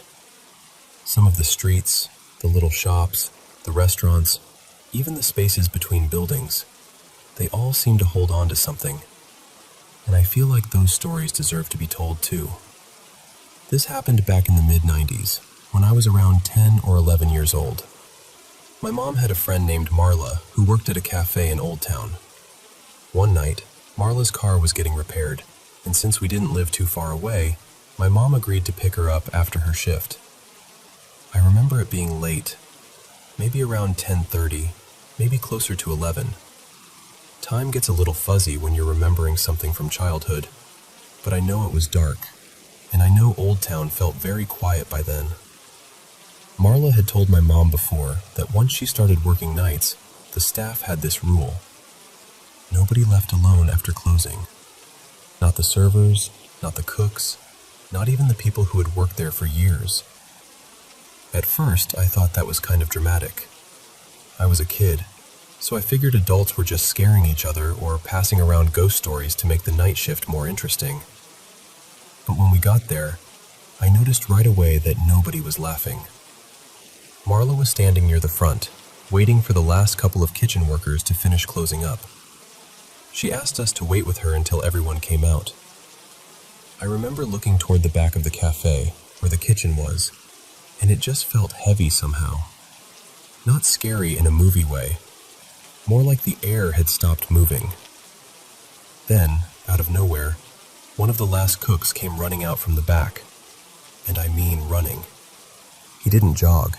He didn't walk fast. He came out like something was right behind him. Another employee quickly locked the gate, and I just stood there staring. I hadn't seen anything. Nobody else was back there, at least not that I could tell. So I remember thinking, what is he running from? A few seconds later, we heard this enormous crash from inside the kitchen. It sounded like every pot, pan, tray, and metal rack in the place had been thrown onto the floor at once. It was so loud that I felt it in my chest. That sharp, metallic sound just exploded through the quiet street. My first thought was that the cook was going to get in trouble. I assumed he had knocked something over, or maybe he hadn't stacked things properly before leaving. But Marla just looked at us and said, "That happens all the time." She told us that whenever the staff heard that crashing noise and went back to check, nothing would be out of place. No pans on the floor, no broken dishes, no fallen racks. Nothing. And somehow that made it worse, because the sound was real. I heard it. My mom heard it. Everyone standing there heard it. But apparently, there was never anything there to explain it. Marla said things did move around sometimes, and one of the cooks had supposedly had something thrown at him before. After seeing how scared that man looked when he ran out, I believed her. Then, while we were still standing there trying to process what had just happened, car alarms started going off up and down the street. One after another. No one was touching the cars. Nobody was walking around pressing buttons or shaking doors. They just started blaring all at once, filling the whole street with this horrible noise. Marla said that happened sometimes too, usually around the time the Whaley house was closing up. I've never forgotten that night. Not because I saw some shadowy figure or heard a voice whisper my name or anything like that. It was the opposite, really. It was the fact that we heard something so physical, so heavy, so impossible to ignore. And then there was nothing there. That sound has stayed with me for years. And ever since then, whenever people talk about the Whaley house, I always think, yes, but the whole neighborhood has stories. Old Town doesn't just have one haunted building. It feels like the whole place remembers.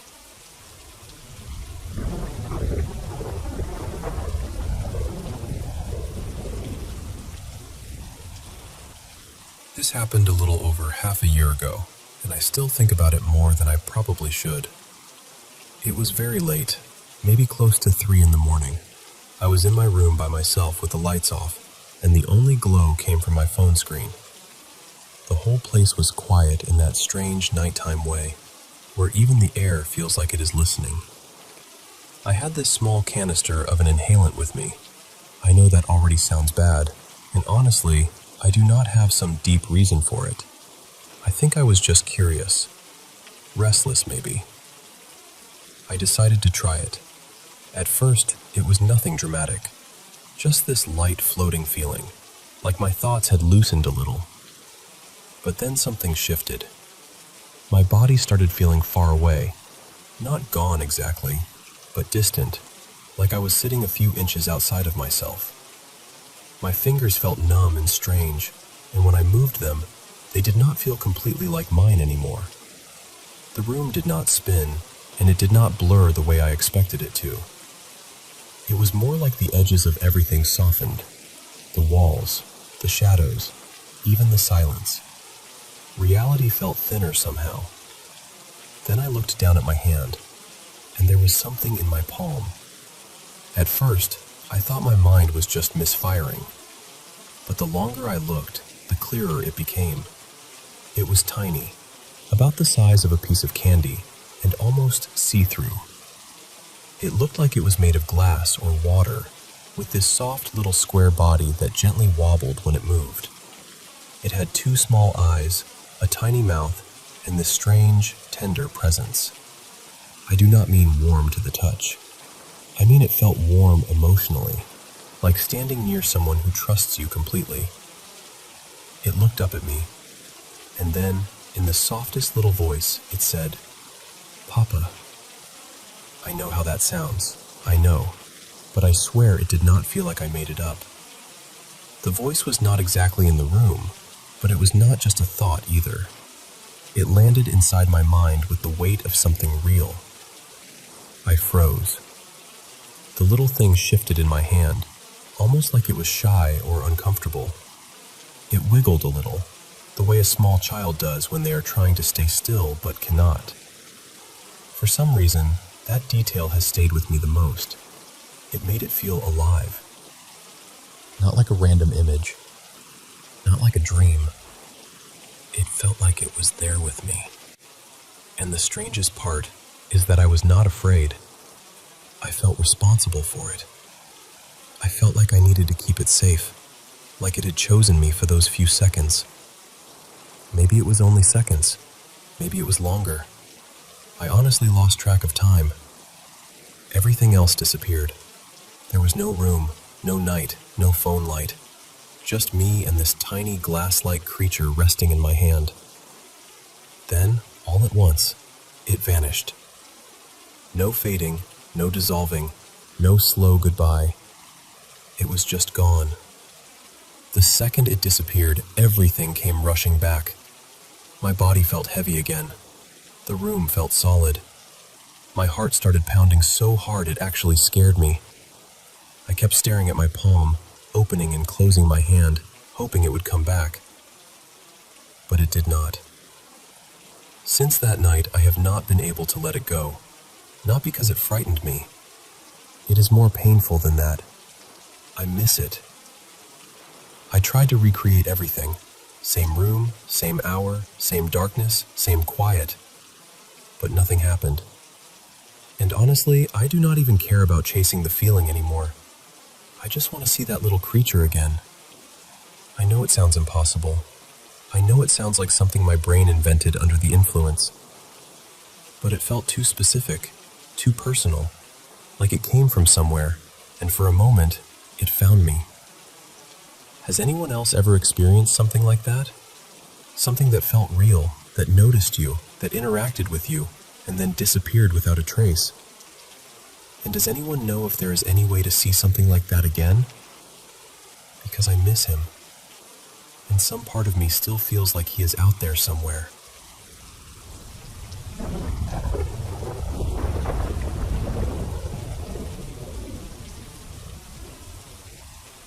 I was 19 when this happened, and my uncle, who was only a few years older than me, had family land out in western Illinois, not too far from where the Rock River and the Mississippi run through the area. Their place sat out in farm country, with a pond behind the house and maybe a dozen acres of woods stretching beyond it. People around there had always said strange things about those woods. They talk about bad feelings, heavy energy, that kind of thing. Some of them refused to go in at all. But my uncle and I never really paid attention to that. In the summer of 2020, when everything had shut down, we decided to build a little shelter near the pond, right on the edge of the trees. It was July, warm and green and quiet in the way summer can be. For about 2 weeks, we camped out there.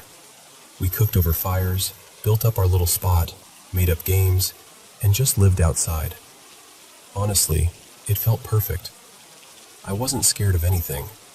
I'd spent enough time outdoors to know the usual sounds: the frogs, the birds, the insects, the animals moving around. We had planned to stay out there for almost a month. We didn't make it that long. One evening, close to sunset, I went into the woods to gather more sticks for the fire. I knew the path well. You had to walk around the pond and enter through a narrow trail on the far left side of the woods. There was an old wire fence running along the property line, and deeper in, the fence bent through the middle of the trees. It was so old that some of the trees had grown right through it. I followed that fence toward the right side because I knew there were bigger trees and better fallen branches that way. At first, it was peaceful. I was humming to myself, just picking through the brush. Then, everything went silent. And I don't mean quiet. I mean silent. No bugs, no birds, no frogs, nothing. The air felt wrong all at once, like the whole woods had turned its head toward me. My body knew something before my mind did. I stopped moving and looked toward this big tree that had grown through the fence. I don't know why that tree caught my attention, but I couldn't stop staring at it.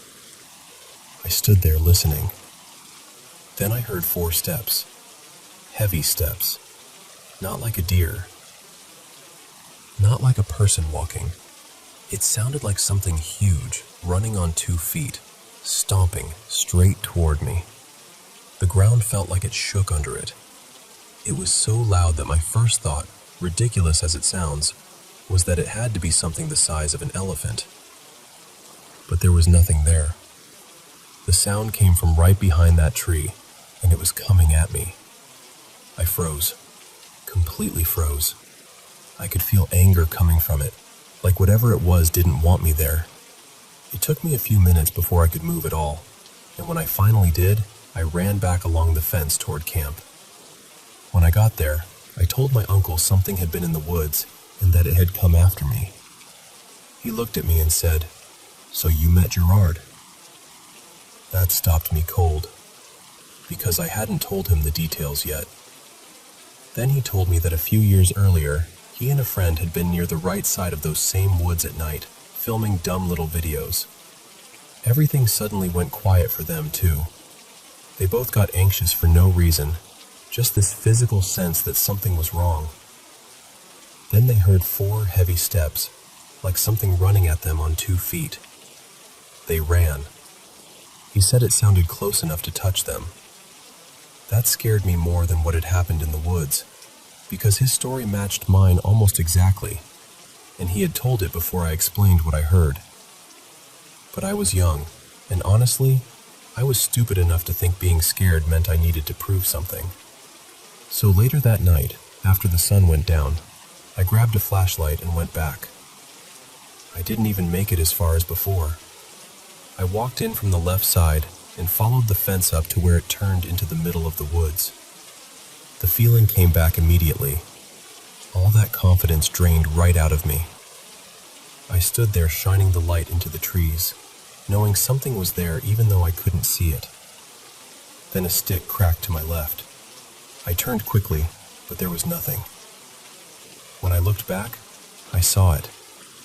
It was sitting up in the branches of a tree, maybe 50 feet away, watching me. At first I wanted to tell myself it was an owl, but I know what owls look like. I'd seen plenty out there. This wasn't that. The eyes were big, but the glow didn't seem to come from the eyes themselves. It looked like the light was coming from behind them, deeper in the skull. And there was a body with it. Long, twisted, dark, almost like a shadow folded into the branches. We just stared at each other. I couldn't move. I felt numb, like my body had decided I was already dead. Then another stick cracked to my left.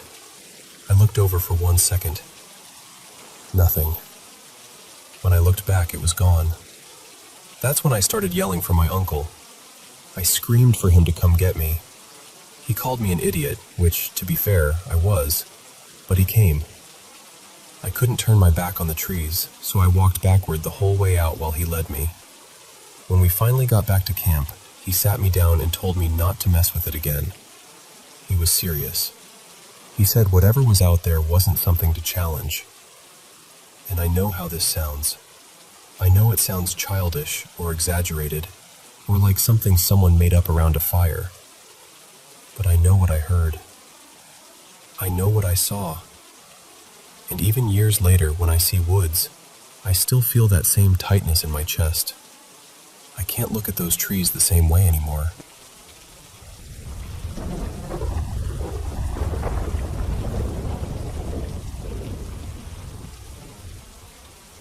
When I was 16, I went through a medical emergency that changed my life in a way nobody saw coming. In just a few hours, I lost my sight completely and permanently in both eyes. It happened so fast that nobody around me really had time to understand it. My family was terrified. The doctors were trying to figure everything out, and I was just gone from the world for a while. I was in a coma for several days, and when I finally woke up, there was a breathing tube down my throat. I had no idea where I was, what had happened, or why everything was so dark. I remember feeling confused in a way that is hard to describe. Not just scared, but completely unmoored. A few nights later, I was awake in my hospital room. It was the middle of the night, and everything was quiet except for the soft sounds of the nurses moving through the halls. My mom and my older brother were asleep nearby, and I was lying there in pain, trying to make sense of this new reality I had been dropped into. Then something in the room changed. I know that sounds vague, but that is the only way I can explain it. The air felt different. The room felt like it had shifted somehow. It was strange, and honestly a little unsettling at first, but at the same time, there was this deep calm in it. I was on a lot of medication, so I have thought about that many times. I have asked myself if maybe my mind was playing tricks on me, but I really do not believe that was it. I was awake. I was aware. I knew where I was. I could understand what was happening around me. After so much noise and fear and pain, everything suddenly felt still. I softly said, "Hello?" because I thought maybe a nurse had stepped into the room, or maybe my brother had moved in his sleep. And then I felt weight press down gently on the edge of my bed. Right after that, this unbelievable feeling of peace came over me. It was not just comfort. It was bigger than that. It felt like warmth moving through my whole body, like being wrapped in something safe after being cold for a very long time. And then, in my mind, I heard the words, "You're going to be okay. Just keep holding on." I was stunned. I actually shook my head because part of me thought, no, this cannot be real. I thought maybe the medication was doing something strange to me. I said hello again, louder this time, trying to figure out if someone was actually there. And just like that, the feeling changed back. The room felt normal again. The pressure, the heaviness, that strange closeness in the air, it all lifted. And whatever had been there was gone. I say she because that is what it felt like. I did not see anyone. I could not see anything at all. But the presence felt feminine to me. Gentle, kind, deeply empathetic. Like someone who understood exactly how frightened I was and came close just long enough to help me breathe again. I still do not have an explanation for it. I am not religious. I do not really believe in angels or spirits or anything like that. But I know what I felt. I know I was awake. I know I was mentally clear enough to understand my surroundings. And I know that, for a few moments in that hospital room, I felt something sit beside me and tell me to keep going. I have carried that moment with me ever since.